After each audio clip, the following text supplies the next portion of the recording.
The Pilgrim Kamanita. By Karl Gjellerup. This narrative is not meant for narration. Byron, Don Juan, 1407. The Pilgrim Kamanita, a legendary romance. Chapter 1. The Lord Buddha revisits the city of the 5 hills. Thus have I heard, that the time came when the earthly sojourn of the Lord Buddha should be ended. And journeying from place to place in the land of Magadha, he came to Rajagraha. Thus the holy Buddhist sutra of ancient India. As the master drew near to the city of the 5 hills, day was almost over. And the mildly beneficent rays of the evening sun lay along the green rice fields and meadows of the far-reaching plain as if they were emanations from a divine hand extended in blessing. Here and there little billowy clouds, of purest gold dust as it seemed, rolled and crept along the ground, showing that men and oxen were plodding wearily homeward from their labor in the fields. And the lengthening shadows cast by isolated groups of trees were bordered by a halo, radiant with all the colors of the rainbow. Framed in a wreath of blossoming gardens, the embattled gateways, terraces, cupolas, and towers of the capital shone forth, delicately clear as in some fairy vision. And a long line of rocky eminences, rivaling in color the topaz, the amethyst, and the opal, were resolved into an enamel of incomparable beauty. Deeply moved, the Lord Buddha stayed his steps.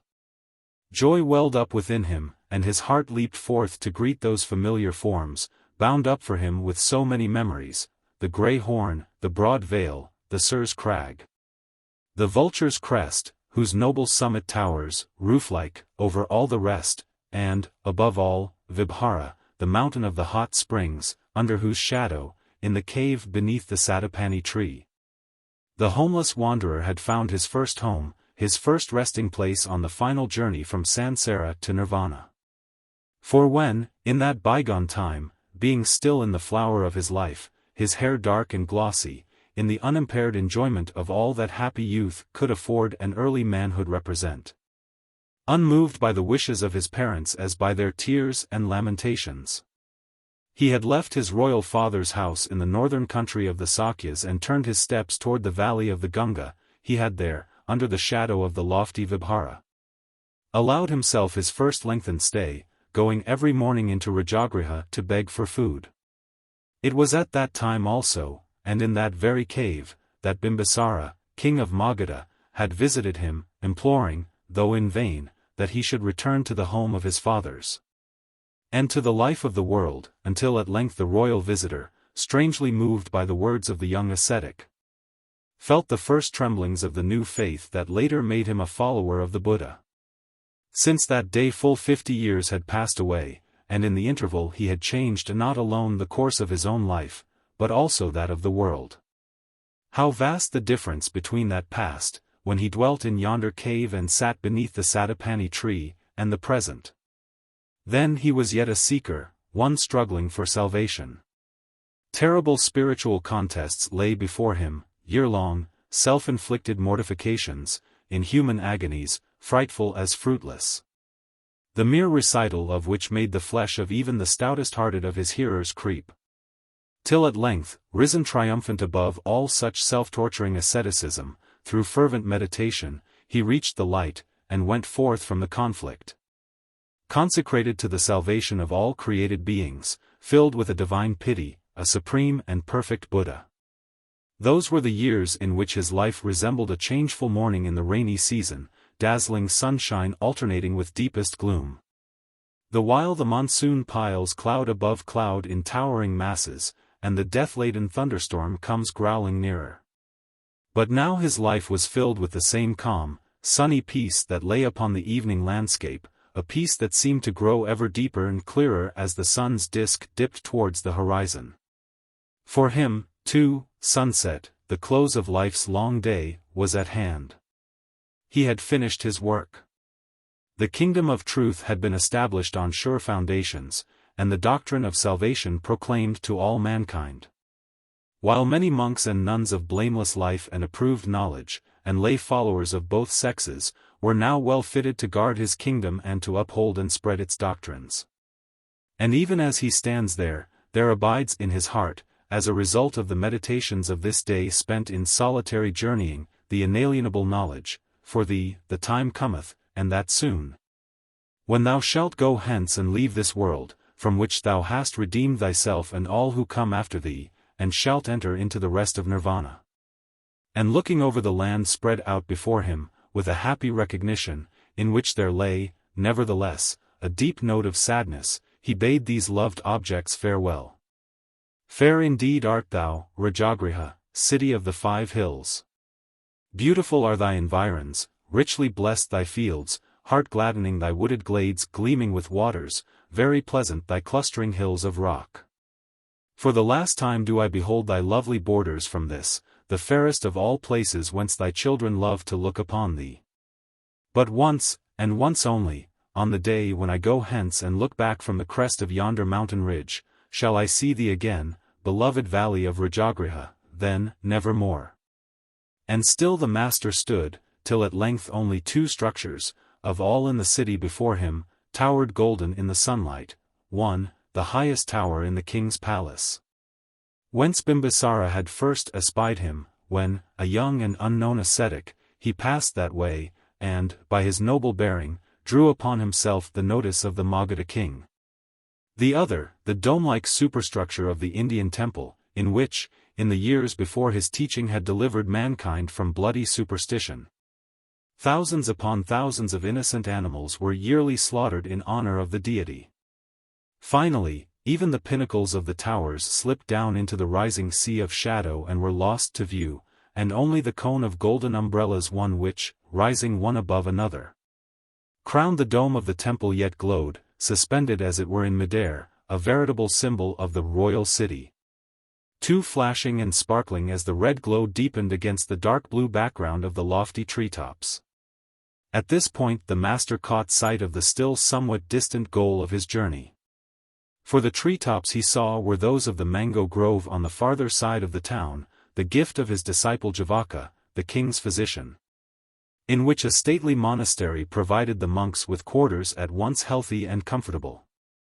To this home of the order, the Lord Buddha had sent the monks who accompanied him, about 200 in number, on before, under the leadership of his cousin and faithful companion Ananda, because he felt desirous of tasting the deep delight of a day's solitary pilgrimage. And he was aware that a band of young monks from the west, led by his great disciple the wise Sariputta, would arrive in the mango grove at sunset. In his vivid imagination, given to picturing events in all their details, he went over the scenes that would be enacted.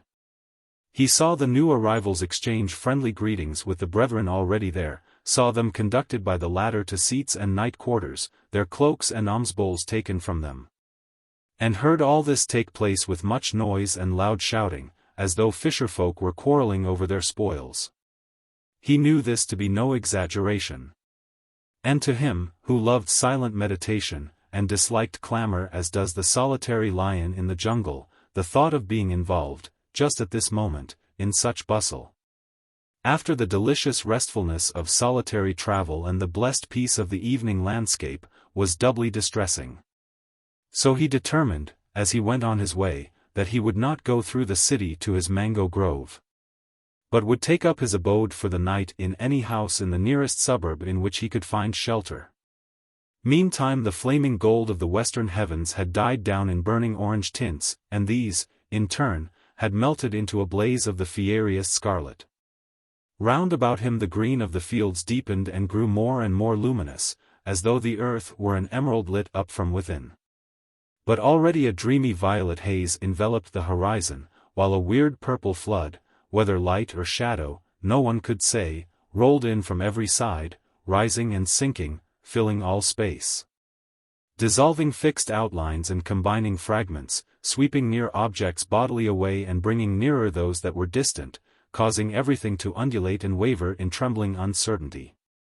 Startled by the footsteps of the solitary wanderer, a fruit bat unhooked itself from the branch of a black sala tree, and, spreading its leathern wings, swept, with a shrill cry, away through the dusk, to pay a visit to the orchards of the rural suburb. Thus, by the time the master had reached the outskirts of Rajagraha, the day was far spent and night was at hand. How do you find this book? Any thoughts about the book or the author? Any suggestion for improvement? Please take a moment to share your thoughts in a comment. If you like it, share it with your friends who might enjoy it as well. Subscribe to keep in touch. Visit CompleteAudiobooks.com for more quality content. Chapter 2. The Meeting. It was the intention of the master to stop at the first house he came to, in this instance a building whose blue walls shone out from between the trees of the surrounding garden. As he was about to approach the door, however, he became aware of a net hung upon a branch. And without a moment's hesitation the Lord Buddha strode past, abhorring the house of the fowler. Here, at the extreme outskirts of the town, the houses were scattered, in addition to which a conflagration had recently swept the place. So that some time elapsed before he came to another human habitation. It was the farmhouse of a well-to-do Brahmin. The master had hardly stepped within the gate, when he heard the loud screaming voices of the Brahmin's two wives as they scolded and wrangled, all the while hurling invectives at one another. And the Blessed One turned him about, went out at the gateway, and strode farther on. The pleasure garden of the rich Brahmin extended for a considerable distance along the road. The master was already conscious of fatigue, and his right foot, injured by a sharp stone, pained him as he paced along. In this condition he approached the next dwelling house, which was visible from a great distance owing to a broad path of vivid light that streamed across the road from the latticework of the shutters and from the open door. Even had a blind man come that way, he could not have failed to notice this house, for wanton laughter, the clang of goblets, the clapping of hands, the beat of dancing feet, and the delightfully merry notes of the seven-stringed veena rose clearly upon the air. Leaning against the doorpost stood a handsome girl, robed in rich silk, and hung with jasmine garlands. Laughingly showing her teeth, red from chewing the betel nut, she invited the wayfarer to stay. "Enter, O stranger. This is the house of mirth." But the Blessed One went on his way, and as he did so he recalled his own words, "As weeping, in the order of the holy, shall singing be looked on. As madness, in the order of the holy, shall dancing be looked on, as childish, in the order of the holy, shall unseemly showing of teeth, shall laughter, be looked on.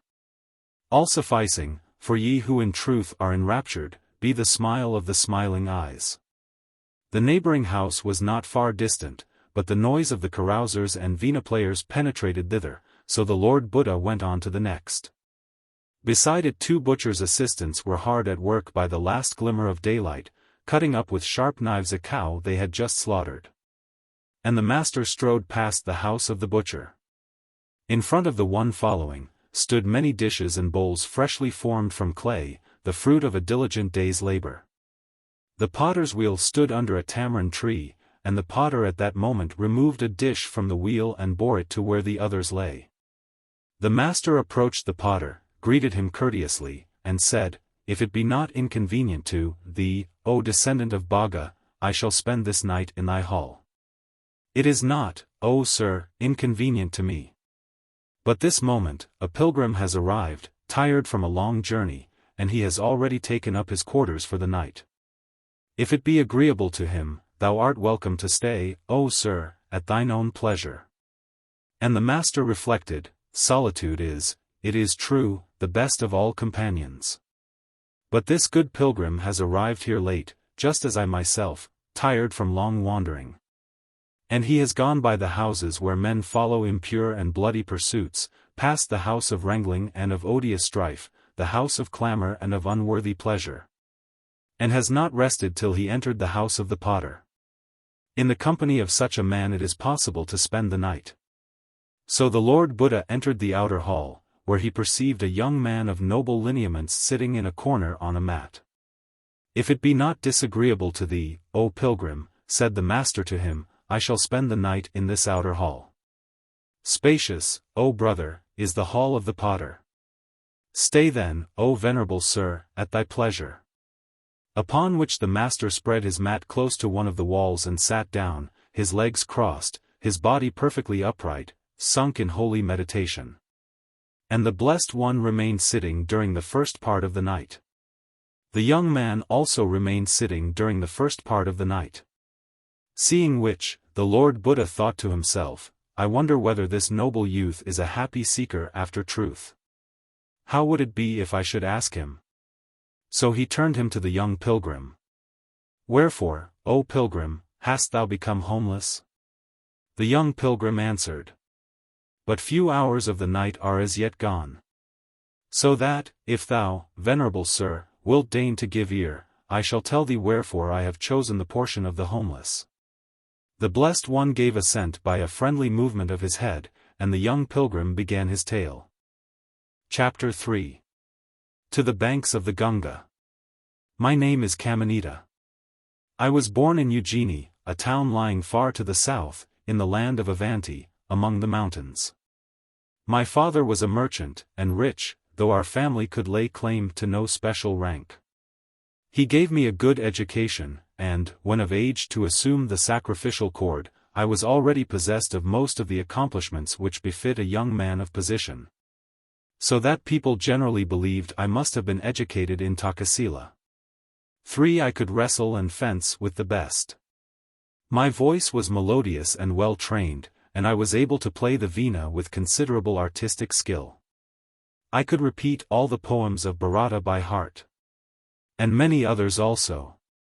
With the mysteries of meter I was most intimately acquainted, and was myself able to write verses replete with feeling and ingenious thought. I could draw and paint so that few surpassed me, and my originality in the art of strewing flowers was universally lauded. I had attained to an unusual mastery in the coloring of crystals, and, furthermore, could tell at sight whence any jewel came. My parrots and parson birds I trained so that none spoke as they. And to all these accomplishments I added a thorough command of the game of chess with its 64 squares, of the wand game, of archery, of ball games of every description, of riddles, and of flower games. So that it became, O stranger, a proverbial saying in Ujjaini, talented as the young Kamanita. When I was 20 years old, my father one day sent for me, and spoke as follows. My son, thy education is now completed. It is time for thee to see something of the world and to begin thy merchant career. A suitable opportunity has just offered itself. Within the next few days our monarch sends an embassy to King Udina in Kosambi, which lies far to the north. There I have a friend named Panada, with whom I have at various times exchanged hospitalities. He has long told me that in Kosambi there is good business to be done in the products of our land, particularly in rock crystals and sandal powder, as also in artistic wickerwork and woven goods. I have always, however, shunned such a business journey, holding it to be an altogether too hazardous undertaking, on account of the many dangers of the road. But for anyone going there and back in the train of the embassy there can be no danger whatsoever. So now, my son, we had better go to the warehouse and inspect the 12 wagons with their teams of oxen and the goods which I have decided on for thy journey. In exchange for the latter thou art to bring back muslin from Benares and carefully selected rice, and that will be the beginning, and I trust a splendid one, of thy business career. Then thou wilt have an opportunity of seeing foreign lands with natural characteristics other than thine own, and other customs, and wilt have daily intercourse with courtiers. Men of the highest station and most refined manners, all of which I consider a great gain, for a merchant must be a man of the world. I thanked my father with tears of joy, and a few days later bade farewell to my parents and home.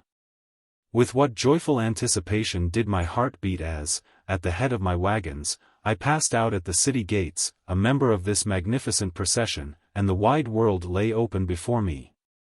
Each day of the journey was to me like a festival, and when the camp fires blazed up in the evenings to scare the panthers and tigers away, and I sat in the circle by the side of the ambassador. With men of years and rank, it seemed to me that I was altogether in fairyland. Through the magnificent forest region of Vidisa and over the gently swelling heights of the Vindhya mountains we reached the vast northern plain. And there an entirely new world opened itself out before me, for I had hitherto never imagined that the earth was so flat and so huge. It was about a month after our setting out that, one glorious evening, we saw, from a palm-covered eminence, two golden bands, which, disengaging themselves from the mists on the horizon, threaded the illimitable green beneath and gradually approached each other till they became united in one broad one. A hand touched my shoulder. It was the ambassador, who had approached me unperceived. Those, Kamanita, are the sacred Jumna and the divine Gunga whose waters unite before our eyes. Involuntarily I raised my hands in adoration. Thou dost well to greet them in this way, my patron went on. For if the Gunga comes from the home of the gods amid the snow-clad mountains of the north and flows as it were from the abode of the eternal, yet the Jumna, on the other hand, takes its rise in lands known to far-distant heroic days, and its floods have reflected the ruins of Hastinapura, the city of elephants, and washed the plain where the Pandavas and the Kauravas struggled for the mastery, where Karna raged in his tent, where Krishna himself guided the steeds of Arjuna. But of all that I need not remind thee, seeing that thou art thyself at home in the ancient heroic songs. Often have I stood on yonder projecting tongue of land when the blue waves of the Jumna have rolled onward side by side with the yellow waters of the Gunga, and blue and yellow have never mingled. Blue and yellow, warrior and Brahmin in the great riverbed of caste, passing onward to eternity, approaching, uniting, forever side by side, forever too. Then it seemed to me that, blent with the rushing of these blue floods, I heard warlike sounds, the clash of arms and the blowing of horns, neighing of horses and the trumpeting of war elephants, and my heart beat faster, for my ancestors also had been there, and the sands of Kurukshetra had drunk their heroic blood. Full of admiration, I looked up to this man from the warrior caste, in whose family such memories lived. But he took me by the hand, and saying, "Come, my son, and behold the goal of thy first journey," he led me but a few steps around some dense shrubbery that had hitherto hidden the view to the caste. As it flashed upon my vision I uttered an involuntary cry of admiration, for there, at a bend of the broad Gunga, lay, great and splendid in its beauty, the city of Kosambi. With its walls and towers, its piled-up masses of houses, its terraces, its quays and ghats lit up by the setting sun. It really looked like a city of red gold, a city such as Benares was until the sins of its inhabitants changed it to stone and mortar, while the cupolas that were of real gold shone like so many suns. Columns of smoke, dark red-brown from the temple courts above, light blue from the funeral pyres on the banks below, rose straight into the air. And borne aloft on these, as if it were a canopy, there hung over the whole a veil woven of the tenderest tints of mother-of-pearl, while in the background, flung forth in the wildest profusion, flashed and burned every hue of heaven. On the sacred stream which imaged all this glory and multiplied it 1,000-fold in the shimmer of its waters, rocked countless boats, gay with many-colored sails and streamers. And, distant though we were, we could yet see the broad stairs of the ghats swarming with people, and numerous bathers already plashing in the sparkling waves beneath. A sound of joyous movement, floating out upon the air like the busy hum of innumerable bees, was borne up to us from time to time. As thou canst imagine, I felt I was looking upon a city of the 33 gods, rather than one of human beings. Indeed, the whole valley of the Gunga with its luxuriant richness looked to us, men of the hills, like paradise. And of a truth, this very place, of all others on earth, was to be paradise revealed to me. That same night I slept under the hospitable roof of Panada, my father's old friend. Early on the following day, I hurried to the nearest ghat, and descended, with feelings which I cannot attempt to describe, into the sacred waters which should not only cleanse me from the dust of my journey but from my sins as well. These were, owing to my youth, of no great gravity, but I filled a large bottle from the river to take to my father. Alas! It never came into his possession, as thou wilt later learn. The good Panada, a grey-haired old gentleman of venerable appearance, now conducted me to the markets of the city, and, with his friendly assistance, I was able, in the course of the next few days, to sell my wares at a good profit, and to lay in an abundance of those products of the northern plain which are so highly prized among our people. My business was thus brought to a happy conclusion long before the embassy had begun to think of getting ready to start on its return journey. And I was in no way sorry, for I had now full liberty to see the town and to enjoy its pleasures, which I did to the full, in the company of Somadatta, the son of my host. Chapter 4. The Maiden Ballplayer. One delightful afternoon we betook ourselves to a public garden outside of the town. A really magnificent park it was, lying close to the high banks of the Gunga. With shady groups of trees, large lotus ponds, marble summerhouses, and jasmine arbors, in which at this hour of the day life and bustle reigned supreme. Here we were gently rocked in a golden swing by the attendants, while with ravished hearts we listened to the lovesick notes of the kokila and the sweet chatter of the green parrots. All at once there rose on the air the merry tinkling of anklets, and instantly my friend sprang out of the swing and called to me. "Look, Kamanita! The fairest maidens in Kosambi are just approaching, virgins specially chosen from the richest and most noble houses. Come to do honor to the goddess who dwells on the Vindhyas by engaging in ball games. Thou canst count thyself fortunate, my friend, for at this game we may see them without restraint. Come, let us not miss the chance." Naturally, I waited for no second bidding, but made haste to follow.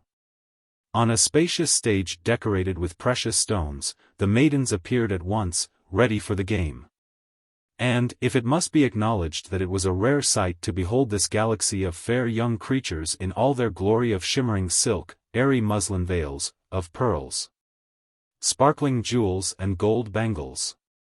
What must be said of the game itself that gave to all these gracious limbs such varied opportunities of displaying their wealth of subtle beauty in the most charming of positions and movements? And yet that was, as it were, but a prologue. For when these gazelle-eyed worshippers had entertained us for a considerable time with games of the most varied description, they all stepped back, save one, who remained alone in the center of the jeweled stage, in the center of the stage, and, in the center of my heart. Ah! My friend, what shall I say? To talk of her beauty would be audacity. I should need to be a poet like Bharata himself to conjure up to your fancy even a faint reflection of it. Let it suffice that this maiden, with the gentle radiance of the moon in her face, was of faultless form and glowed in every limb with the freshness of youth. That I felt her to be the incarnate goddess of fortune and beauty, and that every smallest hair on my body quivered with delight as I beheld her. Presently she began, in honor of the goddess whom she so fitly represented, a performance worthy of a great artist. Dropping the ball easily on the stage, as it slowly rose she gave it, with flower-like hand, thumb slightly bent, and tender fingers outstretched, a sharp downward blow, then struck it. As it rebounded, with the back of her hand and caught it again in midair as it fell. She tossed it in slow, in moderate, in quick time, now inciting it to rapid motion, anon gently quieting it. Then striking it alternately with the right hand and with the left, she drove it towards every point of the compass and caught it as it returned.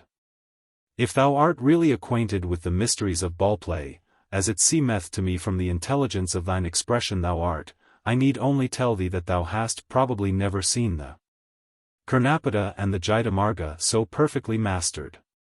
Then she did something that I had never seen, and of which I had not even heard.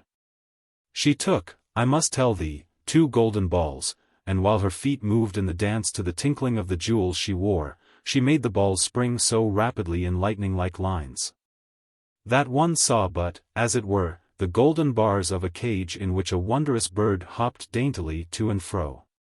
It was at this point that our eyes suddenly met. And to this day, O stranger, I do not understand how it was that I did not instantly drop dead, to be reborn in a heaven of bliss. It may well be, however, that my deeds done in a former life, the fruits of which I have to enjoy in this, were not yet exhausted. Indeed, this balance from my wanderings in the past has, in very truth, carried me safely through various mortal dangers down to the present day, and will, I trust and expect, suffice for a long time to come. But to return. At this instant one of the balls, which had hitherto been so obedient to her, escaped and flew in a mighty curve down from the stage.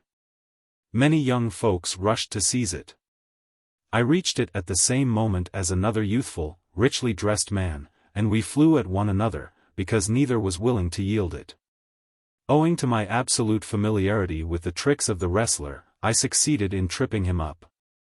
But he, in order to hold me back, caught at the crystal chain which I wore round my neck, and to which an amulet was attached. The chain snapped, he went crashing to the earth, and I secured the ball. In a fury, he sprang up and hurled the chain at my feet.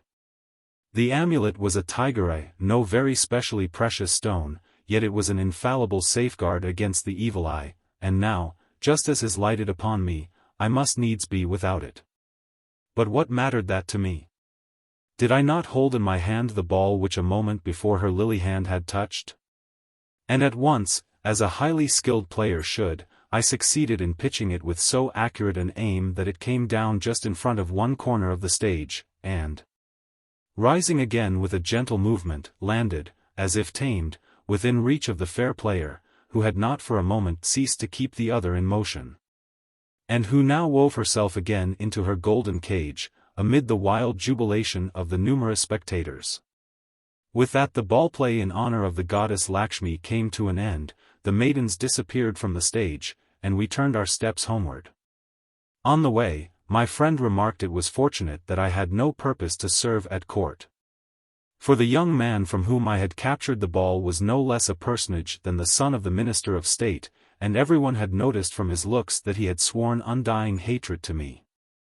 That did not move me in the least, how much rather had I learned who my goddess was. I fought shy of asking, however.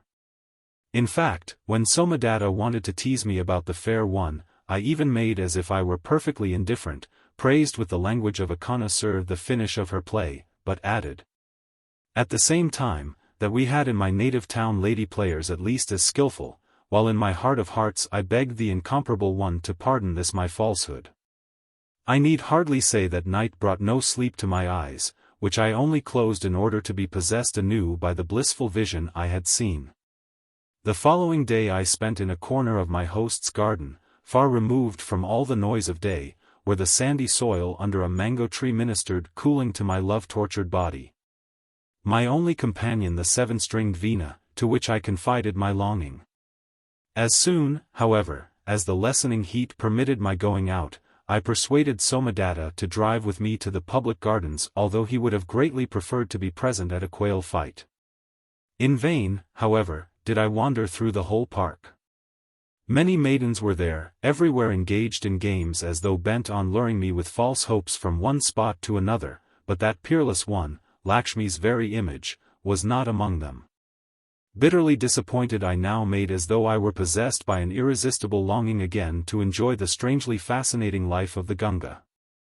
We visited all the ghats, and finally got into a boat in order to make one of the light-hearted flotilla which, evening by evening, rocked to and fro on the waves of the sacred stream. And I lingered till the play of light and the golden glow of evening were extinguished and the blaze of torches and the glimmer of lanterns danced and whirled on its glassy surface. Then at last I was obliged to give up my silent but none the less passionate hope and bid my boatman steer for the nearest ghat. After a sleepless night, I remained in my room, and in order to occupy and relieve my mind, which was utterly possessed by her image, till I should again be able to hasten to the public gardens. I sought with the aid of brush and color to transfer to the tablet on my wall, her fair lineaments as I last beheld them, when, dancing, she struck the golden ball. I was unable to eat a morsel.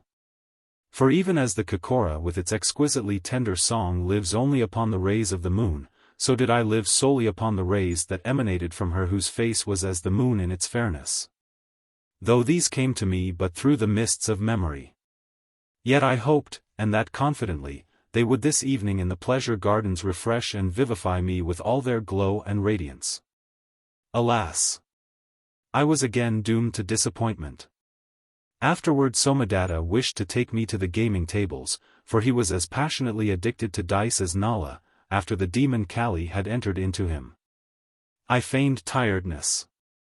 Instead, however, of going home, I betook myself again to the ghats and out on the river, but, to my unspeakable grief, with no better result than on the preceding evening.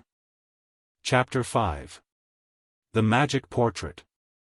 As I knew that for me sleep was not to be thought of, I did not undress at all that evening, but sat down at the head of my bed on the grass mat intended for devotional exercises, and spent the night there in pious and fitting fashion, filled with fervent love thoughts, and absorbed in prayer to the lotus-bearing Lakshmi, her celestial prototype.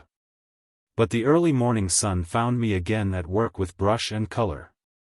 Several hours had flown away as if on wings while I was thus occupied, when Somadatta entered the room. I had but just time, when I heard him coming, to thrust the panel and painting materials under the bed. I did it quite involuntarily. Somadatta took a low chair, sat down beside me, and looked at me with a smile on his face. "I perceive of a truth," he said, "that our house is to have the honor of being the spiritual birthplace of a holy man. Thou fastest as do only the most strenuous ascetics, and dost refrain from the luxurious bed.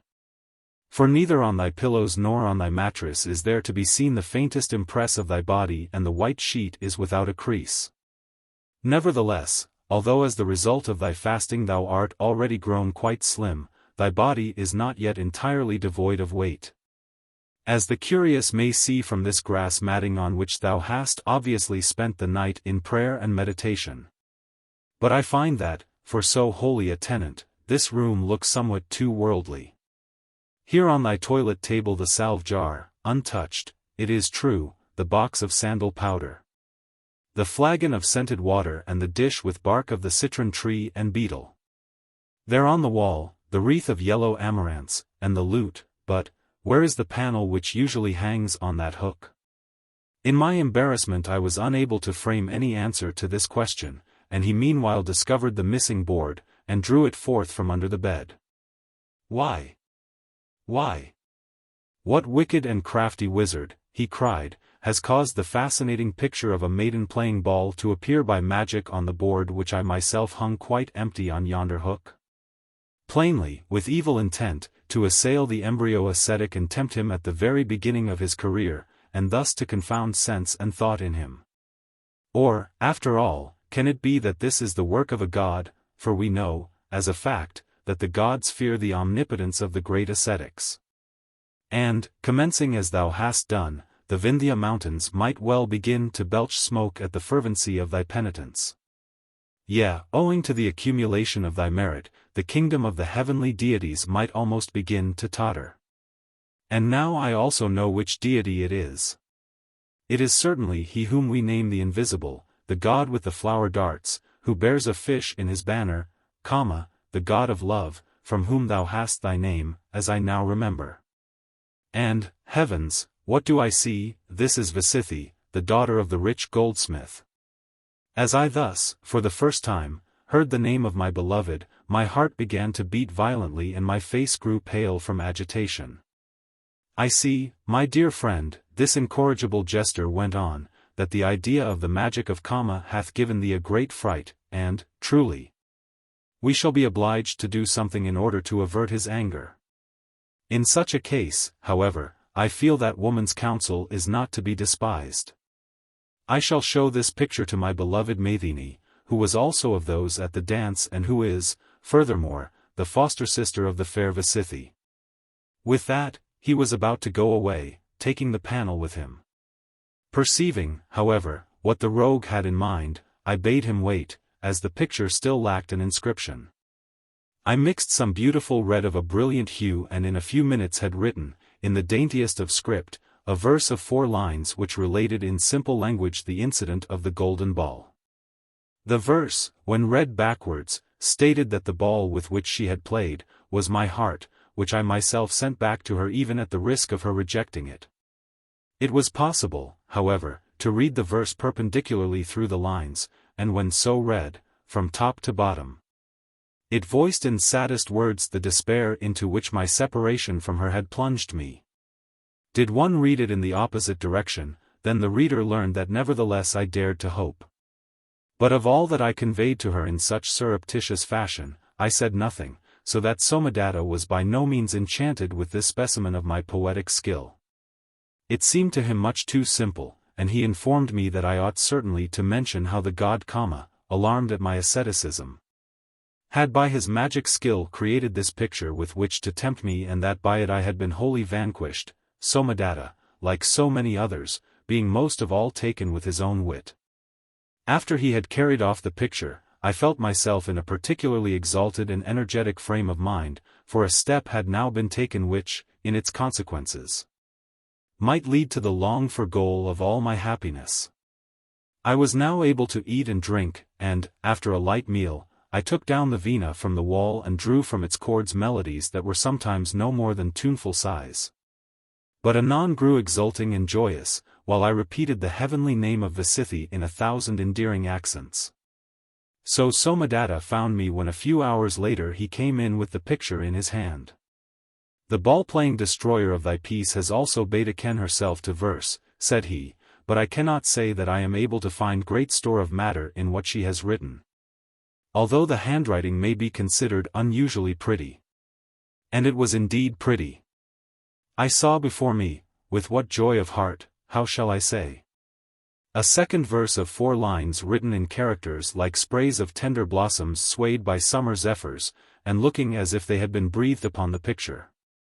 Somadatta had, of course, been unable to find any meaning in them, for they referred solely to that which he had not perceived, and showed me that my fair one had correctly read my strophe in every direction, backwards, upwards, and downwards. It gave me an exalted idea of her education and knowledge, no less than did the revelation of her rare spirit in the graciously humorous turn she gave to my fiery declaration, which she chose to accept as a piece of gallantry or an effusion to which too much importance should not be attached. I now attempted, I confess, to read her verse in the crisscross fashion which had been possible with mine, in the hope that I might find in it a covert confession or other secret message, perhaps even the invitation to a rendezvous, but in vain. And I told myself at once that this was in truth but a convincing proof of the highest and most refined feminine virtue.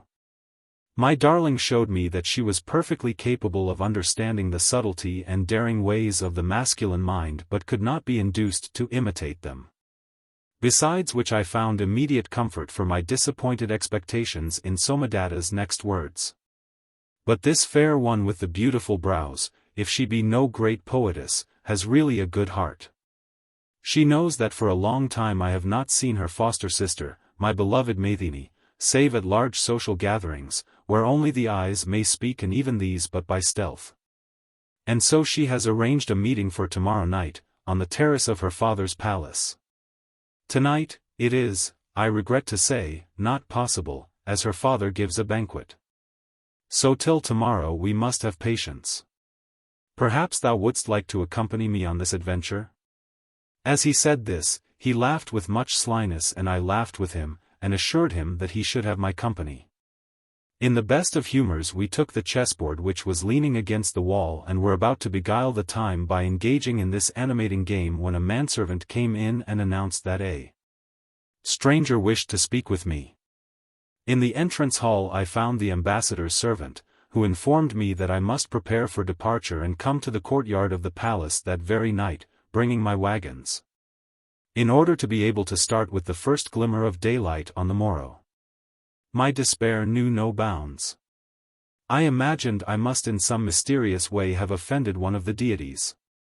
As soon as I was able to collect my thoughts I dashed away to the ambassador and filled his ears with lies about some business that I had not yet arranged, and that could not possibly be brought to a satisfactory conclusion in so short a time.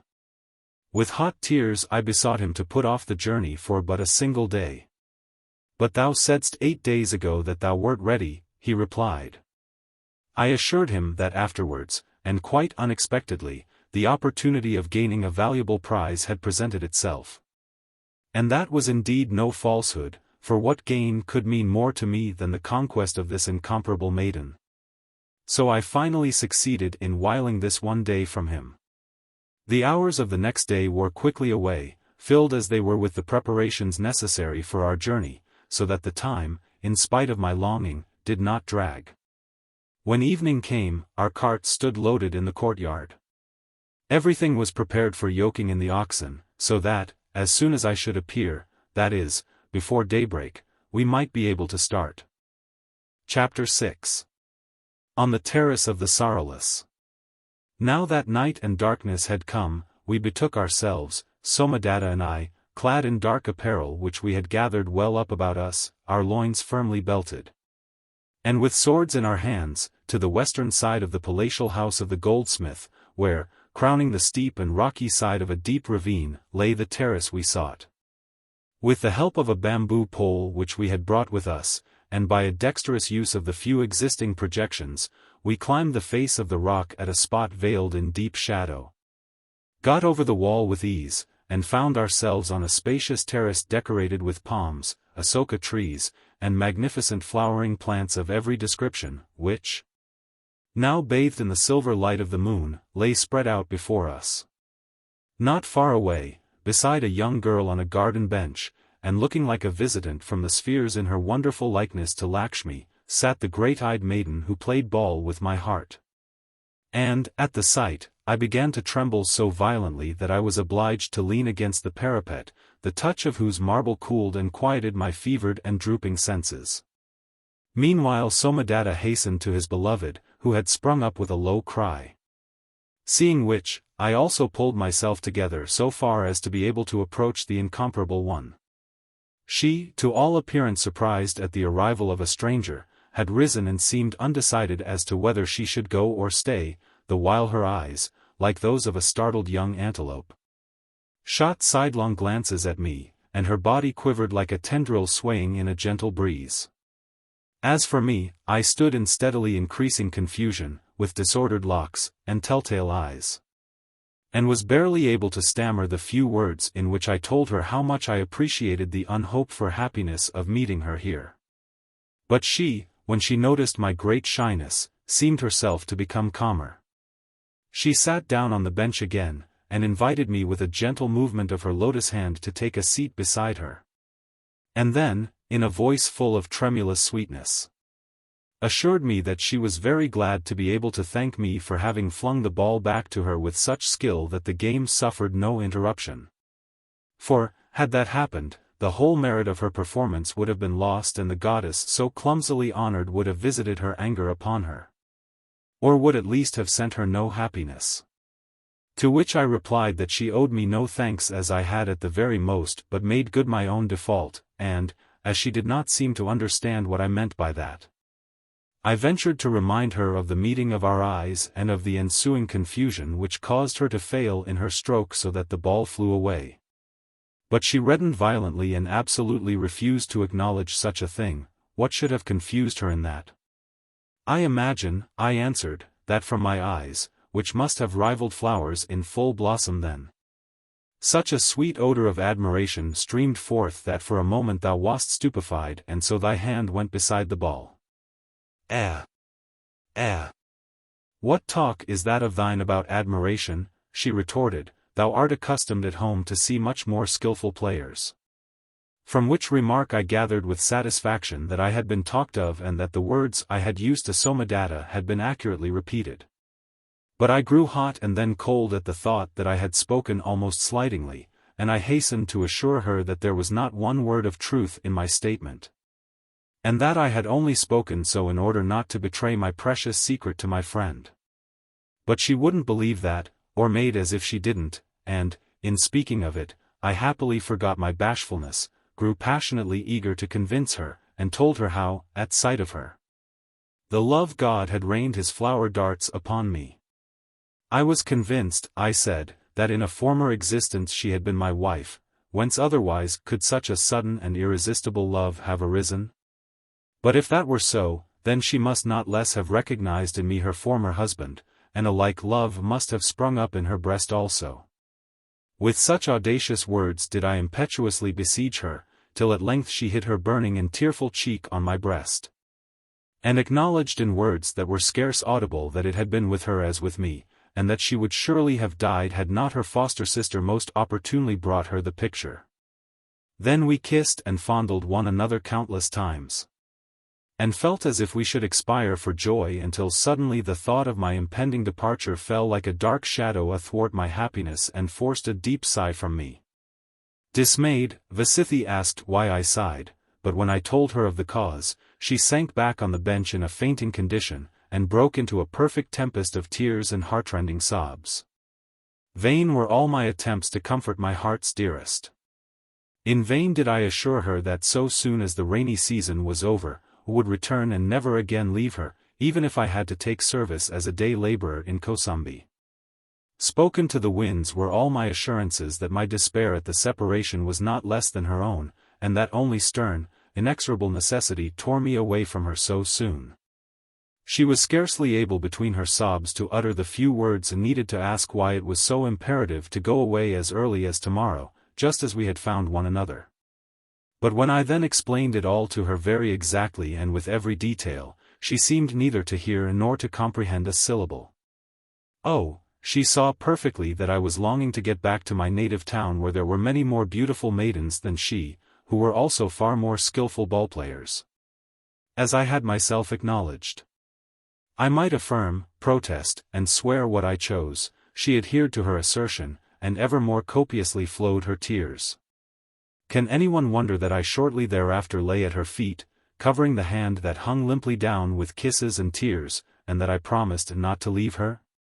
And who was then more blissful than I, when VIII flung her soft arms around me, and kissed me again and again, laughing and crying for joy? It is true she now instantly said, "There, thou sayest, it was not at all so necessary for thee to travel away, for then thou wouldst unquestionably have had to go." But when I set myself once more to explain everything clearly to her, she closed my mouth with a kiss and said that she knew I loved her and that she did not really mean what she had said of the girls in my native town. Filled with tender caresses and sweet confidences, the hours flew by as in a dream. And there would have been no end to all our bliss had not Somadatta and Maithini suddenly appeared to tell us that it was high time to think of returning home. In the courtyard at Somadatta's we found everything ready for my setting out. I called the overseer of the ox wagons to me, and, bidding him use the utmost dispatch, sent him to the ambassador, with the information that my business was, I was sorry to say, not yet entirely settled and that I must, as a consequence, relinquish the idea of making the journey under the escort of the embassy. My one request was that he would be so good as give my love to my parents, and therewith I commended myself to his favor. Scarcely had I stretched myself on my bed, in order, if possible, to enjoy a few hours' sleep, when the ambassador himself entered. Thoroughly dismayed, I bowed deeply before him, while he, in a somewhat surly voice, asked what this unheard-of behavior meant. I was to come with him at once. In reply, I was about to speak of my still unfinished business, but he stopped me peremptorily. What nonsense! Business! Enough of such lies. Dost thou suppose I should not know what kind of business is on hand when a young puppy suddenly declares himself unable to leave a town? Even if I had not seen that thy wagons already stand fully loaded, and with the oxen put to, in the courtyard? Of course I now stood scarlet with shame, and trembling, completely taken in my lie. But when he ordered me to come with him, at once, as already too many of the precious, cool, morning hours had been lost, he encountered an opposition for which he was plainly not prepared. From a tone of command he passed to a threatening one, and finally had recourse to pleading. He reminded me that my parents had only decided to send me on such a distant journey because they knew that I could perform it in his company and under his protection. But he could have advanced no argument less suited to his purpose. For I at once said to myself that then I should have to wait till another embassy went to Kosambi before I could return to my VIII. No, I would show my father that I was well able to conduct a caravan, alone, through all the hardships and dangers of the road. It is true the ambassador now painted all of these dangers in sufficiently gloomy colors, but all he said was spoken to the winds. Finally, in a great rage, he left me. He was not to blame, and I must smart for my own folly. To me it seemed as if I were relieved from an insufferable burden. I had now surrendered myself so completely to my love. In this sweet consciousness I fell asleep, and did not wake until it was time for us to betake ourselves to the terrace where our loved ones awaited us. Night after night we came together there, and on each occasion VIII and I discovered new treasures in our mutual affection and bore away with us an increased longing for our next meeting. The moonlight seemed to me to be more silvery, the marble cooler, the scent of the double jasmines more intoxicating, the call of the coccola more languishing, the rustling of the palms more dreamy, and the restless whispering of the asokas more full of mysterious promise, than they could possibly be elsewhere in all the world. Oh! How distinctly I can yet recall the splendid asoka trees which stood along the whole length of the terrace and underneath which we so often wandered, holding each other in a close embrace. The Terrace of the Sorrowless, it was called, from those trees which the poets name the sorrowless tree, and sometimes heartsease. I have never elsewhere seen such magnificently grown specimens. The spear-shaped sleepless leaves gleamed in the rays of the moon and whispered in the gentle night wind, and in between them glowed the golden, orange, and scarlet flowers. Although we were as yet only at the beginning of the VIII season. But then, O brother, how should these trees not have stood in all their glory, seeing that, as thou knowest, the asoka at once opens his blossoms if his roots be but touched by the foot of a beautiful maiden. One wonderful night, when the moon was at its full, to me it seems as if it were but yesterday, I stood beneath them with the dear cause of their early bloom, my sweet VIII. Beyond the deep shadow of the ravine, we gazed far out into the land. We saw before us the two rivers wind like silver ribbons away over the vast plain and unite at that most sacred spot, which people call the Triple Lock, because they believe that the heavenly Gunga joins them there as third, for by this beautiful name, they, in that land, call the wonderful heavenly glow which we in the south know as the Milky Way, and VIII, raising her hand, pointed to where it shone far above the treetops. Then we spoke of the mighty Himavat V in the north, whence the beloved Gunga flows down. The Himavat, whose snow-covered peaks are the habitations of the gods and whose immense forests and deep chasms have afforded shelter to the great ascetics. But with even greater pleasure did I follow to where it takes its rise, the course of the Jumna. Oh, I called out, had I but a fairy bark of mother-of-pearl, with my wishes for sails, and steered by my will, that it might bear us on the bosom of that silver stream upward to its source. Then should Hastinapura rise again from its ruins and the towering palaces ring with the banqueting of the revellers and the strife of the dice-players. Then the sands of Kurukshetra should yield up their dead. There the hoary Bhishma in silver armor, over which hang his white locks, should tower above the field on his lofty chariot and rain his polished arrows upon the foe.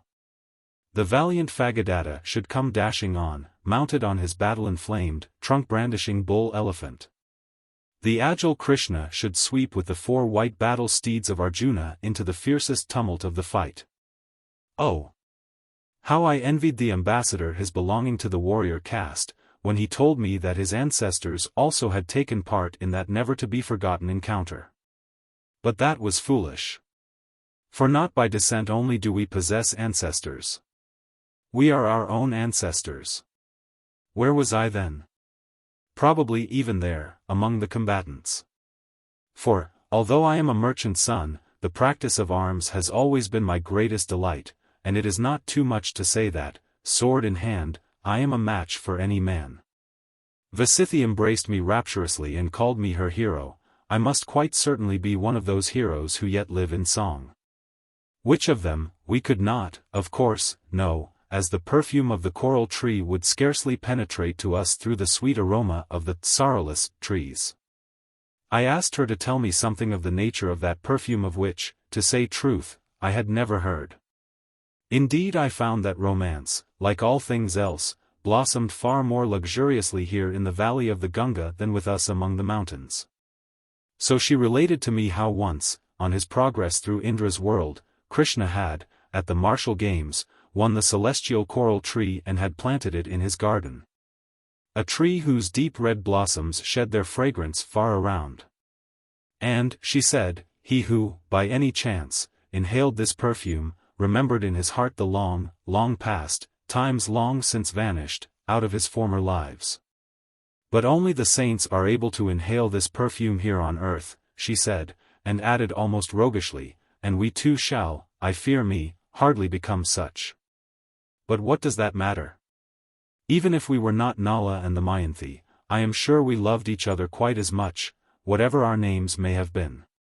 And perhaps, after all, love and faith are the only realities, merely changing their names and forms. They are the melodies, and we, the lutes on which they are played. The lute is shattered and another is strung, but the melody remains the same. It sounds, it is true, fuller and nobler on the one instrument than on the other, just as my new veena sounds far more beautiful than my old one. We, however, are two splendid lutes for the gods to play upon, from which to draw the sweetest of all music. I pressed her silently to my breast, deeply moved, as well as astonished at these strange thoughts. But she added, and smiled gently, probably guessing what was in my mind, "Oh, I know, I really ought not to have such thoughts." Our old family Brahmin became quite angry on one occasion when I hinted at something of the kind. I was to pray to Krishna and leave thinking to the Brahmins. So, as I may not think, but may surely believe, I will believe that we were, really and truly, Nala and the Mayanthi. And raising her hands in prayer to the Asoka before us, in all its glory of shimmering blossom and flimmering leaf, she spoke to it in the words which the Mayanthi, wandering heartbroken in the woods, uses to the Asoka. But on her lips, the flexible cloaca verses of the poet seem to grow without effort and to blossom ever more richly, like a young shoot transplanted to hallowed soil. Thou sorrowless one! The heartrending cry of the stricken maiden here. Thou that so fittingly, Heartsease, art named, give peace of thy peace to me. Eyes of the gods are thine all-seeing blossoms. Their lips, thy whispering leaves. Tell me, oh! Tell, where my heart's hero wanders, where my loved Nala waits. Then she looked on me with love-filled eyes, in whose tears the moonlight was clearly mirrored, and spoke with lips that were drawn and quivering. When thou art far away, and dost recall to mind this scene of our bliss, then imagine to thyself that I stand here and speak thus to this noble tree. Only then I shall not say Nala, but Kamanita. I locked her in my arms, and our lips met in a kiss full of unutterable feeling. Suddenly there was a rustling in the summit of the tree above us. A large, luminous red flower floated downward and settled on our tear-bedewed cheeks. VIII took it in her hand, smiled, hallowed it with a kiss, and gave it to me. I hid it in my breast. Several flowers had fallen to the ground in the avenue of trees. Maithini, who sat beside Somadatta, on a bench not far from us, sprang to her feet, and, holding up several yellow asoka blossoms, came towards us, calling out, "Look, sister! The flowers are beginning to fall already. Soon there will be enough of them for your bath." "You don't mean those yellow things?" "VIII may not, on any account, put them into her bath water," exclaimed my mischievous friend, "that is, if her flower-like body is to blossom in harmony with her love. I assure you, only such scarlet flowers as that one which friend Kamanita has just concealed in his robe, should be used. For it is written in the golden book of love, saffron yellow affection it is called, when it attracts attention, indeed, but, notwithstanding, later fades away. Scarlet, however, when it does not later fade but becomes only too apparent." At the same time he and Maithini laughed in their merry, confidential way. VIII, however, answered gravely, though with her sweet smile, and gently but firmly pressed my hand. "Thou dost mistake, dear Somadatta. My love has the color of no flower. For I have heard it said that the color of the truest love is not red but black, black as Siva's throat became when the god swallowed the poison which would otherwise have destroyed all created beings. And so it must ever be. True love must be able to withstand the poison of life, and must be willing to taste the bitterest, in order that the loved one may be spared. And from that bitterest it will assuredly prefer to choose its color, rather than from any pleasures, however dazzling." In such wise spoke my beloved VIII, that night under the sorrowless trees. Chapter 7. In the ravine. Deeply moved by these vivid memories, the pilgrim became silent for a short time. Then he sighed, drew his hand over his forehead, and went on with his narrative. In short, O brother, I went about during this whole time as if intoxicated with bliss, and my feet scarcely seemed to touch the earth. On one occasion I was obliged to laugh aloud because I heard that there were people who called this world a vale of woe, and who directed their thoughts and wishes to the not being born again among men. What arrant fools, Somadatta, I cried, as if there could be a more perfect abode of bliss than the terrace of the sorrowless. But beneath the terrace was the abyss. Down into this we had just scrambled, as I called out those foolish words, and, as if I were to be shown that even the greatest of earthly pleasures has its bitterness, we were that very instant assailed by several armed men. How many there were of them, it was not possible for us, in the darkness, to distinguish. Fortunately, we were able to cover our backs by placing them against the wall of rock. And, with the calming consciousness that we were now only threatened in front, we began to fight for life and love. We bit our teeth together and were silent as the night, the while we parried and thrust as coolly as possible. But our opponents howled like devils in order to urge one another on, and we believed we could distinguish 8 to 10 of them. Even if they now found a couple of better swordsmen before them than they had expected, our situation was yet sufficiently grave. 2 of them, however, soon measured their length on the ground, and their bodies hindered the fighting of the others, who feared to stumble over them and so be delivered up to the tender mercies of our sword points. Then they withdrew, as we imagined, a few steps. We certainly no longer felt their hot breath in our faces.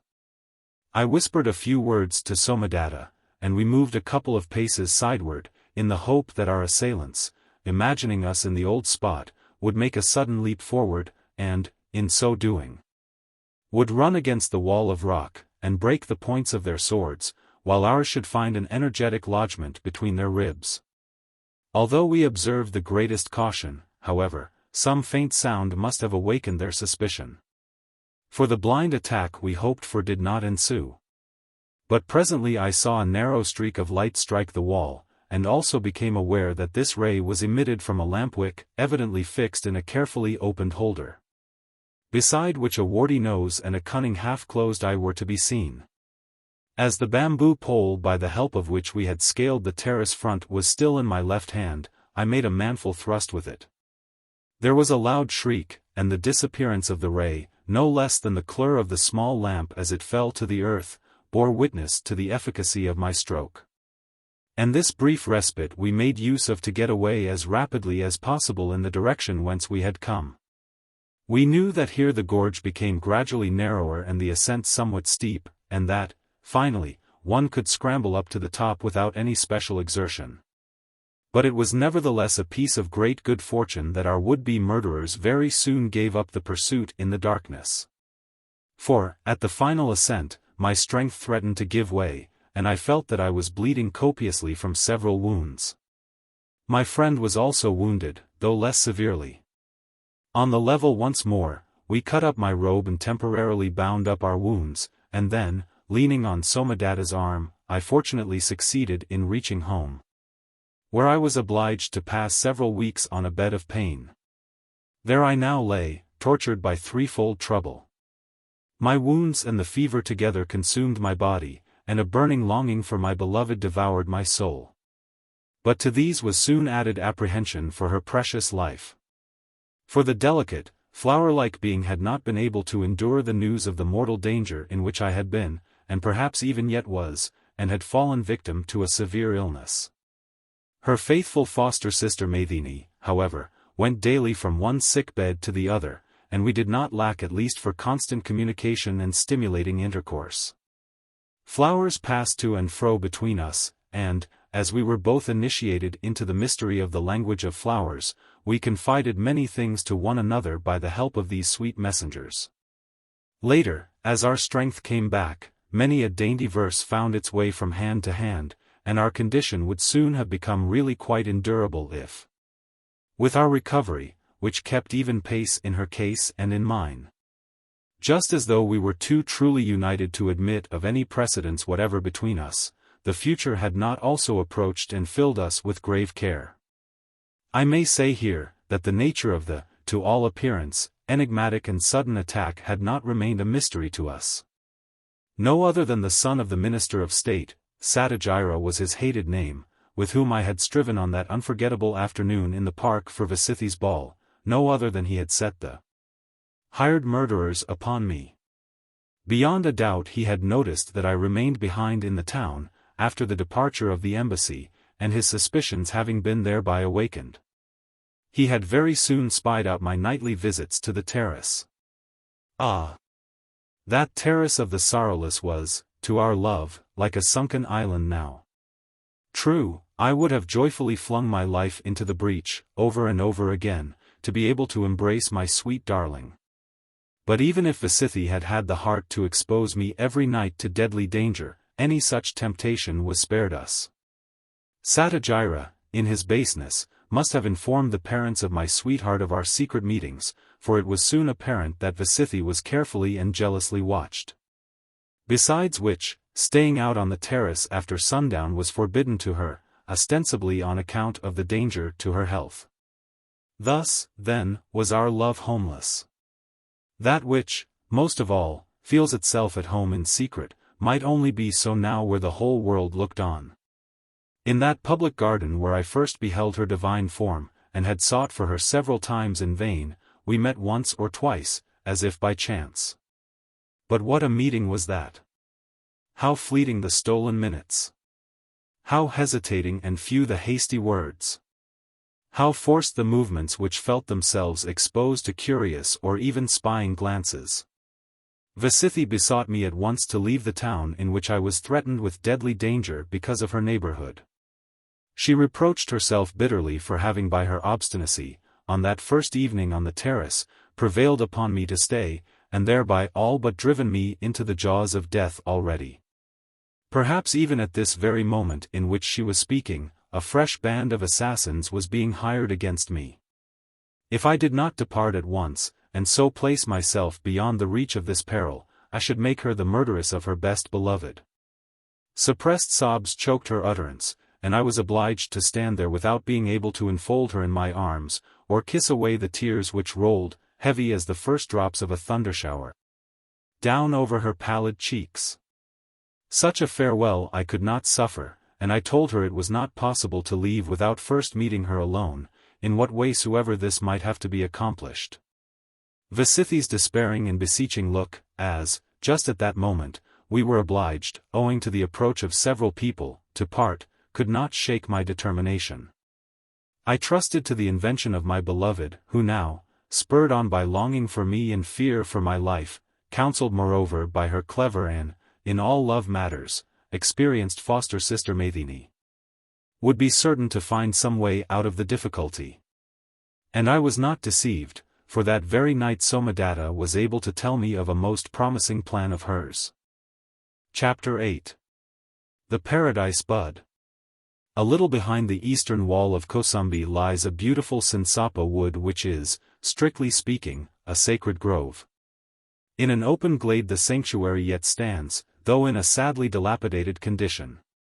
It is long since any sacrificial service has taken place in this ancient fane, because Krishna, to whom it is dedicated, has had a magnificent and much larger temple built to him in the town itself. In the ruin, however, dwelt, besides a pair of owls, a holy woman, who enjoyed the reputation of having relations with spirits, by whose help she was able to look into the future, insight which the good soul did not withhold from such of her fellow creatures as brought votive offerings.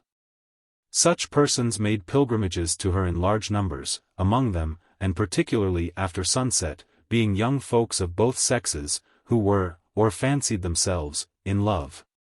And there were not lacking malicious tongues which asserted that the old woman should rather be called a female pander than a saint.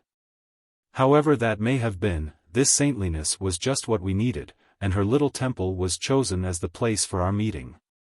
Next day I started with my ox wagons, and took care that it should be at the hour when people were on their way to the bazaar or to the law courts. In doing so, I intentionally chose the most frequented streets, so that my departure could not possibly remain hidden from my enemy Satyajira. After but a few hours' travel, however, I halted in a large village and had my caravan go into night quarters there, to the no small delight of my people. Shortly before sunset, I myself mounted a fresh horse, and, wrapped in the coarse mantle of one of my servants, rode back to Kosambi, over the road we had just come. Night had fallen, and it was quite dark by the time I reached the Sinsapa wood. As I carefully guided my horse between the tree trunks, I was welcomed by the splendid odor of the blossoms of the night lotus, which rose to greet me from the ancient Krishna pond.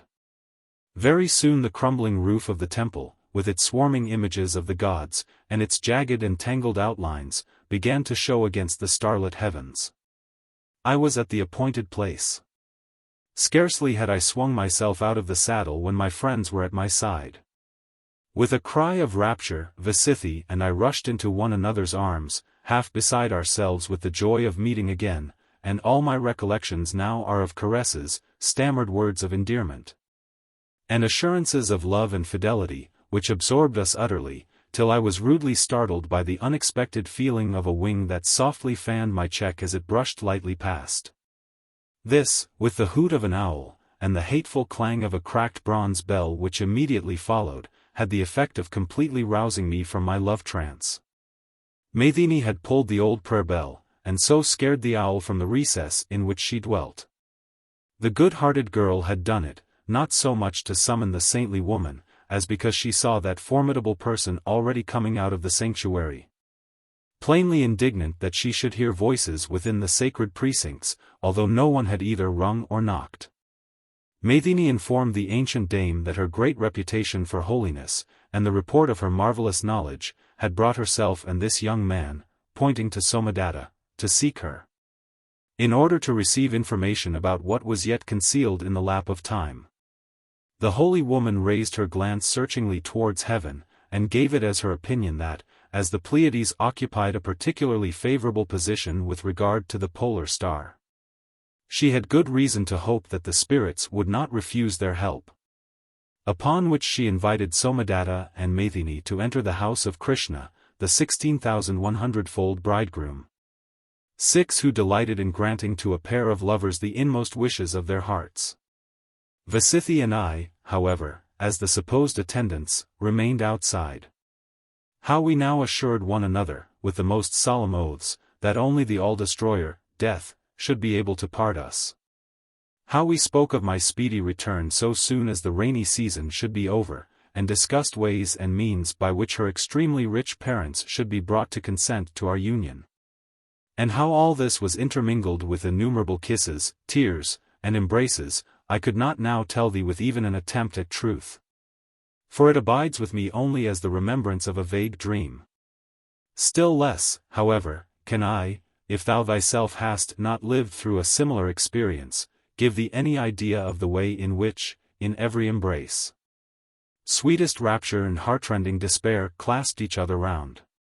For each embrace reminded us that the last for this time would soon come, and who could give us the assurance that it would not then be the very last for all time? All too soon, Somadatta and Maiden came forth from the temple. The saintly woman wished to reveal the future to us also now, but VIII shrank from the thought. How should I bear it, she exclaimed, if a future menacing disaster were to be unveiled? But why then just menacing disaster? Said the well-meaning old woman, whose life experiences, presumably as the result of her sanctity, had probably been happy ones. For the servant also, happiness waits, she added, with a look fraught with promise. But VIII was not to be allured. Sobbing, she clung around my neck. Ah! My only love! She cried, I feel as though the future with inexorable face were looking down upon us. Oh! I feel it, I shall never see thee more. Although these words caused an icy chill to creep over me, I tried to reason her out of this groundless fear, but, just because it was groundless, my most eloquent words availed little or nothing. The tears rolled in an unbroken stream over her cheeks. With a look of divine love, she caught my hand and pressed it to her breast. Yet if we should never more see each other in this world, we shall still remain faithful. And when this short and painful life on earth is ended, we shall find one another in paradise, and, united there, forever enjoy the raptures of heaven. O Kamanita, promise me that. How much more will that upraise and strengthen me than any words of comfort?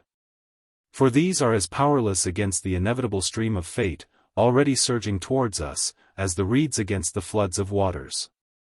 But all-powerful, bringing forth new life, is sacred, deep-seated resolution. If it depends only upon that, beloved VIII, how should I fail to find thee anywhere? I said. But let us hope that it will be in this world. Here everything is uncertain, and even the moment in which we now speak is not ours, but it will be otherwise in paradise. Ah! VIII, I sighed, is there a paradise, and where does it lie? Where the sun sets, she replied, with complete conviction, lies the paradise of infinite light. And for all who have the courage to despise the earthly, and to fix their thoughts upon that place of bliss, there waits a pure birth from the bosom of a lotus flower. The first craving for that paradise causes a bud to appear in the holy waters of the crystal seas, every pure thought, every good deed, causes it to grow and develop. While all evil committed in thought, word, and deed gnaws like a worm within it, and brings it near to withering away. Her eyes shone like temple lights as she spoke thus in a voice which sounded like sweetest music. Then she raised her hand and pointed over the dark tops of the Sinsapa trees to where the Milky Way, with a soft radiance upon it as of glowing alabaster, lay along the dark purple star-sown field of heaven. Look there, Kamanita, she cried, the heavenly Gunga. Let us swear by its silver waters, which feed the lotus seas of yonder fields of the blessed, to fix our whole souls upon the preparing of an eternal home there for our love. Strangely moved, completely carried out of myself, and agitated to the very depths of my being, I raised my hand to hers, and our hearts thrilled as one at the divine thought that, at that instant, in endless immensities of space, high above the storm of this earthly existence, a double bud of the life of eternal love had come into being. As though with the effort her strength was exhausted, VIII sank into my arms, where, after having pressed yet another lingering farewell kiss upon my lips, she lay to all appearance lifeless. I put her softly into Maidine's arms, mounted my horse, and rode away without once venturing to look round. Chapter IX. Under the Constellation of the Robbers. When I again reached the village in which my followers had taken up their quarters for the night, I did not hesitate to wake them. And, at least a couple of hours before sunrise, the caravan was on its way. On the 12th day, about the hour of noon, we reached a very charming valley in the wooded region of the Vajaçravas. A small river, clear as crystal, wound slowly through the green meadows. The gentle slopes were timbered with blossoming underwood which spread an aromatic odor all around. Somewhere about the middle of the extended valley bottom, and not far from the little river, there stood a Nyagrota tree, whose impenetrable leafy dome cast a black shadow on the emerald mead beneath, and which, supported by its 1,000 secondary trunks, formed a grove, wherein 10 caravans like mine could easily have found shelter. I remembered the spot perfectly from our journey out, and had already decided on it as a camping place. So a halt was made. The tired oxen waded out into the stream and drank greedily of the cooling waters, the better, by and by, to enjoy the tender grass on the banks. The men refreshed themselves with a bath, and, collecting some withered branches, proceeded to light a fire at which to cook their rice. Whilst I, also reanimated by a bath, flung myself down at full length where the shadows lay deepest, with a root of the chief trunk as headrest, in order to think of VIII, and soon, in very truth, to dream of her. Led by the hand of my beloved, I floated away through the fields of paradise. A great outcry brought me abruptly back to rude reality. As though a wicked magician had suffered them to grow up out of the soil, armed men swarmed about us, and the neighboring thickets added constantly to their numbers. They were already at the wagons, which I had ordered to be drawn up in a circle round the tree, and had begun to fight with my people, who were practiced in the handling of arms, and defended themselves bravely. I was soon in the thick of the fight. Several robbers fell by my hand. Suddenly, I saw before me a tall, bearded man of horrible aspect, the upper part of his body naked, and about his neck a triple row of human thumbs. Like a flash, the knowledge came to me, this is Angulimala, the cruel, bloodthirsty robber, who makes of the villages blackened rooftrees, of the towns, heaps of smoking ruins. Of the wide lands, desert wastes, who does away with innocent people and hangs their thumbs about his neck. And I believed my last hour was come. As a matter of fact, the monster at once struck my sword out of my hand, a feat with which I would have credited no being of flesh and blood. Soon I lay on the ground, fettered hand and foot. Round about me all my people were killed save one, an old servant of my father's, who was overpowered by numbers, and, like myself, had been made prisoner without a wound. Gathered in groups round about us, under the shady roof of the gigantic tree, the robbers indulged themselves to their heart's content. The crystal chain with the tiger's eye, which, as I have already mentioned to thee, was torn apart in the struggle with Satyajira, the chain which my good mother had at parting hung round my neck as an amulet, was rent from me by Angulimala's murderous hand. But much more distressing was the loss of the Asoka flower, which I had constantly carried over my heart since that night on the terrace.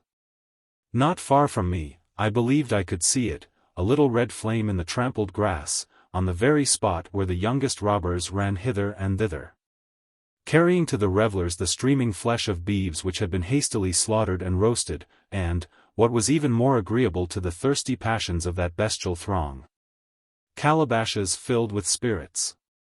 It was to me as though they trampled on my heart every time I saw my poor Asoka flower disappear under their foul feet, to reappear a moment later less luminous than before. Till at length I could see it no longer. And I wondered whether VIII now stood beneath the sorrowless tree, pleading for news. How good, if she were, that it could not tell her where I then was, for she would certainly have yielded up her tender soul could she have seen me in such surroundings. Not more than a dozen paces away, the formidable Angulimala himself caroused with several of his cronies. The bottle coursed freely, and the faces of the robbers, with the exception of one, of whom I will speak later, became more and more flushed, while they carried on conversations full of noisy animation and excitement, and now and again broke into open quarrel. At that time, unfortunately, the jargon of the robbers had not been added to my many accomplishments, from which one may see how little human beings can discern what acquirements are likely to be of most service to them. How more than glad I should have been to be able to comprehend the gist of their loud talk, for I could not doubt that it concerned me and my fate. Their faces and gestures showed me so much, with gruesome plainness. And veritable tongues of flame, which from time to time flashed over to me from beneath the thick, bushy brows of the robber captain, brought home with much bitterness the loss of my amulet against the evil eye, which I could now see gleaming on the shaggy breast of the monster himself.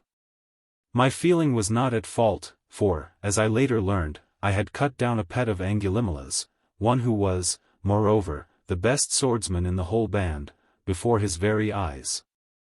And the captain had only refrained from killing me on the spot, for the reason that he wanted to still his thirst for vengeance, by seeing me slowly tortured to death. But the others were not inclined to see a rich prize, which belonged of right to the whole band, uselessly squandered in any such way.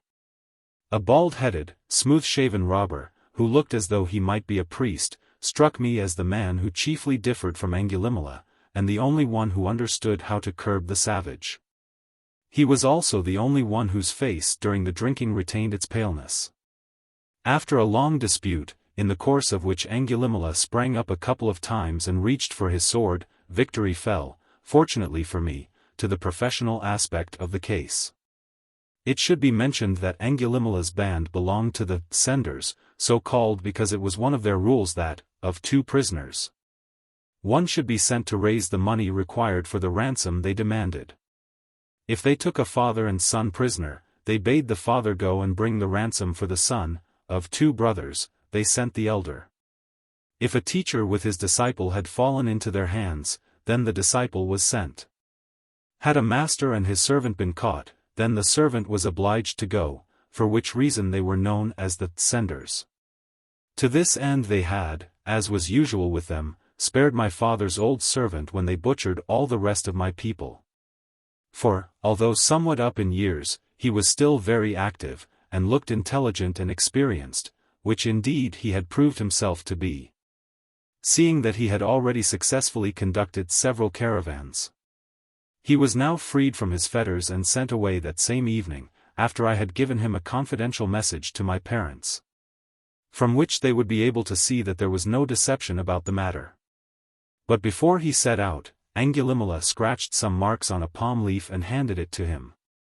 It was a kind of safe conduct, in case, on the way back with the money, he should fall into the hands of other robbers.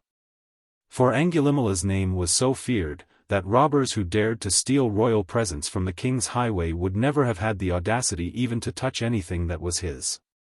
My chains were also soon taken off, as they well knew that I would not be so foolish as attempt to fly. The first use to which I put my freedom was to fling myself down on the spot where I had seen the Asoka flower disappear. But alas! Not even a remnant of it could I discover. The delicate bit of flaming flower seemed under the coarse feet of the robbers to have been stamped to very dust. Was it a symbol of our life happiness? Comparatively free, I now lived with and moved about among those dangerous fellows, awaiting the arrival of the ransom which must come within 2 months.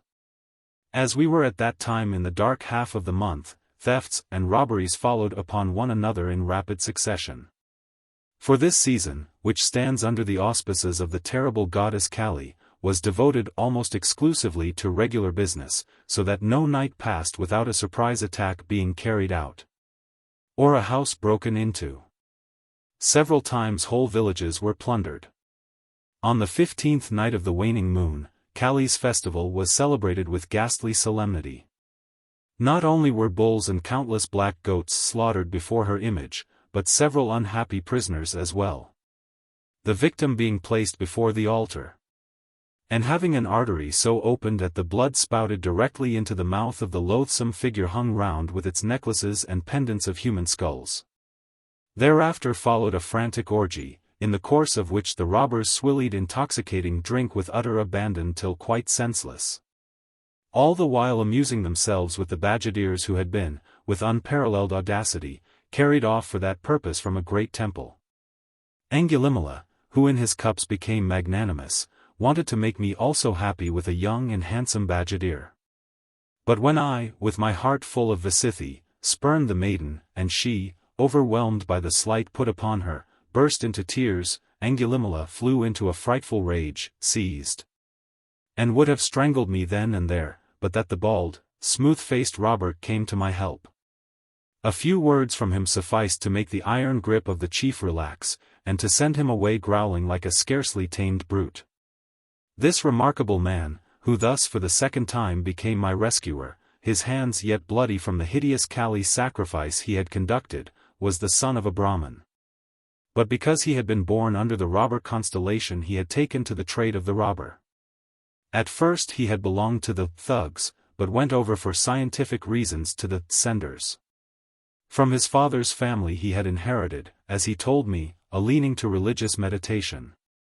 So, on the one hand, he conducted the sacrificial service as priest, and people ascribed the unusual luck of the band nearly as much to his priestly knowledge as to Angulimala's able leadership, and, on the other hand, he lectured on the metaphysics of the robber nature, in systematic form, and not only on the technical side of it, but on its ethical side also.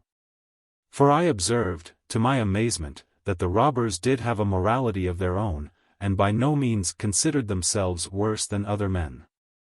These lectures were delivered chiefly at night, during the clear half of the month, at which time, apart from chance occurrences, business was quiet. In a forest clearing, the hearers squatted in several semicircular rows about the worshipful Vajaçravas, who sat with his legs crossed under him. His powerful head, barren of all hair, shone in the moonlight, and his whole appearance was not unlike that of a Vedic teacher who, in the quiet of a starlit night, imparts the esoteric or secret doctrine to the inmates of a forest hermitage. But, on the other hand, many an unholy and bestial face, aye, and that of many a gallows bird, was to be seen in that circle. It really seems to me as though I see them at this moment, as though I hear again the seething of the sounds in that gigantic forest, now swelling to the long sough of the far-off storm. Anon sinking to the gentle sigh of the night wind as it goes to rest amid the lonely treetops, at intervals, the distant growl of a tiger or the hoarser bellow of a panther, and above it all, clear, penetrating, marvelously quiet, the voice of Vajaçravas, a deep, full-toned bass, the priceless inheritance of countless generations of oud guitars. 7. To these lectures I was admitted because Vajaçravas had conceived a liking for me. He even went so far as to assert that I, like himself, had been born under a robber star, and that I would one day join myself to the servants of Kali. For which reason it would be of value to listen to his addresses, as they would unquestionably waken to active life the instincts slumbering within me.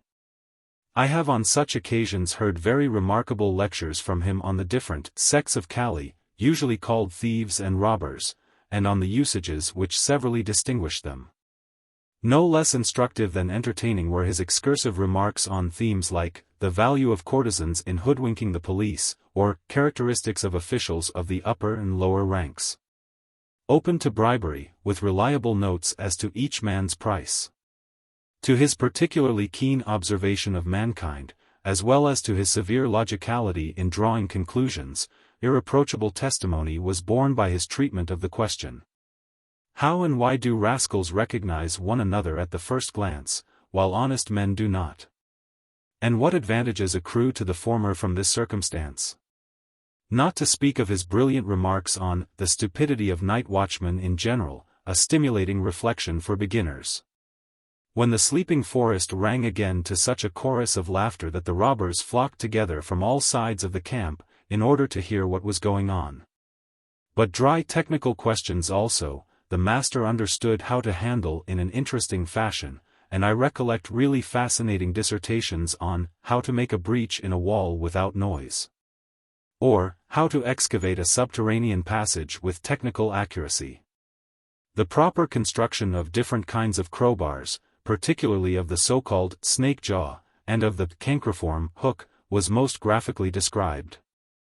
The use of soft-stringed instruments to discover whether people are awake, and of the wooden head of a man thrust in at the door or window to ascertain whether the supposed burglar will be observed, all such things were thoroughly discussed. His development of the theory that a man, when carrying out a theft, must unquestionably take the life of everyone who might later bear witness against him, as also his general consideration of the statement that a thief should not be afflicted with a moral walk and conversation, but, on the contrary, be coarse and violent, occasionally abandoning himself to drunkenness and immorality, I count among the most learned and witty lectures I have ever heard. In order, however, to give thee a better idea of the profound mind of this truly original man, I must repeat to thee the most famous passage from his commentary on the ancient Kali Sutras. The Esoteric Doctrine of the Thieves, 8, a commentary of all but canonical importance. Chapter 10. Esoteric Doctrine. Thus the sutra reads, "The divine also dost thou think? No. Irresponsibility. On account of space, of scripture, of tradition." The worshipful Vajaçravas comments upon this as follows. The divine also, that is punishment. For, in the preceding sutra, such punishments were spoken of as the king or the authorities decree upon the robber, of which are, the mutilation of hand, foot, and nose, the seething cauldron, the pitch garland, the dragon's mouth, running the gauntlet, the rack, besprinkling with boiling oil, decapitation, rending by dogs, impalement of the living body, more than sufficient reason why the robber should, if possible, not let himself be caught, but, if he should indeed have been caught, why he should in every possible way seek to escape. Now some people say, divine punishment also threatens the robber. No, says our sutra, and for the reason that irresponsibility comes into play, which may be made clear in three ways, by the aid of reason, from the Veda, and from the heroic songs handed down to us. On account of space, by which the following consideration, founded on reason, is meant. If I cut off the head of a human being or an animal, my sword goes through between the indivisible particles, for these particles it cannot, on account of that very indivisibility, cut through. What it cuts through, then, is the empty space which separates these particles. But to this space one cannot, on account of its very emptiness, do any harm. For to harm a nothing is just the same as not to harm anything. As a consequence, one cannot by this cutting through of space incur any responsibility, and a divine punishment cannot be meted out for it. But if this be true of killing, how much more then of deeds which are punished less severely by men? Thus far, reason, now comes scripture. The sacred Veda teaches us that that which alone has any true existence, is the highest Godhead, the Brahman. But if this be true, then all killing is an empty deception. This the Veda also says in so many words, in the passage where Yama, the god of death, tells the young Nasakitas of this Brahman, and among other things, says, who, slaying, believes that he kills. Who, when slain, believes that he dies. Astray is this one and that. He dies not, nor does he kill. But even more convincingly is this abysmal truth revealed to us in the heroic song of Krishna and Arjuna. For Krishna himself, having known no beginning, destined to know no end, the eternal, almighty, unthinkable being, the highest God, who for the salvation of all created beings suffered himself to be born as man, Krishna helped, in the last days of his earthly pilgrimage, the king of the Pandavas, the high-minded Arjuna, in the war against the Kauravas, because the latter had done him and his brothers grievous wrong. Now when both armies were drawn up in battle array, their bristling ranks opposed to one another, Arjuna espied among the hostile forces many a former friend, many a cousin and comrade of past days. For the Pandavas and the Kauravas were the sons of two brothers. And Arjuna was moved to the depths of his heart, and he hesitated to give the signal for battle, for loath was he to kill those who had once been his own people. So he stood there looking down from his war chariot, his chin sunk on his breast, a prey to torturing hesitancy, undecided as to what he should do. And beside him stood the golden god Krishna, who was his charioteer. And Krishna guessed at the thoughts of the noble Pandava king. Smiling, he pointed to the rival armies, and showed Arjuna how all those beings come into existence and pass, yet only in seeming, because in all of them only that one lives whose past has known no dawn, whose future shall know no sunset. Untouched alike by birth and death. Who for a murderer holds the one? Who deems him murdered that lies here? He knows, and knows of either, naught. For no one murders. No one dies. Come then, the fight beginnest thou. Taught in this way, the Pandava king gave the signal for beginning the awful battle, and won. So that Krishna, the human-born, highest God, by the revelation of this great esoteric doctrine, changed Arjuna from a shallow and weak-hearted man to a deeply thoughtful, iron-hearted sage and hero. In truth, then, the following holds good. Whosoever commits a crime or causes it to be committed, whosoever destroys or causes to be destroyed, whosoever strikes or causes to be struck. Whosoever robs the living of life or takes that which has not been given to him, breaks into houses, or robs others of their property, whatsoever it be that he does, he burdens himself with no guilt. And whosoever should, now and here, convert with a sharply ground axe every living thing on this earth to a single boneless mass, to one mass of pulp, would, on that account, be no way guilty. Do no wrong. And whoso should on the southern bank of the Gunga take his way, laying waste and murdering, would, on that account, have no guilt. And whoso should on the northern bank of the Gunga take his way, distributing alms and making presents, would, on that account, have no merit. By means of generosity, gentleness, self-renunciation, one does nothing meritorious, nothing good. And there now follows the astounding, frightful 477th Sutra, which, in its striking brevity, runs, rather, on account of the eater. The meaning of these few words, wrapped as they are in deepest mystery. The worshipful Vajaçravas discloses to us as follows. Far removed from any such idea as that of divine punishment threatening the robber and homicide, rather, is the opposite the case.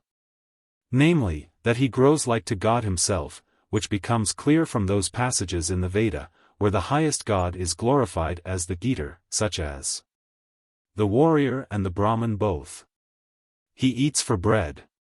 When he with brew of death them sprinkles o'er. As the world has its beginning in Brahman, so also its passing away, Brahman causing it ever to go forth anew and ever destroying it. So that God is not only the creator but also the devourer of all created beings. Of whom here only warriors and Brahmins are mentioned as the highest in rank, and who therefore represent all the others. So also it reads in another passage.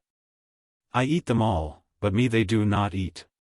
These were the very words, as thou must know, of the highest God himself when, in the shape of a ram, he carried the boy Medhatithi to the heavenly world.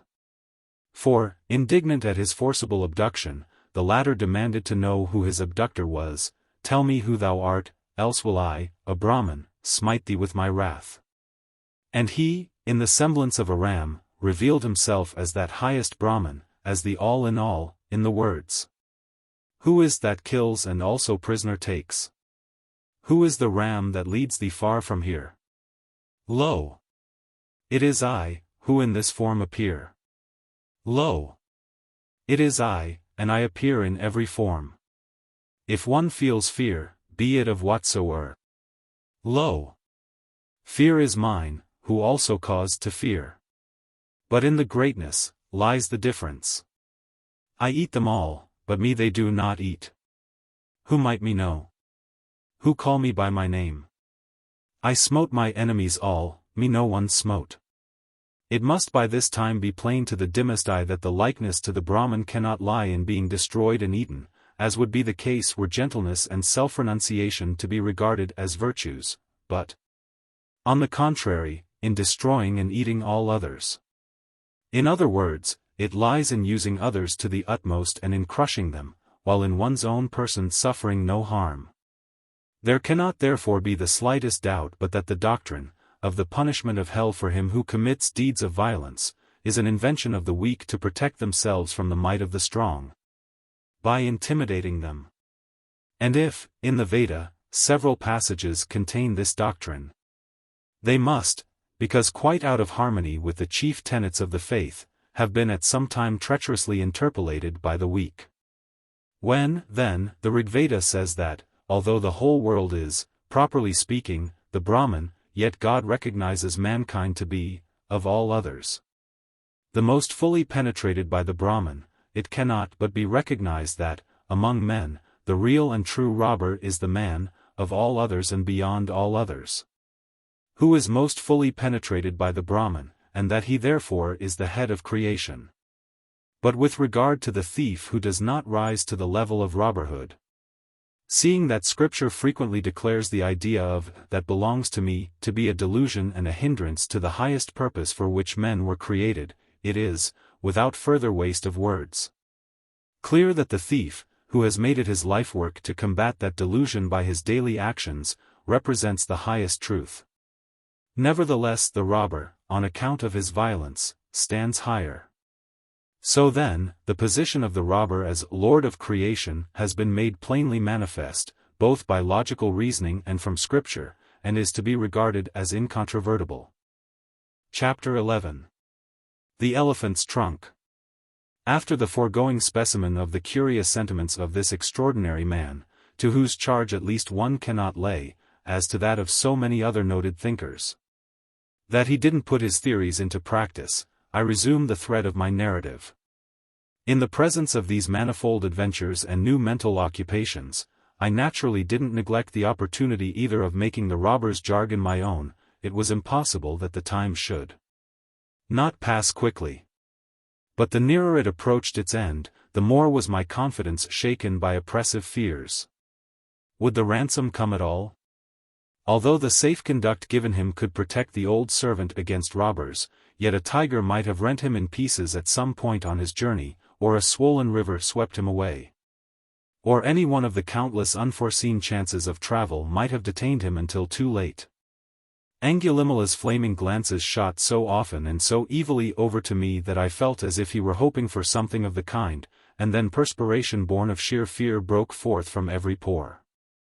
However wonderfully and systematically introduced, and with whatever keenest logic established, Vajaçravas' reasoned statement might be, that in every case in which the ransom was not forthcoming within the proper time, the prisoner in question had to be sawn through the middle with a crosscut saw, and both parts tossed onto the high road with the head towards the rising moon. Yet I must honestly confess that my admiration for this, scientifically regarded, assuredly astounding performance of my learned friend was somewhat spoiled by a peculiar sensation in my more than slightly interested peritoneum. Particularly as the double-toothed crosscut saw used on such occasions was fetched, and, to illustrate what he said, was set in motion by two horrible-looking fellows, its victim for the moment being a faggot representing a human being. Vajaçravas, who noticed that I began to feel sick, patted me encouragingly on the shoulder, and said that the thing did not in any way concern me. From which I naturally began to hope that, in case of necessity, he would come to my rescue for the third time. But when I, in most grateful words, hinted at something of the kind, he drew a very long face and said, "If thy karma should really bear thee such a grudge as to suffer thy ransom to come late, were it but by so much as half a day, then assuredly no god and no devil could help thee, for the laws of Kali are inviolable. But comfort thyself, my son. Thou art designed for quite other things. Rather do I fear for thee that thou wilt one day, after a notable robber career, be beheaded or impaled in some public place. But that is a long way off yet." I could not say that this comfort uplifted me greatly, and so was not a little relieved when, a full week before the expiry of the allotted time, our faithful old servant arrived with the sum demanded. I bade farewell to my horrible host, who, remembering his slain friend, put on a gloomy expression, as though he would much rather have had me sawn asunder, and affectionately pressed the hand of the Brahmin, who banished a tear of emotion by the confident assurance that we should certainly meet again on the nightly paths of Kali. Then we left accompanied by 4 robbers, who had to answer with their lives for our safe arrival in Eugenie. For Angulimala, who was very jealous of his robber honor, promised them, as he sent us away, that if I were not handed over, safe and sound, in my native town, he would flay them alive and hang their skins up at the 4 corners of a crossroad. And men knew that he kept his word. Fortunately, however, it did not, in this instance, become necessary, and the 4 rogues, who behaved admirably on the way, may still be in the service of the goddess dancer with her swaying necklace of skulls. We reached Eugenie without further adventure, and, to be quite truthful, I had had enough with what I had already gone through. The joy of my parents at seeing me was indescribable. But all the more was it impossible to wring from them the permission to undertake a journey to Kosambi very soon again. My father had lost, as thou knowest, in addition to my by no means insignificant ransom, all the goods and all the people in my caravan, and was not in a position at once to fit out a new one. Yet that was a small hindrance in comparison with the terror which overcame my parents at the thought of the dangers of the road. In addition, we did not fail to hear from time to time of Angulimala's fearful deeds, and I cannot deny that I had no great desire to fall into his hands a second time. Nor was there just then the slightest possibility of getting a message through to Kosambi, so that I was obliged to content myself with memories, and, confidently relying upon the fidelity of my adored VIII, to comfort myself with the hope of better times. And at last these came. One day a rumor flew like wildfire through the town, that the frightful Angulimala had been utterly defeated by Satyajira, the son of the minister in Kosambi, his band cut down or dispersed, and he himself with many of his most notorious followers taken prisoner and executed. My parents were now no longer able to resist my passionate entreaties. People had really good reason at last to believe that, for a long time to come, the roads would be free. And my father was not disinclined to try his luck again. But at this juncture I became ill, and when I rose from my bed the rainy season was so near, that it was necessary to wait till it should be past. Then, indeed, nothing further stood in my way.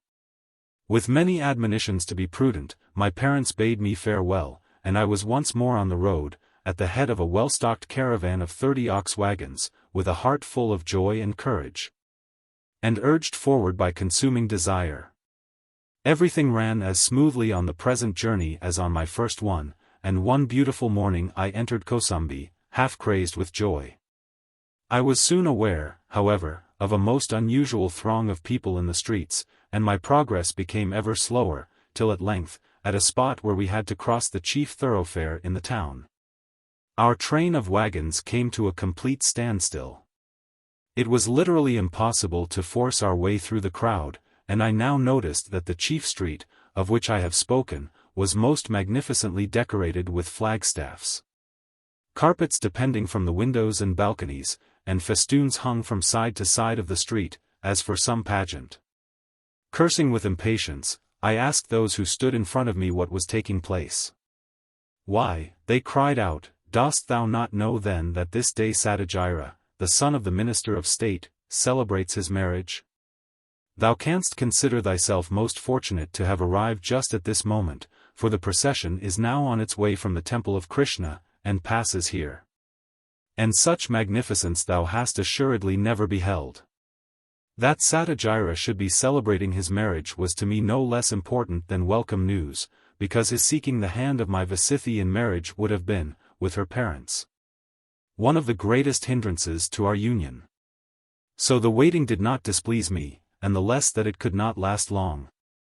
For already we were able to see the lances of a cavalry division which moved slowly past amid the deafening plaudits of the crowd.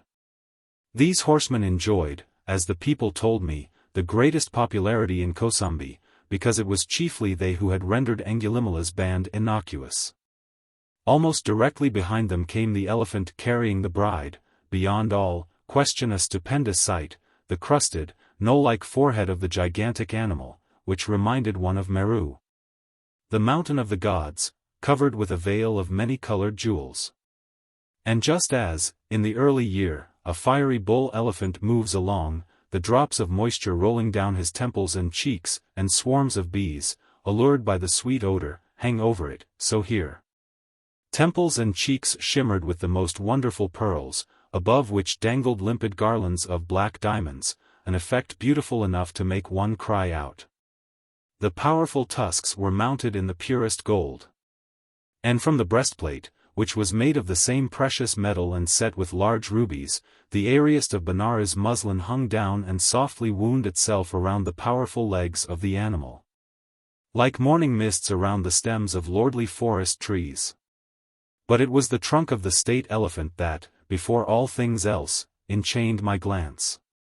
Processions I had seen in Eugenie, and gorgeously decorated elephants' trunks, but never one displaying such taste as this. With us, the trunk was usually divided into fields which formed one exquisite pattern and were completely covered with color. But here the skin was left free as the ground tone, and over this branch-like foundation was twined a loose spray of lancet-shaped asoka leaves, from the midst of which yellow, orange, and scarlet flowers shone forth, the whole, in treatment and finish, the perfection of exquisite ornamental stylization. While I now, with the eye of a connoisseur, studied this marvelous piece of work, there began to creep over me a homesick feeling, and I seemed to inhale again all the love odor of those blissful nights upon the terrace. My heart began to beat violently as I was involuntarily drawn on to think of my own marriage.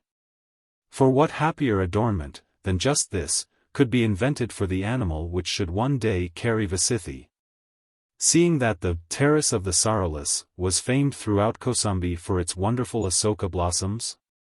In this dreamy condition, I heard, near me, one woman say to another, "But the bride, she doesn't look at all happy." Hardly conscious of what I did, I glanced upward, and a strangely uneasy feeling stole over me as I caught sight of the figure sitting there under the purple baldachin. Figure, I say, the face I couldn't see, because the head was sunk upon the breast, but even of a figure one saw little, and it seemed as if in that mass of rainbow-colored muslins, Although a body did exist, it was not one gifted with life or any power of resistance. The way in which she swayed hither and thither at every movement of the animal, whose powerful strides caused the tent on his back to rock violently to and fro, had something unutterably sad. Something to make one shudder in it. There was really cause to fear that she might at any moment plunge headlong downward. Some such idea may have occurred to the maiden standing behind her, for she laid her hand on the shoulder of the bride, and bent forward, possibly to whisper a word of courage in her ear. An icy fear all but lamed me as, in the supposed servant, I recognized Maiden. And before this suddenly awakened foreboding had time to grow clear within me, Satyajira's bride had raised her head. It was my VIII. Chapter 12. At the grave of the holy Vajaçravas. Yes, it was she. No possibility of mistaking those features, and yet they in no way resembled hers, were indeed like nothing that I had ever seen. In such nameless, superhuman misery did they seem to be petrified. When I came to my senses again, the end of the procession was just passing us. My fainting so suddenly was ascribed to the heat and to the crush of people. Utterly without power of volition, I suffered myself to be taken to the next caravanserai. There I lay down in the darkest corner, with my face to the wall, and remained in the same position for many days, bathed in tears and refusing all food. To our old servant and caravan leader, the same that had accompanied me on my first journey, I gave directions to sell all our wares as quickly as possible, if necessary. Even on the most unfavorable terms, as I was too ill to attend to any business. Of a truth, I was able to do nothing but brood upon my inconceivable loss, in addition to which, I did not wish to show myself in the town, lest I should be recognized by someone. Before all things, I desired to keep VIII from learning anything of my presence in Kosambi. Her picture as I last saw her floated unceasingly before my vision. True, I was indignant at her fickleness, or rather at her weakness. For I could not fail to realize that only the latter came into question, and that she had not been able to withstand the pressure brought to bear upon her by her parents. That she had not turned her heart to the triumphant son of the minister was evidenced plainly enough by her attitude and look. But when I remembered her as, standing in the Krishna grove, her whole face transfigured, she had sworn eternal fidelity to me, I did not understand how it was possible for her to yield so soon. And I said to myself, sighing bitterly, that on maidens' oaths no reliance was to be placed. Yet always that face full of deepest misery rose again before me, and, in a moment, all resentment was dispelled and only tenderest pity went surging forth to meet it. So I firmly made up my mind not to add to her trouble by allowing any news of my presence in Kosambi to come to her ears. Never again should she learn anything of me. She would then, beyond all question, believe that I was dead, and would gradually resign herself to her fate, which was, after all, not lacking in outward splendor. Fortunately, circumstances rendered it possible for my old servant, in an unexpectedly short time, to exchange or sell his wares to great advantage, so that, after but a few days, I was able very early one morning to leave Kosambi with my caravan. When I passed the western gate on my way out, I turned to take a last look at the city within whose walls I had lived through so much, both of joy and sorrow, that could never be forgotten. A few days before, as I entered the town, I was filled to such a degree with restless anticipation that I had eyes for nothing round about me. Impossible as it may seem, I had thus remained blind to the fact that not only the battlements of the gate, but also the coping of the walls to either side, were hideously decorated with impaled human heads. There was no room for doubt, these were the heads of the executed robbers from Angulimala's band. For the first time since I had seen VIII's face under the baldachin, another feeling than that of grief possessed me, and I gazed with unspeakable horror upon these heads, of which the vultures had long since left nothing but the bones, with, at the very most, the pigtails, and here and there a beard whose wild tangle had protected the place on which it grew. So all of them would have been unrecognizable had not his savage red beard betrayed one, and his pigtail wound around on the top of his head, after the manner of the ascetic plate-wearers, another. These two, and without doubt many of the others, had often nodded to me in comrade-like fashion from the camp circle at night. And I remembered with ghastly distinctness how that red beard, flaring in the moonlight, had wagged with merriment on the occasion of the lecture upon the stupidity of night watchmen. Yes, so realistic was it all that I could almost imagine I still heard the droning laughter from that lipless mouth. But about the middle of the battlements over the gate, and somewhat raised above the rest, a powerful skull shone forth in the rays of the rising sun and imperiously drew all my attention to itself. How should I not recognize those lines again? He it was who that day forced us all to laugh without himself moving a muscle of his Brahmin face. Vajaçravas had dominated here, while, without doubt, Angulimala's had been put up over the eastern gate. And a curious sensation stole over me as I thought of the profundity with which the former had in those past days expounded the mysteries of the various modes of capital punishment, quartering, rending by dogs, impalement, decapitation, and with what nice care he thereupon sought to prove that the robber should not let himself be caught. But if unfortunately caught, how he must seek by all possible means to escape. Ah! Of what help had his science been to him? So little may man avoid his fate, which is, as we know, the fruit of his deeds. It may be in this, it may be in some former life. To me it seemed as though he looked very earnestly from the hollows of his empty eyes, and his half-open mouth called to me, Kamanita. Kamanita. Look closely upon me, consider well what thou sayest. For thou also, my son, wast born under a robber star, thou also shalt tread the nightly paths of Kali, and, just as I have ended here, so wilt thou also one day end. Yet, strangely enough, this fantasy, which was vivid as any sense perception, filled me neither with fear nor horror.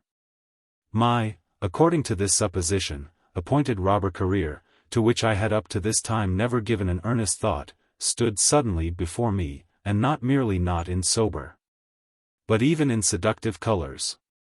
Robber chief, what could be more alluring to me in my misery?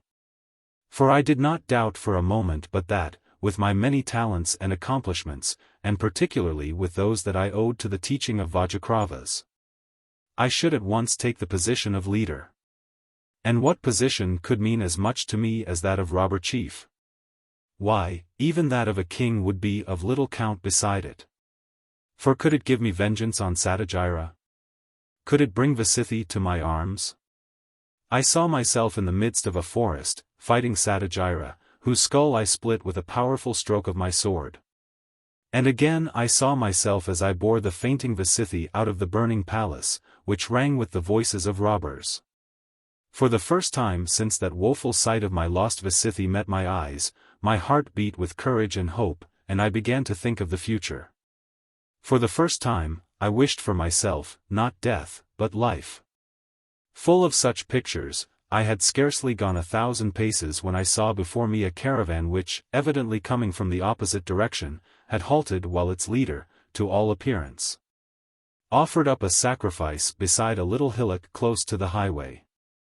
I went up to him with a polite greeting, and asked what deity he was here worshipping. In this grave, he replied, rests the holy Vajaçravas, to whose protection I owe it that, passing through a dangerous neighborhood, I am yet able to reach home safe and without damage to life or property. And I counsel thee earnestly not to neglect to offer up a fitting sacrifice here. For if, when thou enterest the wooded region, thou wert to hire 100 forest warders, their help would be as nothing to thee compared with the protection of this holy man. My dear friend, I replied, this mound seems to be only a few months of, and if a Vajaçravas lies buried beneath, it certainly will not be any saint, but the robber of that name. The merchant quietly nodded assent. The same, certainly. I saw him impaled at this spot. And his head is still up over the city gate. But since he has suffered the punishment imposed by the king, he has, purged thereby from his sins, entered heaven without spot or stain, and his spirit now protects the traveler from robbers. Over and above this, however, people say that even during his robber lifetime he was an exceedingly learned and almost saintly man. For he knew even secret parts of the Veda by heart, at least that is said. And it is perfectly true, I replied, for I knew him well, and may even call myself his friend. As the merchant looked somewhat appalled when I said this, I continued. Thou must know that I was once made prisoner by this band, and that at that time Vajaçravas twice saved my life. The merchant's look passed from fright to envious admiration. Then indeed thou canst truly count thyself happy. Did I so stand in his favor, I should in a very few years be the richest man in Kosambi. And now, a prosperous journey to thee, O enviable one. Saying which, he gave the signal for his caravan to proceed on its way. I naturally did not neglect to lay an offering for the dead on the grave of my famous and esteemed friend. But my prayer, in contrast to all of the others offered up here, had for its burden that he would lead me straight into the arms of the nearest robber band, to which, with his help, I decided then to join myself, and the leadership of which, as I did not doubt, would of itself soon pass into my hands. I was presently to see, however, and that plainly, that my learned and, by popular pronouncement, now sainted friend had been mistaken when he averred that a robber constellation had shone upon me at my birth.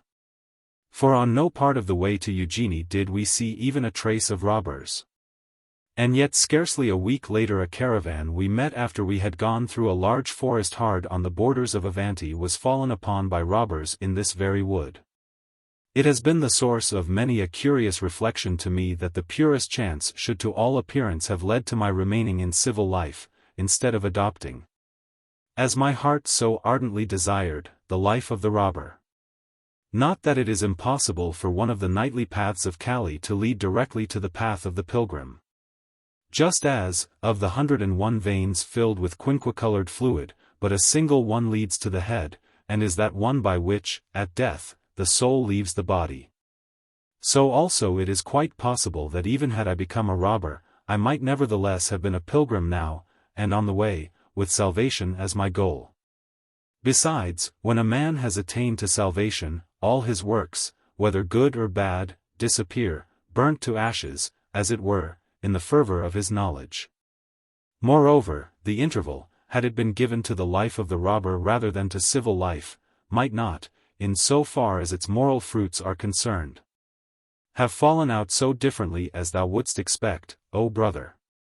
For, during the time I dwelt among the robbers, I came to know that there are among them many different types, of which some possess most excellent qualities, and that, certain external features apart, the difference between robbers and honest folks is not quite so vast as the latter would fain have us believe. And, furthermore, in the ripe period of life on which I now entered, I could not help noticing that the honest folks dabbled in the handiwork of the thieves and robbers, a number of them, as opportunity offered, and, as it were, improvising. Others regularly, and with great as well as, so far as they personally were concerned, highly profitable skill, so that by mutually lessening the dividing distance, not a little contact, even, took place between the groups. For which reason I am really unable to say whether I have or have not, by the help of the favoring fate which held me back from the nightly paths of the goddess dancer with her swaying necklace of human skulls, actually won so very much. After this profound reflection, the Pilgrim Kamanita became silent, and turned his eyes, lost in thought, on the full moon, which rose large and glowing into the heavens directly over the distant forest, the haunt of the robbers, and flooded with a stream of light the open hall of the potter, where it seemed to transform the yellow mantle of the master into pure gold, like to the raiment of some godlike image. The Lord Buddha, on whom the pilgrim, attracted by the splendor, but without having the smallest inkling of the identity of him whom he beheld, involuntarily turned his gaze, indicated his sympathy by a measured inclination of the head, and said, "Still I but see thee, pilgrim, turning thy steps rather towards home than homelessness. Although the path to the latter had of a truth opened itself to thee with sufficient plainness. Even so, O reverend one, my dim eyes failed to see the path to freedom, and I took my way, as thou sayest, to the home." The pilgrim sighed deeply, and by, in a fresh, clear voice, resumed the record of his experiences. Chapter 13. The Boon Companion. The end of the matter was that I continued to reside in the house of my parents in Eugenie. This, my native town, O stranger, is, as all the world knows, famed throughout India not less for its revels and unstinted enjoyment of life than for its shining palaces and magnificent temples. Its broad streets resound by day with the neighing of horses and the trumpeting of elephants, and by night with the music of lovers' lutes and the songs of gay carousers. But of all the glories of Eugenie, none enjoy a reputation so extraordinary as do its courtesans. From the great ladies who live in palaces, building temples to the gods, laying out public parks for the people, and in whose reception rooms one meets poets, artists, and actors. Distinguished strangers, and, occasionally, even princes, down to the common wenches, all are beauties with softly swelling limbs and indescribable grace. At all great festivals, in processions and exhibitions, they form the chief adornment of the beflagged and flower-strewn streets. In crimson dresses, with fragrant wreaths in their hands, the air about them heavy with delicious odors, their attire sparkling with diamonds, dost thou see them, O brother? Sitting on their own magnificent grandstands moving along the streets, with glances full of love, seductive gestures, and playfully laughing words. Everywhere fanning the heated senses of the pleasure-seekers to living flame. Honored by the king, worshipped by the people, besung by the poets, they are fitly named, the many-colored floral crown of the rock-enthroned Eugenie. And draw down upon us the envy of the less favored neighboring towns. Not unfrequently the choicest of our beauties go to these places as guests, and it actually happens that one or another of them has to be recalled by royal decree. To the lips of one who, like myself, desired to drown the grief that was eating away his life, the golden cup of pleasure, filled to the brim with its intoxicating lethe draught, was freely, nay, prodigally, held by the fair hands of this joyous sisterhood. Owing to my many talents and wide knowledge of the fine arts, and, not less, of all social games, I became a favored guest of the great courtesans, of whom one indeed, whose favor could scarcely be measured by gold, fell so passionately in love with me that she quarreled with a prince on my account. On the other hand, owing to my complete mastery of the robber dialect, I was soon on confidential terms with the wenches of the low streets, whose company, on the path of pleasure of a coarser and more robust type, I by no means despised, and of whom several were heart and soul devoted to me. Thus madly did I dive deep down into the rushing whirl of the pleasures of my native city, and it became, O stranger, a proverbial saying in Eugenie, as fast as young Kamanita. It was about this time that an event occurred which goes to show that evil habits, and sometimes even vice, may to such an extent be the source of good fortune that the man of worldly mind cannot easily decide whether he most owes his prosperity to his good or to his bad qualities.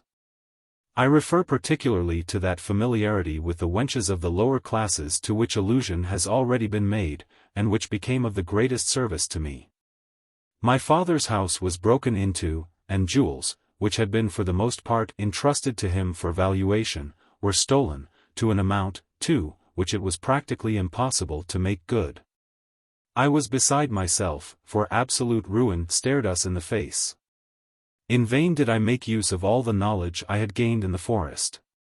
From the fashion in which the subterranean passage was constructed, I could easily tell to what class of thief the deed was to be ascribed. But even this most useful hint proved useless to the police, who, to be sure, do not, in Eugenie, occupy the high position taken by the institution of the courtesans, a circumstance not without suggestion of some inner relationship between the two bodies. On one occasion, in a very learned lecture on the love affairs of the various classes, I heard with my own ears the following sentence: the gallantries of the police officer have to take place during his nightly round of inspection, and with the courtesans of the city, by order. Which, taken in connection with Vajaçravas' remarks upon the service rendered by the city courtesans in hoodwinking the police, gave me, in those days of anxious waiting, much food for thought. Now, however, in this strangest of all worlds of ours, things seem to be so arranged that the left hand must make good what the right has done amiss. And that is what happened here. For that flourishing blossom from Eugenie's flower garden actually yielded me the fruit which the thorny hedge of the police, perhaps stunted just on account of that very same flourishing condition of the said blossom, failed to ripen. These kind maidens, seeing me in despair because of the ruin threatening me and mine, discovered the culprits, and forced them, by threatening the complete withdrawal of their favor, to hand over the plunder, so that we got off leniently with the loss of the little that had already been spent, and with a fright which did not fail of its effect in my own case. It woke me up from the dissipated life in which I was uselessly squandering the best of my years and strength. For, quite apart from this waking up and its occasion, my folly had now reached a point where it was certain either, in the garb of habit, to enslave and deprave me utterly, or, on the contrary, to fill me with gradually increasing disgust. This latter result was now very much hastened by the experience I had just had. I had seen poverty staring me in the face, the poverty to which the life I had been leading would have handed me over defenseless, after it had, with all its costly pleasures, treacherously left me in the lurch. At this juncture I bethought me of the words uttered by the merchant at the grave of Vajaçravas, "Did I stand so high in Vajaçravas' favor as thou dost, I should in a very few years be the richest man in Kosambi." And I resolved to become the richest man in Eugenie, and to this end, to devote myself with all my strength to the caravan traffic. I carried out my resolutions. And whether my friend and master Vajaçravas, from his abode in the other world, did or did not stand by me in his own person in all my undertakings I dare not certainly say, although I have at times believed it. But this much is certain, that his words in their after effects now did. For my having become familiar, through his teaching, with all the customs and usages of the various types of robbers, and my having even been initiated into the mysteries of their secret rules, now placed me in a position where I was able, and that without ridiculous foolhardiness, to carry to a successful conclusion enterprises which another would never have dared to venture on. But just such I now selected, and no longer condescended to the ordinary routes. As a result, when I conducted a large caravan to a town to which, for months, no other merchant had been able to proceed, because powerful bands of robbers had, as it were, cut off the district from all intercourse with the outer world, I found the inhabitants so desperately anxious to buy my wares that I was at times able to dispose of these at 10 times the usual profit. But that was not all. For inestimable was the advantage I drew from my old friend's instruction with regard to the distinguishing marks of officials, both of higher and lower rank, who are open to bribery.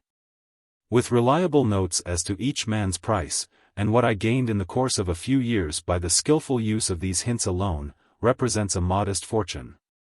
So several years passed, during which the various delights of my pleasure-loving native city alternated healthily with the hardships of business journeys, rich indeed in dangers, but nevertheless by no means barren of pleasure, in spite of all perils. For in strange cities I always resided with a courtesan to whom I was as a rule recommended by some mutual friend, someone of the fair ones of Eugenie, and who not only played the part of hostess but, as often happened, formed my business connections for me very shrewdly as well. Such was the tenor of my life when, one forenoon, my father came to my room. At the moment I was busy putting some lac on my lips, only pausing from time to time to shout directions to a servant who had led my horse out into the courtyard in front of my window and was saddling him. The special care required on the present occasion was due to a unique contrivance by which cushions were to be strapped on in front of the saddle for a gazelle-eyed beauty I was to hold there. An outing had been arranged for the afternoon to a public garden, and I was going with some friends of both sexes. I welcomed my father, and was about to call for refreshments. But he stopped me, and when I offered him some sweet-scented cachous from my golden box, he declined these also, and only took some betel. I concluded at once from this, and not without misgiving, that my respected parent had something on his mind. "I see that thou art getting ready for a pleasure excursion, my son," he said, after he had taken the seat I offered him, "and I cannot blame thee, seeing that thou art but just returned from a fatiguing business journey. Whither dost thou go today, my son? It is my intention, father, to ride with some friends of both sexes to the garden of the 100 lotus ponds, where we are to amuse ourselves with games. Excellent, most excellent, my son. Charming, delightful is an afternoon in the garden of the 100 lotus ponds. The deep shade of the trees and the cooling breath of the waters invite the guest to loiter there. And well-bred and ingenious games are most praiseworthy, for they exercise body and mind without straining them.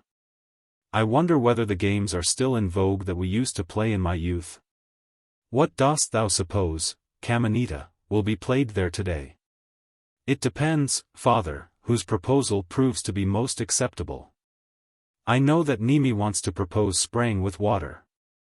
I don't know it, said my father. No, Nimi learnt it in the south, where it is all the fashion. The players fill bamboo canes with water and spray one another, and whoever becomes wettest has lost. It is very amusing. But Kalia thinks of suggesting Kadamba. My father shook his head. I don't know that either. Oh. That is much in favor at present. The players first divide into two parties. These then attack one another, and the branches of the Kadamba shrub with its great golden blossoms serve as magnificent weapons. The wounds are recognizable from the dust of the blossoms, so that the umpires are able to decide without difficulty which party has won. The game is bracing, and has something dainty about it. I myself, however, intend to propose the wedding game. That is a good old game, said my father, with a decided smirk, and I am greatly delighted that thou art minded to propose it, as it is an evidence of thy sentiments. From play to earnest, the step is not an excessively long one. As he said this, he again smirked, with such evident satisfaction that it made my very flesh creep. Yes, my son, he went on, talking of that leads me straight to what brought me to thee today. Thou hast, on thy many business journeys, by thy capacity in good fortune multiplied our possessions many times over, so that the prosperity of our business has become proverbial in Eugenie. On the other hand, however, thou hast also quaffed the delights of youth's freedom in unstinted draughts. As a result of the former, thou art well able to provide for a household of thine own. And from the latter, it follows that it is also time for thee to do so, and to think of spinning the thread of our race farther. In order to make things very easy for thee, my dear son, I have sought out a bride for thee in advance. She is the eldest daughter of our neighbor Sanjaya, the great merchant, and has but recently reached the marriageable age. As thou dost perceive, she comes from a family of like standing with our own, respected and very rich, and she has a large number of relatives both on her father's and mother's side. Her body is faultless, her hair, of the blackness of the bee, her face, like the moon in its beauty, eyes, like a young gazelle's, a nose like a blossom of the sesame, teeth like pearls. And bimba lips, from which there comes the voice of the kokila, so rarely sweet is it. And her limbs delight the heart as does the stem of the young pisang. While her full hips lend to her carriage the easy majesty of the royal elephant. It is not possible, therefore, that thou canst have aught to object to in her. I had indeed nothing to find fault with, save perhaps that her many and so poetically extolled charms left me utterly cold. And I own that, among the details of the wedding ceremonial, that prescribing 3 nights of continence during which, in the company of my young wife, eating no seasoned food, sleeping on the floor, and keeping the hearth fire alight, I had, according to the ordinance, to preserve the strictest chastity, was, of all others, the least irksome to me. An unloved wife, O brother, does not make home dear, nor its 4 walls attractive, so I betook myself on journeys almost more willingly than before. And in the intervals concerned myself solely with business matters. And as I, to give the truth its due, did not in these deal too scrupulously, but without much hesitation took what was to my own advantage on every occasion. My riches increased to such an extent that, after a few years, I found myself near to the goal of my ambition, and was one of the richest citizens of my native town. With that happy state of things came the desire, as master of a house and father of a family, my wife had in the meantime borne me 2 daughters, to taste the sweets of my riches very fully. And in especial to make a display of them before my fellow citizens. To that end I purchased a large tract of land in the suburbs, and laid out a magnificent pleasure garden, in the midst of which I built a spacious mansion, with halls whose ceilings were borne aloft on marble pillars. This property was reckoned among the marvels of Eugenie, and even the king came to see it. Within these fair domains I now gave fabulous garden festivals and the most luxurious of banquets. I had begun to devote myself more and more to the pleasures of the table. The most luscious viands which were by any possibility, each in his season, to be had for money, had to appear on my table even at ordinary meals. At that time I was not, as thou dost now see me, lean and wasted by lone wanderings, by life in the woods, and ascetic exercises, but of a full habit of body, indeed, even inclined to be somewhat portly. And it became, O stranger, a proverbial saying in Eugenie, his table is like the merchant Kamanita's. Chapter 14. The Husband. One morning I was walking back and forth in the grounds with my head gardener, considering where improvements could be best introduced, when my father, on his old ass, rode into the courtyard. I hastened forward, and, after helping him to dismount, was about to go into the garden with him, as I believed he had come to enjoy the beauty of our flowers. But he preferred to enter the first room that offered, and when I ordered my man to bring refreshments he declined. He wished to speak to me without being disturbed. Overcome by a feeling of uneasiness, and scenting danger ahead, I sat down on a low seat beside him. My son, he began, in a tone of deepest earnestness, thy wife has hitherto borne thee but 2 daughters, and there is no prospect that she will present thee with a son. Now, it is said, and with much truth, that the man dies miserably for whom there is no son to offer the sacrifices proper to the dead. I don't blame thee, my son, he added hastily, perhaps observing that I became somewhat restless. And, although I was not aware how in this matter I could have deserved blame, I thanked him with becoming humility for his clemency, and kissed his hand. No, I must blame myself, because in choosing thy wife, I allowed myself to be dazzled in too great a degree by worldly considerations, having reference to family and possessions, and did not observe the characteristic marks sufficiently. The girl whom I now have in mind for thee comes, it is true, of a family by no means distinguished, and far from rich. Nor can one praise her for her possession of what the superficial observer calls beauty. But, by way of recompense, she has a navel which sits deep and is turned to the right.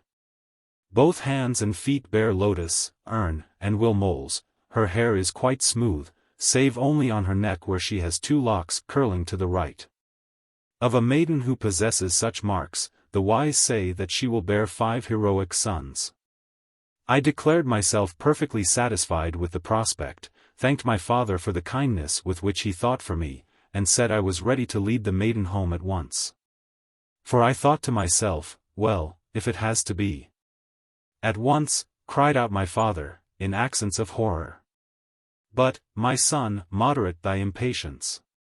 We are at present in the southern course of the sun. When this deity enters his northern course, and we have reached the half of the month in which the moon waxes, then will we choose a favorable day for joining hands, but not before, not before. My son. Else what would all the bride's good qualities do for us? I begged my father to have no anxiety. I would have patience for the time mentioned, and would in all things be guided by his wisdom. On which he praised my dutifulness, gave me his blessing, and allowed me to order refreshments. At last the day, for which I did not ardently long, but on which all the propitious signs were found to be united, approached. The ceremonies were this time much more tedious. Full 14 days did I need beforehand, in order to master all the necessary sentences. The agony of fear I endured during the joining of hands in the house of my father-in-law, it is hardly possible to put into words. I trembled without intermission, filled with a horrible dread lest I should not recite some verse correctly, or in keeping with the action to which it belonged.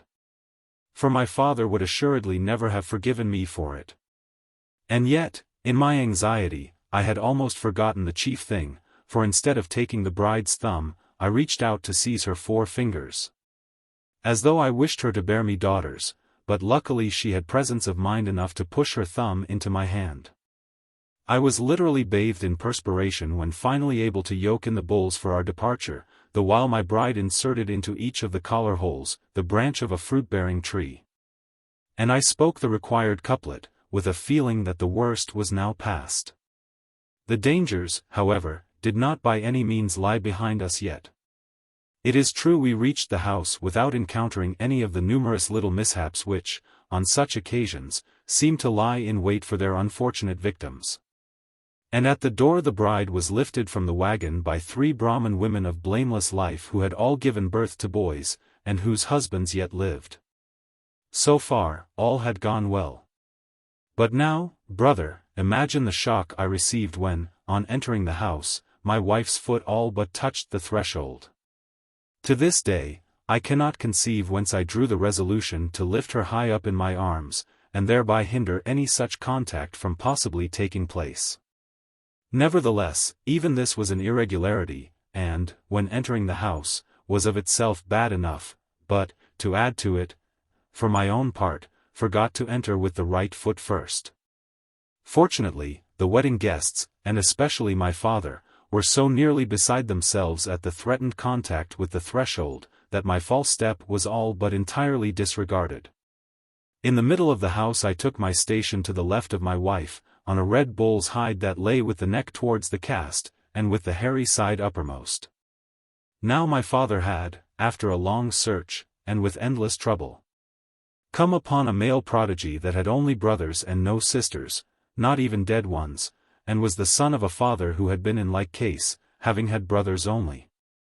Moreover, this was actually true of his grandfather also, and, to the accuracy of the statements in each case, legal testimony was forthcoming.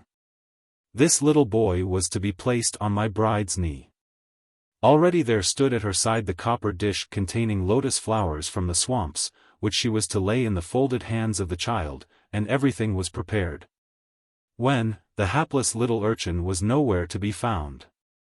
Not till afterwards, when it was too late, did a manservant discover that the child had found the sacrificial bed, between the fires, all too enticing, and had rolled himself in the soft grass till he was practically buried in it.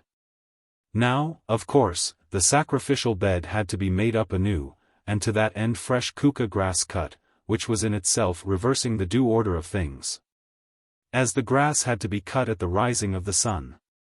We were finally obliged, as I have indicated, to do without this crown of the whole function, and to content ourselves with the hastily procured son of a mother who had borne only sons. But my father was in such a state of excitement at the failure of this precaution, on which he had built his highest hopes, that I feared a fit of apoplexy would suddenly put an end to his precious life. True, he would, under no circumstances, have committed the indiscretion of dying at that moment, in order not to interrupt the ceremonies in the worst of all possible ways. But this comforting reflection did not occur to me at the time. Martyred by the most horrible fears, I was obliged, in order that no interval might ensue, to pass the time of waiting for the substitute in reciting appropriate sentences, without a pause. That hour I solemnly promised myself that, come what might, I would never marry again. Finally, after everything was ended, I was obliged to spend 12 nights with my wife, who, by the by, was anything but the monster of ugliness my father's description had led me to expect, in absolute chastity, fasting rigorously, and sleeping on the floor. This time it was 12 nights, because my father thought it was better to be on the safe side, and do too much rather than too little. But the doing was distinctly painful to me, particularly inasmuch as I had to deprive myself, during the whole time, of my favorite dishes, high seasonings and all. However, this period of probation also I managed to survive, and life ran on again on the old lines, though soon with a very material difference. I was ere long to see how thoroughly warranted was my aversion for my father's new marriage proposal. True, I had instantly comforted myself with the idea that, if a man had one wife, he might just as well have two. But alas, how sadly had I deceived myself. My first wife had always seemed to possess a gentle character, which, if anything, rather leaned to the side of dullness than to that of irritable passion. And my second wife had always been praised for her true womanly softness. In the same way, O brother, are water and the hearth fire, both of them very truly beneficial possessions. Yet when they meet on the hearth, one must be prepared for hissing. And from that unhappy day onward there was the noise of hissing in my home. But imagine to thyself, if thou canst, what it became when my second wife did really bear me the first of those 5 heroic sons. Now, my first wife accused me of not having wanted sons by her, and of having refrained from offering the fitting sacrifices, in order that I might thus have an excuse for marrying another. While my second wife, when she was irritated by the first, performed a very devil's dance of triumphant scorn. Then, between the two, there was a constant wrangle as to precedence. My first wife laying claim to the first position as having actually been the first, while the second made the same demand as the mother of my son. But worse was yet to come. One day my second wife dashed into me, trembling from head to foot with excitement, and demanded that I should send the first away, as she wished to poison my son. The boy had, as it happened, had an attack of colic from eating sweets. I rebuked her severely, but had scarcely freed myself from her presence, when the first stood before me, clamoring that her 2 lambs were not sure of their lives so long as that vile woman remained in the house. Her rival wished to get both of my little daughters out of the way, in order that their dowries should not diminish the heritage of her son. So, under my roof, peace was no longer to be found. If thou, O brother, didst chance to delay thy steps at the farmhouse of the rich Brahmin who lives but a short way off, and didst hear how, within, his 2 wives upbraided one another, disputing in high, shrill tones, and polluting the air with their coarse epithets, then thou hast, so to speak, passed my house on the way. And it also became, I am sorry to confess, a proverbial saying in Eugenie now, the 2 agree like Kamanita's wives. Chapter 15. The Bald-Pated Monk. Such was the state of affairs in my home, when, one forenoon, I sat in a large room which lay on the shady side of the house, and was set apart for the transaction of all business matters. For that reason it overlooked the courtyard, an arrangement which enabled me to keep under my own eye everything relating to the administration of my affairs. Before me stood a trusted servant, who had during a number of years accompanied me on all my journeys, and to whom I was giving exact instructions with regard to the taking of a caravan to a somewhat distant spot, as well, of course, as to the best mode of disposing of his wares when he got there. The produce he had to bring back with him, the business connections he was to form, and other similar matters. For it was my intention to give him full charge of the expedition. To be sure, my house was less homelike than ever, and one might suppose that I myself would have been glad to embrace every opportunity of roaming about in distant lands. But I was beginning to be somewhat self-indulgent and dainty, and shunned very distant journeys, not only because of the fatigues to be faced on the way, but, above all, on account of the sparing diet to be put up with, at all events when actually on the road. Yet even supposing the journey's end reached, with the possibility of making up for lost time and of having the best of everything, there were numerous disappointments to be reckoned with, and I, at least, was never able to dine abroad as I did at home. As a result, I had begun to send out my caravans under trusty leaders while I remained behind in Eugenie. Well, as I was saying, I was in the midst of giving my caravan leader very minute and well-considered instructions, when from the courtyard we heard the quarrelsome voices of my 2 wives. Both much louder than usual, and with a flow of language which sounded as though it would never end. Irritated by this tiresome interruption, I finally sprang up and, after having vainly looked out at the window, stepped into the courtyard. There I saw both of my wives standing at the outer gate. But far from finding them wrangling with one another, as I had expected, I came upon them for the first time of one mind. They had discovered and pounced upon a common enemy, and on him they now poured out the vials of their united wrath. This luckless beggar was a wandering ascetic, who stood there leaning against one of the pillars of the gate, and quietly letting this stream of abuse flow over him. The actual reason for their attack upon him I have never discovered. I imagine, however, that the mother instinct, which was very highly developed in both, scented in this self-denier, a traitor to the sacred cause of human propagation and a foe to their sex. And that they had just as instinctively fallen upon him as two mongooses upon a cobra. Out upon him, the bald-headed priest, the shameless ruffian. Just see how he stands there, with his bent shoulders and hangdog look, breathing piety and contemplation, the oily hypocrite, the smooth-faced windbag. It is the kitchen pot that he peers and gazes, sniffs and snuffles at, just like any old ass who, unyoked from his cart, runs to the rubbish heap in the courtyard and peers and gazes and sniffs and snuffles. Out upon him, the lazy, brazen-faced thief, the shameless beggar, the bald-pated monk. The object of these and similar expressions of maternal contempt, a pilgrim belonging to some ascetic school and a man of strikingly lofty stature, still stood leaning against the gatepost in an attitude of easy repose. His mantle, of the yellow color of the Kanikara flower, and not unlike thine own, fell in picturesque folds over his left shoulder to his feet, and gave the impression of covering a powerfully built body. The right arm, which hung limply down, was uncovered, and I could not help admiring the huge coil of muscles, which rather seemed to be the well-earned possession of a warrior than the idle inheritance of an ascetic. And even the clay bowl appeared, in his nervous hand, to be as strange and incongruous as an iron bludgeon in that same hand would have seemed to be in its proper place. His head was bent, his gaze fixed on the ground, his mouth absolutely without expression, and he stood motionless there, as though some masterly artist had hewn the statue of a wandering ascetic in stone, had painted and clothed it, and as though I had thereupon caused it to be set up at my gate, it might be, as a symbol of my liberality. This tranquility of his, which I held to be meekness, but which my two wives regarded as contempt, naturally goaded the latter to ever greater efforts.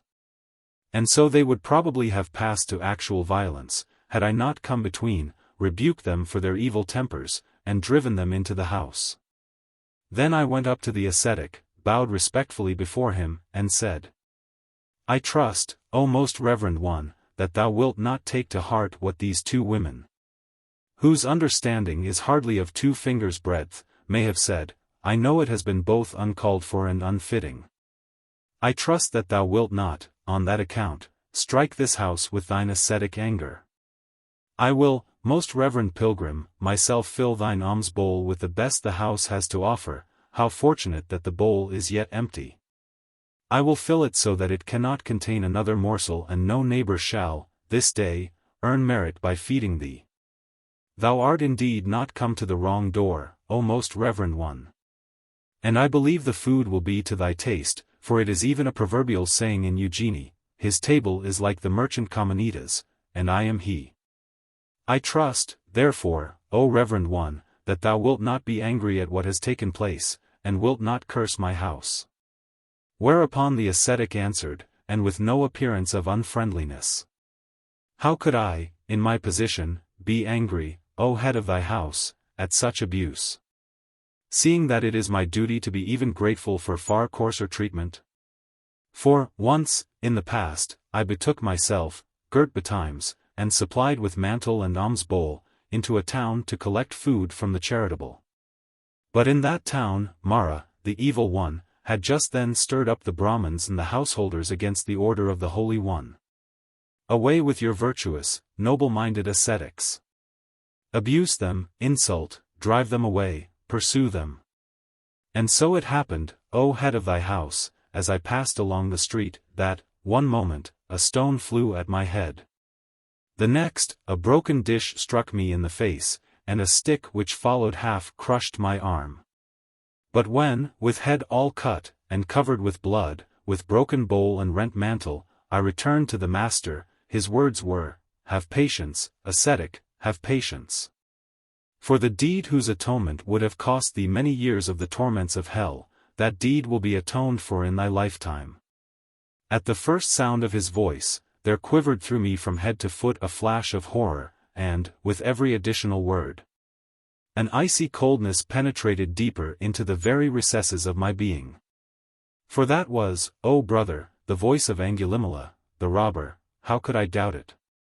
And when my convulsive glance fixed itself on his face, I recognized that also, although his beard formerly went almost up to his eyes and his hair grew down deep into his forehead, whereas he now stood bald and shaven before me.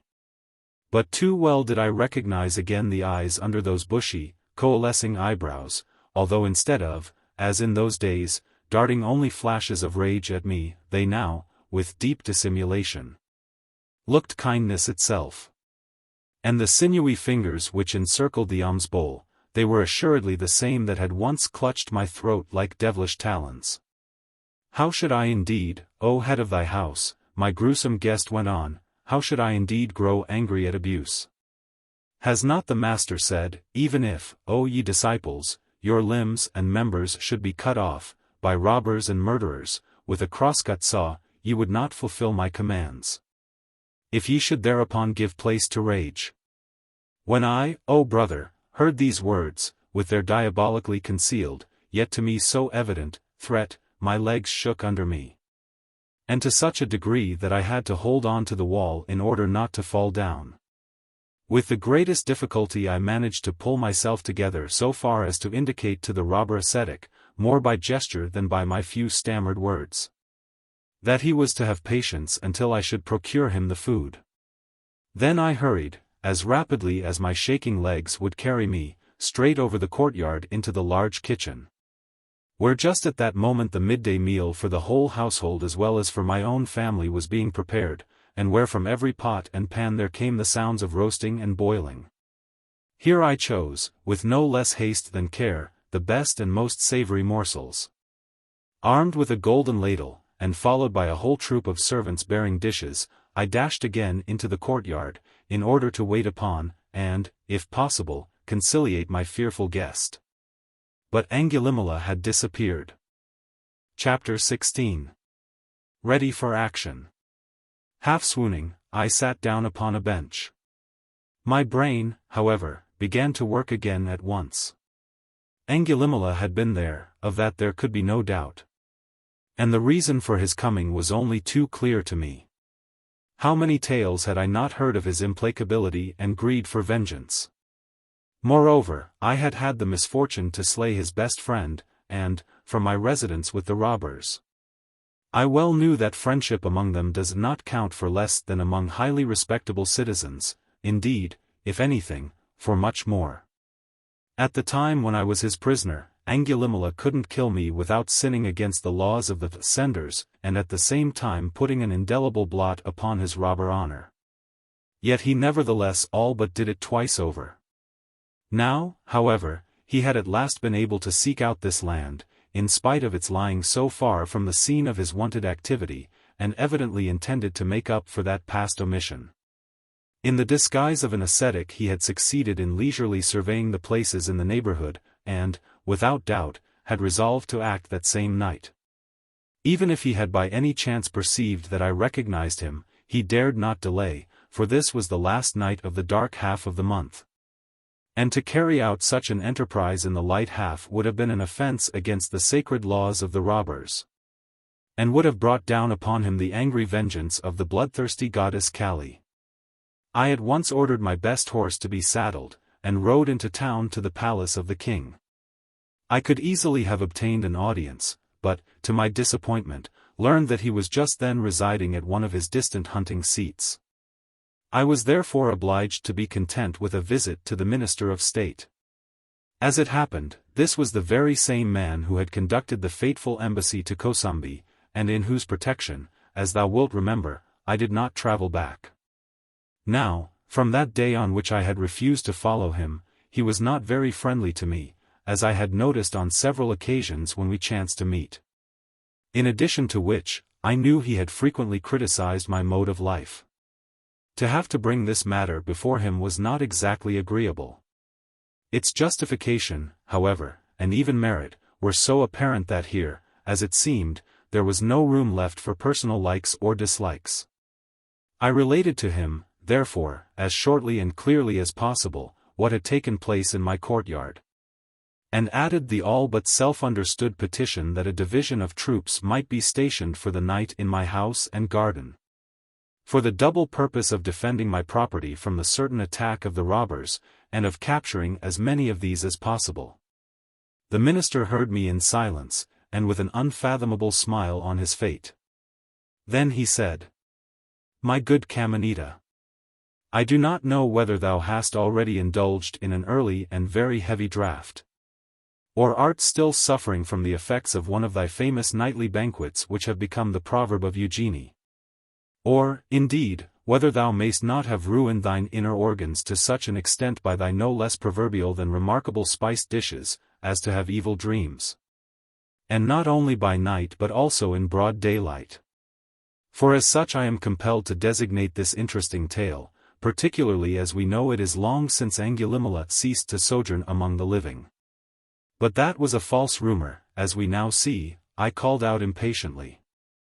"I by no means see it," he replied sharply. "There can be no question in this instance of a false rumor. For a short time after the affair Satyajira himself related to me in Kosambi that Angulimala had died in the underground dungeons of the ministerial palace, under torture.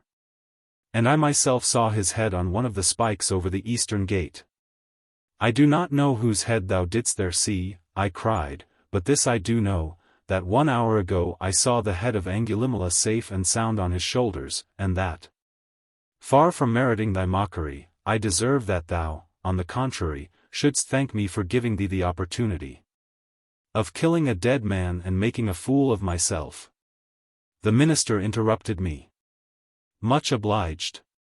Then I beg thee at least to remember that this is not a matter which concerns the first best estate thou mayst hear of, but relates to a mansion and grounds reckoned among the wonders of Eugenie, and inspected by our gracious king himself with great admiration.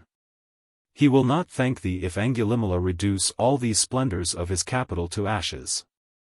"Oh, that troubles me little," said the minister, laughing.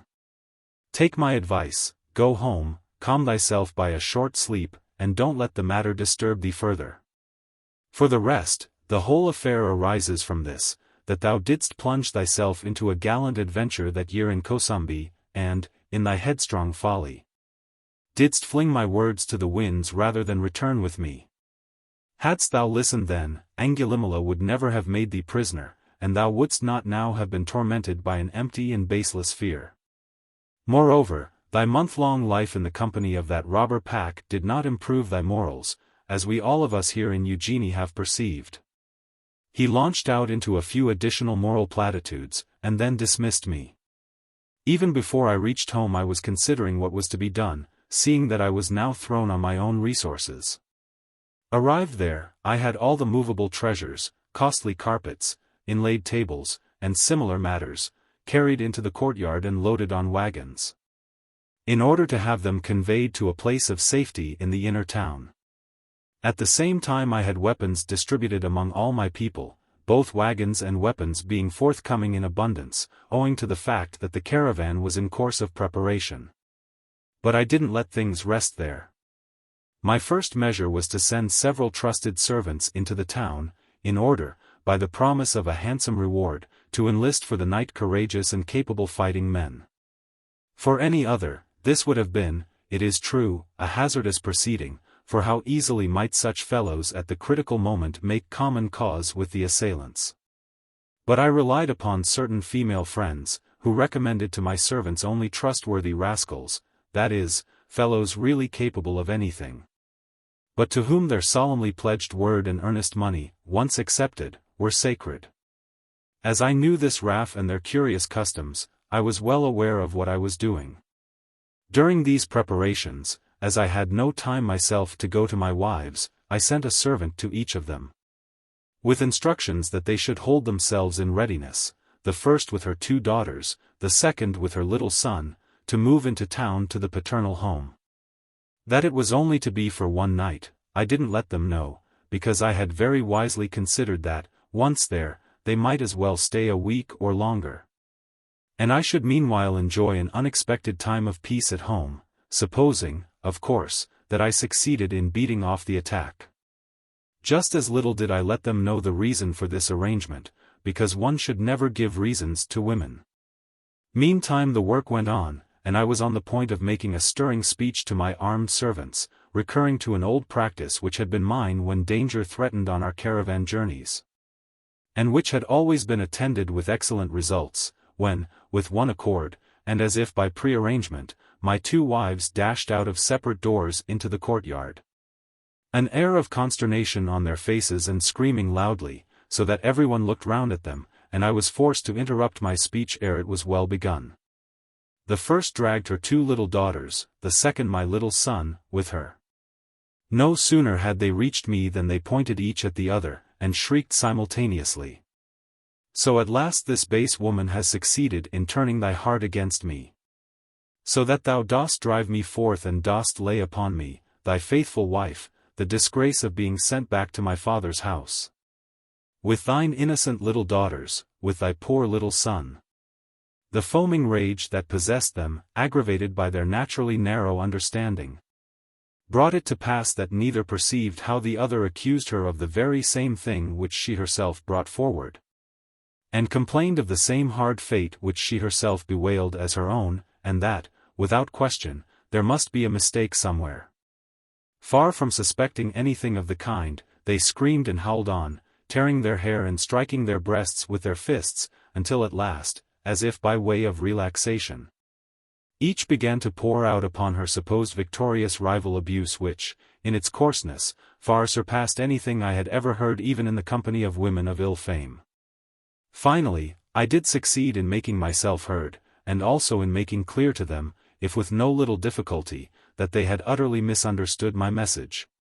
That neither of them was to be sent to her own parents, but to my father's house, and by no means as a punishment or as a sign of my displeasure, but solely on account of their own and their children's safety.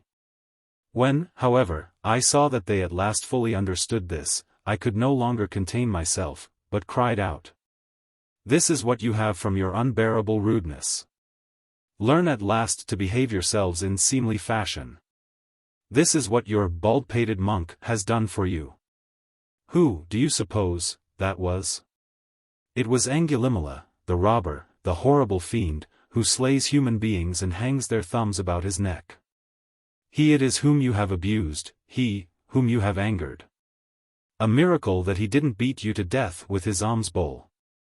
But we others, if any of us should fall into his hands, will have to pay to the uttermost farthing, and who knows whether ye yourselves are safe from him, even in my father's house.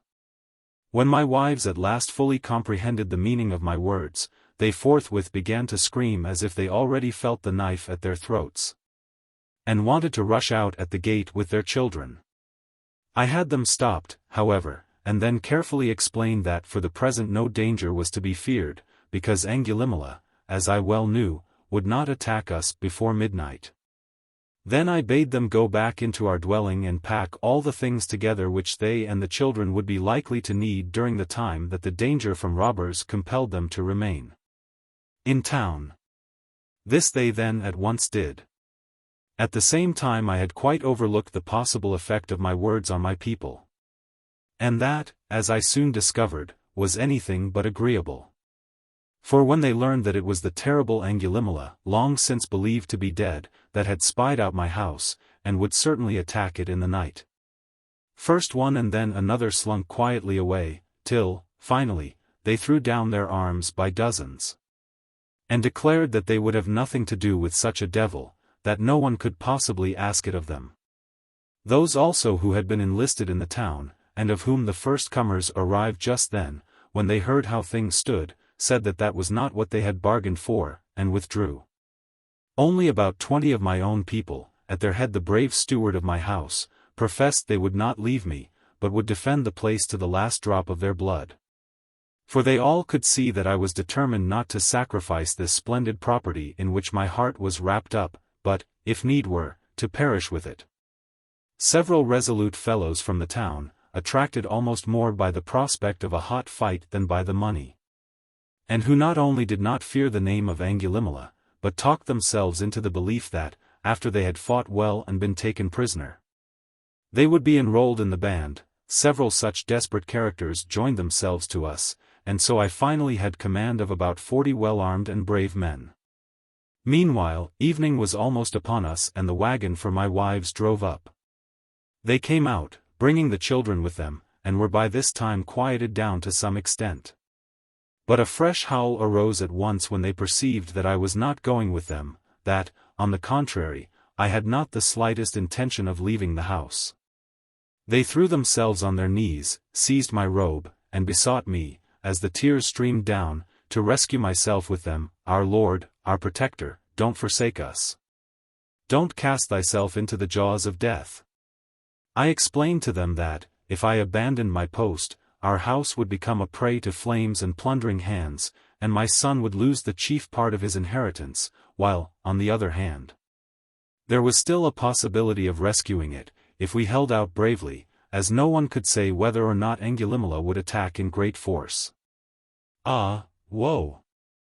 Woe, they cried, our Lord and Protector leaves us. And the horrible Angulimala will make away with him, and will wear our Lord's thumbs on his necklace. He will torture our husband to death in his fearful fury, and ours will be the fault. Because of our abusive speeches our Lord must suffer, and evil, on that account, will it be with us in hell. I sought to comfort them as well as might be, and when they saw that I was not to be moved from my resolution they were obliged to make the best of it and get into the wagon. Scarcely, however, had they taken their places, when they began to hurl accusations at one another. It was thou who didst begin. No. Thou. Thou didst call my attention to him as he stood there beside the gatepost. Yes, that thou didst, just there thou didst point thy finger at him. And thou didst spit at him, red spittle. I had up till that time chewed no beetle, I never do that in the morning. But thou didst call him a tramp, a lazy beggar, and thou a bald-pated monk. And so it went on. But the creaking of the wheels, as the oxen now began to pull, drowned their voices. Chapter 17. To Homelessness. What a hitherto unknown stillness enveloped me now, O brother, as, after stationing my people, each man at his post, I again entered the house. That I didn't hear the voices of my wives, it wasn't that alone, but that I had heard their voices going out at the gate. Away into the distance, that there was no possibility of suddenly hearing out of any corner these scolding voices grow gradually shriller till they finally united or rather became disunited in one discordant brawlduct. It was that which lent to my house an air of unspeakably salutary quiet, which I could hardly as yet bring myself to believe in. As I stood there, my palace, surrounded by its beautifully laid-out parks, seemed to me more splendid than ever before. And I trembled at the thought that all this magnificence was to be utterly destroyed within a few hours by the infamous hands of robbers. Fear for my own life troubled me, far less than the cruel conviction that these well-cared-for avenues of trees would be laid waste, these artistically hewn marble pillars hurled down. And that all this, the building up of which had cost me so much thought and such tedious effort, whose completion had filled me with so much joy, would be a heap of ruins when the sun rose again. For only too well did I know the traces left by Angulimala. There was, however, no more for me now to do but wait, and it yet wanted several hours of midnight. I had for years been living in a ceaseless round of business and pleasure, never a moment had I had in which to come to myself. And as I sat there with nothing to do, alone in a room opening into the pillared hall on the one side and into the garden on the other, in the midst of all the death-like stillness of the palace, I lived through the first hours, in a sense, since my earliest youth, which entirely belonged to me. My suddenly unfettered thoughts began to focus themselves for the first time on myself. My whole life passed in review before me. And looking upon it as a stranger might have done, I could find no pleasure whatever in the sight. These reflections I interrupted a couple of times to make a round through house, courtyard, and garden, and so to assure myself that my men were on the watch. As I stepped out for the third or fourth time from between the pillars, my eye, trained on many a caravan journey, at once told me from the position of the stars and constellations that it lacked but half an hour of midnight. I hastily went the rounds again, and exhorted my people to be keenly on the alert. I myself felt the blood hammering in every vein, and my throat seemed to contract from the anxiety and strain. Going back to my room, I sat down as before. But no thoughts would come. I felt a heavy pressure on my breast, and soon it seemed to me as though I should suffocate. I sprang up and went out between the pillars to inhale the cool night air. As I did so, my cheek was softly fanned by what seemed to be a passing wave of air, and immediately thereafter the hoot of an owl sounded in the stillness. At the same moment a strong odor of the blossoms of the night lotus was wafted towards me from the garden ponds. I had raised my eyes in order again to calculate the hour from the stars, when lo! I beheld athwart the deep blue expanse of the heavens, between the black treetops, the softly glowing radiance of the Milky Way. The heavenly Gunga, I murmured involuntarily, and in a moment it was as if the pressure on my breast were loosening, were rising in a warm wave within me, to pour out presently in a stream of hot tears from my eyes. It is true I had, a few hours earlier, when my whole life passed in review before me, thought of VIII and the brief season of my love, but then only as of something distant and strange that seemed to be no more than a foolish dream. Now, however, I no longer thought of it all, I lived it again. I was all at once the self of the past and the self of the present, and with genuine horror did I become aware of all the difference. At that time I possessed nothing except myself and my love, and these, were they not inseparable? Now, oh what did I not possess now? Wives and children, elephants, horses, cattle, draft oxen, servants and slaves, richly filled warehouses, gold and jewels. A pleasure park and a palace the possession of which my fellow citizens envied me, but I, where was I? As in some blighted fruit, the kernel was dried up, had disappeared, and everything had turned to empty shell. Like one awaking, I looked around me. The extensive and beautifully timbered park lifting its dark treetops against the night sky, sown with myriads of stars and threaded by the Milky Way. And the proud hall where the alabaster lamps glowed between the pillars, these suddenly appeared to me in quite a new light. Hostile and threatening. They surrounded me like magnificently glistening vampires which had already drained almost the whole of my heart's blood and were now gaping greedily for the enjoyment of the last drops. After which there would remain but the withered corpse of an abortive human life. A distant and undefinable noise, murmurs or footsteps as it seemed to me, caused me to start up. Unsheathing my sword, I sprang down a couple of steps and then stood still to listen. The robbers. But no. Everything was silent, everything remained silent. Far and wide, nothing moved. It was only one of those unfathomable sounds which belong to the stillness of night, one of those which so often by the watchfires of the caravans had caused me to spring to my feet. Without, there was nothing. But what was that within me? That was no longer terror which made the blood beat in my temples, nor yet was it the courage of despair, no, it was exultant jubilation. Welcome, ye robbers! Come hither, Angulimala. Lay waste, reduce to ashes. These are my deadliest enemies whom ye destroy, that which would crush me, ye take away. Here to me. Imbrue your swords in my blood. It is my bitterest enemy ye pierce, this body devoted to sensuality, given over to gluttony. It is my saddest possession, this life which ye deprive me of. Welcome robbers. Good friends. Old comrades.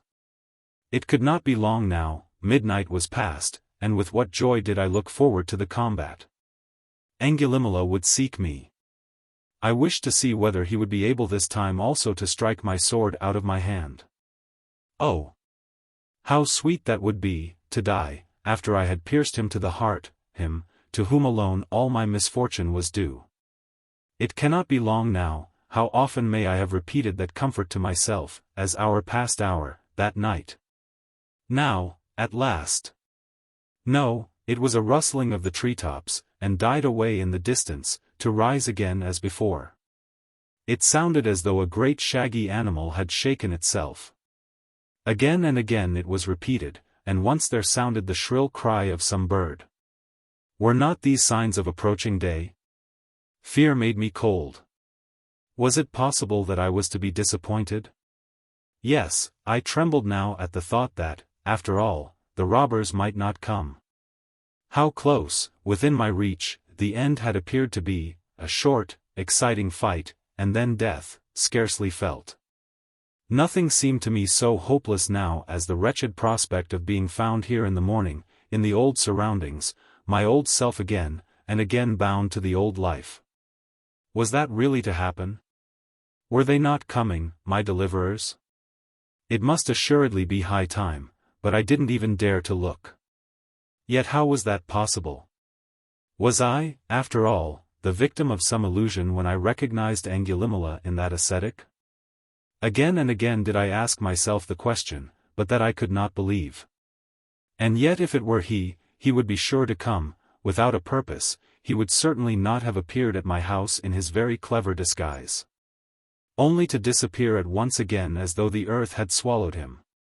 For I had caused inquiries to be made, and knew that he had begged for alms nowhere else. The drowsy crowing of a young cock in the courtyard near woke me out of my brooding.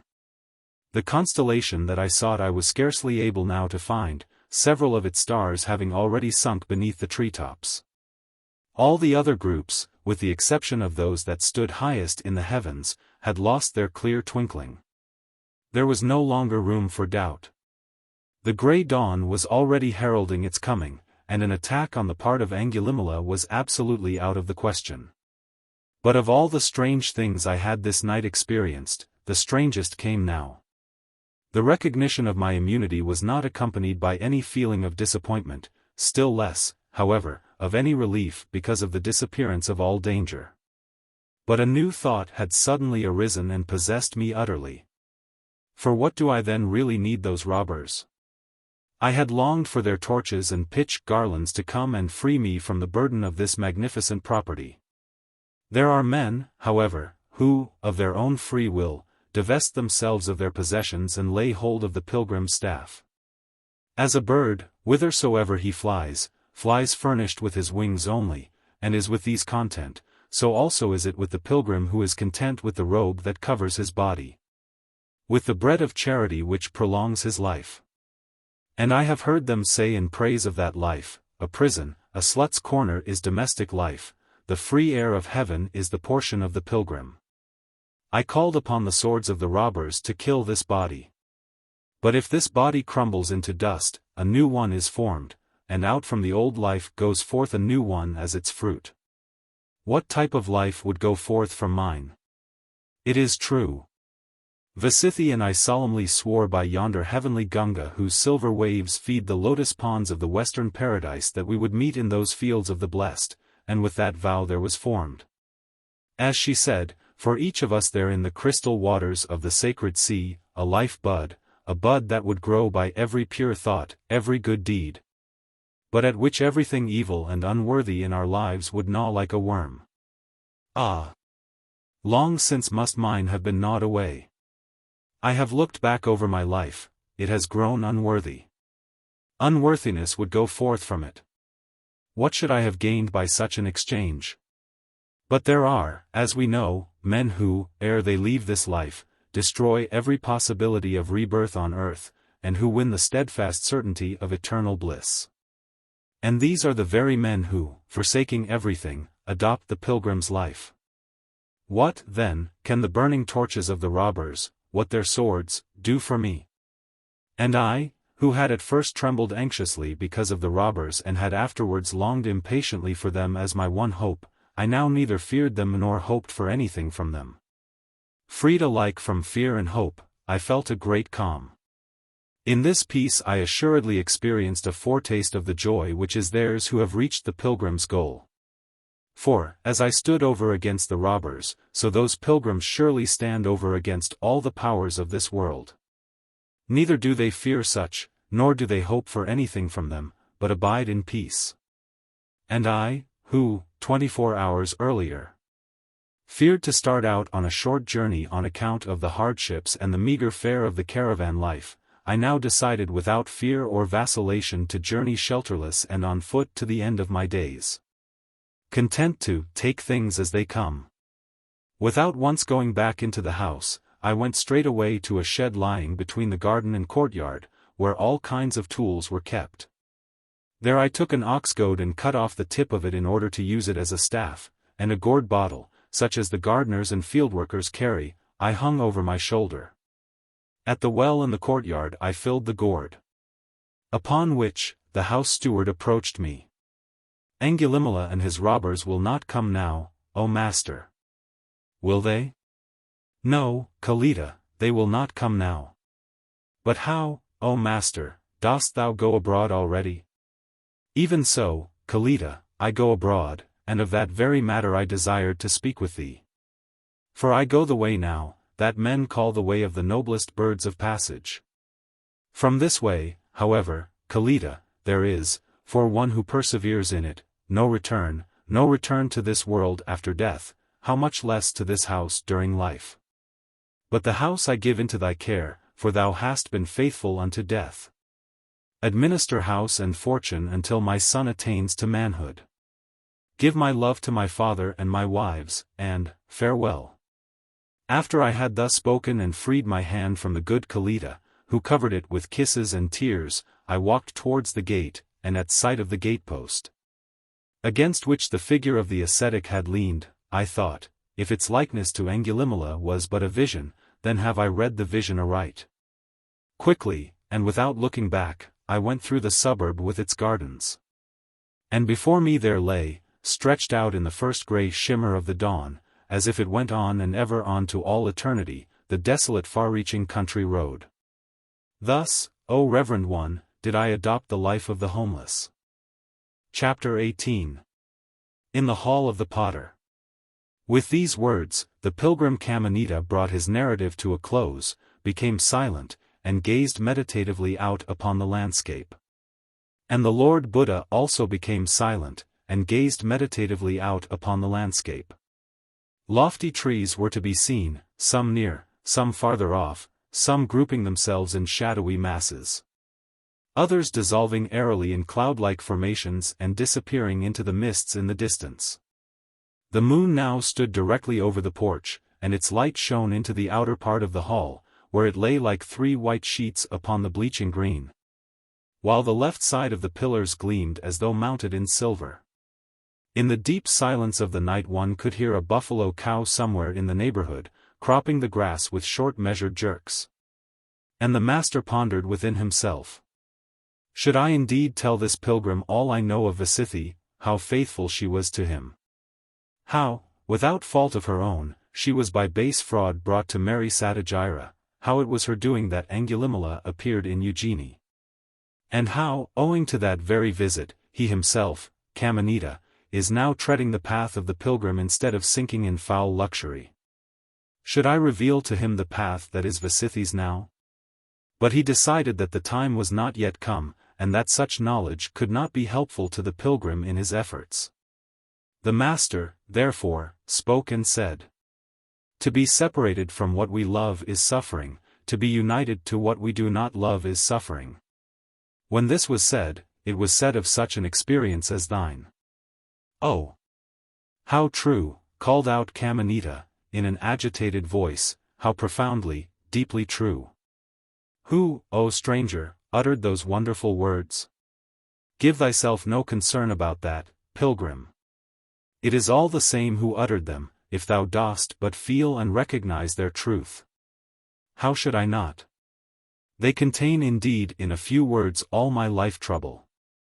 Had I not already chosen a master, should seek no other than the admirable one with whom these words originated.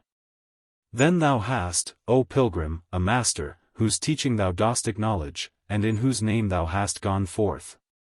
In truth, O Reverend One, I went forth in the name of no master. On the contrary, my idea at that time was that I should win my way to the goal unaided. And when I rested by day in the neighborhood of a village, at the foot of a tree, or in the recesses of a forest, then I gave myself up with fervor to the deepest thought. And to such thoughts as these, O Reverend One, what is the soul? What is the world? Is the world eternal? Is the soul eternal? Is the world temporal? Is the soul temporal? Is the soul eternal and the world temporal? Is the world eternal and the soul temporal? Or, why has the highest Brahma caused the world to go forth from himself? And if the highest Brahma is pure and perfect happiness, how does it happen that the world he has created is imperfect and is afflicted with suffering? And when I gave myself up to such thoughts, I reached no satisfactory solution. On the contrary, new doubts constantly arose, and I did not seem to have neared, by so much as a single step, the goal for whose sake noble-minded sons abandon home forever and voluntarily become homeless.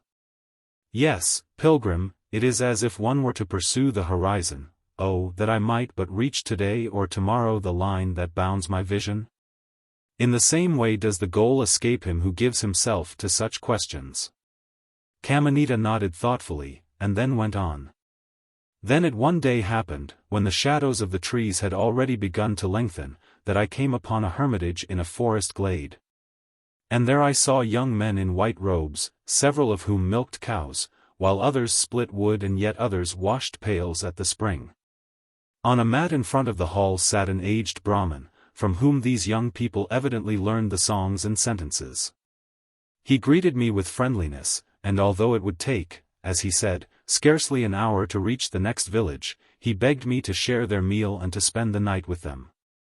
I did so gratefully enough, and before I had laid myself down to sleep I had heard many a good and impressive utterance. On the following day, when I was about to go on my way, the Brahmin addressed me with, "Who is thy master, O pilgrim, and in whose name hast thou gone forth?" And I answered, as I have answered thee. Upon which the Brahmin said, "How wilt thou, O pilgrim, reach that high goal, if thou dost wander alone like the rhinoceros, instead of in a herd and led by an experienced leader as is the way of the wise elephant?" At the word herd, he glanced benevolently towards the young people standing round about. At the word leader, he appeared to smile with much inward satisfaction. For, he went on, this is indeed too high and too deep for one's own thought, and without a teacher it must remain a closed book. On the other hand, the Veda, in the teaching of XVIII, says, just as, O beloved, a man who has been led blindfolded hither from the land of the Gandhara, and then let loose in the desert, will strike too far eastward, or it may be too far to the north, or the south, because he has been led hither with his eyes bound, and with bound eyes let loose.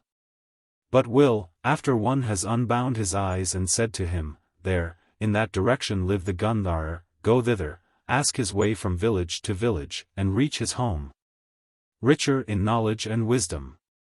So also is the man who has found a teacher here below, and has in himself the consciousness which he expresses thus, I shall have part and lot in this world's turmoil but till my salvation comes.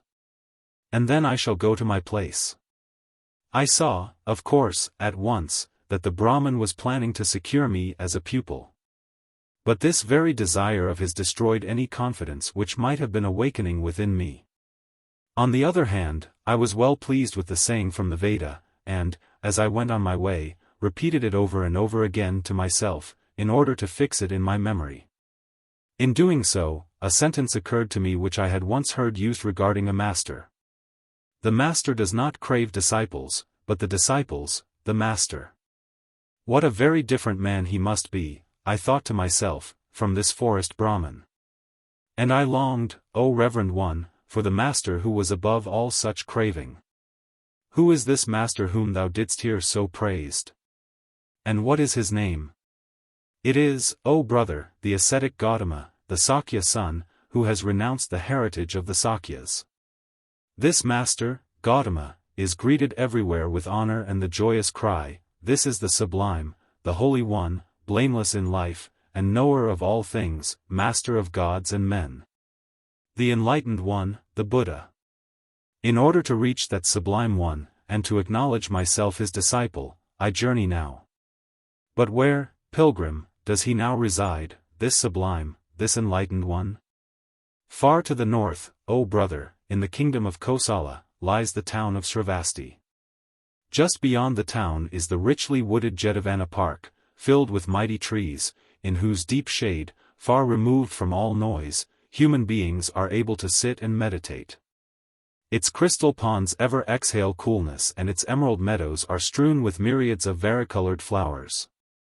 Years ago, the rich merchant Anathapindika purchased the grove from Prince Jita, for so much money, that, if spread over the surface of the ground, it would have concealed the whole property, and presented it to the Buddha.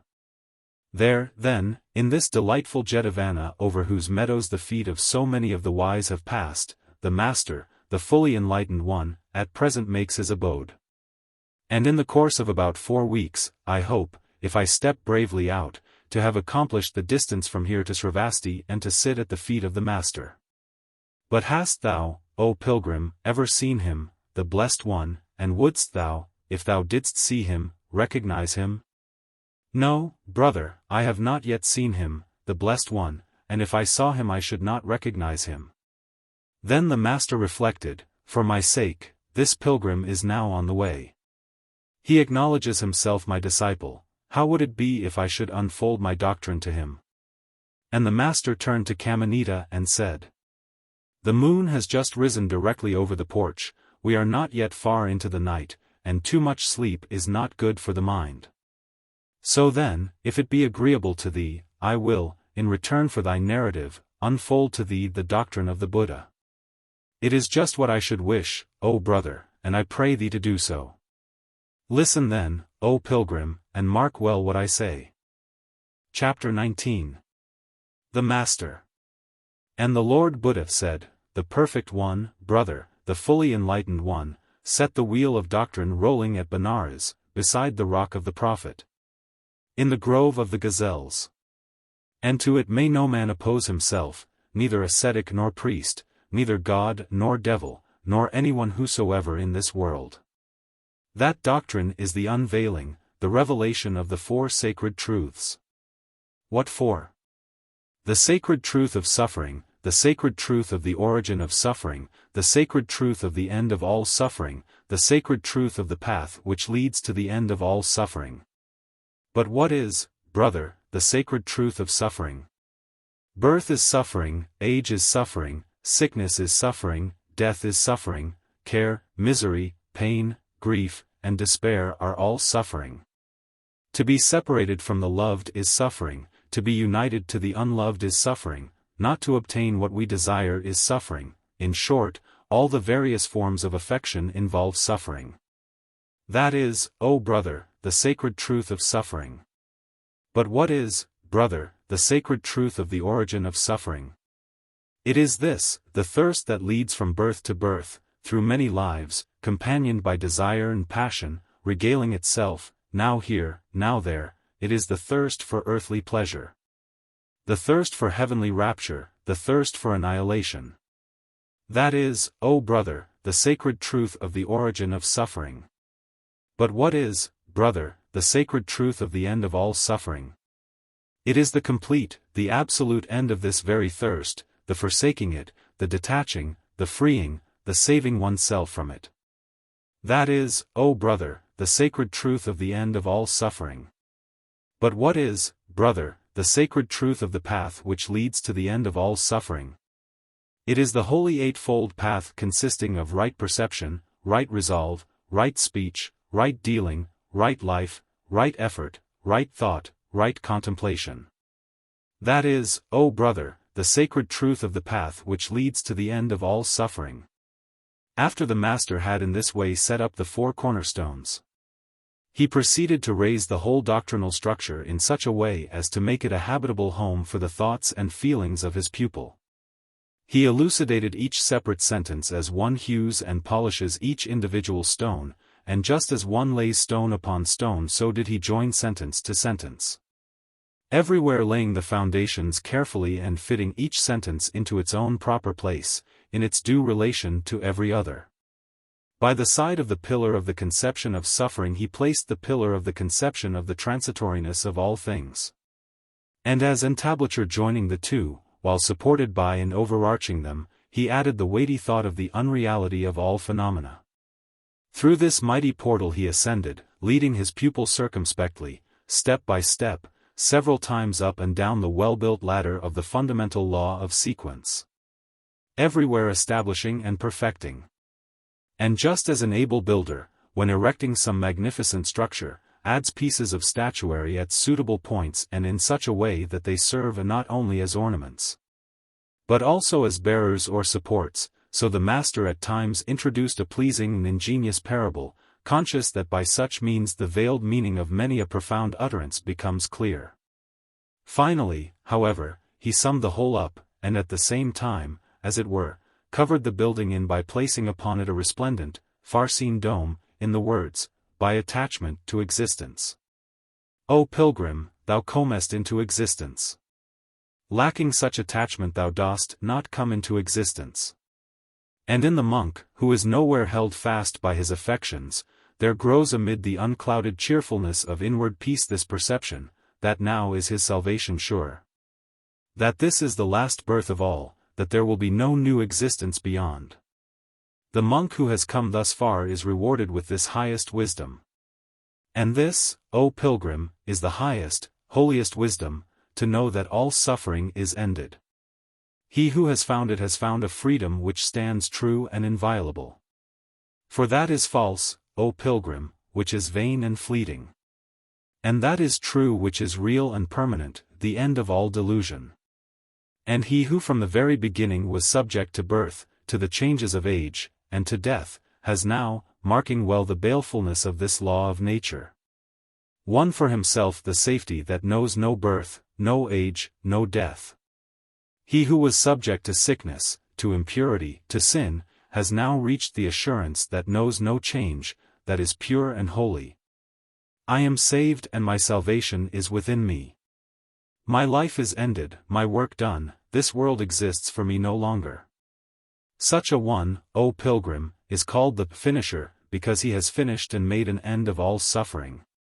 Such a one, O pilgrim, is called the obliterator, because he has obliterated the delusion of I and mine.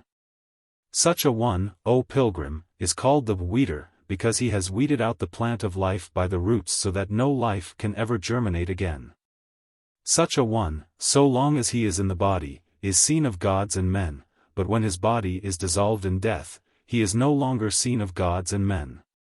Nor does nature, the all-seeing, see him any longer. He has blinded the eye of nature, escaped from the evil one. Crossing the stream of being, he has reached the island, the only one, that lies beyond age and death, Nirvana. Chapter 20. The Unreasonable Child.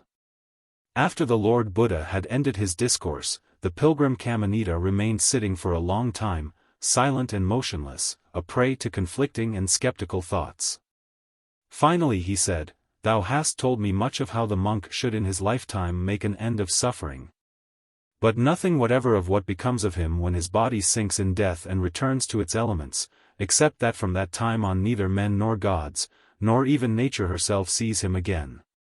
But of an eternal life of supreme happiness and heavenly bliss, of that I have heard nothing.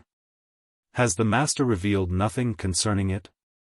Even so, my brother, it is even so. The Master has revealed nothing concerning it. That is as much as to say that the Lord Buddha knows no more of this most important of all questions than I myself, replied Kamanita discontentedly. Dost thou think it to be so? Listen then, pilgrim. In that Sansapa wood in the neighborhood of Kosambi, where ye did swear, thou and thy VIII, eternal fidelity and pledged yourselves to meet again in the paradise of the West. The Lord Buddha at one time took up his abode. And the Lord Buddha came out of the wood, a bundle of Sansapa leaves in his hand, and said to his disciples, What think ye, O ye disciples, which are more numerous? These Sansapa leaves which I have taken in my hand, or the other leaves yonder in the wood? And without taking much time to consider, they answered, The leaves, Lord, which thou hast taken in thy hand are few, and far more numerous are the leaves yonder in the Sansapa wood. Even so also, O ye disciples, said the Master, is that which I have discerned and not declared to you, greater in sum than that which I have declared. And why, O ye disciples, have I not declared everything? Because it is not salutary, is not in keeping with the ancient spirit of asceticism, and does not lead to the turning away from all earthly things, not to conversion from earthly lust, not to the final dissolution of all that is subject to change, not to perfect knowledge, not to nirvana. If the Master spoke thus in the Sansapa grove at Kosambi, answered Kamanita, then the matter is probably ever more serious still. For in that case, he has certainly been silent on the point in order not to discourage, or, as might well happen, even terrify his disciples. As he certainly would, if he should reveal to them the final truth, namely, annihilation. This seems to me to result as a necessary consequence from what thou hast so plainly stated.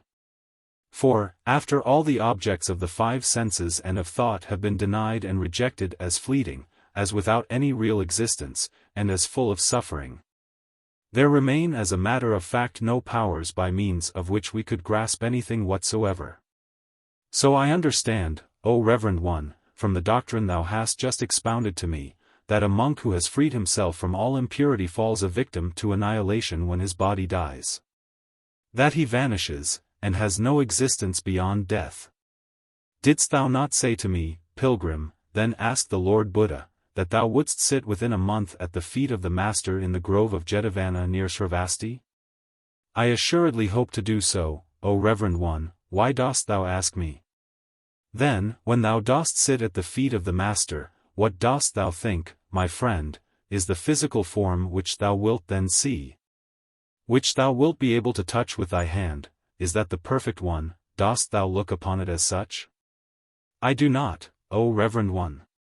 Perhaps, then, when the Master speaks to thee, the mind that then reveals itself, with its sensations, perceptions, ideas, is the perfect one. Dost thou so look upon it? I do not, O Reverend One. Then it may be, my friend, that the body and the mind taken together are the perfect one. I do not look upon them in that light, O Reverend One.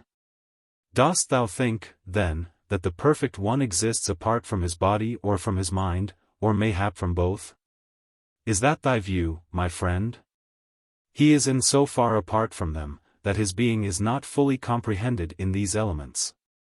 What elements or powers hast thou then, my friend, apart from those of the body with all its qualities of which we have become aware through the senses? And apart from those of the mind with all its sensations, perceptions, and ideas, what powers hast thou beyond these? By means of which thou canst fully apprehend what thou hast not yet apprehended in the being of the Perfect One? Such further powers, O Reverend One, I must acknowledge I do not possess. Then even here, friend Kamanita, in the world of sense, the Perfect One is not, in truth, and in his very essence, to be apprehended by thee.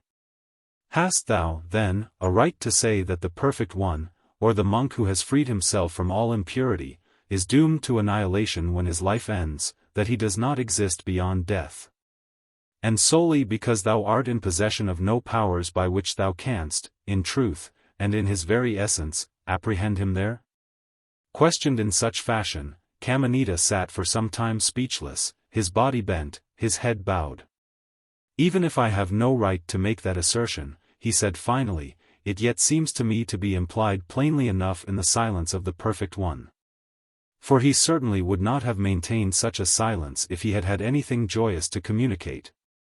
Which would of course be the case if he knew that for the monk who had conquered suffering there remained after death not only not annihilation, but eternal and blessed life. Certain it is that such a communication could only serve as a spur to his disciples and be a help to them in all true effort. Dost thou think so, my friend? But how if the Perfect One had not pointed to the end of all suffering as the final goal, even as he also began with suffering in the beginning, but had set himself to extol an eternal and blessed life out beyond it and beyond this life of ours? Many of his disciples would assuredly have been delighted with the idea, would have clung to it eagerly, would have longed for its fulfillment with the passionate longing which disturbs all cheerfulness and serenity of thought. But would they not also have been involved unperceived in the meshes of the powerful net of life's desire? And while clinging to a beyond for which of necessity they had to borrow all the coloring from this life, would they not, the more they pursued that beyond, have but clung the more to the present? Like the watchdog that, bound to a post and trying to free himself, rushes in a circle round the post, even so those worthy disciples, out of sheer hatred for this life, would have rushed in an endless circle around it. Though I am certainly compelled to acknowledge this danger, was Kamanita's answer, I yet hold that the other danger, the uncertainty evoked by silence, is by much the more dangerous, inasmuch as it cripples the energies from the very beginning. For how can the disciple be expected to exert himself with all his might, with decision and courage, to overcome all suffering, if he doesn't know what is to follow? Whether eternal bliss or non-existence? My friend, what wouldst thou think in such a case as this? Let us say that a house is burning, and that the servant runs to waken his master. Get up, sir. Fly. The house is on fire. Already the rafters are burning and the roof is about to fall in. Would the master be likely to answer, Go, my good fellow, and see whether there is rain and storm without, or whether it is a fine moonlit night? In the latter case we will betake ourselves outside. But how, O Reverend One, could the master give such an answer? For the servant had called to him in terror, Fly, sir. The house is on fire. Already the rafters are burning and the roof threatens to fall in. Of course the servant had called to him. But if, in spite of that, the master answered, Go, my good fellow, and see whether there is rain and storm without or whether it is a fine moonlit night. In the latter case we will betake ourselves outside. Wouldst thou not conclude from it that the master had not heard aright what his faithful servant had said, that the mortal danger which hung over his head had by no means become clear to him? I should certainly have been forced to that conclusion, O Reverend One, as it would otherwise be unthinkable that the man could give such a foolish answer. Even so, pilgrim, therefore go thou also forth as if thy head were encompassed by flames, for thy house is on fire. And what house? The world. And set on fire by what flame? By the flame of desire, by the flame of hate, by the flame of delusion. The whole world is being consumed by flame, the whole world is enveloped in smoke, the whole world rocks to its foundations. Addressed thus, the Pilgrim Kamanita trembled as does a young buffalo when he hears for the first time the roar of the lion in the neighboring thicket. With bent body, head sunk on his breast, his face suffused with burning color, he sat for some time without uttering a word. Then, in a gruff although somewhat tremulous voice, he made answer. It in no way pleases me, however, that the master has revealed nothing concerning this matter, that is, if he was able to give any information which would have been full of promise, and even if he has been silent because what he knew was comfortless and terrifying, or because he knew absolutely nothing, I am no better pleased. For the thoughts and the efforts of human beings are directed towards happiness and pleasure, a tendency which has its foundation in nature herself and cannot be otherwise. And in keeping with this is the following which I have heard from the lips of Brahmin priests. Let us suppose the case of a youth, capable, eager for knowledge, the quickest, strongest, most powerful of all youths, and that to him should belong the world with all its treasures. That would be a human joy. But 100 human joys are but as one joy of the heavenly genii, and 100 joys of the heavenly genii are but as one joy of the gods. And 100 joys of the gods are but as one joy of the Indra, and 100 joys of the Indra are but as one joy of the Prajapati. And 100 joys of the Prajapati are but as one joy of the Brahman. This is the supreme joy, this is the path to the supreme joy. Yes, O pilgrim, just as if there stood there an inexperienced child, incapable of sensible reasoning. This child feels in his tooth a burning, boring, stabbing pain, and runs to an eminent and learned physician and pours out his troubles to him. I beg thee, honored sir, to give me by thy skill, a feeling of blissful rapture in place of this pain at present in my tooth. And the physician answers, my dear child, the sole aim of my skill is the removal of pain. But the spoilt child begins to wail, oh! I have so long endured a burning, stabbing, boring pain in my tooth, is it then not most reasonable that I should now enjoy in its stead a feeling of rapture, of delicious pleasure? And there do exist, as I have heard, learned and experienced physicians whose skill goes so far, and I believe that thou wert one of these. And then this foolish child runs to a quack, a miracle worker from the land of the Gandhar, a cheap jack, who causes the following announcement to be made by a town crier to the accompaniment of drums and conches: health is the greatest of all gifts, health is the goal of all men. Blooming, luxuriant health, a comfortable and blissful feeling in all one's members, in every vein and fiber of the body, such as the gods enjoy, even the sickliest can obtain by my help, at a very small cost. To this miracle worker the child runs and pours out his trouble: I beg thee, honored sir, to give me by thy skill in place of this pain at present in my tooth, a feeling of comfort, of blissful rapture. And the magician answers, my dear child, in doing just this very thing lies my skill. After he has pocketed the money offered by the child, he touches the tooth with his finger and produces a magical effect, by means of which feeling of blissful pleasure drives out the pain. And the foolish child runs home overjoyed and supremely happy.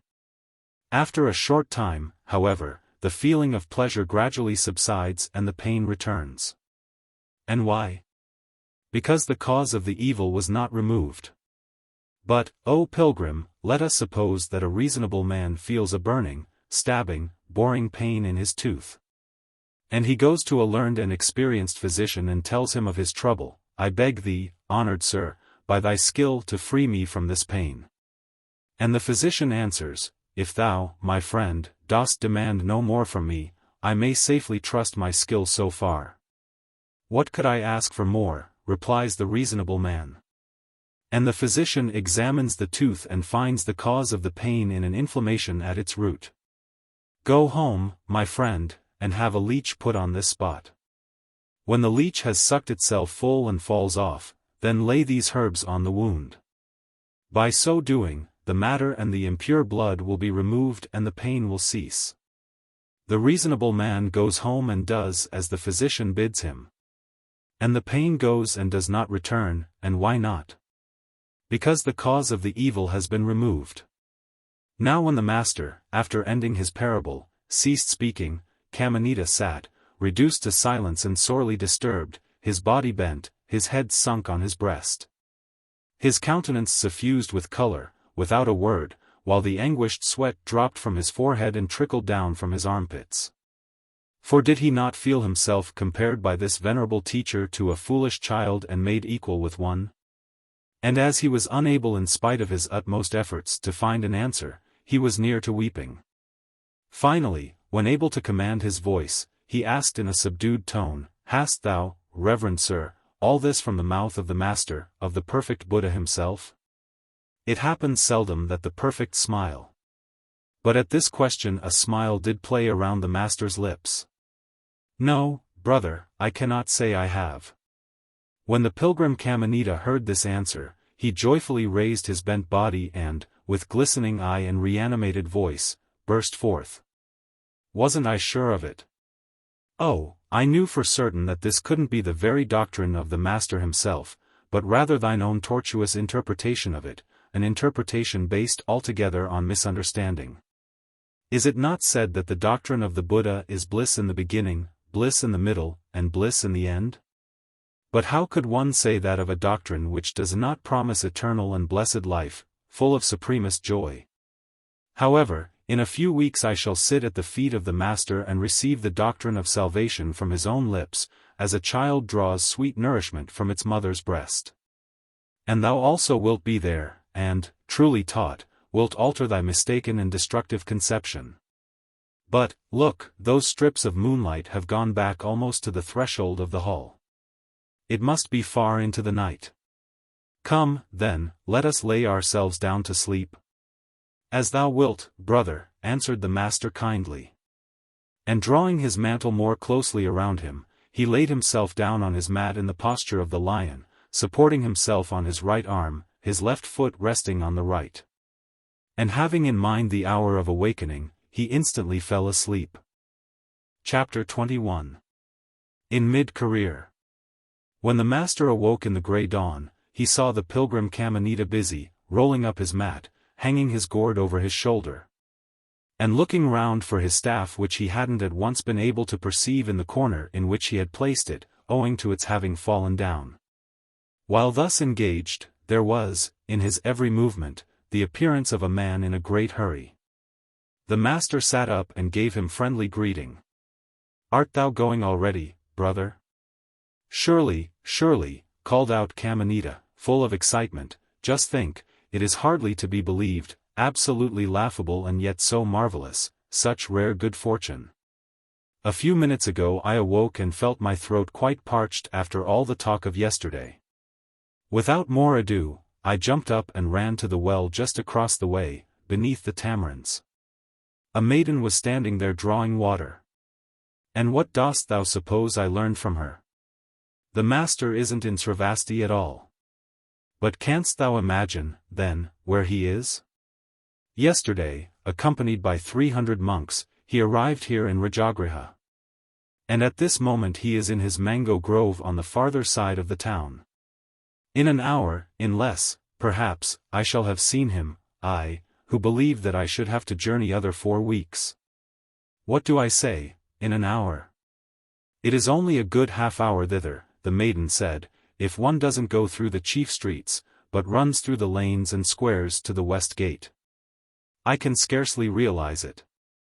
The ground burns beneath my feet. Farewell, brother. Thou hast meant well by me, and I shall not fail to conduct thee also to the master, but now I really cannot delay a moment longer." And the Pilgrim Kamanita dashed out of the hall and ran away along the street as fast as his legs would carry him. But when he reached the city gate of Vajaçravas it was not yet opened, and he was obliged to wait for a short time which seemed to him an eternity, and raised his impatience to the highest pitch. He employed the minutes, however, in getting from an old woman carrying a basket of vegetables to the town, and who, like himself, was obliged to halt at the gate. Exact information with regard to the shortest way, as to how he was to go through such and such a lane, past a little temple to the right, and to the left past a well. And then not to lose sight of a certain tower, so that he might perhaps recover in the town the time he had lost standing outside its walls. As soon, then, as the gate was opened he dashed recklessly away in the direction indicated. Sometimes he knocked down a few children, anon he brushed with such violence past a woman who was rinsing dishes at the curbstone that one of these rolled rattling away from her and broke. Or he bumped into some water carrier. But the abuse which followed him fell on deaf ears, so utterly was he possessed by the one thought that soon, so wonderfully soon, he should see the Buddha. What rare fortune, he said to himself. How many generations pass and have no Buddha sojourn on the earth in their time, and of the generation that has a Buddha for its contemporary, oh, how few ever behold him. But this happiness will certainly be mine now. I have always feared that on the long and dangerous road wild beasts or robbers might deprive me of this joy, but now it cannot be taken from me. Filled with such thoughts, he turned into a very narrow little lane. In his foolish onward rush he failed to observe that from the other end of it, a cow, mad with fear from some cause or other, was dashing towards him. And failed also to notice that while several people in front of him fled into a house, others concealed themselves behind a projecting bit of wall. Nor did he hear the shout with which a woman standing on a balcony tried to warn him, but dashed on, with his eyes fixed on the pinnacled tower, which was to prevent his taking some wrong turning. Only when it was too late to get out of the way did he see with horror the steaming nostrils, the bloodshot eyes, and the polished horn which, the next instant, drove deep into his side. With a loud scream he fell down by the wall. The cow dashed onward and disappeared into another street. People instantly hurried up, in part from curiosity, in part to help. The woman who had warned him, brought water with which to cleanse the wound. They tore up his cloak to make a bandage, and, if possible, to staunch the blood which gushed forth as from a fountain. Kamanita had hardly lost consciousness for an instant. It was clear to him at once that this meant death. But neither that knowledge nor the agonies he was enduring were such torture to him as the fear that he might not now see the Buddha. In a deeply agitated tone of voice he besought the bystanders to carry him to the mango grove, to the Buddha. "I have journeyed so far, dear friends. I was so near my goal. Oh, have pity upon me, don't delay to carry me thither. Don't think of the pain to me, have no fear that I shall sink under it. I shall not die till ye have laid me down at the feet of the Perfect One, then I shall die happy, and happy rise again." Some of them ran to fetch poles and a mattress. A woman brought a strengthening draught of which Kamanita took a few spoonfuls. The men were divided as to which way was the shortest to the hall of the Brotherhood in the mango grove, for every step would make a difference. It was clear to all that the pilgrim's life was ebbing fast. "There come disciples of the Perfect One," cried a bystander, pointing along the little lane, "they will be best able to tell us." And, as a fact, several monks of the Order of the Buddha were approaching, clad in yellow cloaks which left the right arm and hand, the hand with the alms bowl in it, free. Most of them were young men, but at their head walked two venerable figures, a gray-haired man whose earnest, if somewhat severe, face, with its piercing eye and powerful chin, involuntarily attracted attention to itself, and a middle-aged man whose features were illumined by such a heart-winning gentleness that he had almost the appearance of a youth. Yet an experienced observer might, in his bearing and somewhat animated movements, as also in his flashing glances, have detected the inalienable characteristics of the warrior caste. While the deliberate calm of the older man no less revealed the born Brahmin. In loftiness of stature and princely carriage they were, however, alike. When these monks halted by the group which had collected round the wounded man, many voluble tongues at once related to them what had happened, and informed them that they were just about to carry the wounded pilgrim on a stretcher, which was then being fetched, to the mango grove, to the Buddha, in order to fulfill the man's overwhelming desire.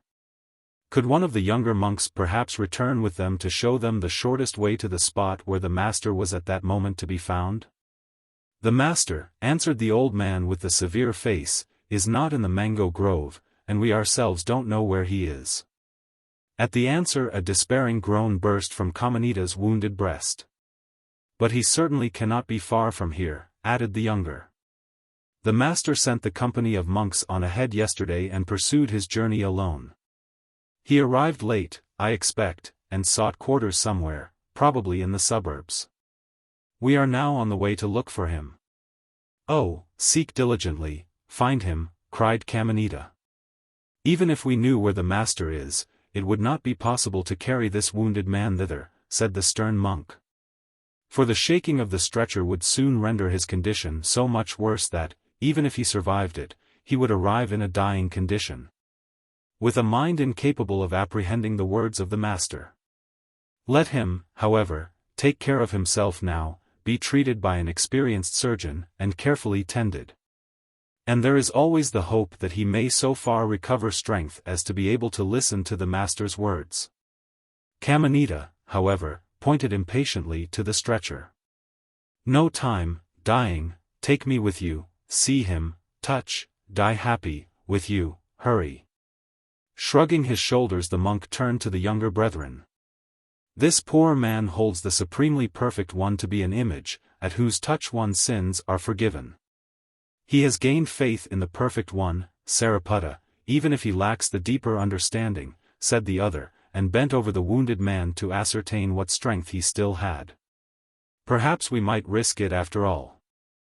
I am sorry for the poor fellow, and I believe we could do nothing better for him than make the attempt." A grateful look from the pilgrim rewarded him for his advocacy. "As thou wilt, Ananda," answered Sariputta kindly.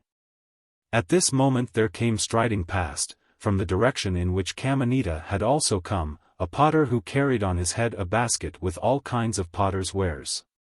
When he perceived the pilgrim Kamanita, whom they had just laid with great care, though not without causing him violent pain, upon the stretcher, he stopped, stricken with horror. And so suddenly that the dishes, piled one above another, came crashing down and were broken to pieces. "God in heaven! What has happened here?" That is the pious pilgrim who honored my hall by spending the night there, in the company of a monk who wore a robe like that of these reverend men. Was that monk an aged man and of lofty stature? Asked Sariputta. He was, reverend sir, and he seemed to me to be not unlike thyself. Then the monks knew that they did not need to seek longer, that the master was in the house of the potter. For, the disciple who resembles the master, was the description by which Sariputta was generally known. Is it possible? Said Ananda, glancing up from the wounded man, who, owing to the pain occasioned by his being lifted, had become all but unconscious, and had not noticed the arrival of the potter. Is it possible that this poor man should have had the happiness for which he so longs, the whole night through, without in the least suspecting it? That is the way of fools, said Sariputta. But let us go. Now he can, of course, be brought along. One moment, called Ananda, he has been overcome by the pain. Indeed, Kamanita's blank stare showed that he scarcely noticed what was passing around him. It began to grow dark before his eyes, but the long strip of morning sky, which showed between the high walls, nevertheless pierced to his consciousness. And may well have appeared to him like the Milky Way crossing the midnight sky. His lips moved. The Gunga, he murmured. His mind wanders, said Ananda. Those standing next to Kamanita, who had heard what he said, interpreted it differently. He now wishes to be taken to the Gunga in order that the sacred waters may wash away his sins. But Mother Gunga is far from here, who could possibly carry him thither? First to the Buddha, then the Gunga, murmured Sariputta, with the half-contemptuous pity the wise man bestows on the fool who, beyond the reach of help, falls out of one superstition into another. Suddenly, however, Kamanita's eyes became wonderfully animated, a happy smile transfigured his face, he sought to raise himself. Ananda supported him. The heavenly Gunga, he whispered, with weak but happy voice, and pointed with his right hand to the strip. His body quivered, blood gushed from his mouth, and he passed away in Ananda's arms. Scarcely half an hour later Sariputta and Ananda, accompanied by the monks, entered the potter's hall, greeted the master respectfully, and sat down by his side. Well, my dear Sariputta, asked the master, after having given them a friendly greeting. Did the company of young monks under thy leadership reach the end of their long journey well and without accident? Didst thou have any lack of food, or medicine for the sick, by the way? And are the disciples happy and studious? I am glad to be able to say, my reverend master, that we lacked for nothing, and that the young monks, full of confidence and zeal, have but one desire, namely, to see the master face to face. These noble youths, who know the word and profess the doctrine, I have brought with me, in order to present them without delay to the master. At these words 3 young monks arose and greeted the master with folded hands. Hail, Master, the perfect Buddha, hail! Ye are welcome, said the master, and invited them by a movement of his hand to be seated again. And didst thou, O Master, arrive after yesterday's journey without overfatigue or other evil effects? And hast thou spent a passable night in this hall? Even so, my brother. I arrived at dusk, very tired it is true, but without other ill effects from my journey, and spent a fairly good night in the company of a stranger pilgrim. That pilgrim, began Sariputta, has been robbed of his life in the streets of Rajagraha by a cow. And never dreaming with whom he had passed the night here, added Ananda, his one desire was to be brought to the feet of the master. Soon afterwards, to be sure, he demanded that he should be carried to the Gunga, remarked Sariputta. Not so, brother Sariputta, Ananda corrected him, for he spoke of the heavenly Gunga. With radiant countenance he recalled a vow, and, in doing so, uttered the name of a woman, VIII, I believe, and so he died. The name of some woman on his lips he went hence, said Sariputta. Where may he have entered again into existence? Foolish, ye disciples, was the pilgrim Kamanita, as an unreasonable child. To this pilgrim, ye disciples, who went about in my name and wished to profess himself a follower of the doctrine of the Master, I expounded the doctrine fully, entering into every detail. and he took offense at the doctrine. The longings and aspirations of his heart were centered on bliss and heavenly joys. The Pilgrim Kamanita, ye disciples, has entered again into existence in Sukhavati, in the paradise of the West, there to enjoy the pleasures of heaven for thousands upon thousands of years. Chapter 22. In the Paradise of the West. At the time when the Master uttered these words in the hall of the potter at Rajagriha, the Pilgrim Kamanita awoke in the Paradise of the West. Wrapped in a red mantle, whose rich drapings flowed down about him, delicate and glistening as the petals of a flower, he found himself sitting with crossed legs on a huge, similarly colored lotus rose which floated in the middle of a large pond. On the wide expanse of water such lotus flowers were to be seen everywhere, red, blue, and white, some as yet mere buds, others, although fairly developed, yet still closed.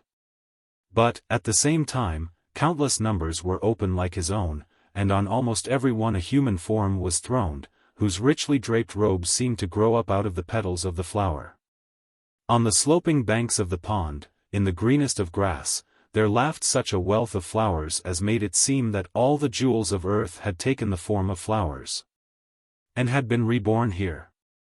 Their luminous play of color they had retained, but the hard coat of mail they had worn during their earthly existence they had exchanged for the soft and clinging, the living vesture of the plants. In keeping with this change, was the fragrance they exhaled, which was more powerful than the most splendid essence ever enclosed in crystal, while yet possessing the whole heartsome freshness of the natural odor of flowers. From this enchanting bank the ravished glance swept away between masses of splendid trees, some loftily piercing the sky, others with broader summit and deeper shade, many clad in emerald foliage. Numbers resplendent with jeweled blossoms, standing now singly, now in groups, anon forming deep, forest glades. On to where craggy heights of the most alluring description displayed their graces of crystal, marble, and alabaster, here naked. There covered with dense shrubbery or veiled in airy drapery of flowers. But at one spot groves and rocks disappeared entirely to make room for a beautiful river, which poured its waters silently into the lake like a stream of starry light. Over the whole region the sky formed an arch, the deep blue of which grew deeper as it neared the horizon, and under this dome hung white, massy cloudlets on which reclined lovely genii, who drew from their instruments the magic strains of rapturous melodies that filled the whole of space. But in that sky there was no sun to be seen, and, indeed, there was no need for any sun. For from the cloudlets and the genii, from the rocks and flowers, from the waters, and from the lotus roses, from the garments of the blessed, and, in even greater degree, from their faces, a marvelous light shone forth. And just as this light was of radiant clearness, without, however, dazzling in the least, so the soft, perfume-laden warmth was freshened by the constant breath of the waters. And the inhaling of this air alone was a pleasure which nothing on earth could equal. When Kamanita had so far grown accustomed to the sight of all these splendors that they no longer overpowered him, but began to seem like his natural surroundings, he directed his attention to those other beings who, like himself, sat round about on floating lotus thrones. He soon perceived that those clad in red were male, those in white of the female sex, while of the figures wrapped in blue cloaks some, as it appeared to him, belonged to the one, some to the other sex. But all, without exception, were in the fullest bloom of youth, and seemed to be of a most friendly disposition.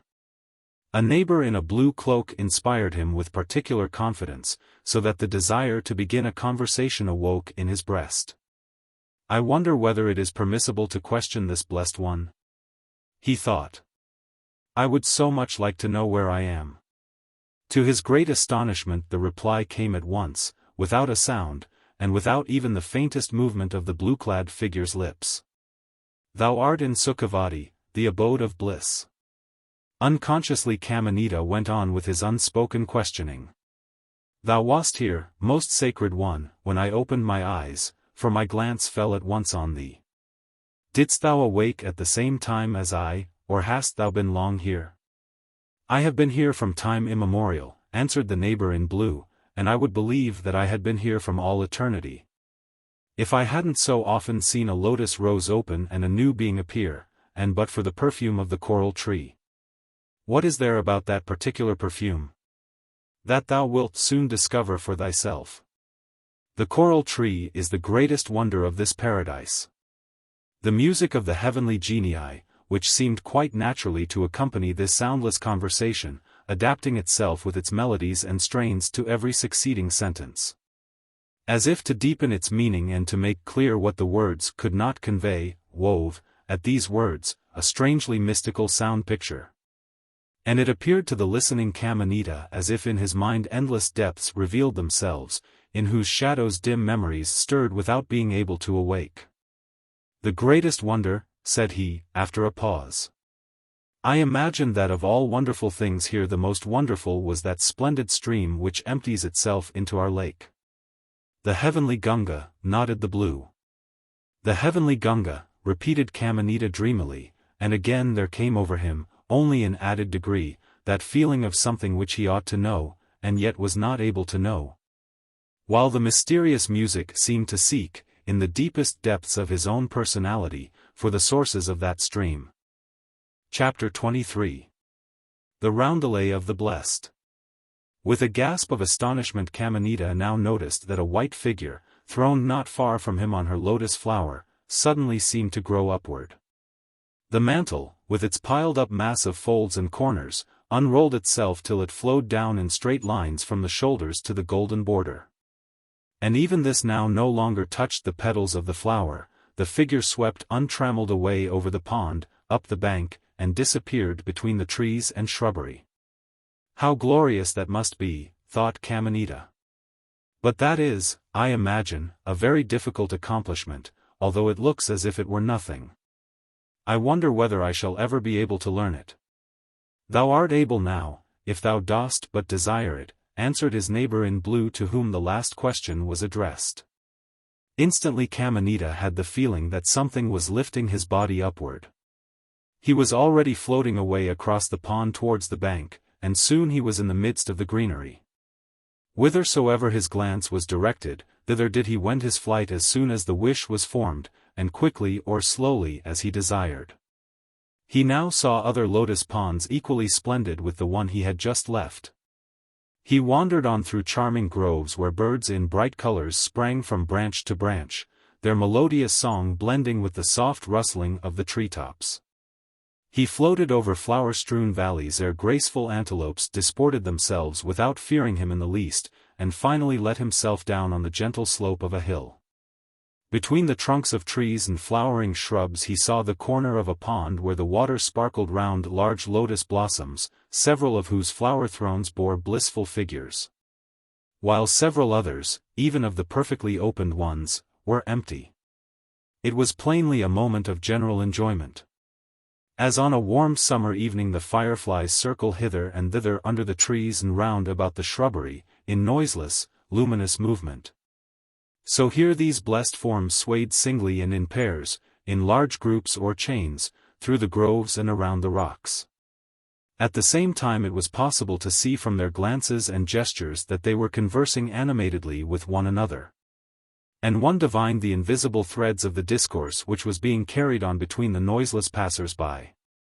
In a state of sweet and dreamy shyness, Kamanita enjoyed this charming spectacle till, gradually, there grew up in him a desire to converse with these happy ones. Immediately he was surrounded by a whole company who greeted him kindly as the newly arrived, the just awakened one. Kamanita wondered much, and inquired how it was that the news of his coming had already been spread abroad all over Sukhavati.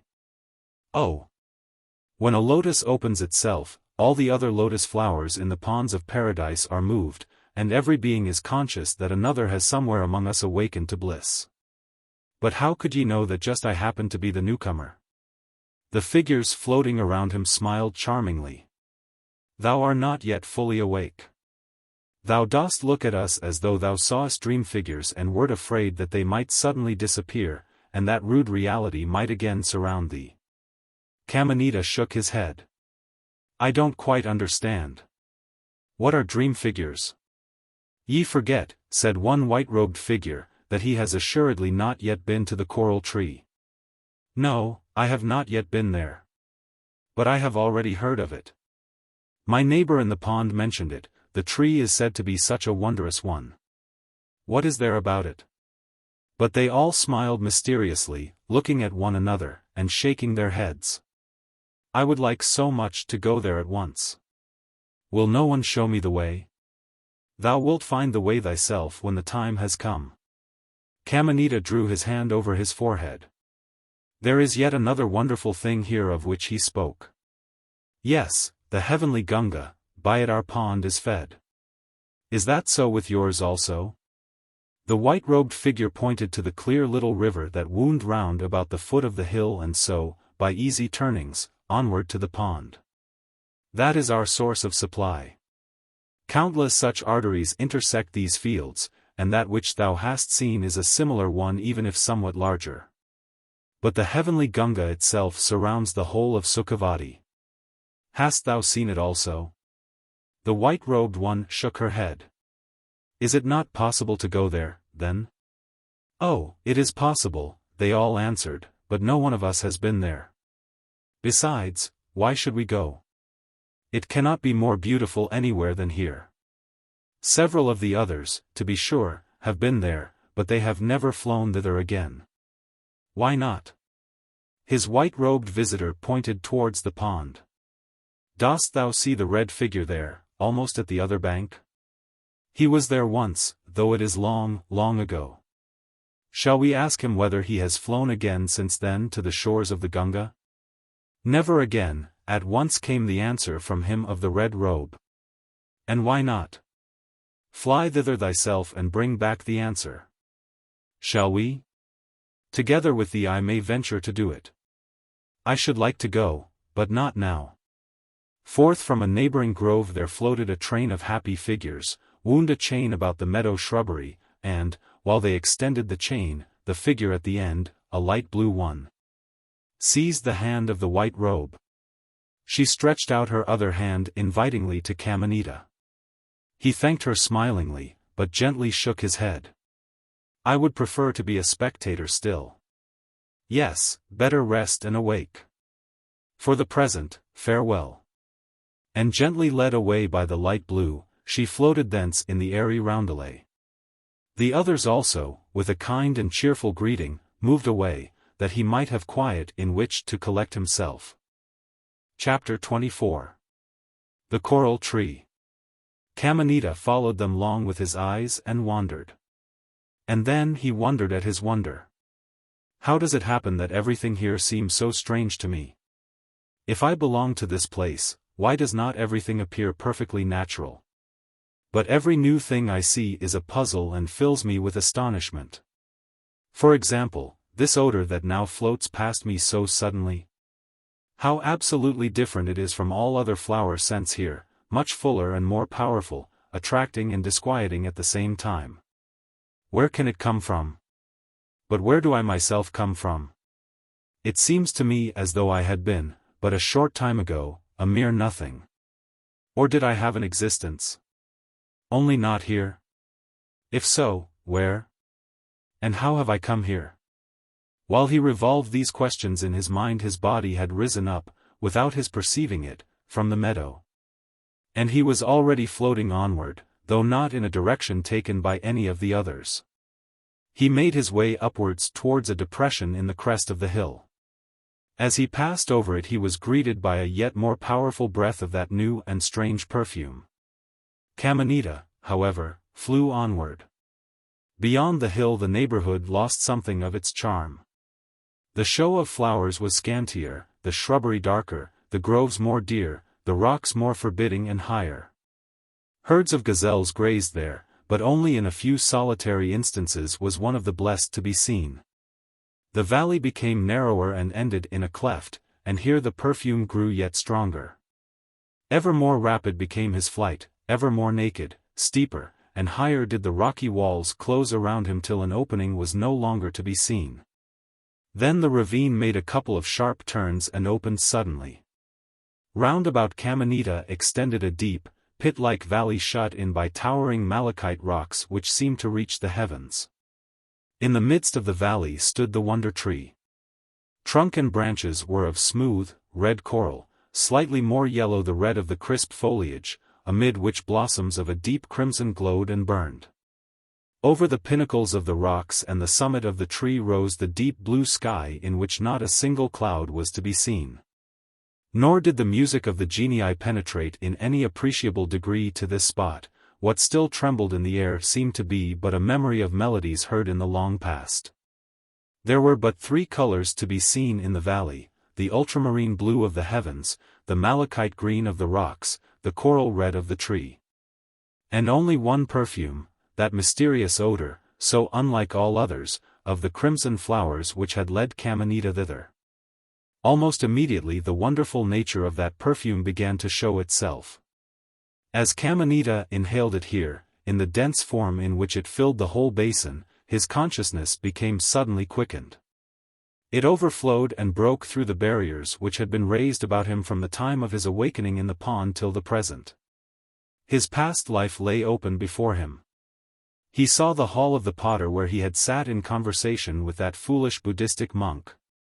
He saw the little lane in Vajaçravas through which he had hurried and the cow tearing towards him, then the horrified faces round about and the yellow-clad monks. And he saw the forests and the country roads of his pilgrimage, his palace, and his 2 wives, the courtesans of Eugenie, the robbers, the Grove of Krishna. And the terrace of the Sorrowless with VIII, his father's house, and the children's room. And behind that he saw another life, and yet another, and still another, and ever others. As one sees the line of trees on a country road till the trees become points and the points blend into one strip of shadow. At this, his brain began to reel. And at once he found himself in the cleft again like a leaf that is driven by the wind. For, the first time, no one can bear the perfume of the coral tree for long, and the instinct of self-preservation bears everyone thence at the first sign of dizziness. As he, by and by, moved more quietly through the open valley, Kamanita pondered, "Now I understand why the white robe said she imagined I had not yet been to the coral tree. For I certainly could not imagine then what they meant by dream pictures, but now I know, for in that other life I have seen such. And I also know now why I am here. I wanted to visit the Buddha in the mango grove beside Vajaçravas. Of course that intention was frustrated by my sudden and violent death, but my good intentions have been looked on favorably. And so I have reached this place of bliss as though I had sat at his feet and had died in his blessed doctrine. So my pilgrimage has not been in vain." Very soon Kamanita reached the pond again, where he let himself down upon his red lotus flower like a bird that returns to its nest. Chapter 25. The bud of the lotus opens. It suddenly seemed to Kamanita as though something living were moving in the depths of the pond. In the crystal deeps he became dimly aware of a rising shadow. The waters bubbled and seethed, and a large lotus bud, with red apex, shot like a fish above the surface on which it then lay swimming and rocking. The waters themselves rose and sank in ever-extending rings, and, for a long time afterwards, trembled and glittered, shivered, as it seemed, into fragments and radiating light. As if the pond were filled with liquid diamonds, while the reflection of the watery coruscations flickered up like miniature flames over the lotus leaves, the robes, and the faces and forms of the blessed. Kamanita's own being trembled, and radiated all its hidden colors, and over his heart also there seemed to dance, as if in happy play, a reflection of joyous emotion. What may that have been? His glance asked of his blue neighbor. Deep down, among far distant worlds on the gloomy earth, a human soul has this instant centered its heart's desire upon entering again into existence here in Sukhavati. Now let us also see whether the bud will develop well, and finally blossom. For many a soul fixes its desire on this pure home of bliss and is not able to live up to its longing, but, on the contrary, entangles itself again in a maze of unholy passions, succumbs to the lust of the flesh, and remains bound to the impurities of earth. Then the bud pines away and at last disappears entirely. This time, as thou sayest, it is a man's soul. Such a one, in the checkered life of earth, fails more easily from the path to paradise, for which reason thou wilt also notice that even if the red and white are about equal in number, among the blue the lighter in color, the females, are by far the more numerous. At this communication the heart of Kamanita quivered strangely as if, all at once, joy blent with pain and sorrow, bearing a promise of future happiness, had set it vibrating, and his gaze rested, as though seeking the solution to some riddle, upon a closed lotus flower which, white as the breast of a swan, rocked gracefully quite near to him in the still gently moving water. "Canst thou remember seeing the bud of my lotus rise from the depths?" he asked of his experienced neighbor. "Surely, for it came up together with that white flower thou art now gazing upon. And I have always watched the pair, at times not without anxiety. For fairly soon thy bud began perceptibly to shrivel up, and it had almost sunk beneath the surface of the water when all at once it raised itself again, became fuller and brighter, and then developed magnificently till it opened. The white, however, grew slowly, but gradually and evenly towards the day when it should open, when suddenly it was attacked as if by some sickness. It recovered, however, very quickly, and became the magnificent flower thou now sayest before thee." At these words there arose in Kamanita such a feeling of joy that it really seemed to him as if he had hitherto been but a sad guest in a sad place, to such a degree did everything now appear to glow, to smell sweet, and to breathe music. And as though his gaze, which had rested unwaveringly on the white lotus, had been a magician's wand for the raising of hidden treasures, the apex of the flower began to move. The petals bent their edges outward, drooping gracefully down on every side, and lo! in their midst sat VIII, with widely opened eyes, whose sweetly smiling glance met his own. Simultaneously Kamanita and VIII stretched out their arms to one another, and hand in hand they floated away over the pond towards the bank. Kamanita observed, of course, that VIII had not as yet recognized him, but had only turned to him unconsciously as the sunflower to the sun. How should she have recognized him, seeing that no one, immediately on awaking, remembered anything of his previous life, even if, at sight of him, in the depths of her heart, dim presentiments might stir, as had happened in his own case when his neighbor spoke of the heavenly Gunga? He showed her the gleaming river, which emptied itself noiselessly into the pond. In like fashion do the silver waters of the heavenly Gunga feed all the lakes in the fields of the blessed. The heavenly Gunga, she repeated questioningly, and drew her hand across her forehead. "Come, let us go to the coral tree. But the grove and the shrubbery are so beautiful over there, and they are playing such delightful games," said VIII, pointing in another direction. "Later. First let us go to the coral tree in order that thou mayst be vivified by its wonderful perfume.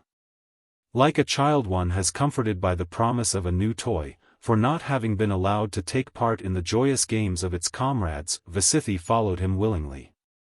As the perfume began to float towards them her features grew more and more animated. "Whither dost thou lead me?" she asked, as they turned into the narrow gorge among the rocks. "Never have I been so filled with expectation. And it seems to me that I have often in the past been filled with expectation, although thy smile reminds me that I have but just awakened to consciousness. But thou hast surely mistaken the way, we can go no farther in this direction." "Oh, we can go farther, much farther," smiled Kamanita, "and perhaps thou wilt now become aware that that feeling of which thou hast spoken has not deceived thee, dearest VIII." Even as he spoke there opened before them the basin of the valley amid the malachite rocks, with the red coral tree and the deep blue sky.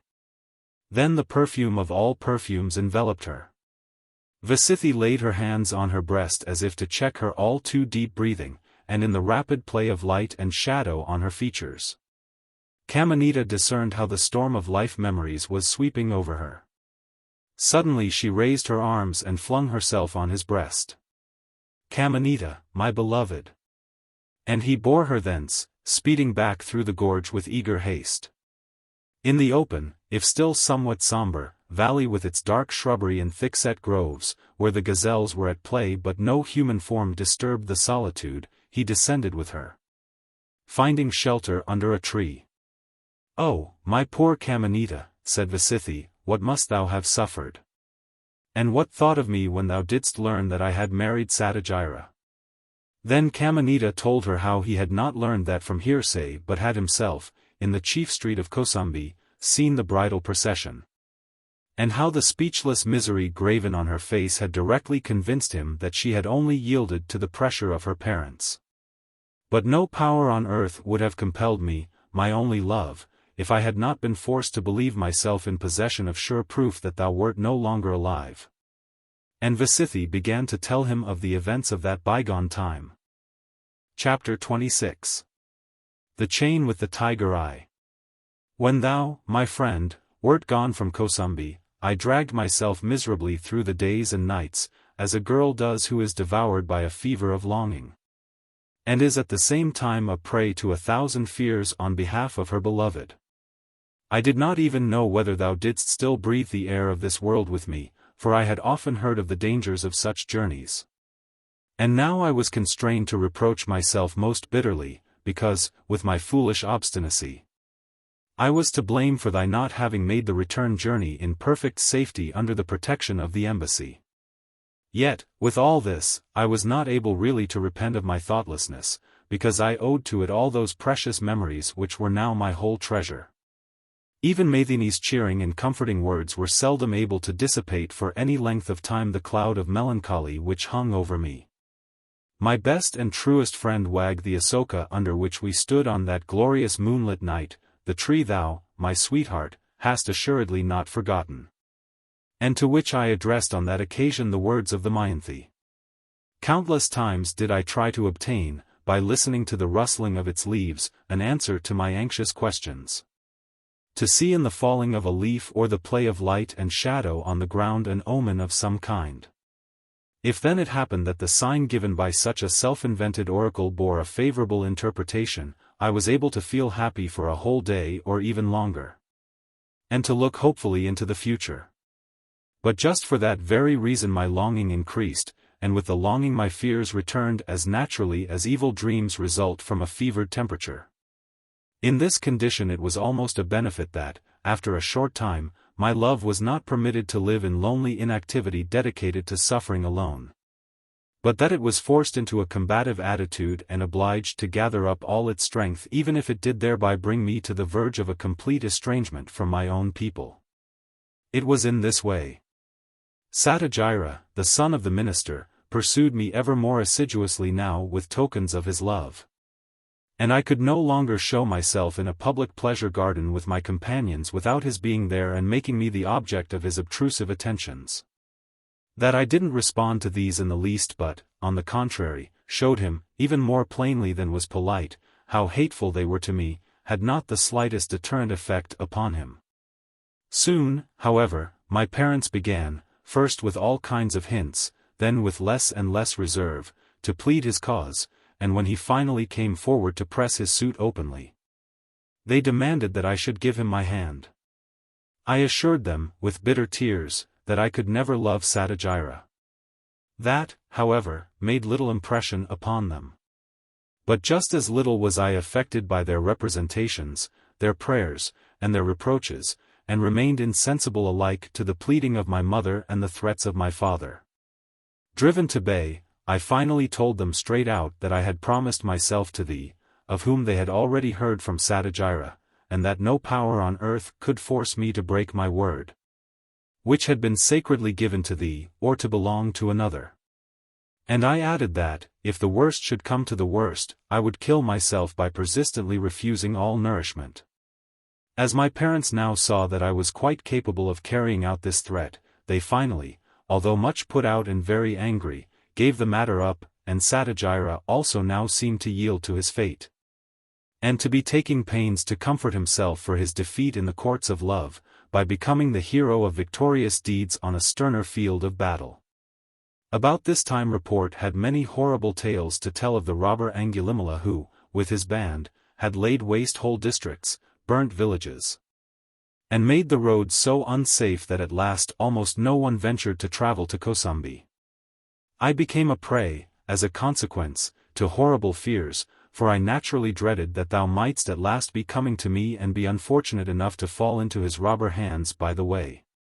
Things stood thus when it became suddenly known that Satyajira had received the supreme command of a large body of troops with which to sweep the whole neighborhood of Kosambi, and, if possible, capture Angulimala himself, as well as the other chief leaders of the band.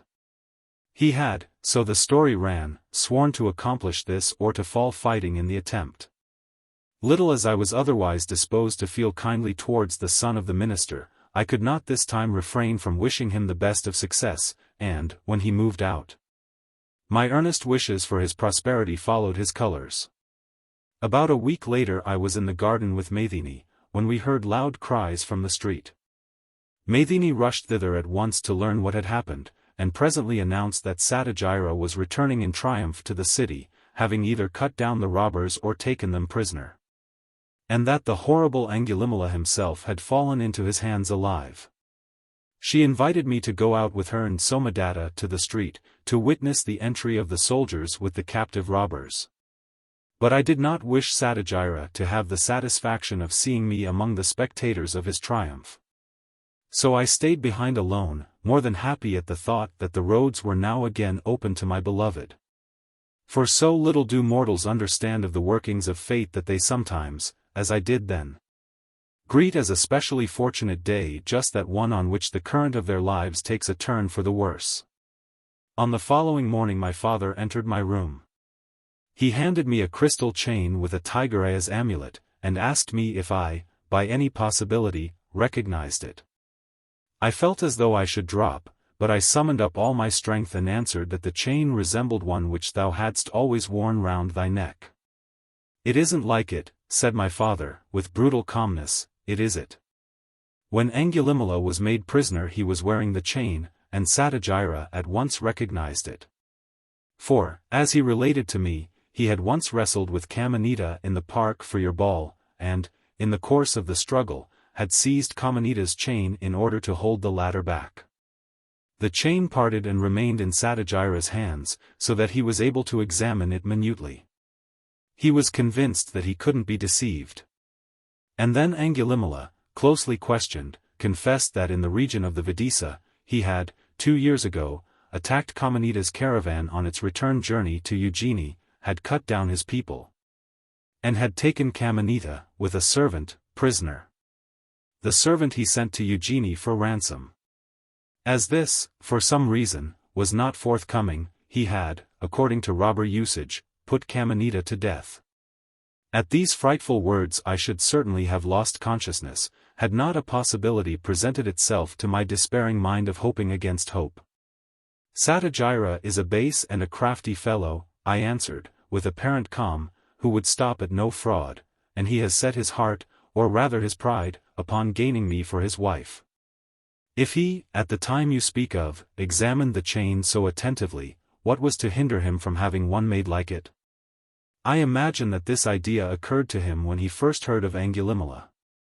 If he had not taken Angulimala himself prisoner, he could always say that the chain had been found in possession of the robbers, and that they had confessed to having killed Kamanita. That is hardly possible, my daughter, said my father, shaking his head, and for a reason which thou, it is true, canst not see, but which I, as a goldsmith, can fortunately reveal to thee.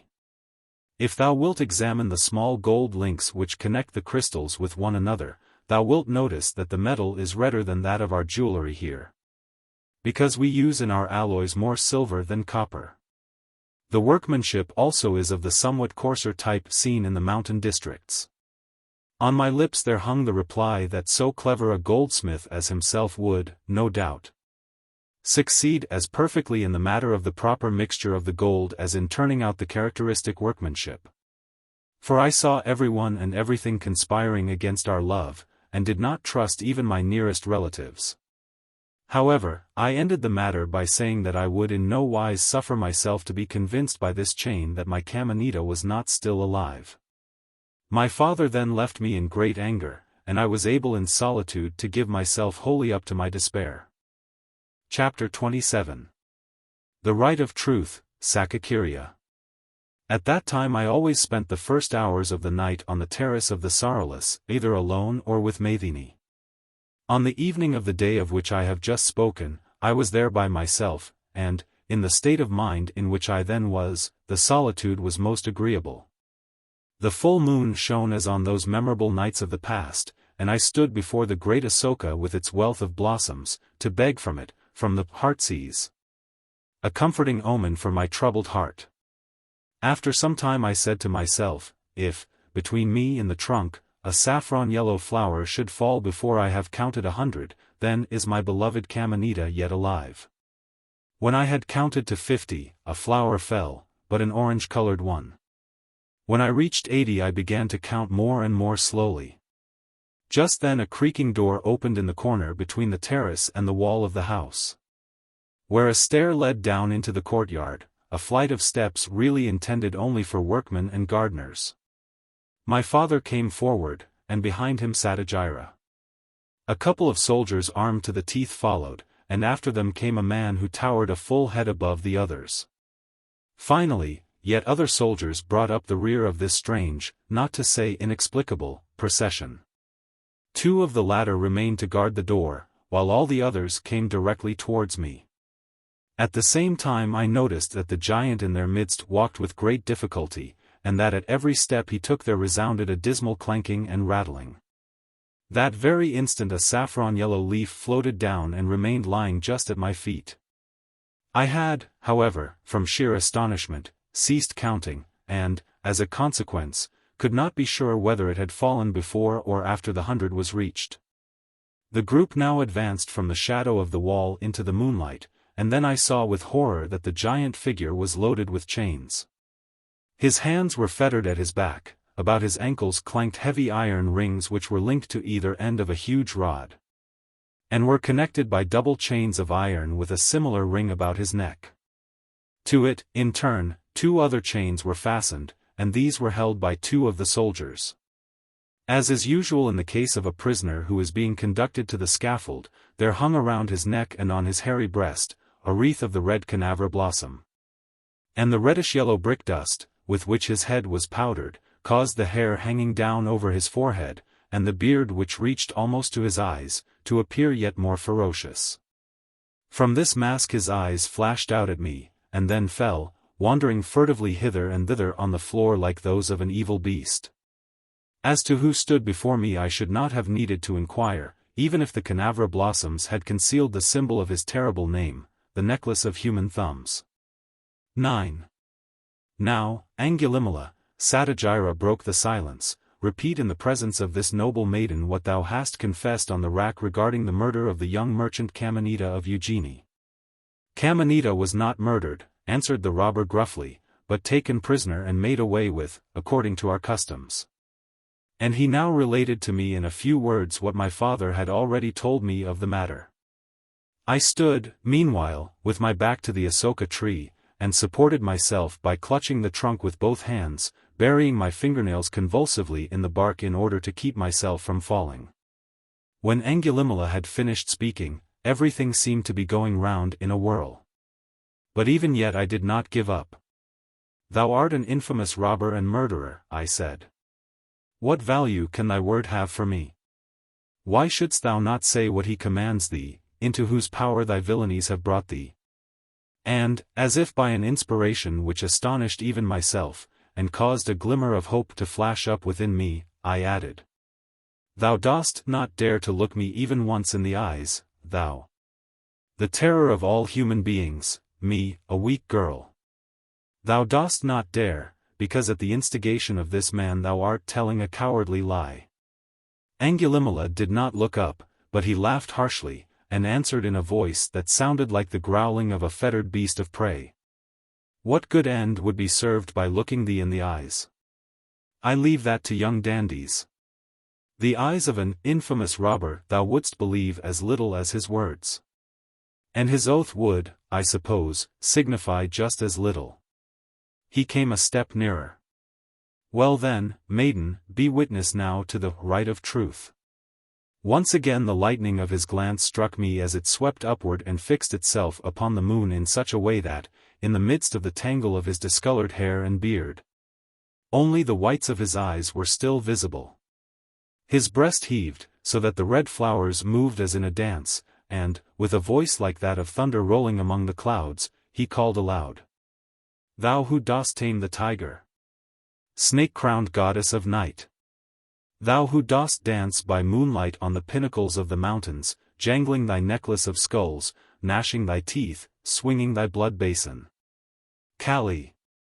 Mistress of the robbers! Thou who hast led me through 1,000 dangers, hear me. Truly as I have never withheld a sacrifice from thee, truly as I have ever loyally observed thy laws. Truly as I did deal with this Kamanita according to our statute, the statute which commands us, senders, when the ransom does not arrive by the appointed hour, to saw the prisoner through the middle and cast his remains on the public road, just as truly do thou stand by me now in my direst need, rend my chains, and free me from the hands of mine enemies.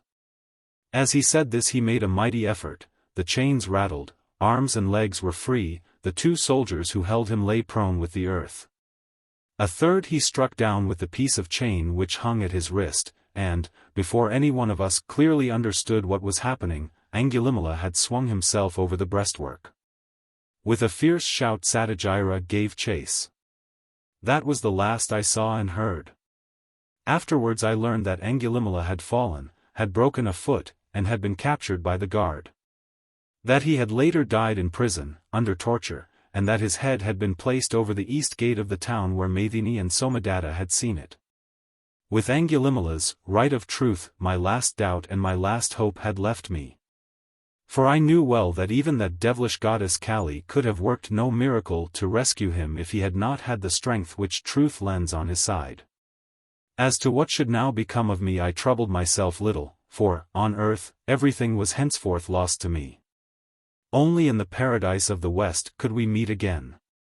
Thou hadst gone before and I would, as I ardently hoped, soon follow. Their happiness blossomed, all else was a matter of indifference. As Satyajira now continued to press his suit, and my mother, always wailing and weeping, kept on making representations to me that she would die of a broken heart if she should suffer through me the disgrace of having a daughter remain unmarried in the house of her parents, she might just as well have given birth to the ugliest maiden in Kosambi. Little by little my resistance weakened. Over and above, I had no longer so much to bring against Satyajira as before. I could not avoid recognizing the steadfastness and fidelity of his attachment, and I also felt that I owed him gratitude for having avenged the death of my beloved. Thus, then, I became, after almost another year had passed, Satyajira's bride. Chapter 28. On the shores of the heavenly Gunga.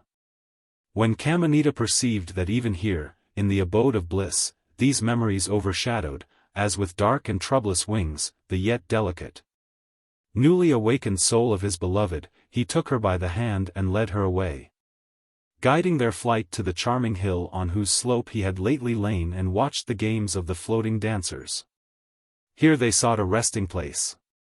Already groves and shrubberies, meadows and hill slopes were filled with countless floating figures, red, blue, and white. Group after group surrounded them to greet the newly awakened one. And the 2 mingled in the ranks of the players.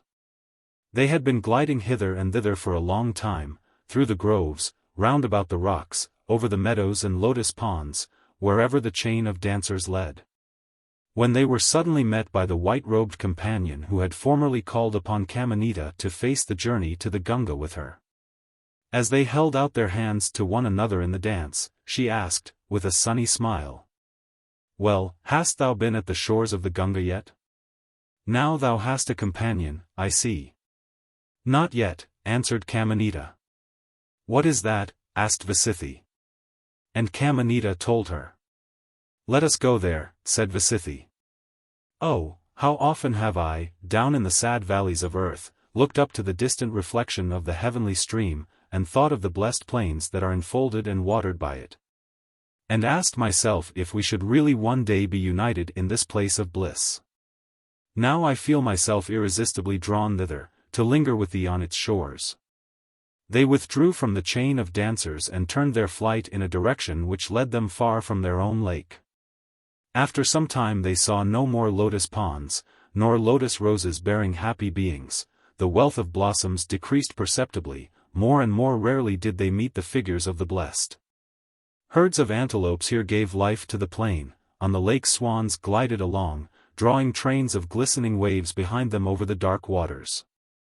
The hills, which in the beginning had grown ever steeper and more rocky, disappeared entirely. They floated over a flat, desert-like plain covered with tiger grass and thorny shrubs.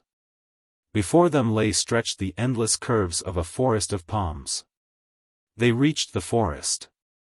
More and more deeply did the shadows close around them. The ringed trunks gleamed like bronze. High above them, the treetops resounded with a clang as of metal. In front, glistening points and streaks of light began to dance. And suddenly there streamed towards them such a blaze of light that they were obliged to hold their hands before their eyes. It seemed as though there stood in the forest a gigantic colonnade of burnished silver pillars flashing back the light of the rising sun. When they ventured again to remove their hands from their faces, they were just floating out between the last of the forest palms. Before them lay the heavenly Gunga, its silvery expanse reaching out to the far horizon, while at their feet wavelets of liquid starlight lapped, as if with tongues of flame. The pearl-gray sand of the flat shore. As a rule, the sky begins to grow gradually clearer down towards the horizon, but here the order was reversed.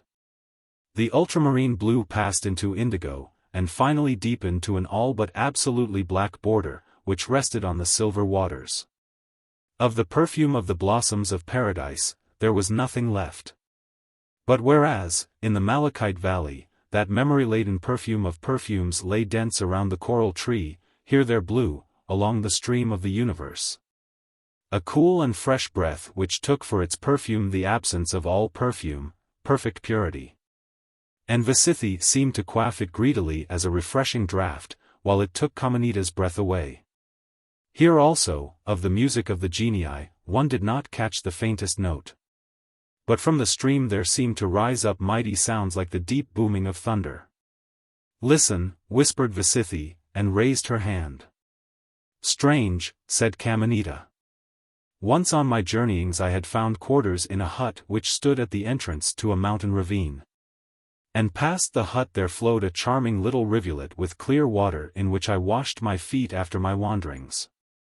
During the night, a violent rain fell and, as I lay awake in my hut, I heard the rivulet, which in the evening had rippled softly by, rush and rage with ever-increasing vehemence. At the same time my attention was caught by a banging, thundering sound which I could not explain to myself at all. The next morning, however, I saw that the clear brook had become a raging mountain torrent, with waters grey and foaming, in which huge stones rolled and bounded as they dashed onward. And these it was that had caused the uproar. How dost thou suppose that just here, when listening to these sounds, this memory out of the time of my pilgrimage should rise within me?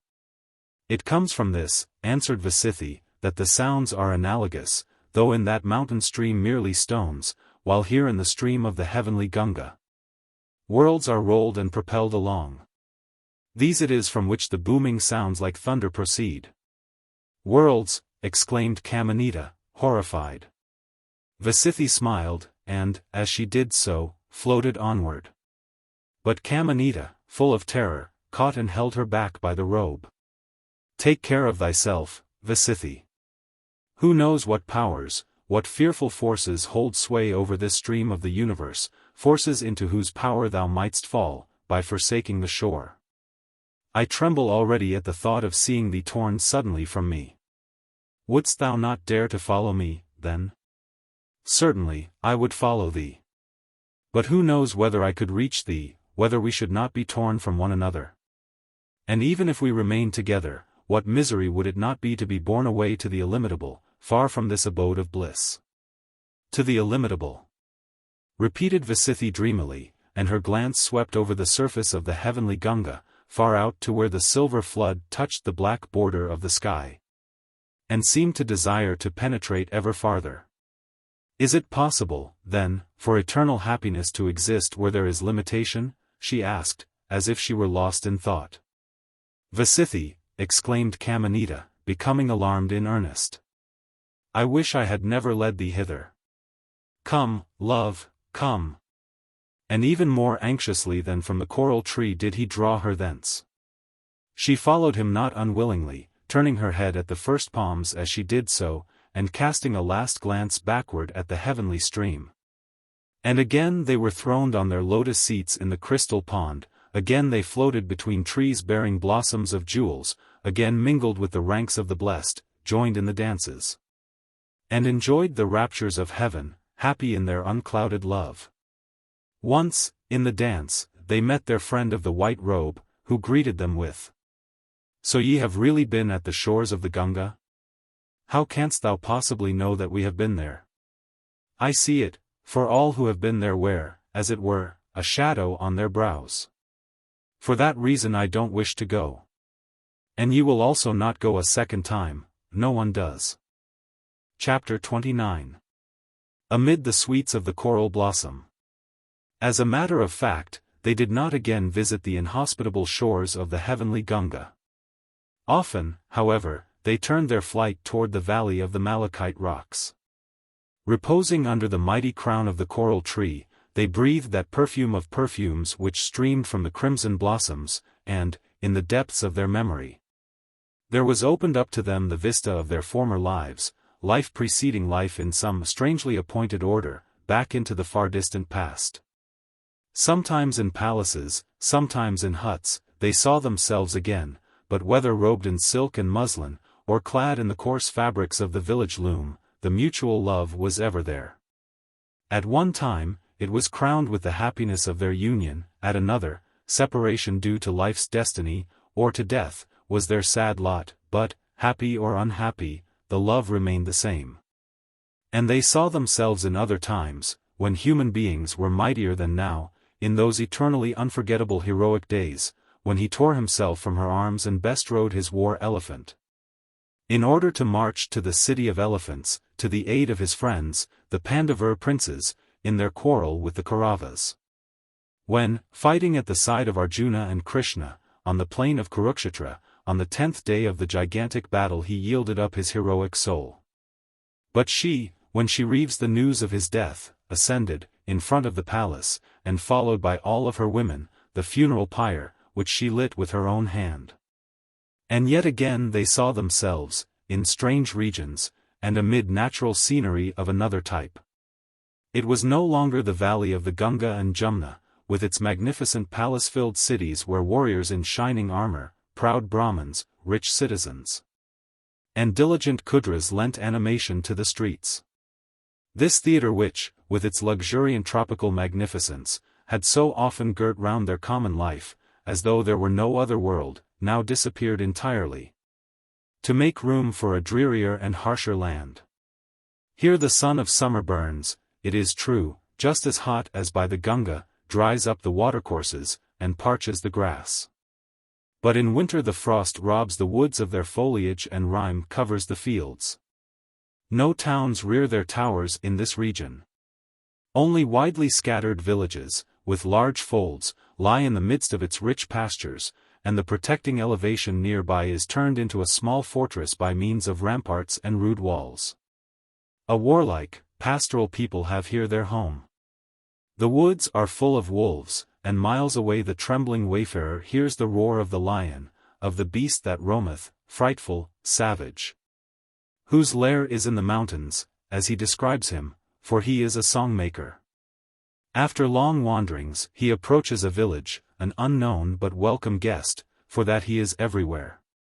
Over his shoulder hangs his sole visible possession, a small lute. But in his head he carries the whole precious heritage of his fathers, ancient mystic hymns to Agni and Indra, to Varuna and Mitra, yea, even to unknown gods, songs of war and wassail for men, love songs for the maidens, fortune-bringing magic sayings for the kine, the givers of milk. And he has power and knowledge with which to increase this store from his own resources. Where, indeed, would such a guest not be welcome? It is the hour when the cattle are being driven home. At the head of a herd, there walks, with supreme grace in every movement of her young body, a maiden of lofty stature.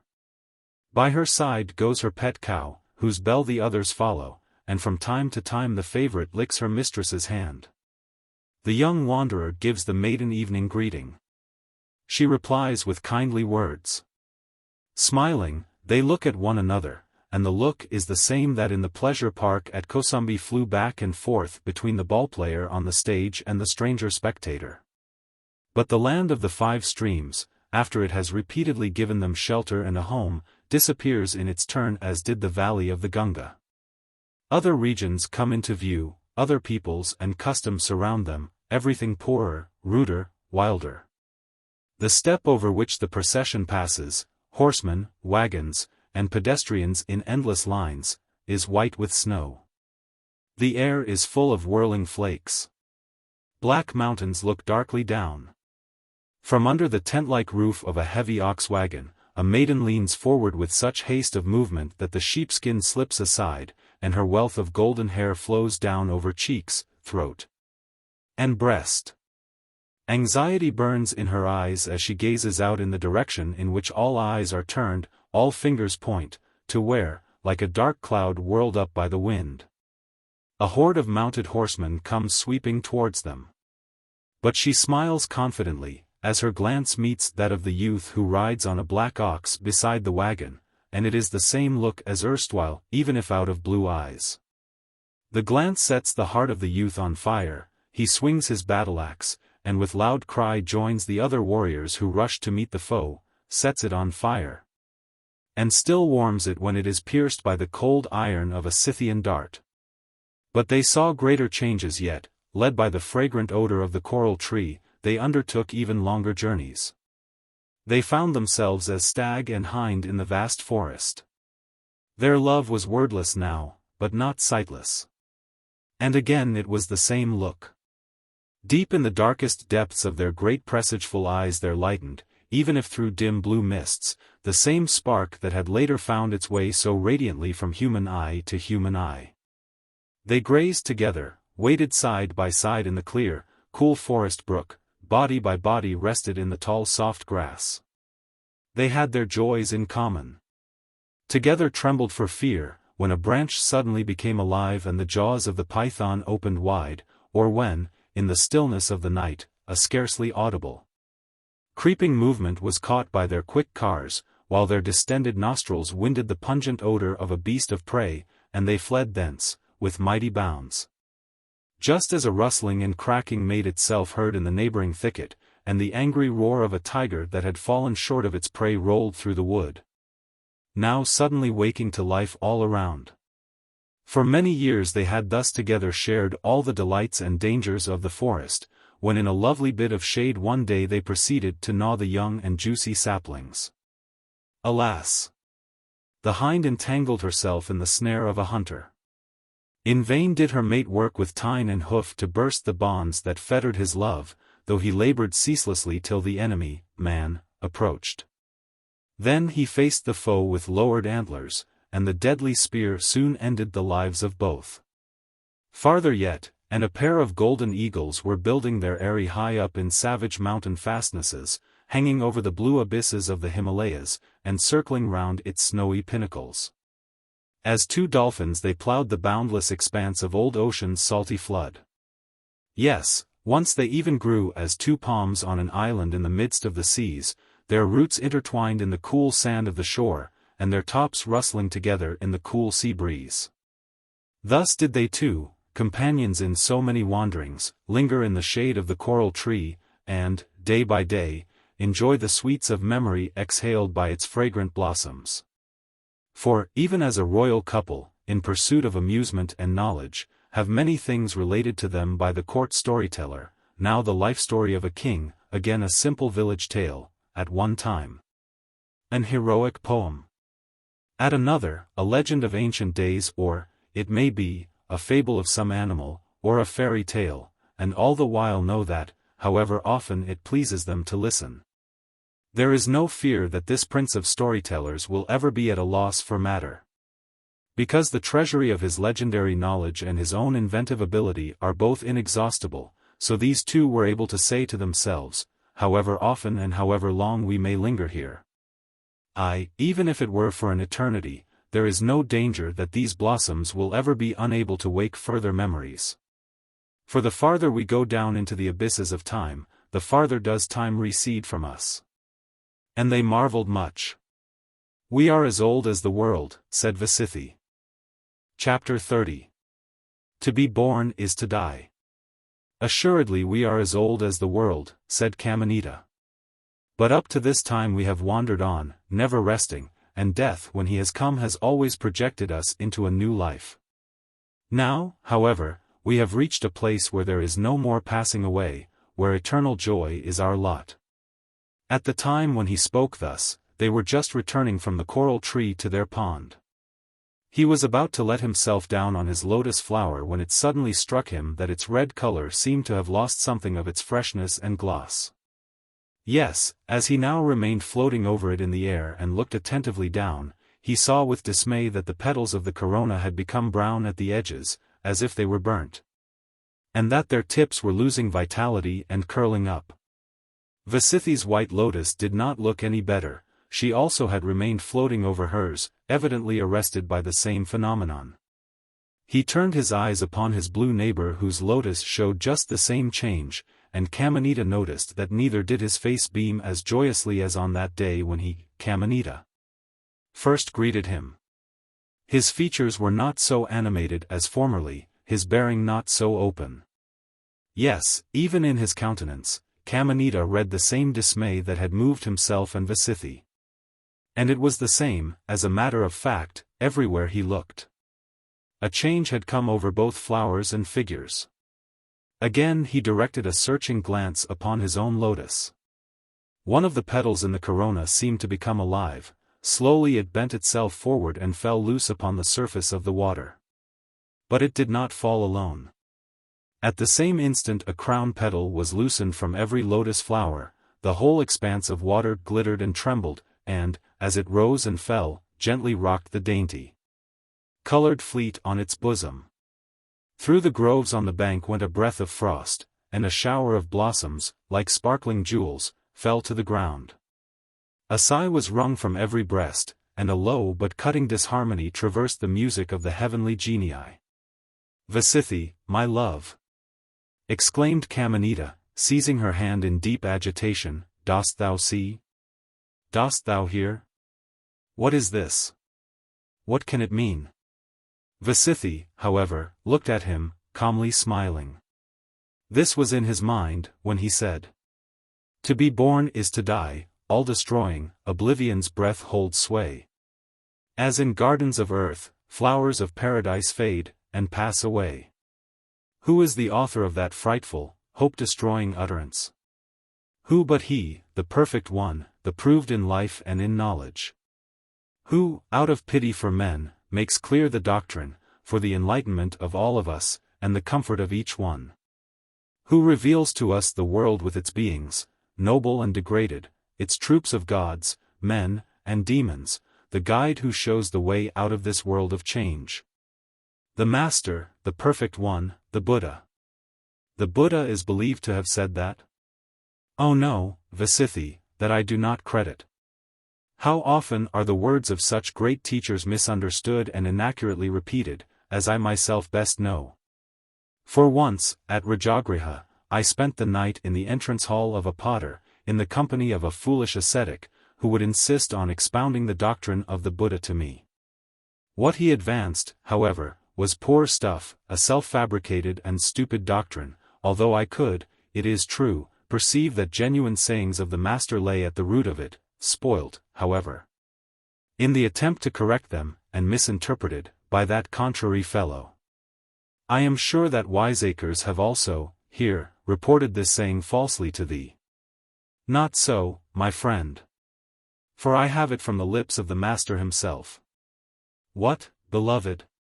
Thou hast thyself seen the Master, face to face? I certainly have. I have sat at his feet. Oh, happy VIII! For happy, that I can see, art thou now, in the memory of it. Ah, I also would be as happy and as confident as thou, had not, at the last moment, my evil fate, the fruit of wicked deeds of the past, grown ripe at that unhappy moment, robbed me of the joy of seeing the sublime Buddha. For a violent death swept me away as I was journeying to him, in the very place in which he was residing, too, in Vajaçravas itself, on the morning after my talk with that fool of an ascetic. Only about a quarter of an hour's distance, just think of it, from the mango grove in which the master had taken up his abode, did my fate overtake me. But now is this given to me for comfort, that my VIII succeeded in obtaining what was denied to me. Oh, tell me everything about thy coming to him, to the master. For I am sure it will raise me up and strengthen me. And that saying, that seemed so terrible and so destructive of all hope, will grow clear and will lose its sting, yes, perhaps even contain some hidden ground for comfort. Gladly, my friend, replied VIII. They let themselves down on their lotus flowers, and VIII went on with the story of her life. Chapter 31. The Apparition on the Terrace. When Satyajira had reached the goal he had set himself, of possessing me as his wife, his love rapidly cooled, and the more quickly that it met with no response on my side. I had promised to be a true wife to him, and he knew well that I would keep my word. But more did not lie in my power, even if I had wished it. As I bore him only a daughter who died in her 2nd year, no one wondered, and I, certainly, least of all, that he took a second wife. She bore him the wished-for son. As a consequence, she received the first place in the house, and was able, in clever fashion, to attach to herself the love that I had so willingly resigned. Over and above this, matters of business more and more claimed the attention of my husband, for, after the death of his father, he had succeeded the latter as minister.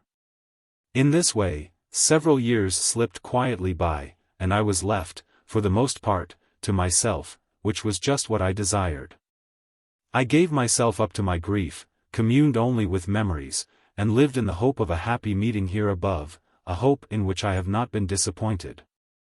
Satyajira's palace lay close to the same ravine from which thou hast so often climbed up to the terrace of the Sorrowless, but at a much steeper place, and had a terrace similar to the one at my father's house.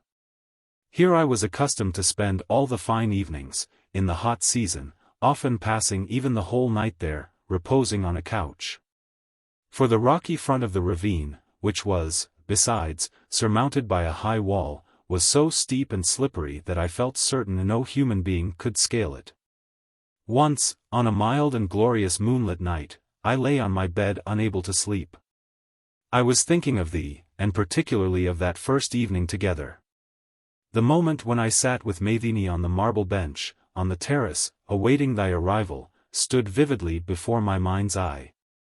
And I thought of how, even before we hoped for it, thy form suddenly appeared over the top of the wall, for, in thy passionate ardor, thou hadst outdistanced Somadatta. Lost in these sweet dreams, I had unconsciously let my gaze rest on the parapet, when suddenly a figure rose above it. I was so convinced that no human being could ever scale this part of the wall, that I did not doubt in the least but that thy spirit, conjured up by my longing, had come to comfort me, and to bring news of the blessed place where thou didst now await me. For which reason I was in no way frightened, but got up and extended my arms to embrace my visitor. When, however, he stood on the terrace and approached me with rapid steps, I saw that his figure was much taller than thine, indeed, even gigantic, and I perceived that I had the spirit of Angulimala before me. But at that I became so greatly terrified, that I was obliged to cling to the head of my couch in order not to fall down. Whom didst thou expect? Asked the fearful apparition, coming close to me. A spirit, but not thine, I answered. Kamanita's spirit? I nodded. When thou madest thy movement of welcome, he went on, I feared that thou hadst a lover who visited thee here at nights. If that were so, thou wouldst in no wise help me. And I need thy help as much as thou dost at present need mine. At these strange words I ventured to look up, and now it seemed to me that I had no spirit before me, but a being of flesh and blood. The moon, however, was behind him, and, dazzled by its beams, as well as confused by my terror, I could only see the outlines of a figure which might well belong to a demon. "I am not the spirit of Angulimala," he said, guessing my thoughts. "I am Angulimala himself, a living human being as thou art." I began to tremble violently, not from fear, but because I was standing face to face with the man who had cruelly murdered my beloved. "Do not be afraid, gracious lady," he went on, "thou hast not to fear from me. On the contrary, thou art the only person I myself have ever been afraid of, and whom I dared not look in the eyes, as thou didst so truly say, because I was deceiving thee." "Thou didst deceive me?"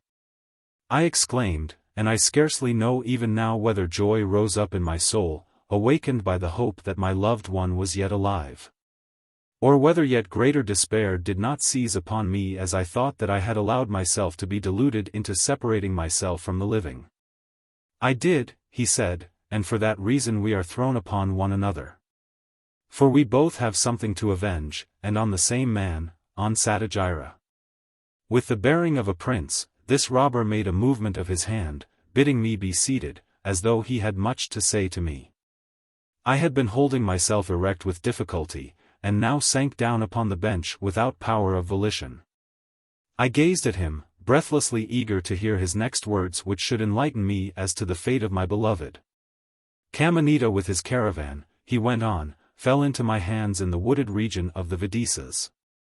He defended himself bravely, but was captured unwounded, and, as the ransom arrived in good time, was sent home without molestation.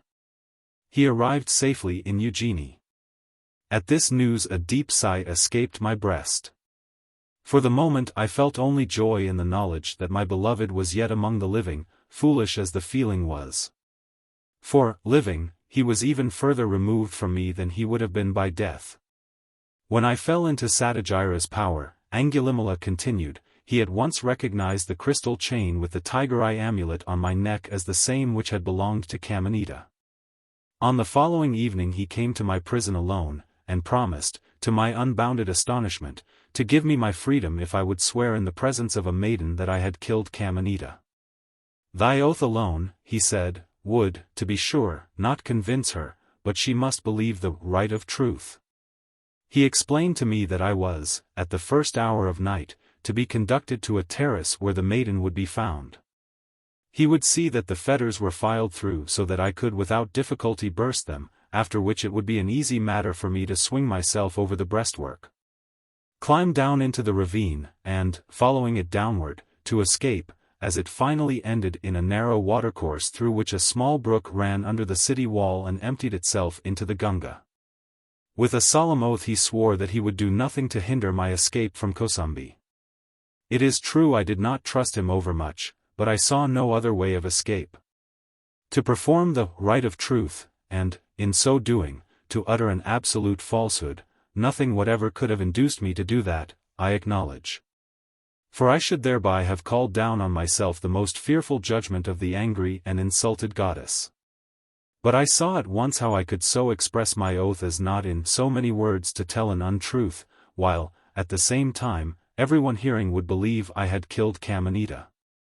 And I trusted that Kali, who finds pleasure in craftiness of all kinds, would stand by me with all her power, on account of this masterpiece, and would lead me safely through the snares which the treachery of Satyajira might lay for me. Everything now fell out, as a matter of fact, in the way we had arranged, and thou thyself didst see how I burst the iron chains asunder. But, to this day, I don't know whether Satyajira kept faith with me and had the chains filed through, as he promised, or whether Kali helped me by a miracle. I am more inclined, however, to believe the former. For scarcely had I swum a few fathoms out into the Gunga when I was fallen upon by a boatload of armed men. So he had evidently relied upon that ambush. Yet here could be seen what Kali's help is worth. For, although the pieces of chain hanging to my wrists were my only weapons, I succeeded in killing every man of them, and on the boat, which had capsized during the fight.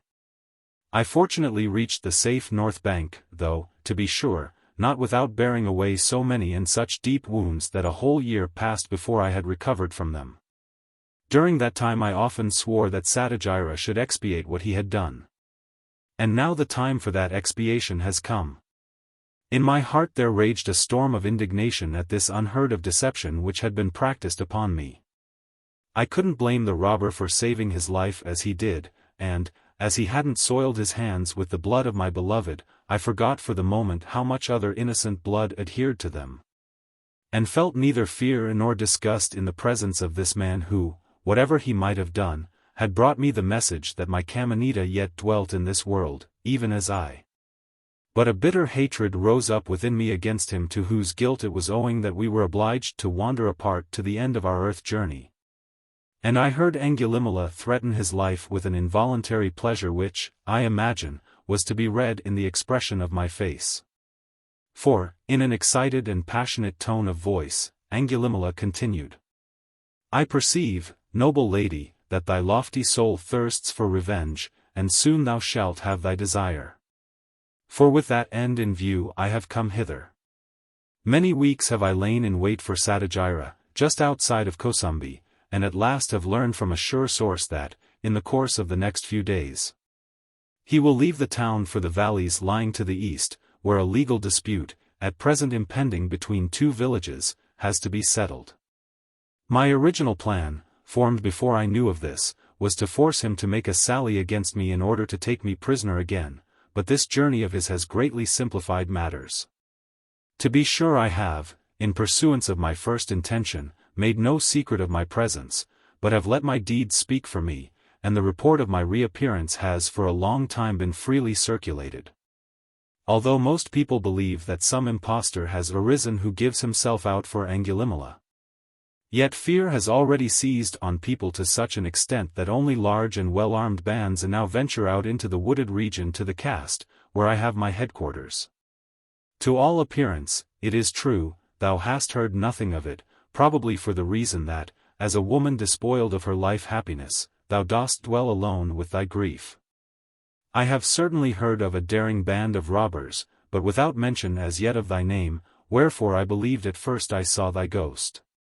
But Satyajira has heard me named, went on the robber, depend on that, and, as he has good reason to believe that it is the veritable Angulimala, and yet better reason to fear him, it may be taken for granted that he will not only travel under powerful escort, but will also take other precautions and make use of many devices, with intent to conceal his real plans.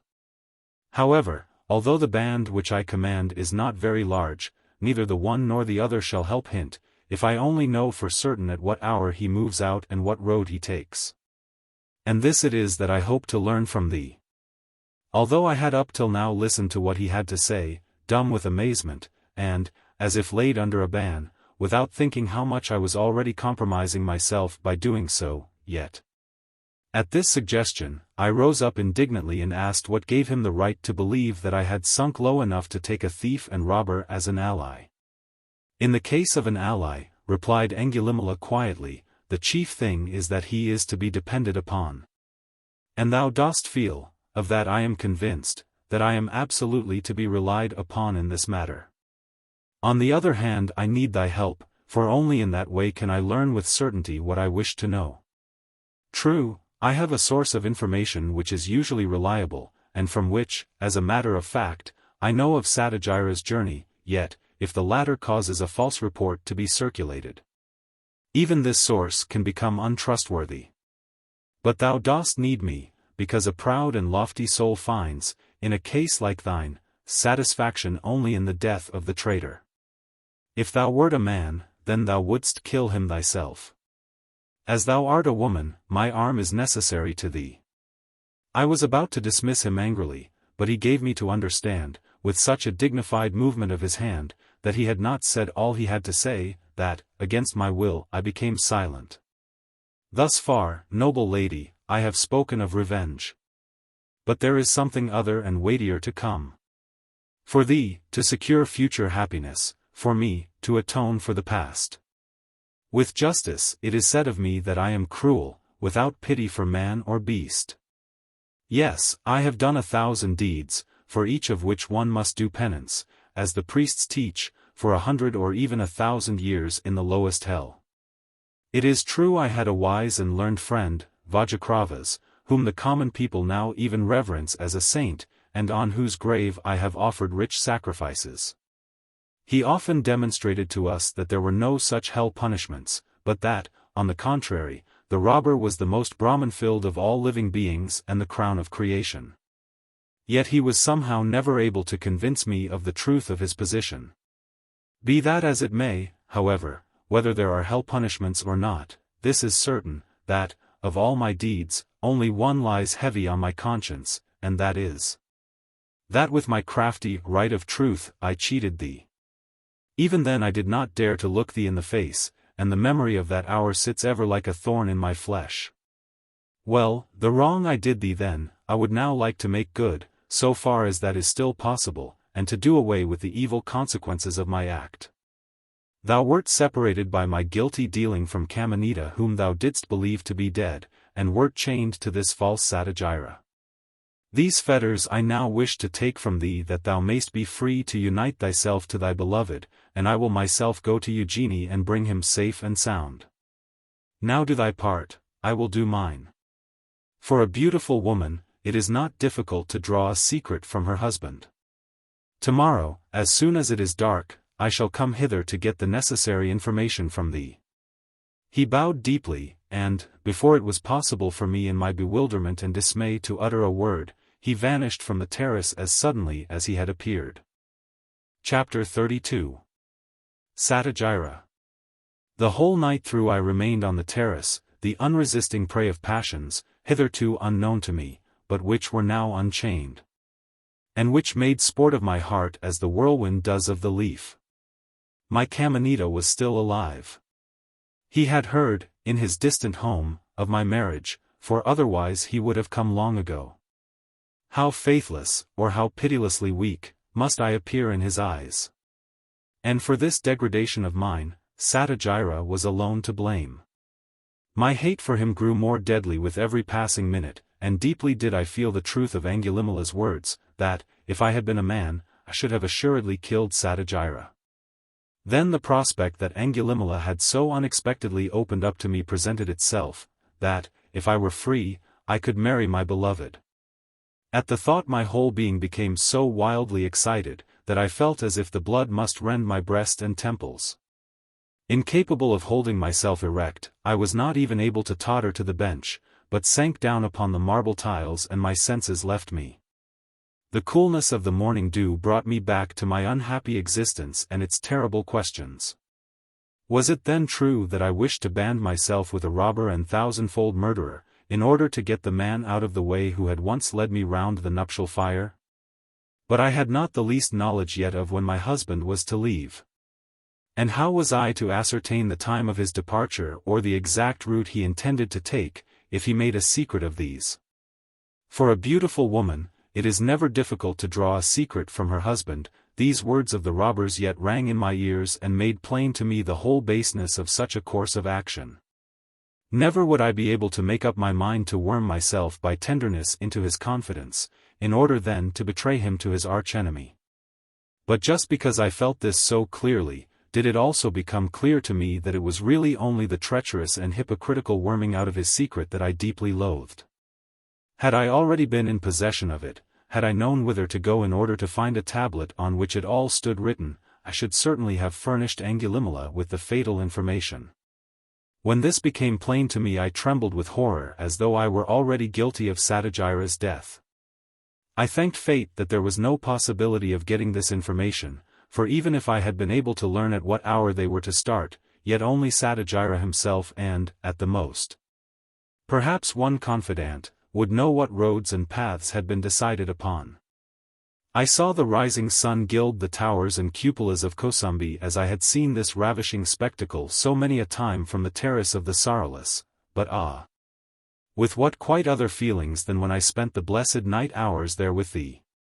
Unhappy as never before, weary and miserable, as though I had in this one night aged by decades, I betook myself back to the palace. In order to reach my room I was obliged to go through a long gallery, opening off which were several chambers with barred windows. As I passed one of these I heard voices. The one, that of my husband, was just then raised. "Good, we start tonight, an hour after midnight." I had stopped involuntarily. So I knew the hour. But the road?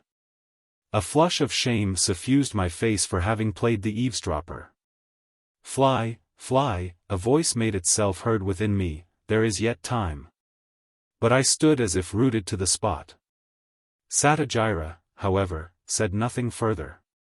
He may have heard my footsteps and their stopping at the door, for the latter was suddenly torn open. My husband stood before me. "I heard thy voice in passing," I said, with quick resolution, "and thought of asking whether I should bring thee some refreshments as thou hast business so early. Then I feared to disturb thee and was about to pass on." Satyajira looked at me without suspicion and even with great friendliness. "I thank thee," he said. "I need no refreshments, but thou dost in no way disturb me. On the contrary, I was about to send for thee and only feared that thou were not yet risen. Thou canst, just at this moment, be of the greatest service to me." He invited me to enter his room, which I did with supreme astonishment, very curious to know what the service might be which he desired from me, just at this moment, when a deadly purpose against him filled my whole being. A man, in whom I recognized the master of Satyajira's horse and his most trusted follower, was sitting on a low bench. He rose as I entered and bowed. Satyajira invited me to sit down beside himself, signed to the officer to be seated again, and turned to me. "The matter is this, my dear VIII. I am obliged, as soon as possible, to undertake a journey in order to adjust a village quarrel in the province to the east. Now, for several weeks, robbers have been seen in the wooded region east of Kosambi, and, as a matter of fact, very near to the town. Indeed, a foolish tale has even arisen that their leader is no other than Angulimala, people having the unheard of effrontery to assert that Angulimala had, on the last occasion, escaped from prison. And that I had, in place of his head, stuck up another very like it over the gate. Of course we can afford to laugh at all such fantastic stories. But, nevertheless, this robber does not seem to stand much behind the famous Angulimala in point of audacity, and, if he really gives himself out for the latter in order, by the use of his renowned name, to gain a large following, his intention assuredly is to perform some particularly brilliant feat. For that reason a certain amount of prudence is, under all circumstances, advisable. A small table, inlaid with precious stones, stood beside him, and on it a silk handkerchief. He took the handkerchief up and mopped his forehead, observing, as he did so, that the day was very hot in spite of the early hour. I perceived, of course, that it was fear of Angulimala which caused the perspiration to flow from his every pore. But instead of awaking my pity, the sight only filled me with contempt for him.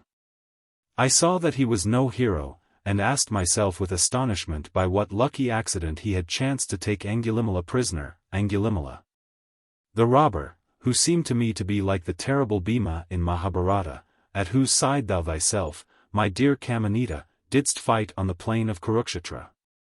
Now, however, my husband meantime went on, I cannot well arrive in these villages with a whole army, indeed, I should not like to take more than 30 mounted men with me on this journey. But all the more are prudence and diplomatic stratagem in place. I have just been discussing this with my faithful Panduka, and he has made a good suggestion of which I will also inform thee. In order that thou mayst not be in a state of too great anxiety on my account, during these days. I murmured something that was intended to signify gratitude for this consideration. Panduka will, therefore, he went on, make all necessary preparations, and with a great deal of ostentation. As though I intended early tomorrow to make an expedition to the east with a fairly large body of troops to capture the robbers. If these, then, which I do not doubt, have their accomplices here in town, who keep them informed of what goes on, they are certain to be deceived by it. In the meantime I shall start with my 30 riders an hour after midnight and, going out of the southern gate, shall take my way in a wide sweep through the hilly land to the east. Yet, even so, I should like to avoid the main roads until I have left Kosambi several miles behind. Now, just in this neighborhood lies thy father's summer residence, and there thou knowest every road and path from childhood up. Thou wilt be able then, I imagine, to help me greatly in this matter." I was at once ready to do so, and, while I described everything to him in detail, I had a drawing board brought, and drew upon it an exact map of the neighborhood of our country house, with crosses at the places which he must specially note. But chiefly did I recommend to him a certain path which led through a ravine. This ravine narrowed gradually till, finally, for a short distance, even two men could not ride through it abreast.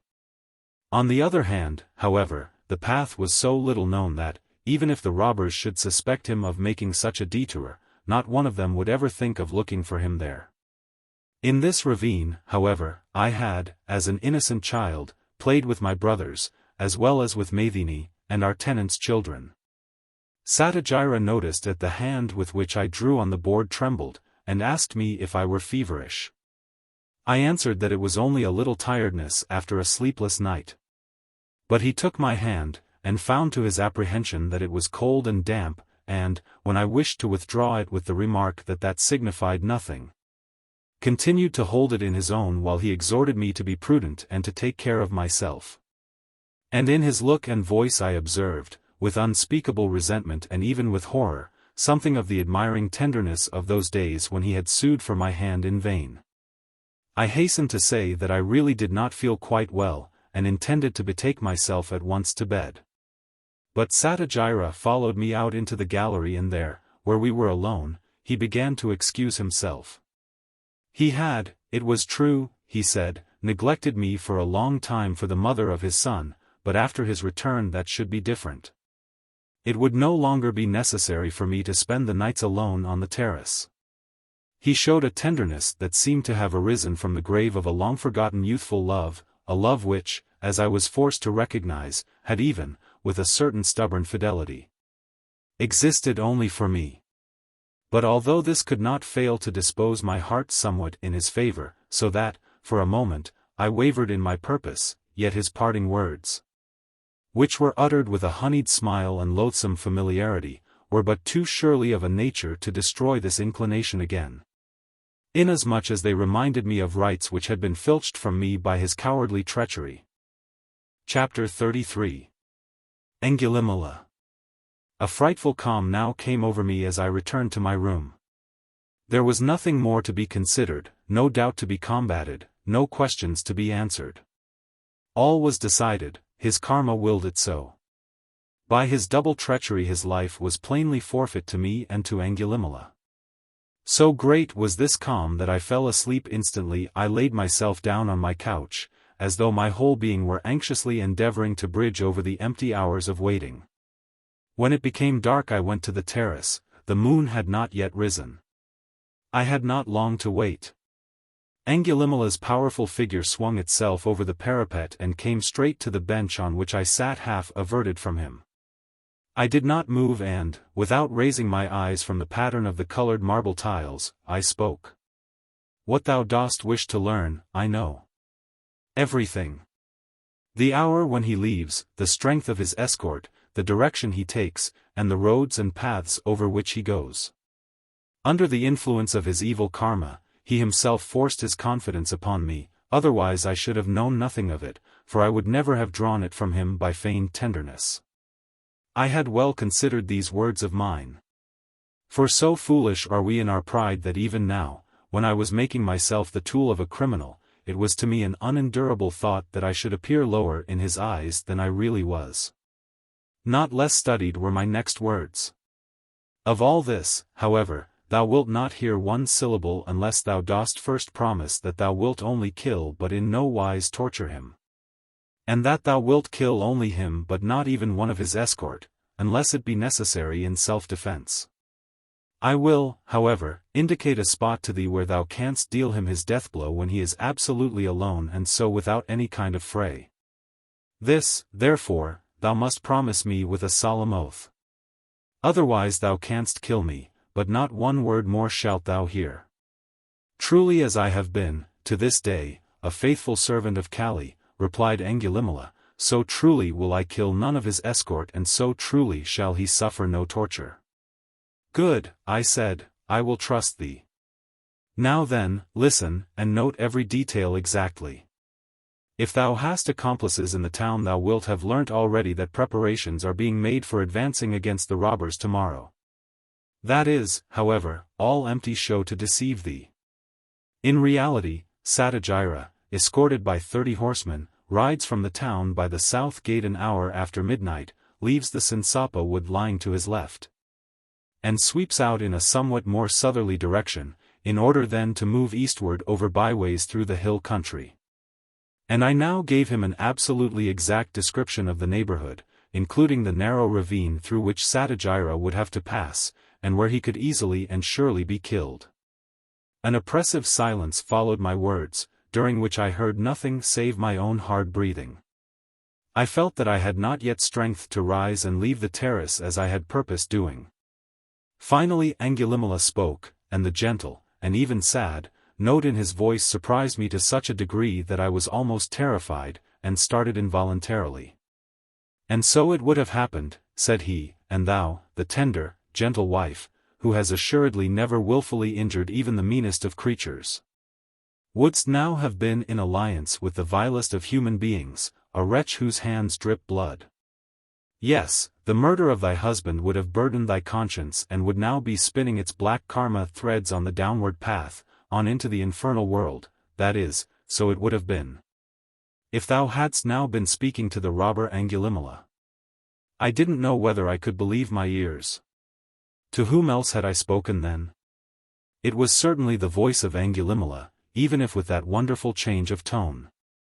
And as I turned abruptly round, now thoroughly dismayed, and looked intently at him, it was beyond all doubt the robber chieftain who stood before me, even if, in his whole bearing, another character seemed to be expressed than that which on the previous day had held me in its fearful thrall. But no fear, noble lady, he added, all this has not happened. Nothing has happened, not any more than if thou hadst addressed thy speech to this tree. These words were as puzzling to me as those that had preceded them. But so much I understood, that, for some reason, he had given up his plan of vengeance on Satyajira. After I had worked myself up through frightful inner struggles to such an unnatural pitch of crime, this sudden incomprehensible melting away, this ghost-like loss of action, was a disappointment which I could not bear. The unusual strain to which my whole nature had been subjected found vent in a stream of abuse hurled in Angulimala's face. I called him a dishonorable villain, a faithless, empty braggart, a dastard, and much more, the worst names I could think of, for I hoped that, when irritated in this way, the man, notorious throughout India for his violent temper, would, with one blow of his iron fist, stretch me lifeless on the ground. But when I stopped, more because breath failed me than words, Angulimala answered with a quiet that put me to shame. All this and more also have I deserved from thee. And I do not believe that thou wouldst have been able with it so to irritate even the old Angulimala that he would have killed thee, for to accomplish this, is, as I well perceive, thy intention. But even if another had now said this and worse, would not only have borne it quietly but would indeed have been grateful to him for giving me the opportunity of undergoing a salutary test. Has not the Master himself taught me, like to the earth, shalt thou exercise evenness of temper? Even as one casts upon the earth that which is clean and that which is unclean, and the earth is neither horrified thereat nor resists, so also shalt thou, like to the earth, exercise evenness of temper. For thou dost speak, VIII, not with the robber, but with the disciple, Angulimala. What kind of disciple? What master? I asked, with contemptuous impatience, although the strange speech of this incomprehensible man did not fail to exercise a peculiar, almost a fascinating, effect upon me. He whom they call the Perfect One, the discerner of men, the fully enlightened one, the Buddha, he answered, thee is the Master. Thou hast assuredly heard of him ere now. I shook my head. I count myself happy, he exclaimed, in that I am the first from whose lips thou dost hear the name of the Blessed One. If Angulimala once, as robber, did thee much evil, he has done thee now, as disciple, more of good. Who is, then, this Buddha? I asked again, in the same tone, without wishing to let it be seen how much my sympathy was awakened. What has he to do with this enigmatical behavior of thine, and what blessing could it bring me to hear his name? Even to hear the name of him whom they call, the Welcome One, said Angulimala, is as the first shimmer of light to him who sits in darkness. But I will relate everything to thee, how he met me, and how he changed the current of my life, for certain it is that its happening just this day has not been least on thy account. In spite of the fierceness which emanated from his whole being, even on the first evening a certain grace of bearing had surprised me in him. How much more striking, however, was the unsought dignity with which he now sat down beside me, like one who feels himself among his equals. Chapter 34. The Hell of Spears. I stood today, he began, a few hours after sunrise at the edge of the forest, gazing out at the towers of Kosambi.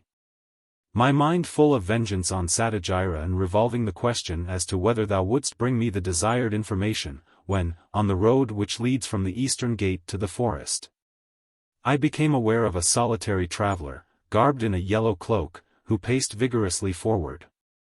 On both sides of the road, herdsmen and peasants were busied with their daily toil. And I observed how those who were nearest the road shouted something to the lonely traveler, while those who were farther off also paused in the middle of their work, looked after him, and pointed with their fingers. The men who were near enough appeared, the farther he advanced, to warn him the more eagerly, yes, even to seek to stop him, while some ran after him, seized his cloak, and then with hurried and horror-stricken gestures pointed to the wood. I almost believed I could hear them calling to him, no farther. Don't go into the forest. There the fearful robber Angulimala has his lair. But the traveler came onward, undisturbed, in the direction of the wood. And now I saw from his cloak and his closely shaven head that he was an ascetic, one of those who belonged to the order of the son of the Sakyas, an old man of commanding stature. And I thought to myself, passing strange, truly. On this road 10 men, aye, even 30, and 50, have already set out in companies and well armed, and they have one and all fallen into my power. And that ascetic there comes on alone, like any conqueror. And it nettled me that he so openly set my power at defiance. I made up my mind to kill him, and the rather as I thought to myself that he might possibly be sent into the forest as a spy, by Satyajira. For these ascetics, so I thought, are all hypocritical and venal, and are ready to be used in all kinds of ways. Building upon the superstition of the people and the safety they enjoy as its outcome, for so I had been taught by my learned friend Vajaçravas to regard them. Instantly making up my mind, I seized my spear, hung my bow and quiver over my shoulder, made for the road, and, step for step, followed the ascetic, who had now entered the forest. Finally, when I had reached a favorable spot where no trees separated us, I took down my bow from my shoulder, and shot an arrow so that it must of necessity pierce the left side of his back and pass through his heart. But it flew away over the head of the ascetic. By some mistake, a very bad arrow must have got among the others, I said to myself, took the quiver in my hand, and chose out a beautifully feathered and faultless one, which I so aimed that it must necessarily transfix the neck of the ascetic. But the arrow struck into the trunk of a tree to his left. The next flew past him to the right, and the same thing happened with all my arrows till my quiver was empty. Inconceivable. Most extraordinary. I thought to myself. Have I not often amused myself by placing a prisoner with his back against a fence and shooting my arrows at him in such a way that, after he had stepped aside, the whole outline of his body was indicated exactly by the arrows sticking in the fence, and that, at a greater distance? Am I not accustomed with my arrow to bring down from the sky the eagle in full flight? Whatever is the matter with my hand today? Meanwhile the ascetic had gained a considerable start, and I began to run after him in order to kill him with my spear. But when I had come to within a distance of about 50 paces from him I didn't gain another step. Although I ran with all my might and although the ascetic seemed but to be pacing quite leisurely onward. Then I said to myself, of a truth, this is the most wonderful thing of all. Have I not overtaken frightened elephants and fleeing deer? And now I cannot, running with all my might, overtake this ascetic, going forward at his leisure. What is the matter with my feet today? And I stopped and called to him. Stand still, ascetic. Stand still. But he paced quietly on and called back. I am standing still, Angulimala. Stand thou also still. Whereat I was again much astonished, and thought, plainly this ascetic has, by some right of truth, baffled my archery, by some right of truth, my running.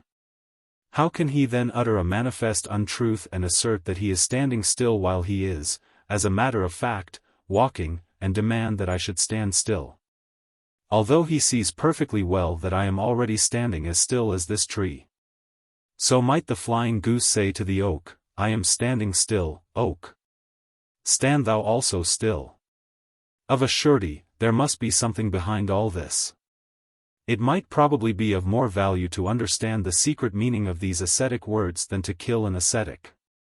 And I called to him. Walking, thou dost imagine thyself to be standing still, ascetic, and me, who stand still, thou dost erroneously believe to be walking. Explain this to me, ascetic. How art thou standing still? How am I not standing still? And he answered me. I, who do evil to no created being, am at rest, wander no more. But thou, who dost rage against all created beings, must wander ceaselessly from one place of suffering to another. I answered again. That we wander ever, I have of course heard. But that about standing still, about wandering no more, I do not understand. Wilt thou, Reverend Sir, fully explain to me what thou hast just summed up in these few words? See, I have put my spear from me, and solemnly swear to grant thee peace. For the second time, Angulimala, he said, thou hast sworn falsely. For the second time? The first time it happened was at that false right of truth. That he should know of that secret matter was not the smallest of these marvels to me.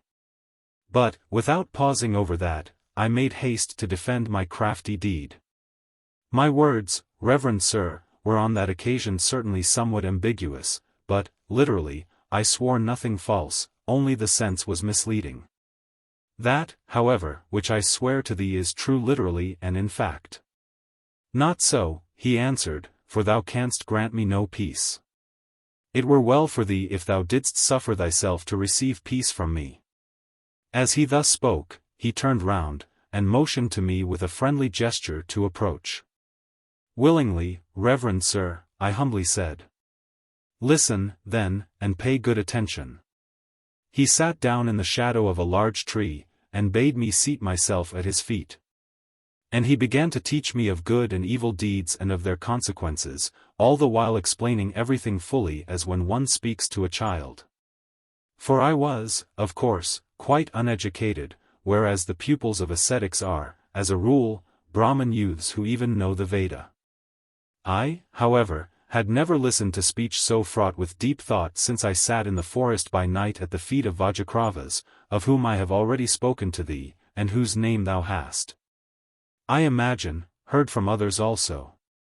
But when this ascetic now revealed to me that no arbitrary heavenly power, but our own hearts alone, with the thoughts and deeds emanating from these, cause us to be born now here, now there. At one time on earth, at another in heaven, and then again in hell, I could not help thinking of that Vajaçravas and of the way in which he had proved to us by reasons of common sense, and by reference to the sacred writings, that there could be no hell punishments. And that all the passages in the sacred writings having reference to such had been interpolated by weak and cowardly souls in order that by such threats they might terrify the strong and courageous, and protect themselves from the violence of the latter. Friend Vajaçravas was never, I thought, able to convince me quite. I wonder whether this ascetic will be able to do so. Here stands, as a matter of fact, opinion against opinion, scholar against scholar. For even if this ascetic should be one of the great disciples of the son of the Sakyas, yet Vajaçravas was also highly thought of by his own followers, and now, after his death, is even worshipped by the common people as a saint. Who, then, is to decide as to which of these two is in the right? Thou art no longer attending to what I say, Angulimala, said the ascetic. Thou art thinking of that Vajaçravas and his erroneous doctrines. Much astonished, I acknowledged the truth of what he said. So thou, reverend sir, didst also know my friend Vajaçravas? People showed me his grave outside of the gate, and I saw foolish travelers offering up prayers there under the delusion that he was a saint. So he is no saint, then? Well, if he seems one to thee, let us visit him and see how it fares now with his saintship. The ascetic said this as though it were a matter of going from one house to another. Thoroughly taken aback, I stared at him. Visit him? Vajaçravas? How were that possible? Give me thy hand, he said. I shall cast myself into that state of self-absorption by the aid of which the path that leads to the gods and that which leads to the demons become visible to a steadfast heart. Then we shall follow in his track, and what I see, that shalt thou also see. I gave him my hand. For some time he sat there perfectly still, his eyes cast down, the pupils directed inward, and I was conscious of nothing. Suddenly, however, I felt, as probably a swimmer may feel, when the demon who dwells in the waters seizes his arm and draws him down, so that the blue heavens and the trees on the bank disappear. And the waves meet over his head, and darkness that grows ever deeper closes round him on every side. From time to time, however, tongues of flame flared up around me, and a mighty noise thundered in my ears. Finally, I found myself in what seemed to be a vast cave, where it was quite dark save for the fitful illumination furnished by the fleeting gleam of countless lightning flashes. When I had grown somewhat accustomed to the darkness, I discovered that these flashes were the reflections of iron spearheads, which darted hither and thither as though lances were being wielded by invisible arms. It might be in a battle of ghosts. I heard screams also, not fierce and courageous, however, as those of combatants drunk with the joy of battle, but screams of pain and groans of wounded, whom, however, I did not see. For these terrifying sounds came from the background, where the quivering of the lance-heads formed one trembling and whirling mist. The foreground was empty. In this empty space there now appeared three figures, vomited, as it were, from the black mouth of a den which opened upon it from the right. The man in the middle was Vajaçravas. His naked body trembled from head to foot as though he froze terribly or was shaken by fever. His companions had both of them human bodies which were supported upon birds' legs armed with powerful claws, and were surmounted, in the one case, by a fish's head, in the other, by a dog's. In his hands, each bore a long spear. The figure with the fish's head spoke first. This, reverend sir, is the hell of spears, where thou, according to the sentence of the judge of hell, hast to endure punishment for 10,000 years in being ceaselessly pierced by these quivering spears. Afterwards thou shalt be born again somewhere, according to thy further deserts. Then he with the dog's head spoke. As often, reverend sir, as two spears cross in thy heart, know that 1,000 years of thy hellish torture have passed. Scarcely had he said this when both of the infernal watchmen swung their lances and transfixed Vajaçravas.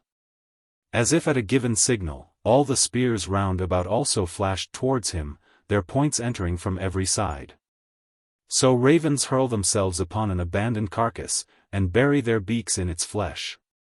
Overcome by the horror of the sight, and by the pitiful screams that Vajaçravas uttered in his agony, my senses forsook me.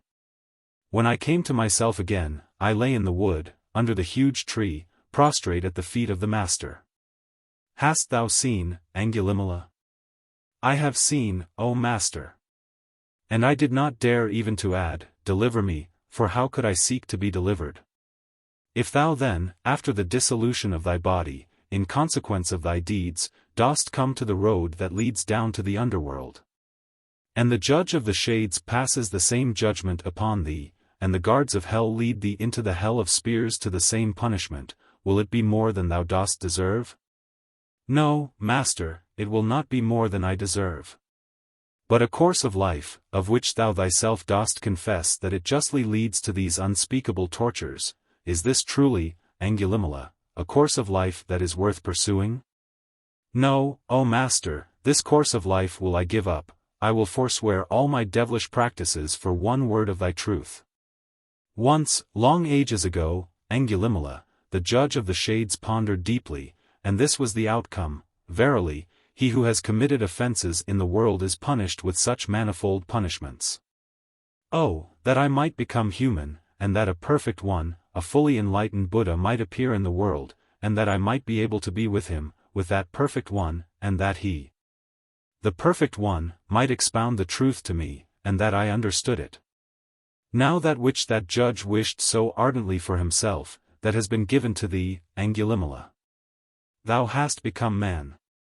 But even as, Angulimala, in this land of India, few smiling groves, splendid forests, fair heights, and charming lotus ponds are to be found, and in comparison with these, raging rivers, untrodden forests, desolate rocky mountains, and barren deserts are by far more numerous.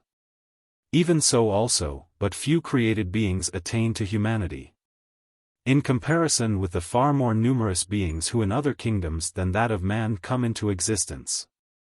Even so also, but few generations are on the earth at the same time as a Buddha. In comparison with the far greater number in whose time no Buddha has arisen. Even so also, but few individuals of those few generations are so fortunate as to see the perfect one. In comparison with that far greater number who do not see him. But thou, Angulimala, hast become man, and that at a time when a perfect Buddha has appeared in the world, and thou hast seen him, and art able to be with him, with the perfect one. When I heard these words, I folded my hands and exclaimed, Hail, O Holy One! So thou art thyself the fully enlightened Buddha. So thou, the noblest of beings, hast had pity on the worst. And wilt thou then, O perfect one, suffer me to abide with thee? I will, answered the Master. And so hear this also. Even so are there among the few who see the Master but few who hear his doctrine, and, of these, but few who comprehend it. Thou, however, wilt hear the doctrine and wilt comprehend it. Come, disciple. The perfect one had entered the wood like an elephant hunter who rides upon his tame elephant. He left the wood again, as the elephant hunter leaves the wood, followed by a wild elephant which his skill has tamed. Thus, then, I am now come to thee VIII, not the robber Angulimala, but the disciple Angulimala. See, I have cast from me the spear and bludgeon, rod and scourge, have forsworn killing and torturing, and before me all created things have peace. Chapter 35. A Pure Offering. I do not know how long it was before I opened my lips. But for a very long time, I believe, I sat there without uttering a word, and let everything Angulimala had said rise, point by point, before me, and the more I reflected, the more did my wonder grow. For although I had heard many legends of olden times of miracles wrought by the gods, and particularly of the wonderful deeds of Krishna when he sojourned on this earth, yet they all appeared, one with another, trivial when I compared them with what had befallen Angulimala in the forest this day.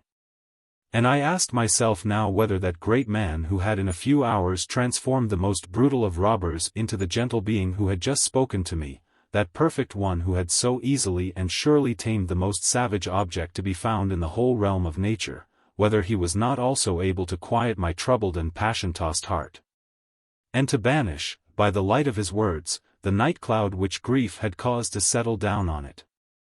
Or was this mayhap yet more difficult, indeed a problem the solution of which went beyond the powers of even the holiest ascetic? Almost did I fear that the latter might be the case, but yet I asked ere that great ascetic whom he called his master was to be found, and whether I should be able to visit him. It is right that thou shouldst ask that question at the very first, answered Angulimala, and really what shouldst thou ask save this? Just for that very reason have I come to thee. We who purposed being associates in evil, let us now be associates in good.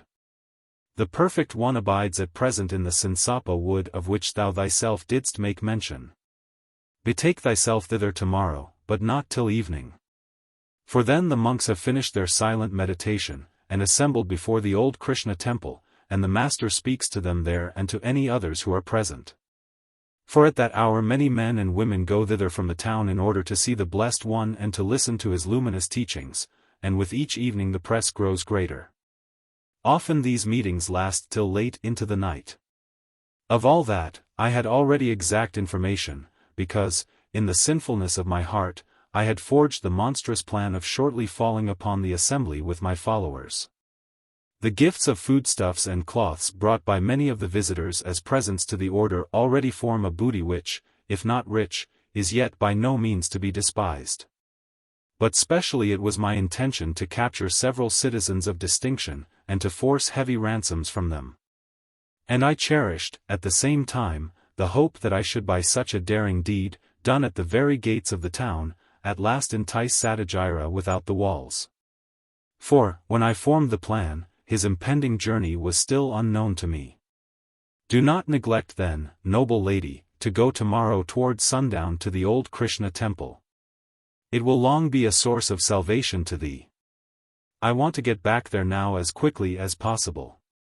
It is not certain, of course, whether I shall be in time to hear anything. Still, on such beautiful moonlit nights, the monks stay long together, deep in religious conversation, and willingly permit others to listen. He bent himself low before me, and quickly went away.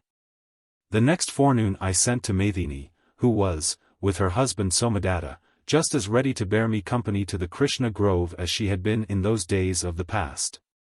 When the matter in hand was the bringing about of a meeting between two lovers. As a matter of fact, she had already begged her husband once to take her out there some evening, for she didn't readily let anything escape her of which people talked. But Somadatta had been afraid of the house Brahmin, and so she was more than delighted to have the excuse, as over against that tyrant, of a summons from the wife of the minister. We drove at once to the markets, where Somadatta, who was attending to his vocations there, helped us in seeking out such stuffs as were suitable for the clothing of the monks and nuns. I also purchased a large quantity of medicines. Arrived at home again, we plundered the storerooms. Vessels full of the finest ghee, boxes of honey and sugar, jars with preserves of every kind, were set aside for our pious object. My own cupboards had to furnish the choicest of all they contained of perfumed water, sandal powder, and camphor, and then we went to the garden, whose wealth of flowers we did not spare. When the longed-for hour came, all these things had been loaded on a wagon to which the mules were already harnessed.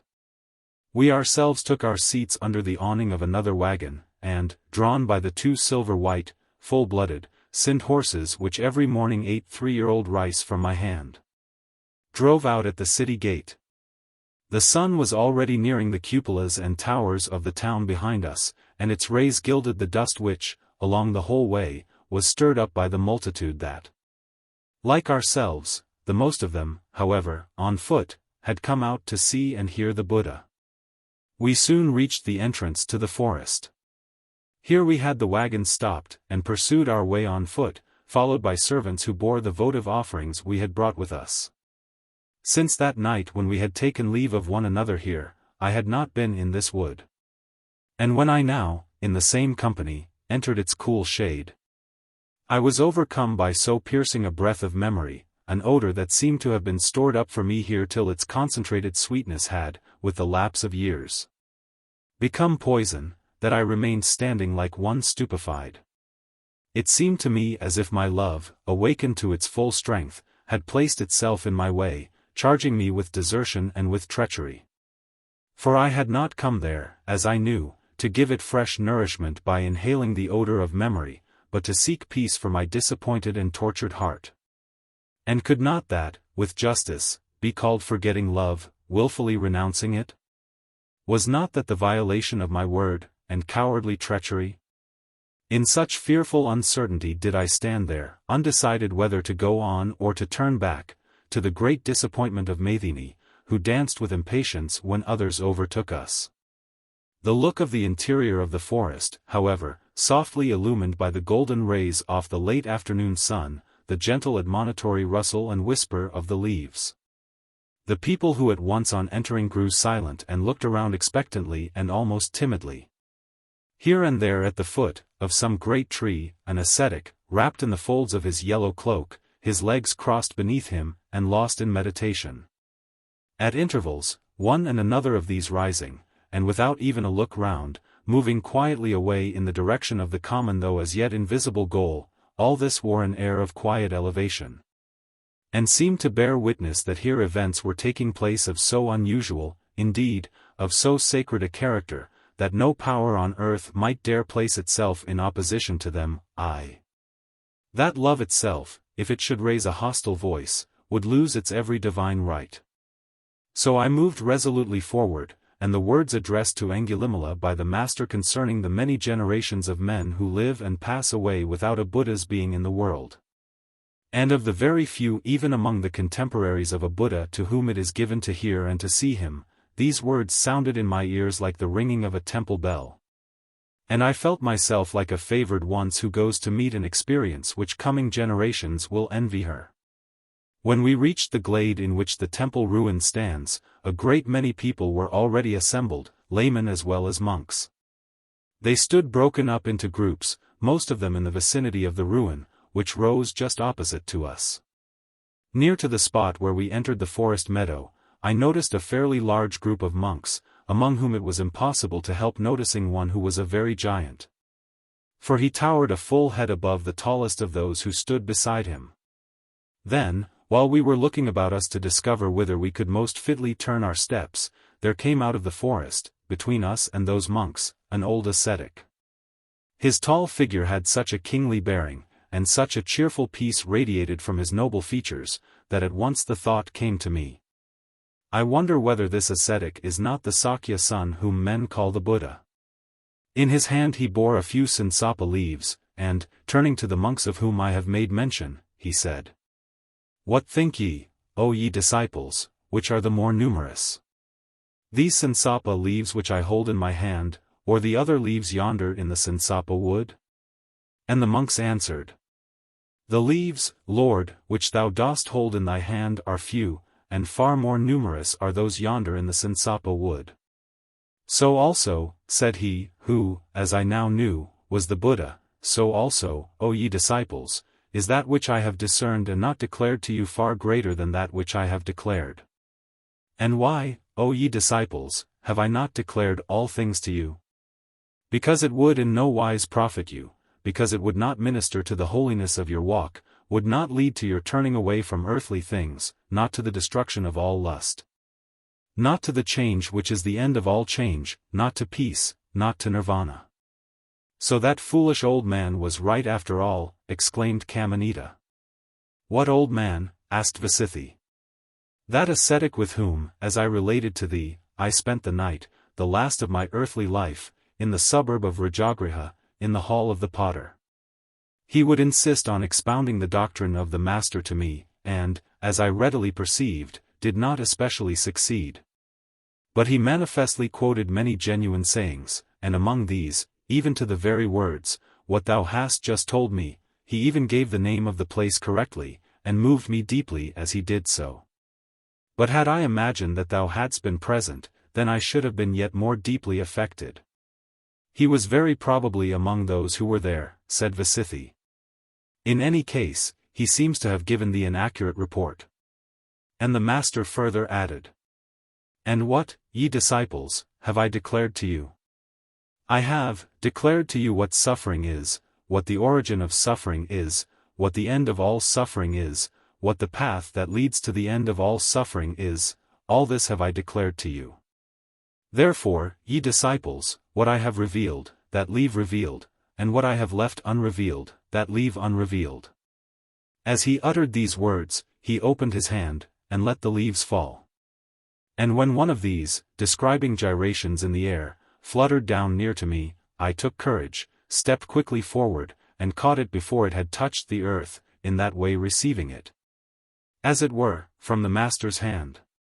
This priceless memorial I concealed in my bosom, a symbol of the short but all-sufficing message communicated to us by the Perfect One from his measureless wealth of knowledge. A symbol from which I was not to be parted till death. This movement of mine drew the attention of the master to me. The gigantic monk to whom I have alluded now bowed before him and made a whispered communication, upon which the master again looked at me and then made a sign to the monk. The latter now came towards us. "Approach, noble lady," said the monk, and I knew at once from the voice that it was Angulimala's. "The master will himself receive thy gifts." We all went forward to within a few paces of the master and bowed low, greeting him reverently, with hands folded and held before our foreheads. But I was unable to utter a word. "Rich are thy gifts, noble lady," said the master, "and my disciples have few needs. Heirs of truth are they, not heirs of penury." But the Buddhas of past ages also favored this practice, and gladly accepted the offerings of pious followers, in order that opportunity might be given to these to exercise the virtue of almsgiving. For, if created beings knew the fruits of giving as I know them, then, if they had but a handful of rice left, they would not eat of it without giving a portion to one yet poorer than themselves. And the selfish thoughts which darken their spirits would disappear from these. Be thine offering, then, gratefully accepted by the order of the Buddha, a pure offering. For I call that a pure offering by which the giver is purified and the receiver also. And how does that take place?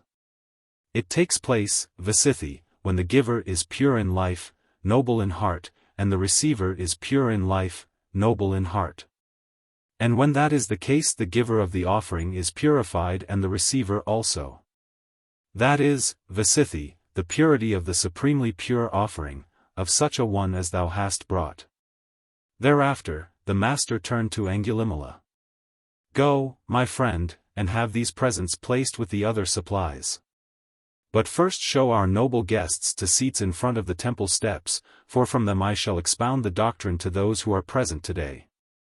Angulimala bade the servants wait, and called upon us to follow him. First, however, we had all our flowers and also several beautiful carpets handed out to us. Then, conducted by our stalwart guide, we passed through the rapidly growing crowd, who respectfully made way for us, to the temple. Here we spread the carpets upon the steps and twined garlands of flowers round about the old weather-worn and crumbling pillars. Then Maiden and I picked a whole basketful of roses and strewed the petals upon the carpet at the top of the steps for the master to stand upon. Meanwhile the assembled people had grouped themselves in a wide semicircle, the lay hearers to the left, the monks and nuns to the right, of the temple, the front ranks sitting on the grass. We also now took our places on an overturned pillar, only a few paces from the steps. There were probably about 500 people there, yet an all but absolute silence reigned in the whole circle. And no sound was to be heard save the fitful rustling and low whispering of the forest leaves. Chapter 36. Buddha and Krishna. The setting sun shot its sheaf of rays through the openings between the trunks, consecrating, it seemed, with a heavenly benediction, the silent and expectant company assembled in the depths of the forest. And, between the treetops, roseate evening clouds looked down in ever-growing luminousness, as though, floating out from the blue ether, a second assembly were gathering, recruited from the hosts of heaven. The temple building, with its black and crumbling walls, absorbed this farewell blaze of sunshine, as a broken-down old man quaffs a rejuvenating draught. Beneath the magic of the red-gold lights and the purple shadows, its masses grew wonderfully animated. The jagged edges of the fluted pillars sparkled, the corners flashed, the snails curled themselves up, the stone waves foamed with froth of gold, the carven foliage grew. Along the stair-like projections of the lofty substructure, round about plinths and capitals, on the beams, and on the terraces of the dome-like roof, everywhere, a confused medley of strange and mystical forms seemed to be in motion. Gods came forth in a halo of glory, many-headed and many-armed figures with all too luxuriant and, often, greatly mutilated limbs, the one stretching out 4 headless necks, the next waving 8 stumps of arms. Breasts and hips of the voluptuously limbed goddesses were unveiled as these came swaying nearer, their round faces tilted under the burden of the towering, diamond-bespangled headgear. A sunny smile on their full, sensuous lips. The snake-like extremities of the demons writhed and twisted, the wings of the griffins were spread for flight, grim masks of monsters, showing their whetted teeth, grinned horribly. Human bodies swarmed, and, in and through the mad throng, to and fro, now over, now under, elephants' trunks, the heads of horses, and the horns of bulls, stags' antlers, crocodiles' jaws, monkeys' muzzles, and tigers' throats reeled in a tangled mass. That was no longer an edifice decorated with statuary.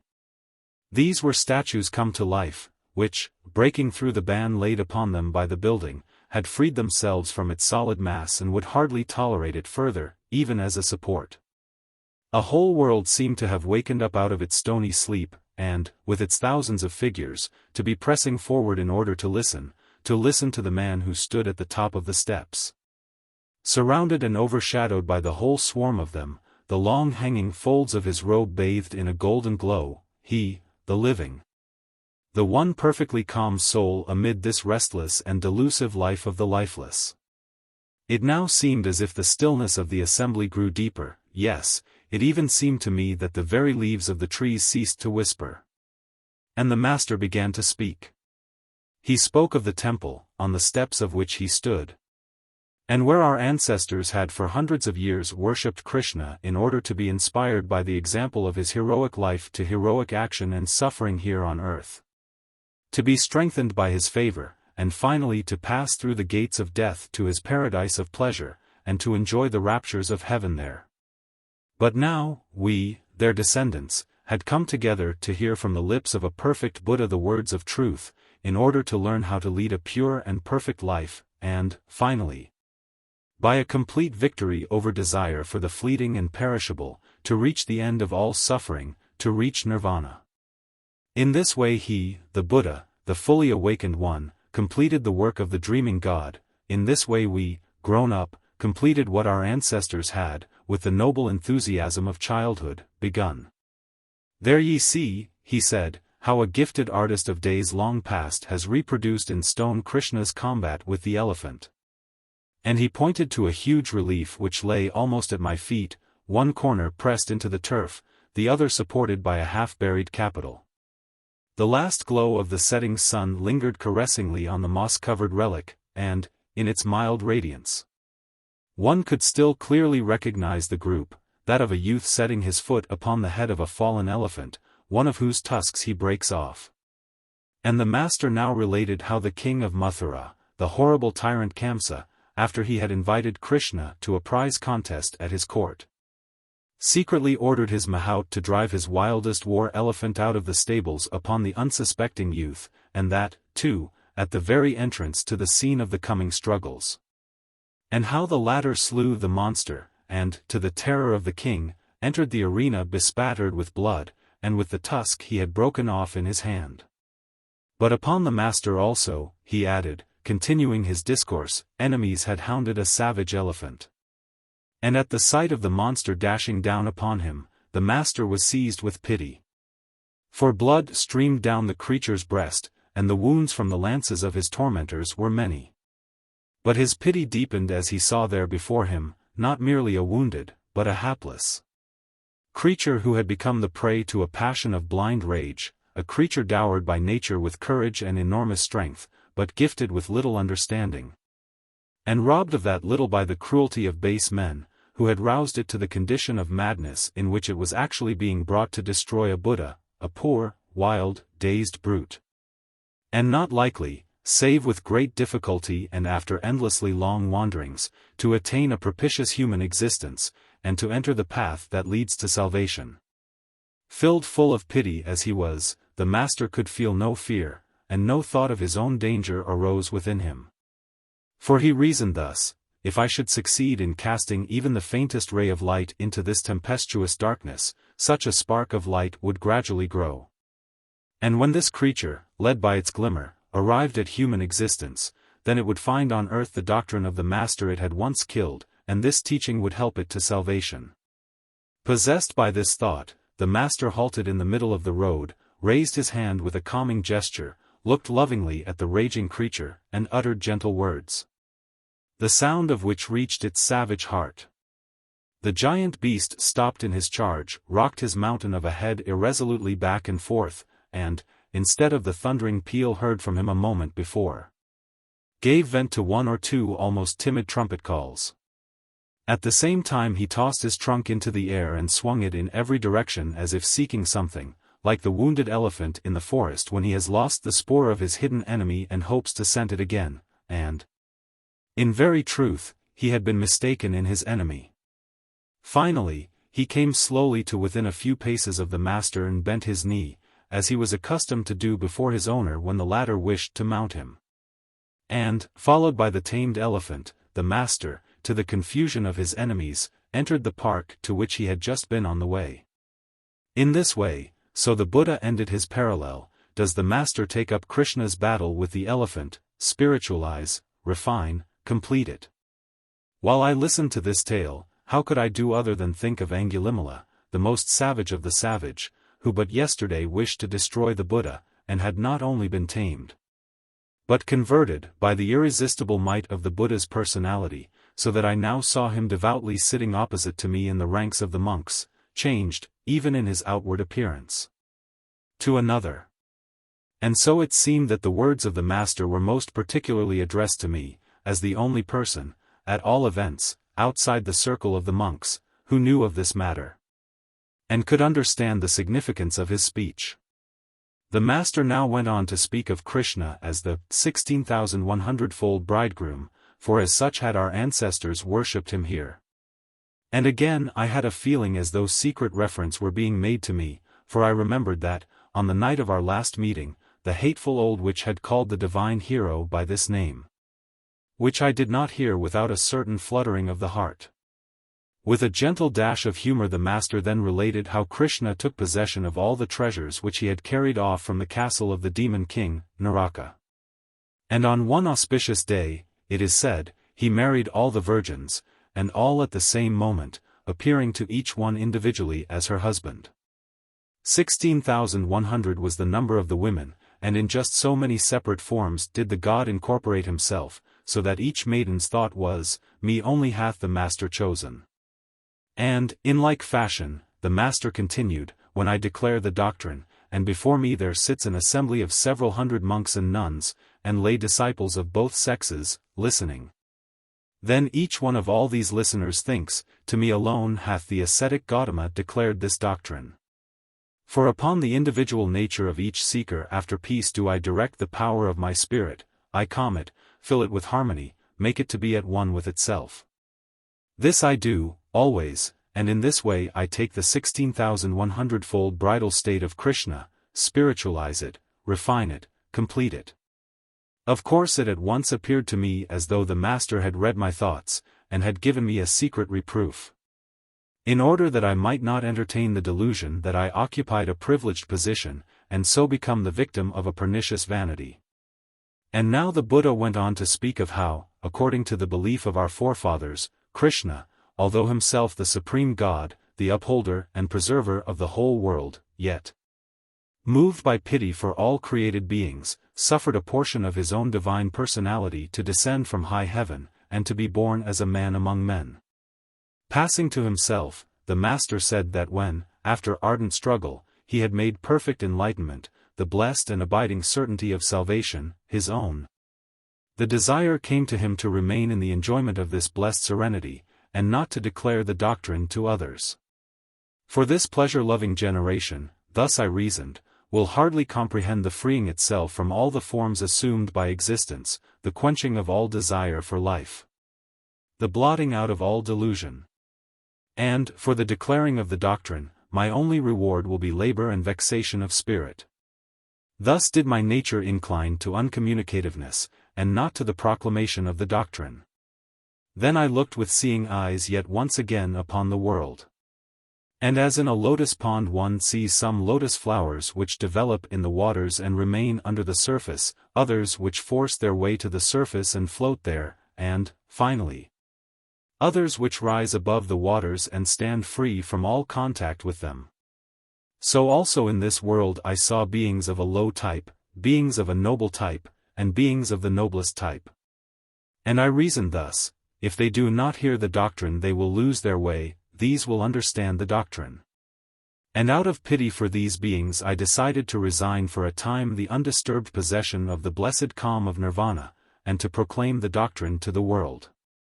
Thus does a perfect Buddha take up Krishna's coming down from heaven and becoming man, give it inward force, illumine and complete it. As he said this, there came to me a feeling of unspeakable joy. For I knew that the Buddha numbered me with the lotus flowers that had risen to the surface of the water, and that I, by his help, would one day raise myself above it, and would stand free, unsullied by material things.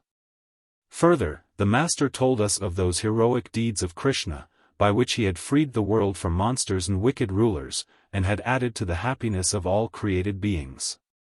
How he had vanquished the water serpent Kaliya, slain the bull-shaped demon Aristha, destroyed the ravaging monsters Dhenuka and Kishi, and the demon prince Naraka. Had overcome and killed the villainous kings Kamsa and Pondraka, and other bloody tyrants who were the terror of helpless human beings. And had thus ameliorated in many a way the distressful fate of man. But he, the Master, did not combat the foes that assailed men from without, but the monsters in their own hearts, greed, hate, insanity, love of self, the desire for pleasure, the thirst for the things that pass away. And he freed humanity, not from this or that evil, but from suffering. Then the Blessed One spoke of suffering which everywhere and always follows life like its shadow.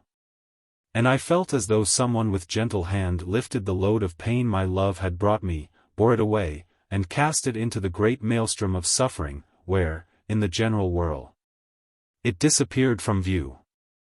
In my inmost soul, and deeply, did I feel that I had no right to enduring happiness where all suffer. I had enjoyed my happiness. It was born, had unfolded itself, and had passed, just as the Buddha taught that everything in this world comes from some source, and, after its time is fulfilled, must, sooner or later, again pass away.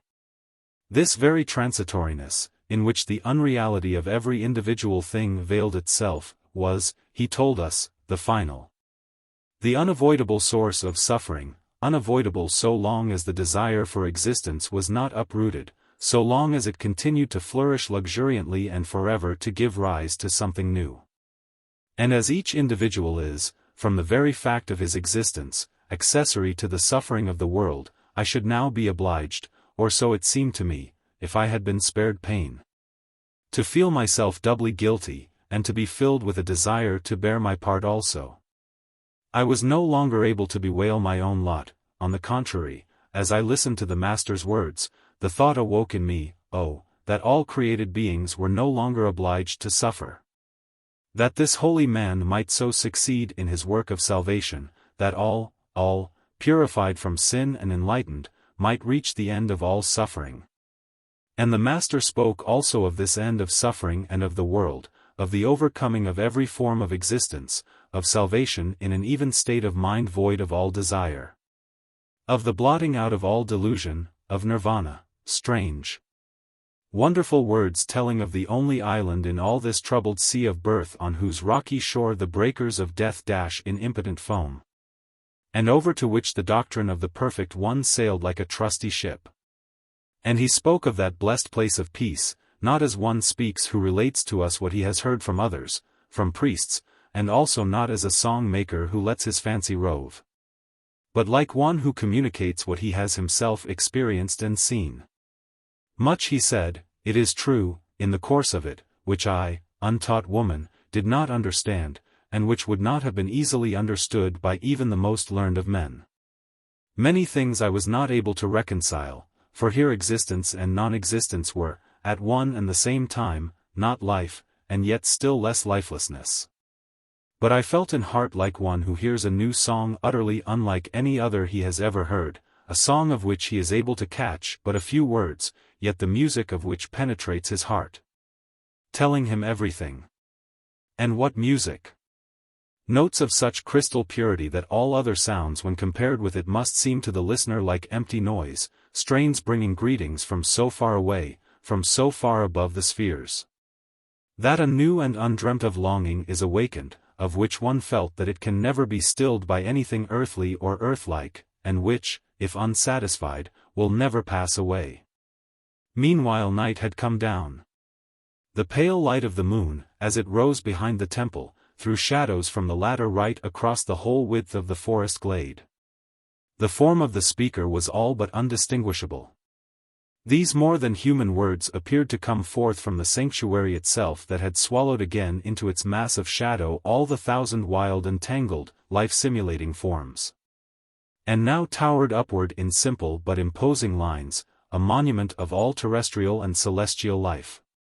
My hands folded about my knees, I sat there listening and looking up to the heavens, where great stars glittered over the dark treetops, and the heavenly Gunga lay extended like a river of light. Then I remembered the hour when we both, at that same spot, solemnly raised our hands to it, and mutually swore by its silver floods which feed these lotus lakes, that we would meet here again in the paradise of the West, in a heaven of pleasure like to that of Krishna, of which the Master had just spoken, as of the place which the faithful strove to reach.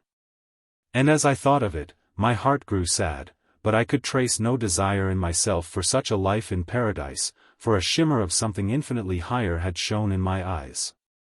And without disappointment, without anything of the painful emotion he feels whose dearest hopes are shattered, I caught the words of the Master. To be born is to die. All-destroying, oblivion's breath holds sway. As in gardens of earth, flowers in paradise fade, and pass away. Chapter 37. The blossoms of paradise wither. Yes, my friend, added VIII, I heard those words, which appear so destructive of all hope to you, without disappointment, as I now without pain. And indeed even with joy, perceive how, round about us here, the truth of these words is established in what we see taking place. During VIII's narration, the process of decay had gone on, slowly but ceaselessly. And there could no longer be the least doubt but that all these beings and their surroundings sickened to their fall and complete dissolution. The lotus flowers had already shed more than half their crown petals. And the water sparkled but sparingly forth from between these gay-colored little vessels which were set trembling every other instant as a fresh one fell.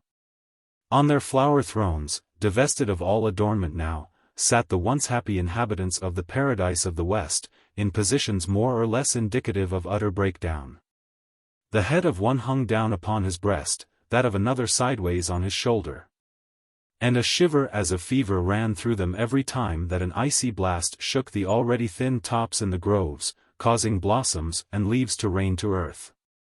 Woefully subdued, and more frequently interwoven with painful discords, sounded the music of the heavenly genii, and with it were blent deep sighs and anxious groans. All that had been so luminous, the faces and robes of the blessed and of the genii, no less than the clouds and flowers, all gradually lost brightness. And a blue twilight haze appeared to weave its threads about the distances. The fresh fragrance of the flowers too, that had formerly been as a vitalizing breath to everything, had gradually become a soporific odor, at once distressing to the respiratory organs and stupefying to the senses. Kamanita indicated the things about him with a tired movement of the hand. How can one possibly feel pleasure in such a sight, VIII? For this reason, my friend, it is possible to feel pleasure in such a sight, that if all this were lasting and did not pass away, there would be nothing higher. But now there is something higher. For this does pass, and beyond there is that which knows neither decay nor genesis. Just that it is that the Master calls joy in the transient. And for that reason he says, if thou hast discerned the dissolution of all created things, then thou dost know the uncreated. At these confident words, Kamanita's features grew animated, as a flower that is withering for want of water revives beneath the falling rain. Blessings on thee, VIII. For my salvation wast thou given me. Yes, I feel it. We have erred but in this one particular, our longings did not aim high enough. We desired for ourselves this life in a paradise of flowers. And flowers must, assuredly, in accordance with their nature, wither. Everlasting, however, are the stars, according to eternal laws they keep their courses. And look there, VIII. While all else shows the pale traces of decay, that little river, a tributary of the heavenly Gunga, flows into our lake, its water just as starlike in its purity and just as plentiful as ever. And all because it comes from the world of stars. One who should succeed in entering into existence again among the gods of the stars, would be raised above the sphere of mortality. Why should we not be able to succeed in that? Asked VIII. For I have certainly heard of monks who fixed heart and mind upon returning to existence in the kingdom of the 100,000-fold Brahma. And even now it cannot be too late, if the ancient words of that song of the sublime 110 be true. Longings for a future being, filling heart and brain at death. To the life that follows this one, will give character and breath. VIII? Thou givest me that more than human courage. Come then, let us turn our whole thoughts to the entering into existence again in the kingdom of the 100,000-fold Brahma. Scarcely had they come to this decision when a violent hurricane swept through the groves and over the lakes. Blossoms and leaves were whirled away in heaps. The beings throned on the lotus flowers cowered before the storm, and, moaning, drew their robes closer about their trembling limbs. But like one who, all but suffocated in the close and perfume-laden atmosphere of a room, breathes deep and feels himself a new man when the fresh sea breezes, salt-laden from the floods of the ocean, blow in through the open window. So it was with Kamanita and VIII when a breath of that absolute purity came streaming towards them which they had once inhaled on the shores of the heavenly Gunga. Dost thou notice aught? Asked VIII. A greeting from the Gunga. And listen, she calls, said Kamanita. As he spoke, the wailing death song of the genii was silenced by the solemn, thundering sounds they both remembered. Good, that we already know the way, exulted VIII. Art thou still afraid, my friend? How should I fear? Come. And like a pair of birds that dash from the nest and fly in the teeth of the wind, so they flew thence. All stared after them, amazed that there were still beings there who had the strength and courage necessary to flight. But as they thus breasted the storm, there arose a whirlwind behind them which bereft everything of leaf and soul alike, and made an end of the slowly fading life of Sukhavati. Soon they had reached the forest of palms, soon passed over it. Before them the silvery expanse of the stream of the universe stretched far away to the blue-black border of the heavens. They swept out over its floods, and were instantly caught in the current of air prevailing there, and borne away with the swiftness of the tempest. Overpowered by the speed of their flight and by the frightful crash, as it seemed of thunder mingled with the ringing of bells, their senses forsook them. Chapter 38. In the kingdom of the 100,000-fold Brahma. And Kamanita and VIII entered again into existence in the kingdom of the 100,000-fold Brahma as the gods of a double star. The luminous astral substance to which Kamanita's spiritual essence was united symmetrically enveloped the heavenly body which was animated by his strength and guided by his will. By the exercise of his willpower the star in the first place revolved on its own axis, and this motion was his own individual life, his self-love. Further, Kamanita was reflected in VIII's luster, and in turn reflected hers. Exchanging rays, they circled around one common point, where their rays accumulated. This point was their mutual love, the circling was therefore their love life. And that, in its course, they reflected one another, that was the joy of their love.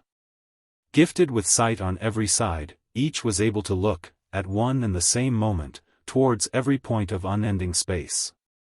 And everywhere they saw countless star gods like themselves, the flashing of whose rays they caught and returned. Of these, there was, first, a number who formed with them a separate group.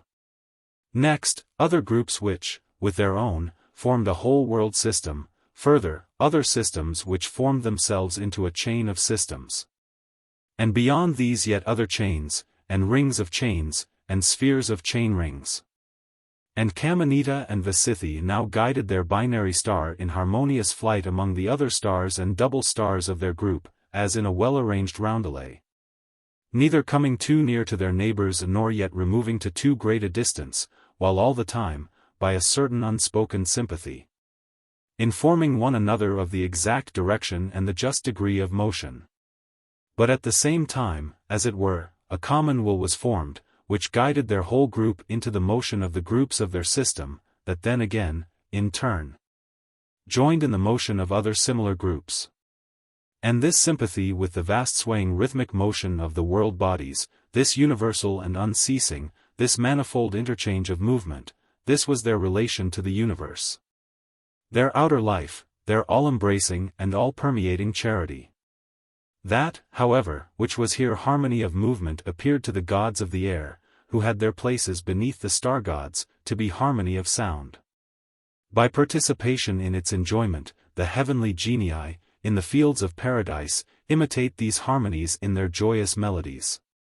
And because a weak and far-off echo of these sometimes pierces to our earth, so weak that it can only be caught by the spiritual ears of the enlightened, the seers talk mysteriously of the harmony of the spheres. And the great masters of music reproduce what they, in their ecstasy, have overheard, and this is the greatest delight of the children of men.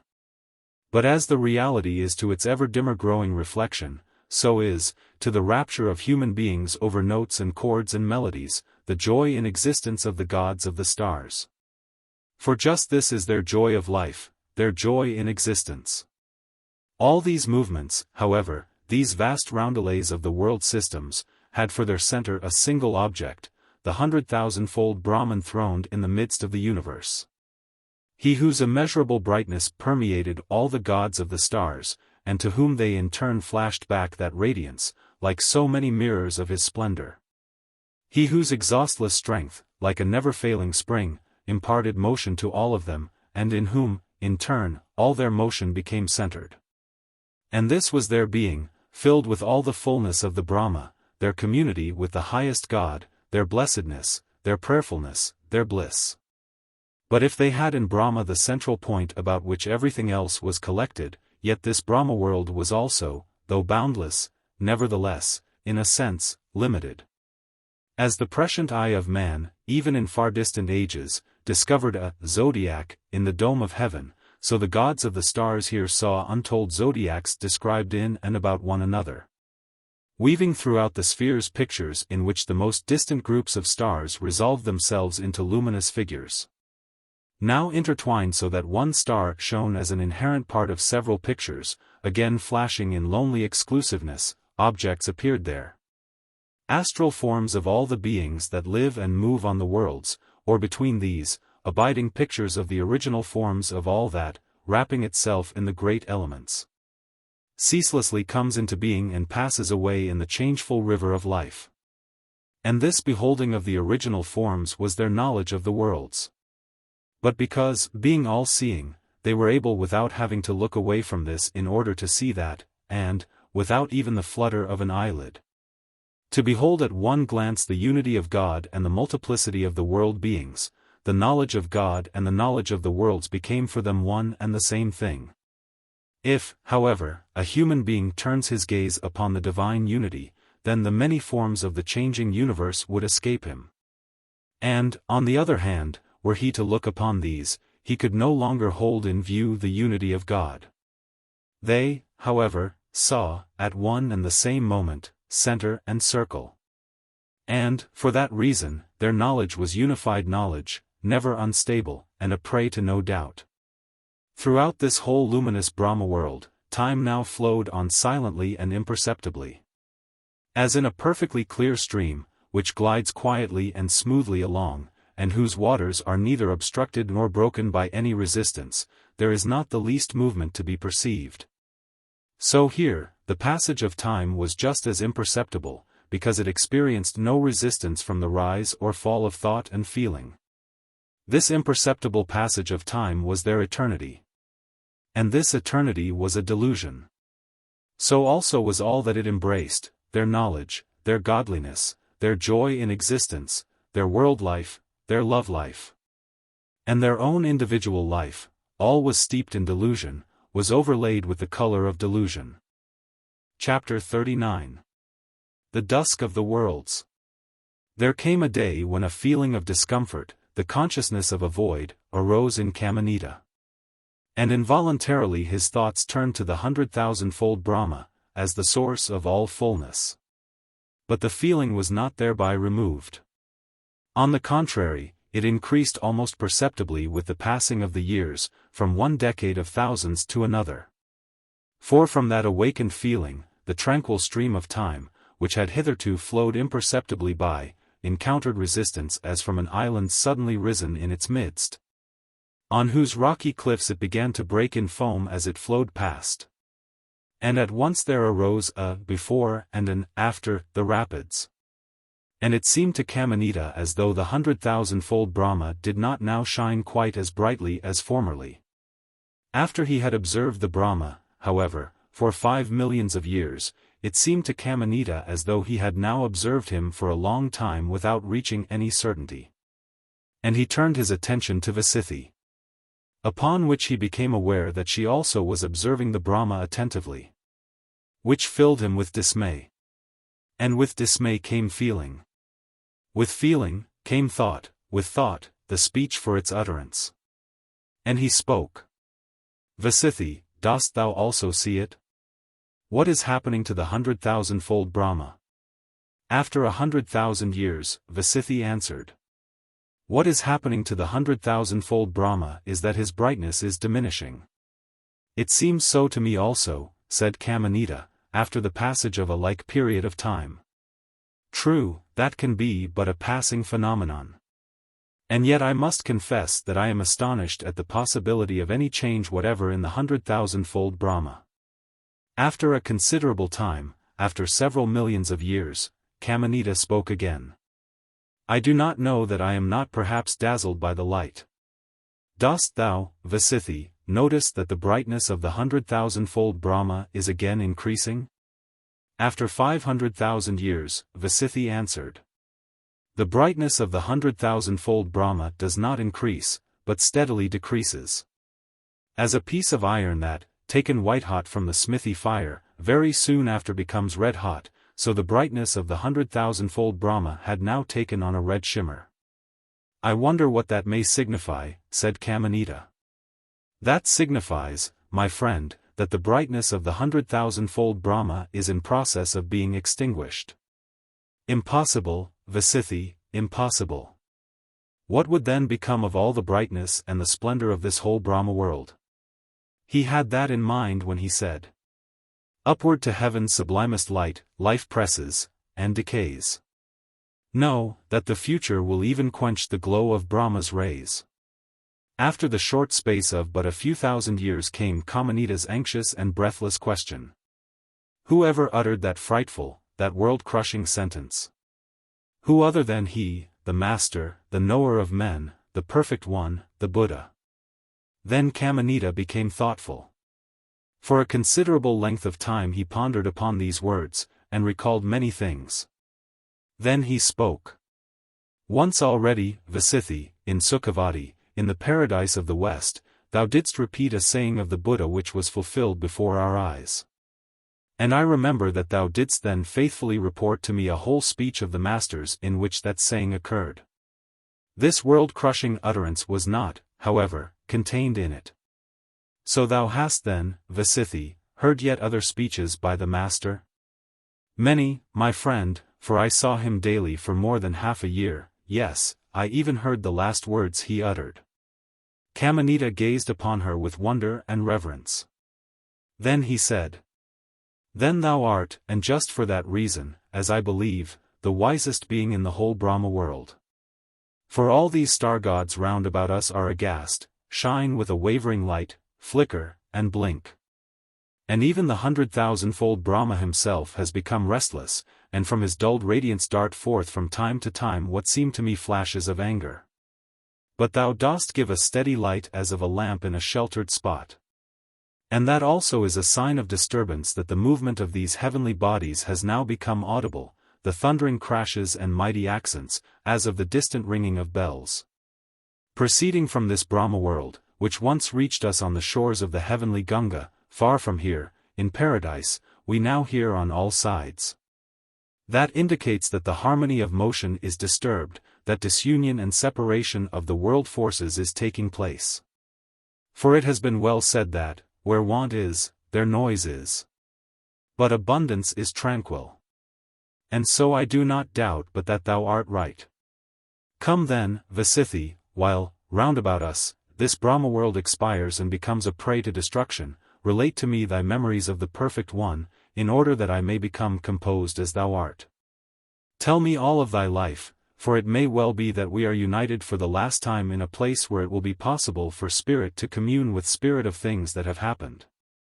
And it still remains a mystery how Angulimala appeared in Eugenie, although his becoming an ascetic has been fully explained to me. But his appearance at that time gave the impulse to my pilgrimage and was the reason why I did not take to downward paths, but instead rose again in the paradise of the West. There to climb by thy help to this highest heaven, where throughout immeasurable ages we have enjoyed the lives of gods. I have an idea, however, that the impulse which led to my becoming a pilgrim went out from thee. Now the truth about this I should like to learn. But also, and before all things else, how it came about that thou, for my salvation, didst enter again into existence in paradise, and not in some far higher place of bliss. And while from 100,000 years to another, the growing dimness of the Brahmalite became ever more apparent and the gods of the stars grew ever paler. While these flickered and spluttered with more and more irregularity, and from the duller growing circle of fire around the Brahma, vast fingers of flame shot forth and swept hither and thither throughout the whole of space, as if the god with 100 giant arms were seeking the invisible foe who was besetting him. While, owing to the disturbed movements of the heavenly bodies, whirlwinds arose which rent whole systems of stars out the kingdom of the Brahma. And into their places rushed a wave of darkness from the mighty void, as the sea dashes in where the ship has sprung a leak. And while, at other points, systems crashed into one another and a universal conflagration broke out, with explosions which hurled sheaves of shooting stars down into the fiery throat of the Brahma. While the thunder of the harmonies as they broke down and crashed into one another, the death rattle of the music of the spheres, rolled and re-echoed with ever-increasing fearfulness from one quarter of the heavens to another.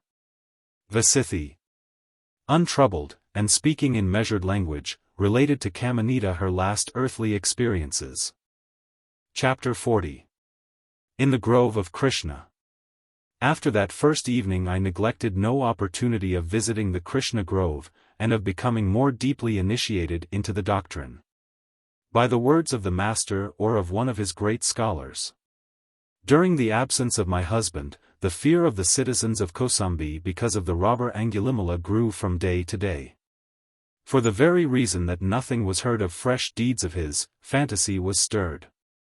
Suddenly a report was spread that Angulimala intended to fall upon the Krishna grove one evening and carry off the citizens assembled there, and not only these, but even the Buddha himself.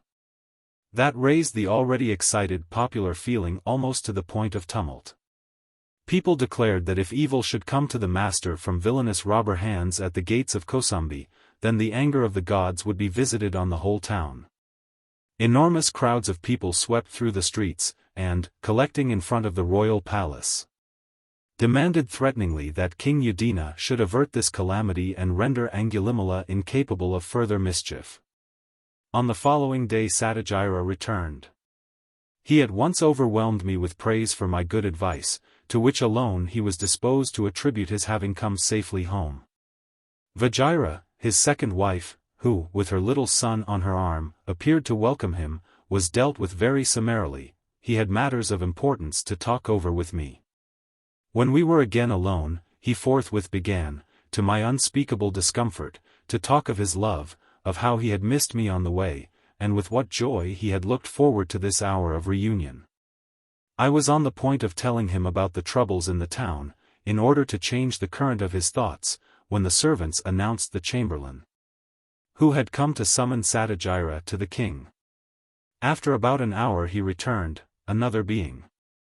Pale, and with perturbed countenance, he came in to me, flung himself down on a low seat, and exclaimed that he was the most wretched man in the whole kingdom, a fallen great one.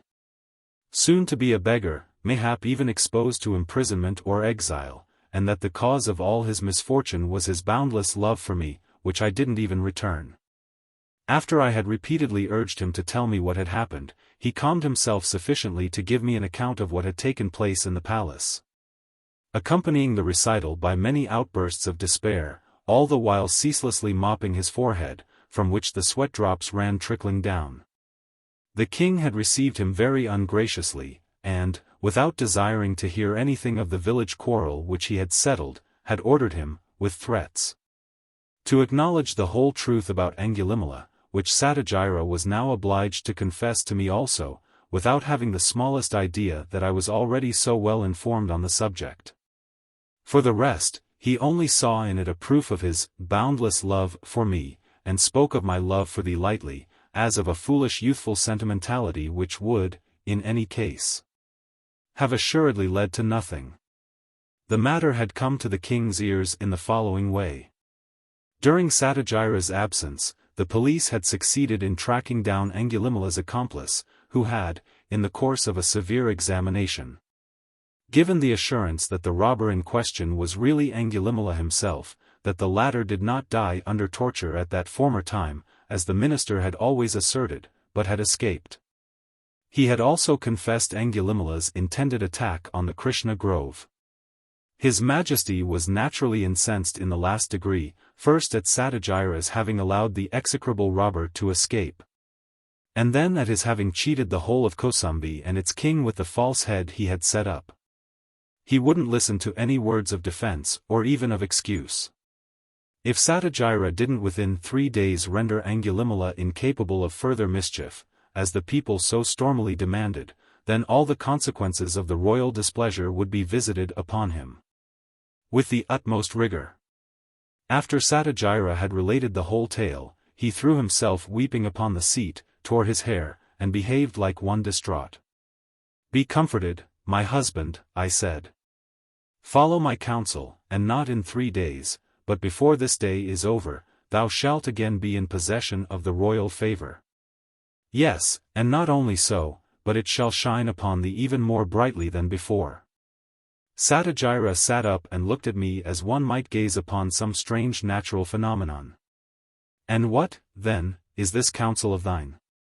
Return to the king and persuade him to betake himself to the Sinsapa wood beyond the city gates.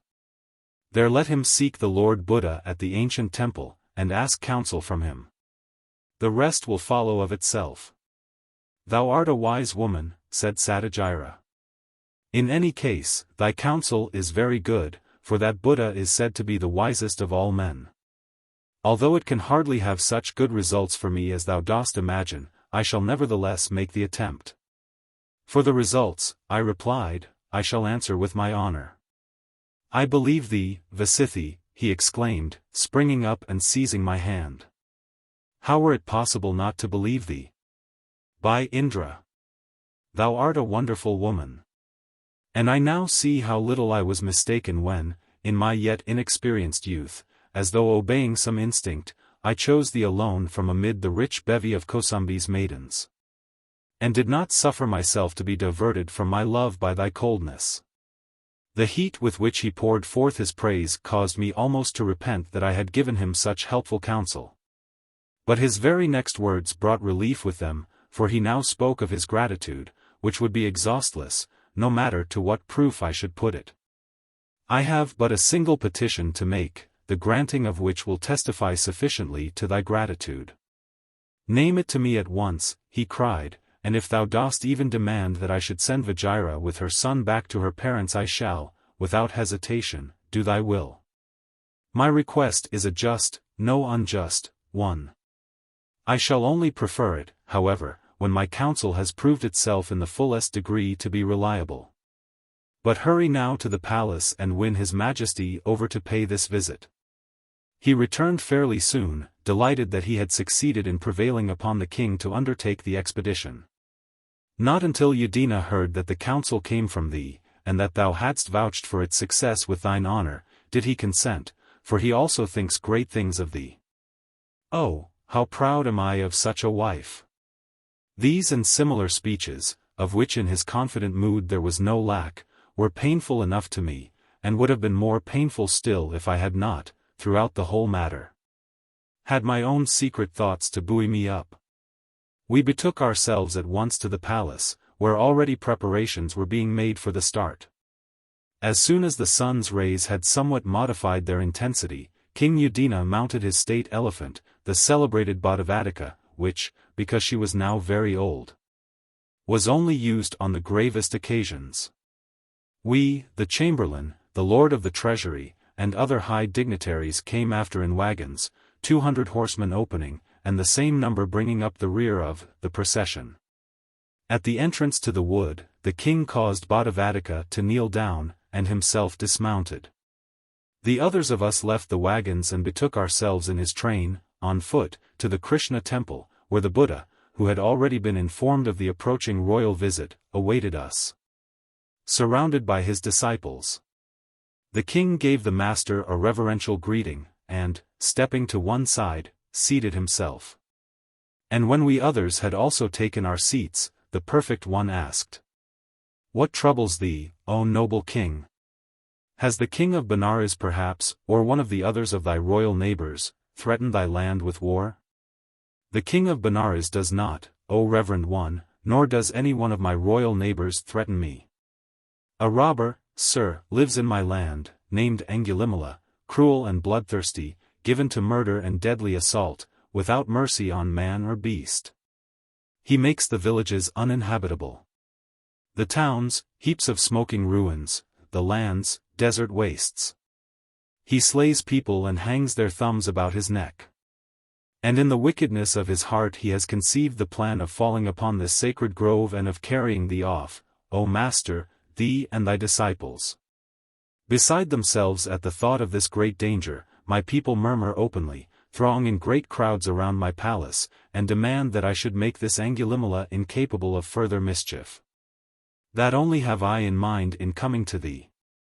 But if thou, noble king, shouldst see Angulimala, with shorn hair and beard, clad in the yellow robe, inimical to murder, weaned from robbery, content with one meal, chaste in his walk, virtuous, and altogether noble, what wouldst thou then do with him? We would, O reverend one, greet him respectfully, rise in his presence and invite him to be seated, would beg him to accept clothing, food, bed, and medicine for possible sickness, and would bestow upon him, as is fitting, protection, shelter, and defense. But how should, O Master, such a troublesome and malignant fellow experience such a virtuous change? Now the dread Angulimala was sitting not far from the master. And the master raised his right hand and pointed, saying to King Udina as he did so, "This, noble prince, is Angulimala." At that, the face of the king grew pale from fear. But greater by far was the horror on the face of Satyajira. His eyes looked as though they would start from their sockets, his hair stood on end, cold sweat dropped from his forehead. "Woe is me!" he called out. "Yes, that is certainly Angulimala, and I, wretched man, have betrayed my king into putting himself in his power." At the same time I could see plainly that he only quivered so with fear because he imagined himself to be in the power of his deadly enemy. "This horrible fellow," he went on, "has deceived us all, has cheated the master himself and also my all too credulous wife, who, like all women, lays much store by such tales of conversion. So we have all walked into the trap." And his glances wandered hither and thither, as though he descried half a dozen robbers behind every tree. With stuttering voice and trembling hand he adjured the king to seek safety for his precious person in immediate flight. Then I stepped forward and spoke. "Calm thyself, my husband.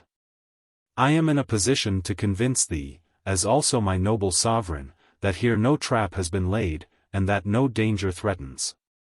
And I now related how, talked over by Angulimala, I had, together with him, projected an attack on the life of my husband, and how our plan was frustrated by that very conversion of my ally. When Satyajira heard how near he had been to death, he was obliged to support himself on the arm of the chamberlain, in order not to sink to earth.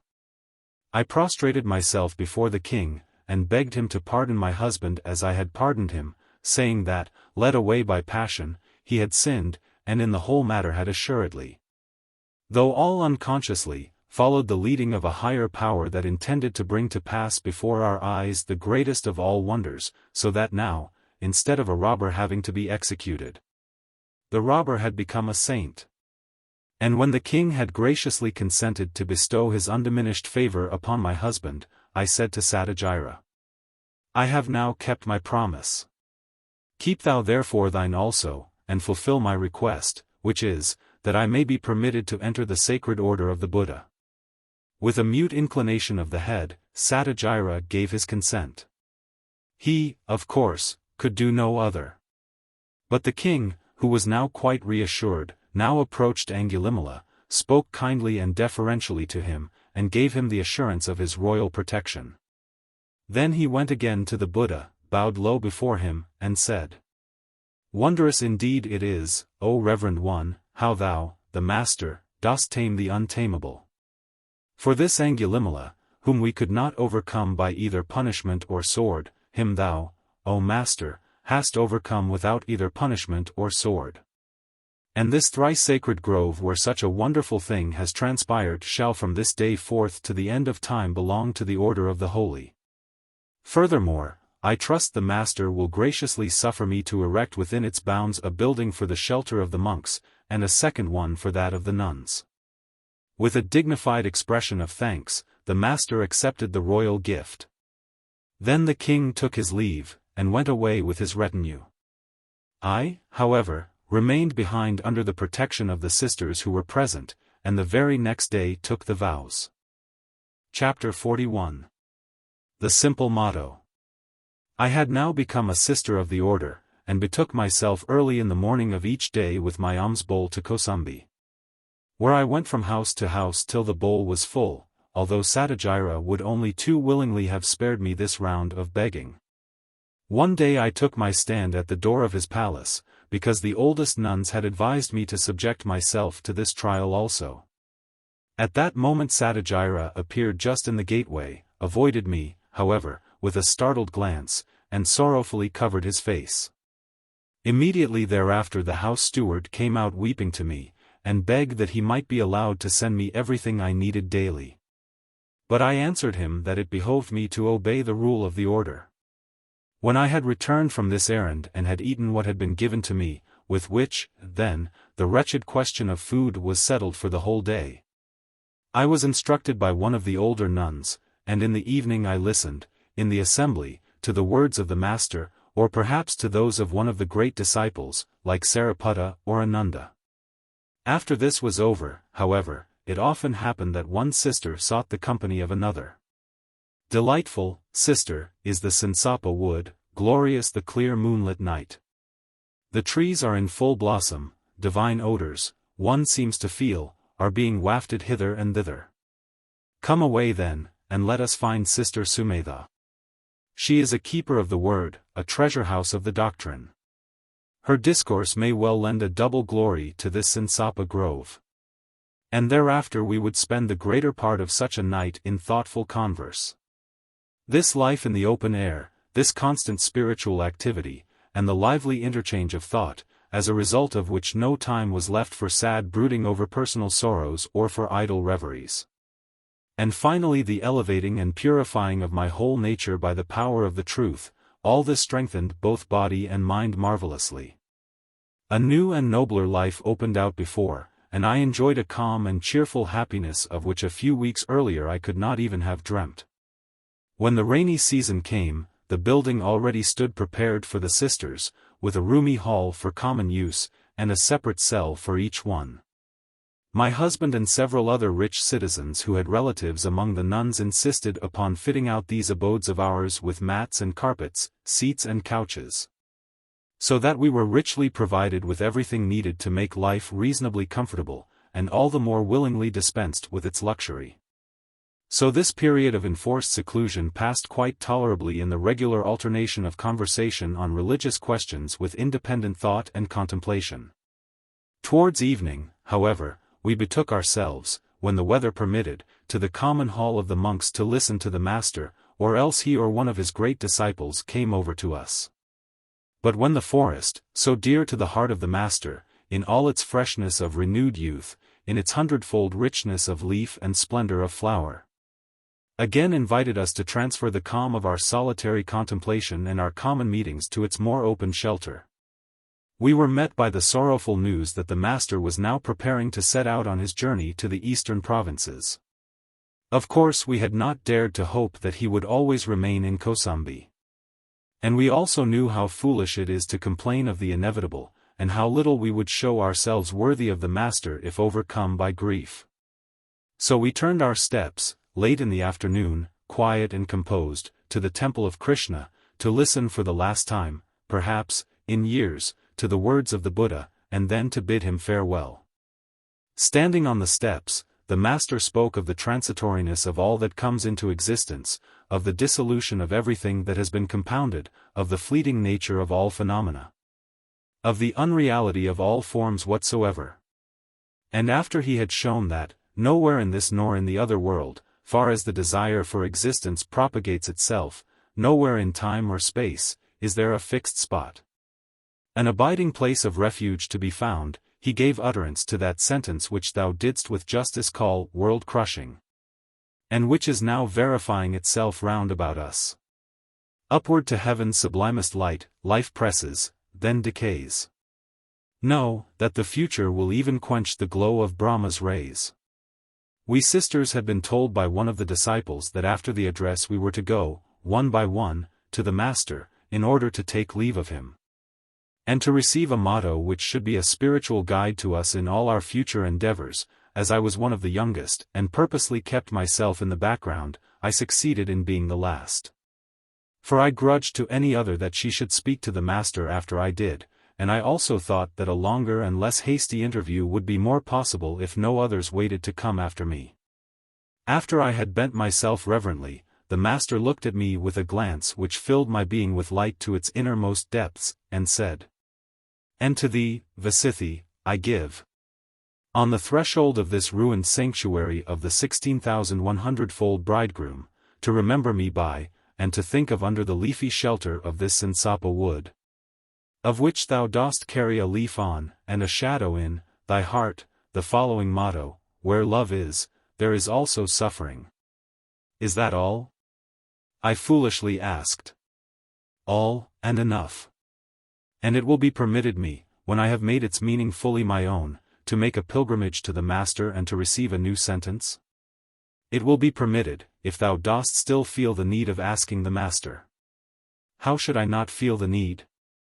Art thou not, O Reverend Master, our refuge? Seek refuge in thyself. Take refuge in the doctrine. I shall certainly do so. But thou, O Master, art the very self of the disciples, thou art the living doctrine. And thou hast said, it will be permitted. If the way do not tire thee. No way can tire me. The way is long, VIII. The way is longer than thou dost think for, longer than human thought is able to realize. And if the way lead through 1,000 lives and over 1,000 worlds, no way shall tire me. Good then, VIII. Farewell, and remember thy motto. At this instant the king, followed by a large retinue, approached to take leave of the master. I withdrew to the rearmost circle, whence I was a somewhat inattentive spectator of the further proceedings of that last evening. For I cannot deny that I felt somewhat disappointed at the very simple motto the master had given me. Had not several of the sisters received as their portions from him quite other and weighty mottos for their spiritual profit, the one, the sentence relating to existence and its causes, another, that relating to non-existence, a third, to the transitoriness of all phenomena? And I therefore thought I had received a slight, which grieved me sorely. When I had reflected further upon the matter, however, the thought occurred to me that the master had perhaps noticed some self-conceit in me, and wished to stifle it in this way. And I resolved to be on my guard, in order not to be retarded in my spiritual growth by vanity or self-esteem. Soon I should be able to claim praise for having mastered the motto, and might then myself fetch another direct from the lips of the master. Full of this assurance, I saw the Buddha depart, early next morning, with many disciples, among these naturally Ananda also, who waited upon the master and was always about him. He had, in his gentle way, invariably treated me with such special friendliness that I felt I should miss him and his cheering glance greatly, even more than I should the wise Sariputta, who helped me over many a knotty point of doctrine by his keen analysis of all my difficulties and his clear explanations. Now I was left to my own resources. As soon as I had returned from my alms-gathering, and had eaten my meal, I sought out a stately tree which stood in the midst of a little forest meadow, the true original of that mighty tree far removed from all clamor, of which it is said that human beings may sit under it and think. That I now did, beginning earnestly upon my sentence. When, towards evening, I returned to the common hall, I brought with me, as the result of my day's work, a feeling of dissatisfaction with myself, and a dim foreboding of what this sentence might really come to mean. But when, on the following evening, at the close of my period of contemplation, I returned to my cell, I already knew exactly what the master had in mind when he gave me the motto. I had certainly believed I was on the straight path to perfect peace, and that I had left my love with all its passionate emotions far behind me. That incomparable master of the human heart, however, had, beyond question, seen that my love was not by any means overcome, that, on the contrary, overawed by the mighty influence of the new life, it had but withdrawn to the innermost recesses of my heart, there to bide its time. And his desire, in directing my attention to it, was that I should induce it to come forth from its lurking place and so overcome it. And it certainly did come forth, and with such power that I found myself at once in the midst of severe, indeed of distracting, conflicts of soul, and became aware that mine would be no easy victory. The astonishing information that my loved one had not been killed, and in all probability yet breathed the air of this earth with me, was, it is true, now more than half a year old. But when, owing to the apparition on the terrace, that knowledge rose so suddenly within me, it was at once, as it seemed, inundated by the stormy waves of feeling it had itself stirred up, and all but went down in its own vortex. Passionate hate, longings for revenge, and malignant broodings succeeded one another in a veritable devil's dance. Then came the conversion of Angulimala. The overwhelming impression made upon me by the Buddha, the new life, and the dawn of another and utterly unsuspected world whose elements were born of the destruction of all the elements of the old. Now, however, the first impetuous onrush of the new feeling was over, the great master of this secret magic had disappeared from my ken, and I sat there alone, my gaze directed on love, on my love. Again that marvelous revelation rose clearly before me, and a boundless longing for the distant loved one, who yet sojourned among the living, laid hold upon me. But was he really, then, among the living still? And did he love me still? The fearful anxiety and uncertainty of such questions stimulated my longing yet further, and with the subduing of my love, with the loyal acceptance of my motto, I could make no progress.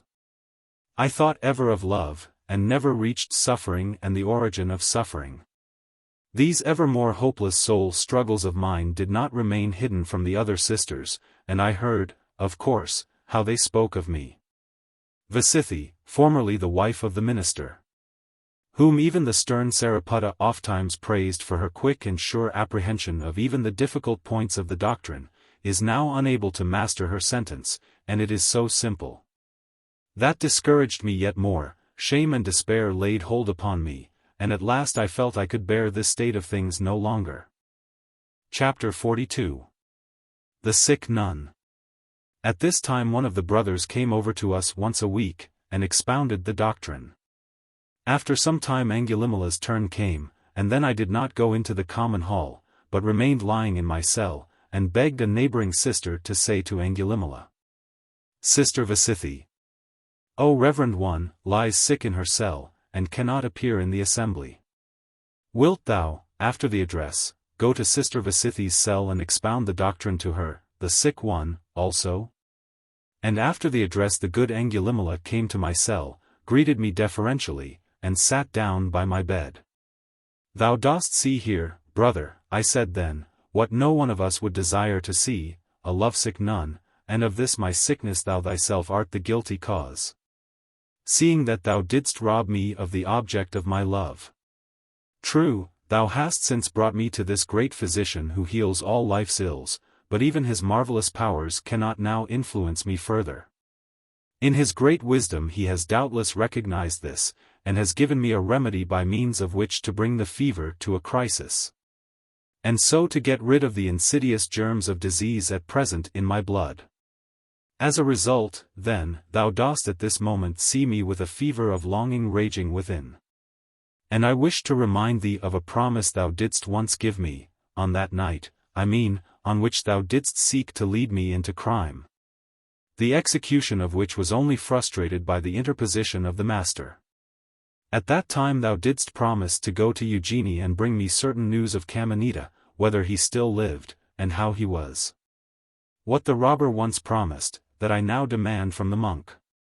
For my desire to know whether Kamanita lives, and how he lives, is such an overmastering one that, until it is gratified, there is room in my soul for no other thought, no other feeling.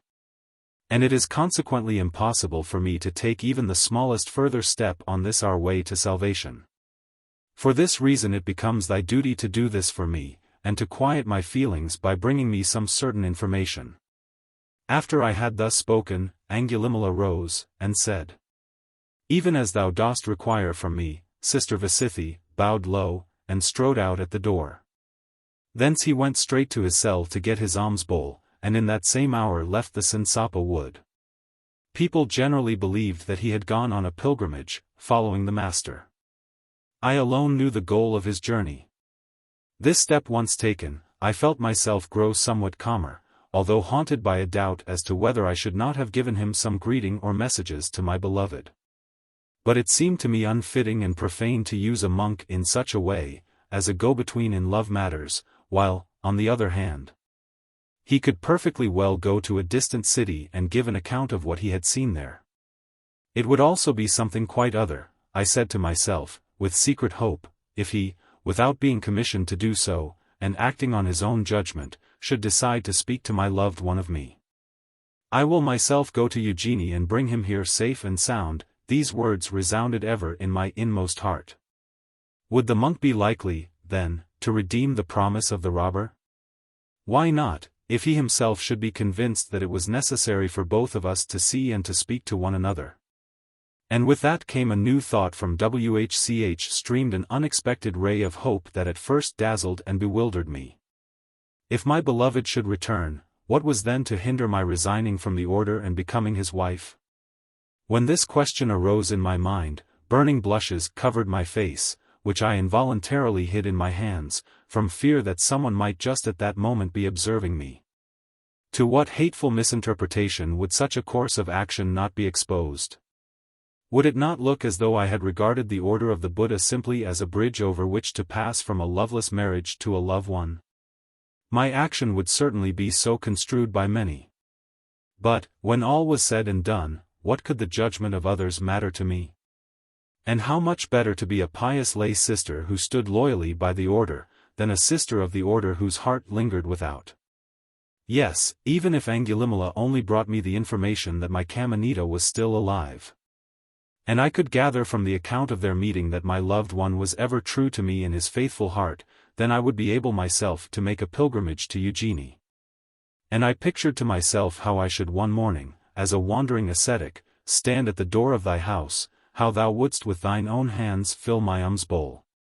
And in doing so wouldst recognize me, and then all the indescribable joy of having found one another again.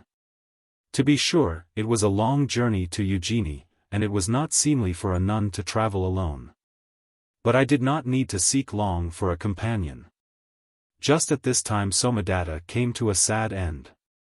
His passion for the fatal dice had gradually enslaved him, and after gambling away all his substance he drowned himself in the Gunga. Maidini, deeply distressed by her loss, now entered the order. It was perhaps not so much the religious life itself, in all its strict severity, and with its lofty aims, that drew her irresistibly to this sacred grove, as the need she felt to be always in my neighborhood. For her childlike heart clung with touching fidelity to me. And so I did not doubt that when I revealed my purpose to her, she would go with me to Eugenie, yes, if need be, to the end of the world. Even already her company in many ways helped to rouse me, while I, on the other hand, by comforting words, softened her genuine grief for the loss of her husband. As the time approached when Angulimala's return might be expected, I went every afternoon to the southwest edge of the wood, and sat down under a beautiful tree on some rising ground whence I could follow with my eye to a great distance the road he would be obliged to take. I imagined he would reach the goal of his journey towards evening. I kept watch there for some days in vain, but was quite prepared to be obliged to wait for a whole month. On the 8th day, however, when the sun was already so low that I had to shade my eyes with my hand, I became aware of a form in the distance approaching the wood. I presently saw the gleam of a yellow cloak, and as the figure passed a woodcutter going homeward, it was easy to see that it belonged to a man of unusual stature. It was indeed Angulimala, alone. My Kamanita he had not brought with him safe and sound, but what did that matter? If he could only give me the assurance that my loved one was alive, then I would myself find the way to him. My heart beat violently when Angulimala stood before me and greeted me with courteous bearing. Kamanita lives in his native town in great opulence, he said. I have myself seen and spoken to him. And he related to me how he had one morning arrived at thy house, which was a veritable palace, how thy wives had grossly abused him. And how thou didst then thyself come out and drive thy wicked wives into the house, speaking to him friendly and apologetic words. After he had related everything exactly, just as thou dost know it, he bowed before me, threw his cloak again about his shoulders, and turned round, as though he intended to proceed in that direction, instead of going into the wood. Much astonished, I asked whether he were not going to the hall of the monks. I have now faithfully carried out thy charge, and there is no longer anything to prevent my taking my way to the east, in the tracks of the master, towards Benares and Rajagraha, where I shall find him. Even as he spoke, this powerful man started off with his long strides, along the edge of the wood, without granting himself the smallest rest. I gazed after him long, and saw how the setting sun threw his shadow far in front to the crest of the hill on the horizon, yes, to all appearance even farther, as though his longing, in its vehemence, outran him, while I remained behind, like one paralyzed, without a goal for longing to which I could send forth even one precious hope. My heart was dead, my dream dispelled. The hard ascetic saying, "A slut's corner is domestic life," echoed again and again through my desolate heart. On that splendid terrace of the Sorrowless, under the open, star-filled, and moonlit heaven, my love had its home. How could I, fool, ever have thought to send it begging to that sluttish domesticity in Eugenie, in order that quarrelsome women might asperse it with their invective? I crawled back to my cell with difficulty, to stretch myself on a sick-bed. This sudden annihilation of my feverishly excited hopes was too much for powers of resistance already weakened by months of inner strife. With matchless self-sacrifice, Maiden nursed me day and night. But as soon as my spirit, buoyed up by her tender care, was able to raise itself above the pain and inflammation of the fever, the plans I had formed for my journey developed in another direction. Not to the place where I had sent Angulimala, but to the place whither he now, of his own initiative, journeyed, did I want to make my pilgrimage. I would follow in the footsteps of the Master till I overtook him. Was I not done with my sentence? Had I not learned in the deepest sense that, when love comes, suffering also comes? And so I might, I thought, seek the Buddha, and gain new life from the power of the Holy One in order to be able to press farther forward to the highest goal. I confided my intention to the good Maiden, who at once adopted the unexpected suggestion with wild enthusiasm, and painted, in her childish fantasy, how splendid it would be to roam through exquisite regions, free as the birds of the air when the migratory season calls them to other and far distant skies. Of course, for the first thing, we were obliged to wait patiently till I had regained sufficient strength. And just as that was, to some extent, accomplished, the rainy season, which had begun, imposed a yet longer trial of our patience. In his last address the Master had spoken thus: just as when in the last month of the rainy season, in harvest, the sun, after dispersing and banishing the water-laden clouds, goes up into the sky. And by his radiance frightens all the mists away from the atmosphere, and blazes and shines, so also, ye disciples, does this mode of life, which brings present as well as future good, shine forth. And, by its radiance, frighten away the gossip of common penitents and priests, and blazes and shines. And when nature had made this picture a reality round about us, we left the Krishna grove at the gates of Kosambi, and, turning our steps eastward, hurried towards that sun of all holy living. Chapter 43.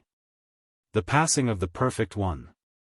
My lack of strength did not admit of our undertaking long daily journeys, and made it necessary sometimes to take a day for rest.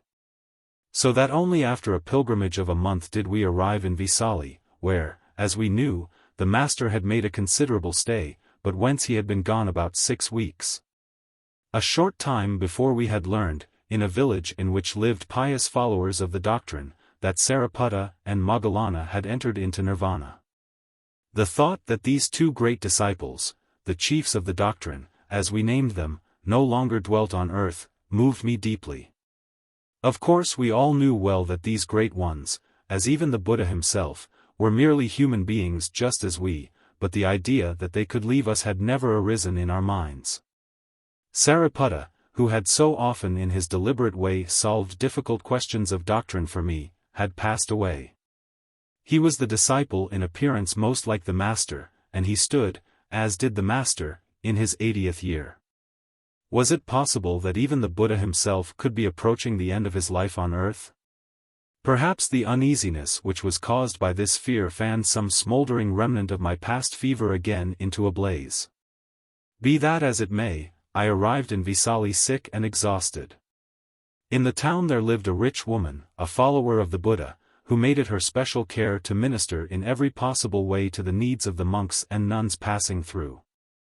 When she learned that a sick nun had arrived, she at once sought me out, brought Maiden and myself to her house, and tended me there with great solicitude. Moved by her kindness, I soon gave expression to the fear that was troubling me, and asked whether she thought it possible that the master, who was of the same age as Sariputta, would also soon leave us. At that, the pious soul burst into a flood of tears, and, in a voice broken by sobs, exclaimed, "Ah! Then you don't know yet?" Here, in VIII, about 2 months ago, the master himself foretold that he would enter nirvana in about 3 months. And just to think. If only Ananda had possessed understanding enough, and had spoken at the right moment, it would never have taken place, and the Buddha would have lived on to the end of this world period. I asked what the good Ananda had to do with it, and in what way he had deserved such blame. In this way, answered the woman. One day the master rested with Ananda outside of the town, in the neighborhood of the Kapala temple. In the course of the conversation, the master told Ananda that whosoever had developed the spiritual powers within him to perfection could, if he so desired, remain alive through a whole world period. Oh, that simpleton Ananda, that he didn't at once, even with this plain hint, say, oh that the master would deign to remain alive throughout a world period, to the salvation of many. His spirit must have been possessed by Mara, the evil one, seeing that he only preferred his request when it was too late. But how could it be too late, I asked, seeing that the master is yet alive? Of that I will tell thee. Know then, that 50 years ago, when the master had in Uruvala attained to his Buddha knowledge and, after 7 years of strife, was enjoying the possession of sacred calm of spirit, he tarried under the Nyagroda tree of the goatherd, and there Mara, the evil one, drew near to him, very much disturbed on account of the danger that threatened his kingdom in the person of the Buddha. In the hope of hindering the spread of the doctrine, he said, "Hail to thee! The time has come for the master to enter into nirvana." But the Buddha answered, "Not before I have declared the doctrine to mankind shall I enter, thou evil one, into nirvana. Not before I have enlisted disciples able to defend the doctrine from attack and to proclaim it further. I shall only then, thou evil one, enter into nirvana when the kingdom of truth stands on firm foundations." But after the master had here, at the sanctuary of Kapala, spoken as I have told thee to Ananda, and he, without comprehending the hint, had gone away. Mara, the evil one, approached the master and said to him, "Hail to thee! The time has at length come for the master to enter into nirvana. All that the master formerly spoke of under the Nyagroda tree of the goatherd at Uruvala, as necessary to his entering nirvana, is now fulfilled. The kingdom of truth rests on sure foundations. I trust that the master will now enter into nirvana." Then the Buddha answered Mara, the evil one, thus, "Fear not, thou evil one. The nirvana of the perfect one will soon take place. After 3 months have passed, the perfect one will enter into nirvana." At these words the earth trembled, as thou wilt thyself, probably, have noticed. As a matter of fact, we had felt a slight earthquake in Kosambi about a month before I left the sacred grove, and this I now told her. "Dost thou see?" exclaimed the woman excitedly, "it has been felt, everywhere. The whole earth shook and the drums of the gods emitted groans as the perfect one waved his claim to longer life. Ah! If that simple-minded Ananda had but understood in time the hint so plainly given him. For when, wakened by the earthquake from his self-absorption, he came back to the master and begged that he would consent to remain alive for the rest of this world period. The master had of course already given his word to Mara, and had renounced his claim to longer life. From these speeches of the pious but somewhat superstitious woman, I gathered that the master had, during his stay in VIII, felt symptoms of approaching death, and had, in all likelihood, told the disciples that he would shortly die. So I could no longer bear to remain patiently under her hospitable roof.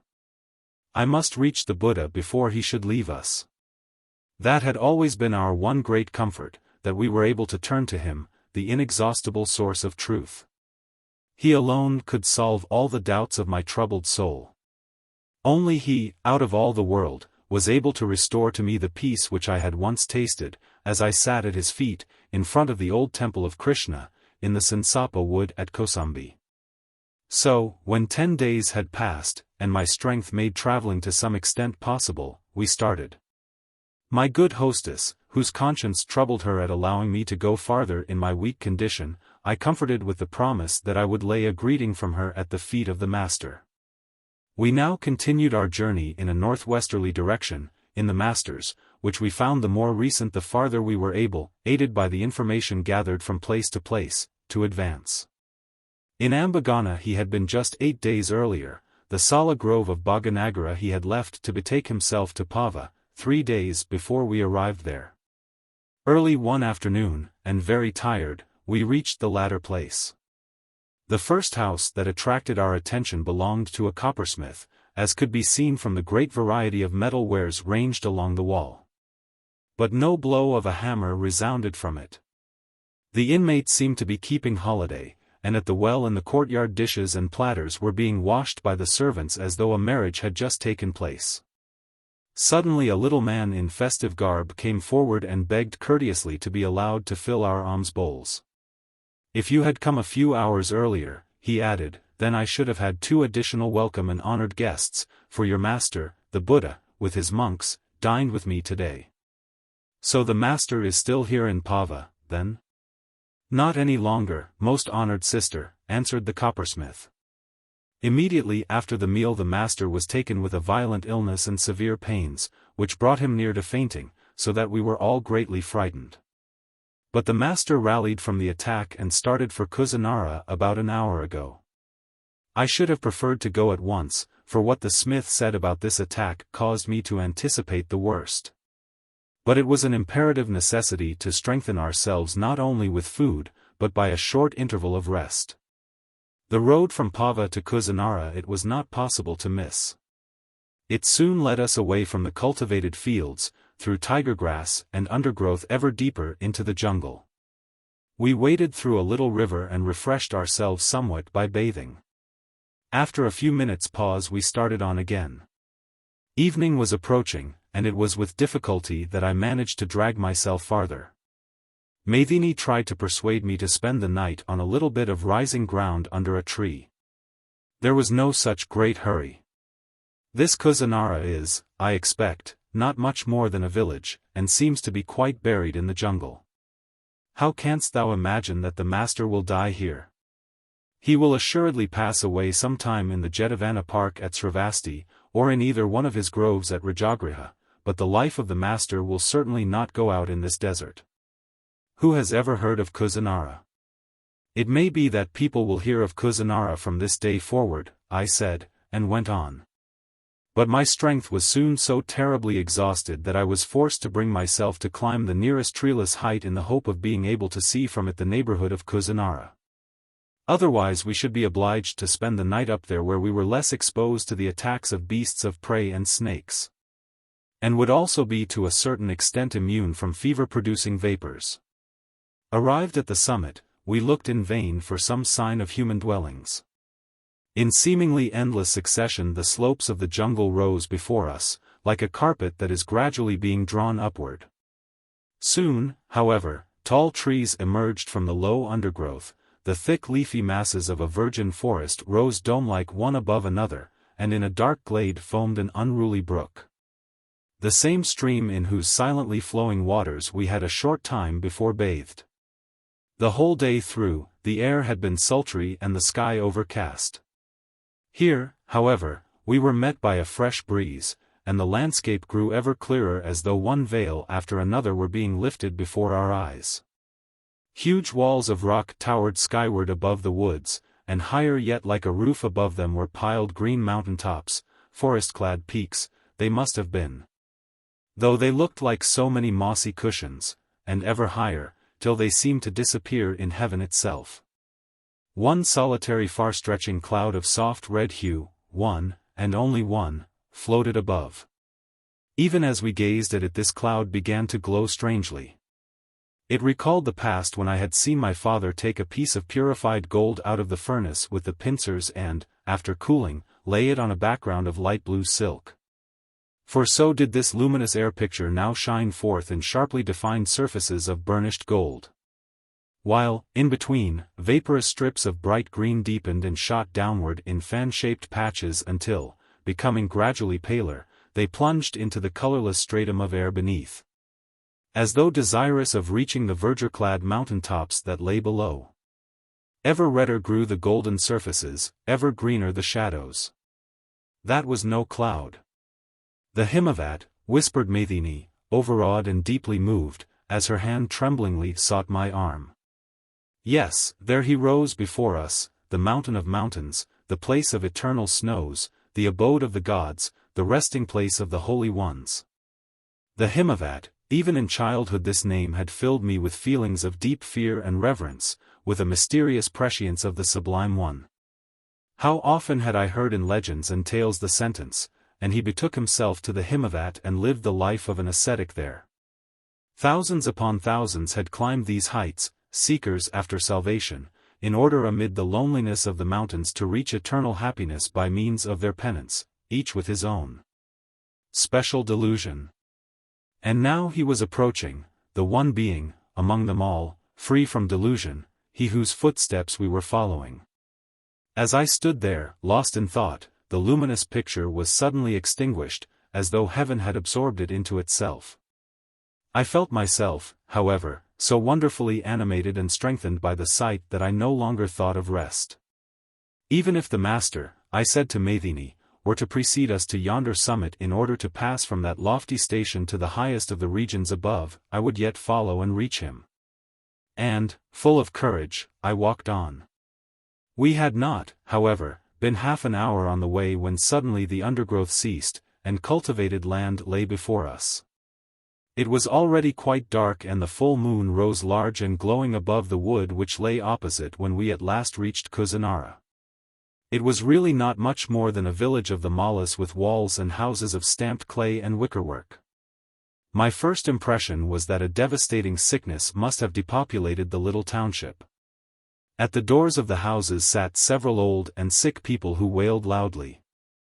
We asked them what had happened. Ah, they exclaimed, wringing their hands. Soon, all too soon, the master dies. This very hour, the light of the world will be extinguished. The Mallas have gone to the Sala Grove to see and worship the Sacred One.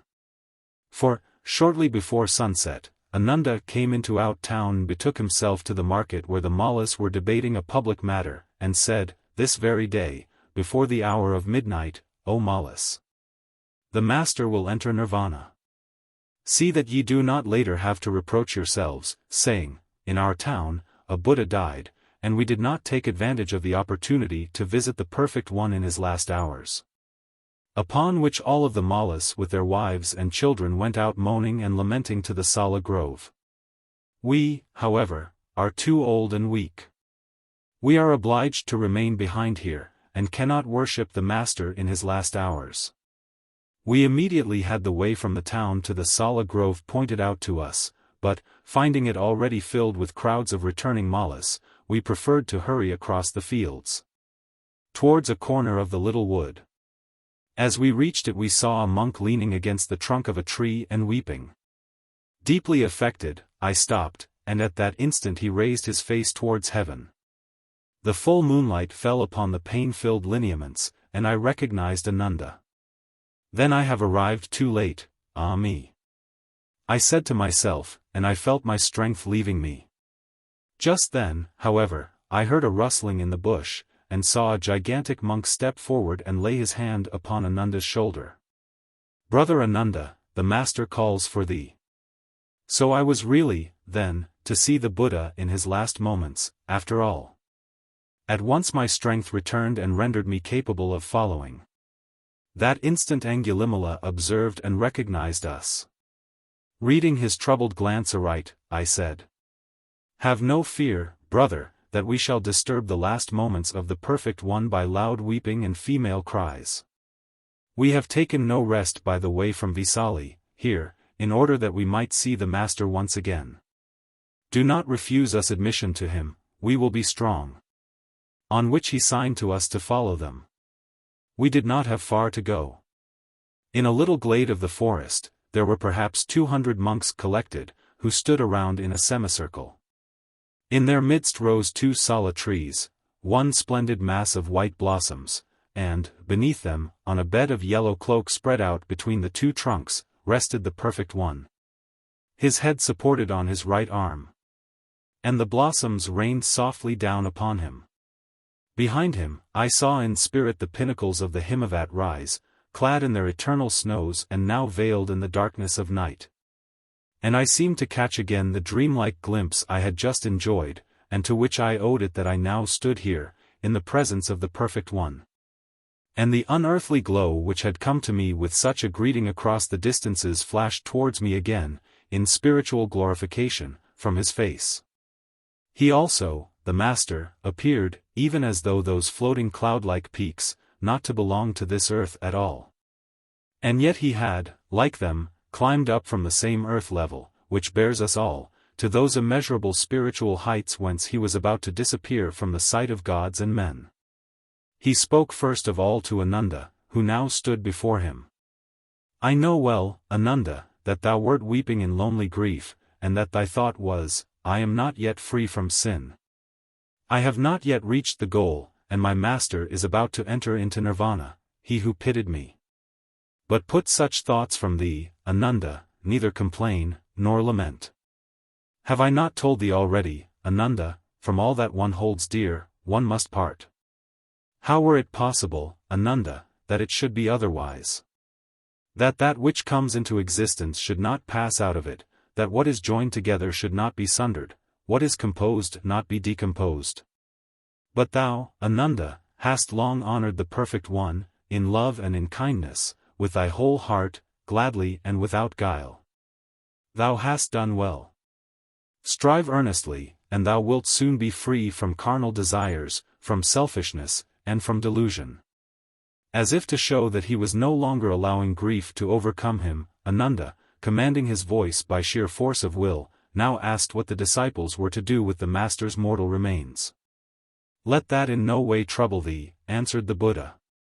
"There are wise and pious disciples among the nobles, among the Brahmins, among the citizen heads of families, they will pay the last honors to the mortal remains of the Perfect One. But thou hast more important things to do. Think of the immortal, not of the mortal, speed forward, look not back.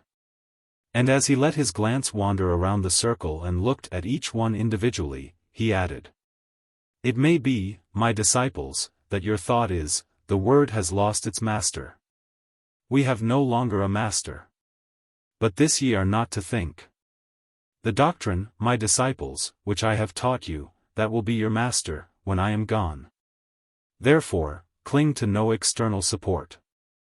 Hold fast to the doctrine as a support. Be your own light, your own support." Me also he noticed then, full of pity did the look of the all-pitiful one rest on me, and I felt that my pilgrimage had not been in vain. After a short time he spoke again. "It might perhaps be, my disciples, that in some one of you a doubt should arise with regard to the Master or with regard to the doctrine. Ask freely, disciples, in order that ye may not have to reproach yourselves later, that ye may not say, the Master was with us, face to face, and we did not ask him." Thus he spoke, and gave to everyone the opportunity of speaking, but all remained silent. How, indeed, could a doubt have remained in the presence of the parting Master? Lying there, with the gentle light of the moon flowing over him, as though heavenly genii were preparing his last bath, rained upon by the falling blossoms, as though earth were bewailing her loss. In the midst of the deeply moved band of disciples, himself unmoved, quiet, cheerful, who did not feel that this perfectly holy one had forever cast off all imperfections, had overcome all evil. What is called the visible nirvana, that we saw before us, in the luminous features of the departing Buddha. Ananda, stirred to the very depths of his soul, folded his hands and said, "How wonderful, of a truth, O Master, is this! Verily, I believe, in this whole assembly, there is not even one in whom a doubt lives." And the Sublime One answered him, "Out of the fullness of thine own faith hast thou spoken, Ananda. But I know that there is not a doubt in anyone. Even he, who was most backward, has been enlightened, and will finally reach the goal." As he uttered this promise, it assuredly seemed to each one of us as though a powerful hand were opening the gateway of eternity to him. Once again the lips parted that had given to the world the highest, the final, truth. Hear then, O disciples. Verily, I say unto you, fleeting is all form. Labor and rest not. These were the Master's last words. Chapter 44. Vasithi's Bequest. And they were the last I heard on earth. My life force was exhausted, fever held my senses in thrall. Like fleeting dream pictures, I still saw figures round about me, Maithini's face often near to mine. Then everything became dark. Suddenly, however, it seemed as if a cool bath were extinguishing my burning fever. I felt as a traveler, standing on the brink of a pond in the blazing sun, may well imagine to himself the lotus feels when, wholly submerged in the cool water of the spring. It imbibes a refreshing draught through every fiber. At the same time it grew light overhead, and I saw there above me a great floating red lotus flower, and over its edge bent thy loved face. Then I ascended without effort and awoke beside thee in the paradise of the West. And blessings on thee, said Kamanita, that led by thy love, thou didst take that way. Where should I have now been, if thou hadst not joined me there? True, I don't know whether we shall be able to rescue ourselves out of the frightful wreckage of these ruined worlds, nevertheless, thou dost inspire me with confidence. For thou art seemingly as little disturbed by all these horrors as the sunbeam by the storm.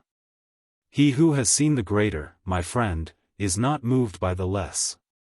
And this, that thousands upon thousands of worlds should pass away, is of trifling import compared with the entering of a perfected Buddha into nirvana.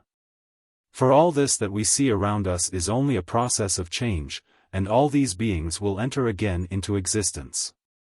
Yonder 100,000-fold Brahma who, burning with rage, resists the inevitable and, in all probability, regards even us enviously because we quietly continue to shine. He will reappear on some lower plane, while some aspiring human spirit will arise as the Brahma. Each being will be where the deepest desire of his heart and his spiritual force guide him. On the whole, however, everything will be as it was, neither better nor worse. Because it will be created, as it were, out of the same material. For which reason I call this a very small matter. And, for the same reason, I consider it not only not frightful, but a matter of rejoicing to live through this wreck of worlds. For if this Brahma world were eternal, there would be nothing higher. Then thou knowest a higher than this Brahma world? This Brahma world, as thou sayest, passes away. But there is that which does not pass, which shall have no end, and which has had no beginning. There is, says the Master, a place where there is neither earth nor water, neither light nor air, neither infinitude of space nor infinitude of consciousness. Neither perception nor the lack of perception.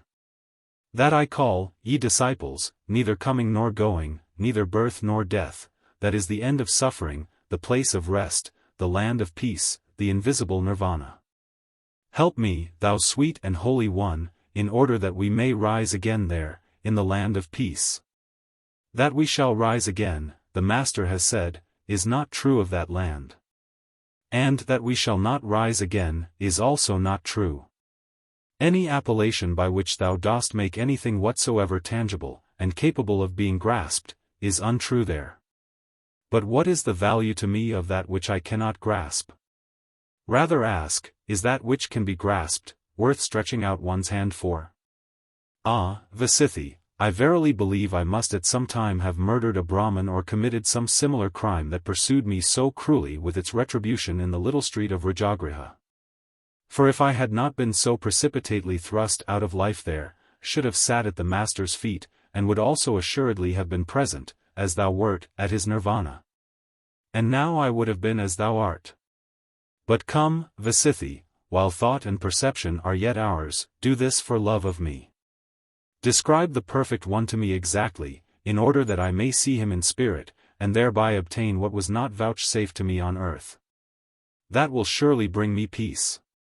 Gladly, my friend, answered VIII.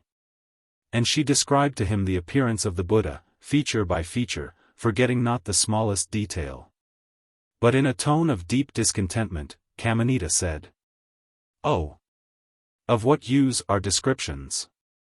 What thou now sayest, could, all of it, just as well have been said of that old ascetic, of whom I have told thee that I spent the night with him in the hall of a potter at Rajagriha, and who, I imagine, was not quite so foolish as I believed, for he indeed, as I now perceive, said much that was true.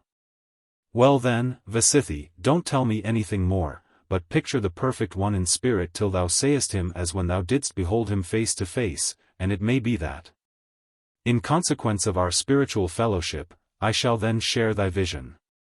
"Gladly, my friend." And VIII recalled the image of the Perfect One as he was about to enter into nirvana. "Dost thou see him, my dear one?" "Not yet, VIII. I must make this mind picture plastic," thought VIII. And she looked around her in immeasurable space where the Brahma world was in process of being extinguished.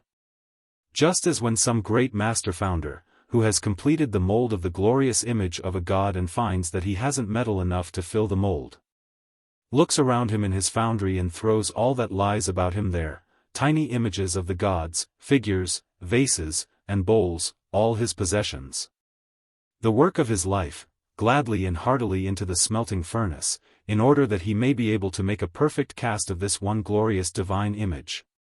So did VIII look around her in immeasurable space, and all that there was left over of the paling light and dissolving forms of this Brahma world, she drew by her spiritual force to herself, thereby depopulating the whole of space, and this whole mass of astral matter she cast into the mold of her mind picture and so created a colossal and luminous picture of the Perfect One, just as he was about to enter into nirvana.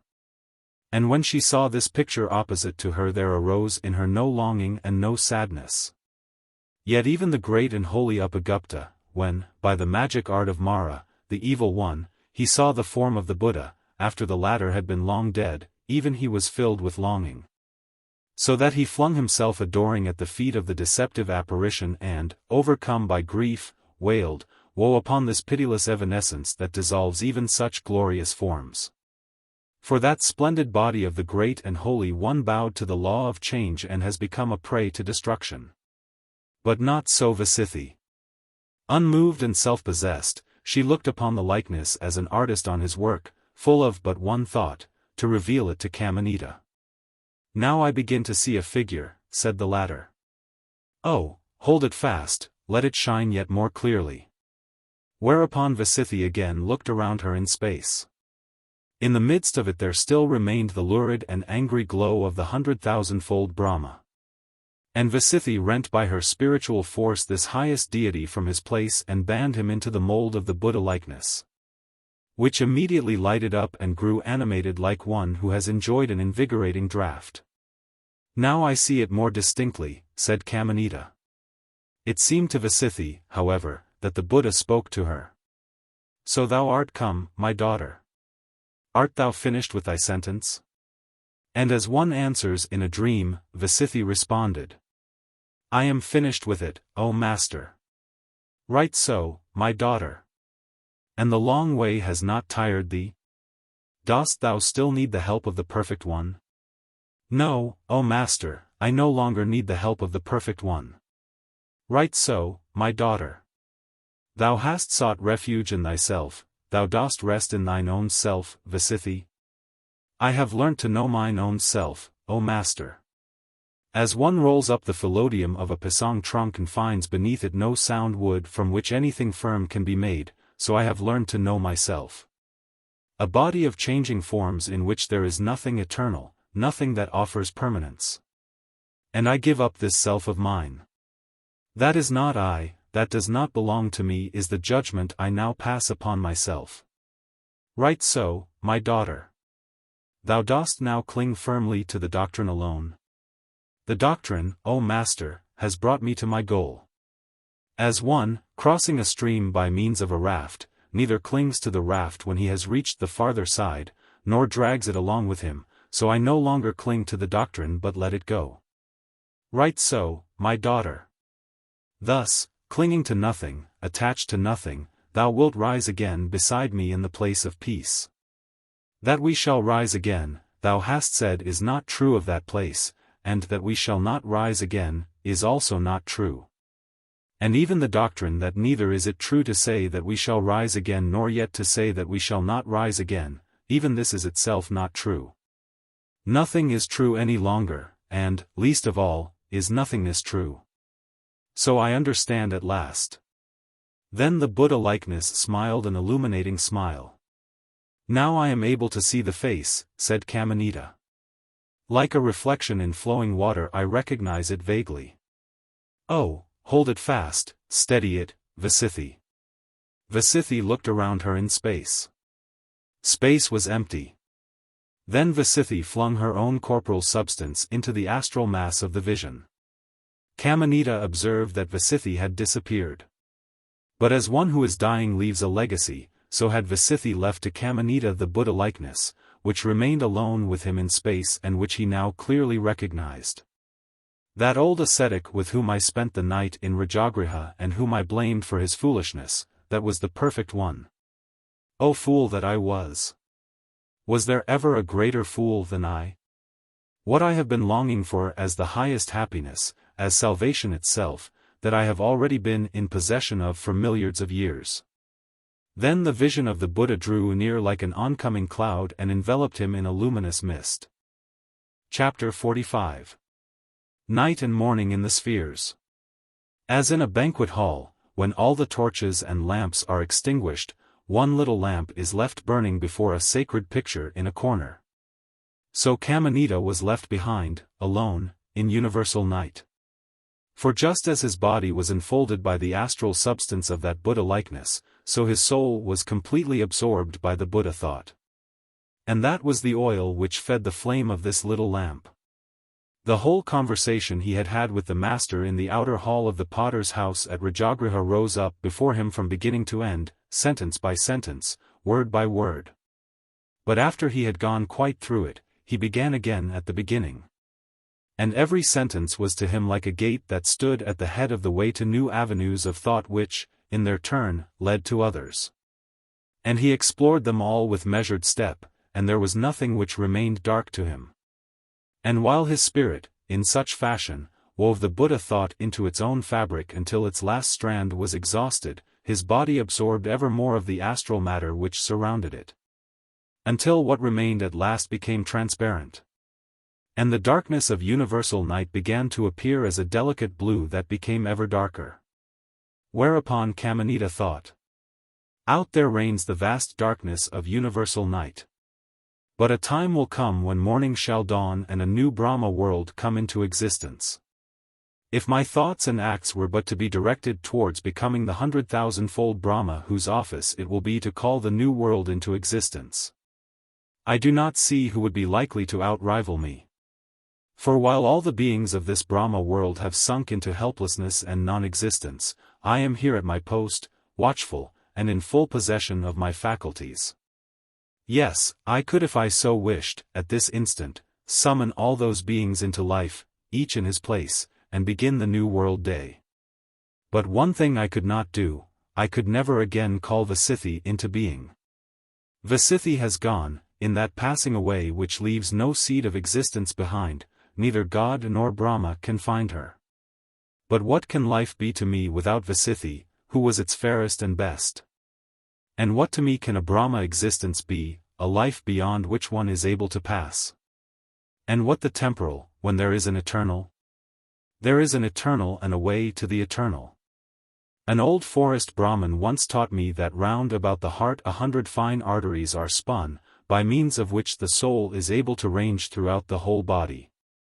That there is, however, but one which leads to the crown of the head, that one by which the soul leaves the body. So there are also 100, yes, 1,000 and 100,000 ways which lead hither and thither in this world, through many scenes of suffering, both where the probation is of long, and where it is of short duration, where all is beautifully appointed and where all is hatefully appointed, through divine and human worlds, through animal kingdoms and underworlds. But there is only one way which leads absolutely out of this universe. That is the way to the eternal, the way to the untraversed land. I am now on that road. Well, then, I shall tread it to its end." And he continued to dwell on the Buddha thought, of the way which leads to the end of all suffering. And ever darker became the blue of the diaphanous universal night.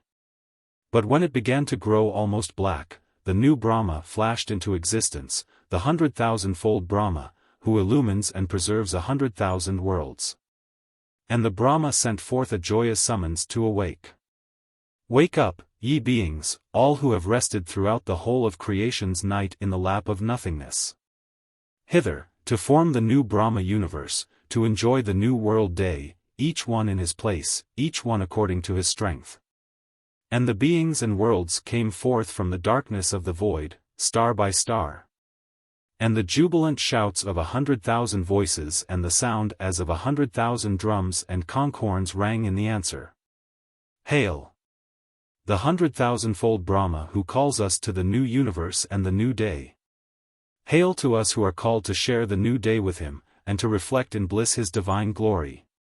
When Kamanita saw and heard all this, he was filled with deep pity. These beings and these worlds, these stellar gods, and the 100,000-fold Brahma himself shout for joy to welcome the world day, rejoice in life. And why? Because they do not know it. And this pity of his with the world, with the gods, and with the Supreme God, vanquished in Kamanita the last remnant of his self-love. But he now considered. During this new day also, perfect Buddhas are certain to appear who will declare the truth. And when these divinities I see around me now, hear the truth with regard to their salvation. And remember that in the earliest dawn of the universal day they saw a being who went away out of the universe, then the memory will redound to their advantage. Already one from our midst, as it were a part of ourselves, has preceded us on that road, they will say to themselves, and that will conduce to their salvation. So that I shall help all in helping myself. For no one can, in truth, help himself without helping all.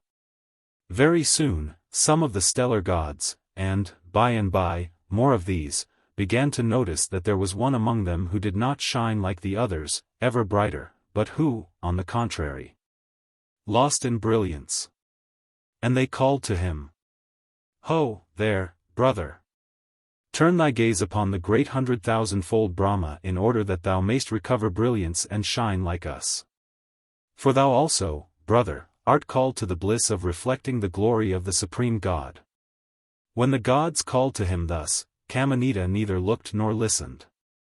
And the gods who saw him grow ever paler were very greatly troubled about him, and they appealed to Brahma. Great Brahma, our light and preserver, O look upon this poor creature who is too weak to shine even as we, whose brilliance decreases always and does not increase. O give him of thy care, illumine, revivify him. For him also hast thou surely called to reflect in bliss thy divine glory. And the great Brahma, full of tenderness for all created beings, turned his attention to Kamanita to refresh and strengthen him. But Kamanita's light, nevertheless, decreased visibly. Then the great Brahma was more grieved that this one being would not suffer himself to be illumined by him and did not reflect his glory. Then he was glad that 100,000 sunned themselves in his light, and hailed him with shouts of joy.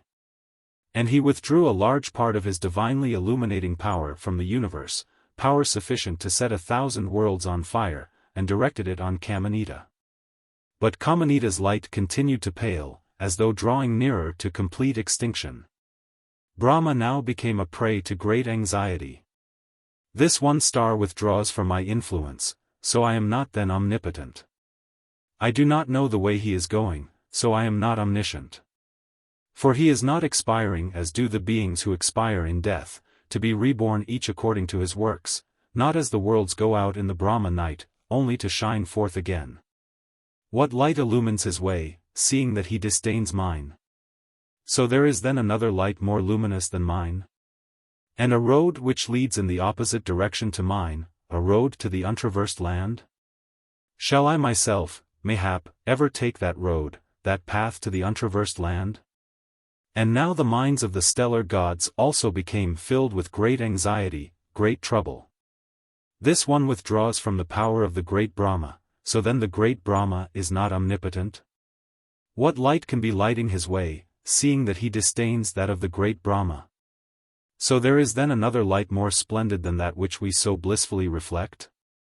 And a road that leads in the opposite direction to ours, a road to the untraversed land?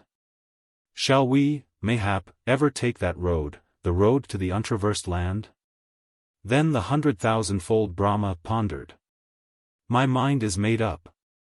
I shall reabsorb my illuminating power, now diffused throughout space, and shall plunge all these worlds again into the darkness of the Brahma night. And when I have gathered my light into a single ray, I shall turn it upon that one being in order yet to rescue him for this my Brahma world. And the 100,000-fold Brahma now reabsorbed all the illuminating power which he had diffused throughout space, so that the world sank again into the darkness of the Brahma night. And gathering his light into a single ray he directed it on Kamanita. Henceforward there must shine at this point, he thought, the most radiant star in all my Brahma world. Then the 100,000-fold Brahma drew his ray with sufficient illuminating power to set 100,000 worlds on fire, back into himself. And again diffused his light throughout the whole of space. At the point, however, where he hoped to see the most radiant of all the stars, only a little, slowly dying spark was to be seen. And while in immeasurable space, worlds upon worlds flashed and shouted as they pressed forward into the new Brahma day, the Pilgrim Kamanita went out quite as a lamp goes out when it has consumed the last drop of oil in its wick. Note: it need scarcely be remarked that the few passages from the Upanishads are quoted from Professor Duson's XIII Upanishads de Veda. To the second great translation of this excellent and indefatigable inquirer, Die Sutras de Vedanta, my 10th chapter owes its origin. If this curious piece is in substance a presentation of Indian Ubermenschentum, as the extreme antithesis to Buddhism, it is in its form a painfully accurate copy of the Vedantic Sutra style. With the enigmatic brevity of the text, the true principle of which, as Duson has rightly recognized, consists in giving only catchwords for the memory, but never the words that are important to the sense.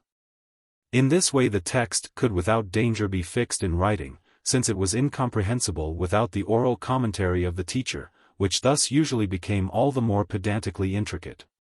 Indeed, these Kali Sutras, like the whole Vajaçravas, are a jocular fiction of mine, but one, I believe, which will be granted by every student of ancient India. To be within the bounds of the possible, nay, of the probable. India is indeed the land where even the robber must philosophize. Karl Gjellerup.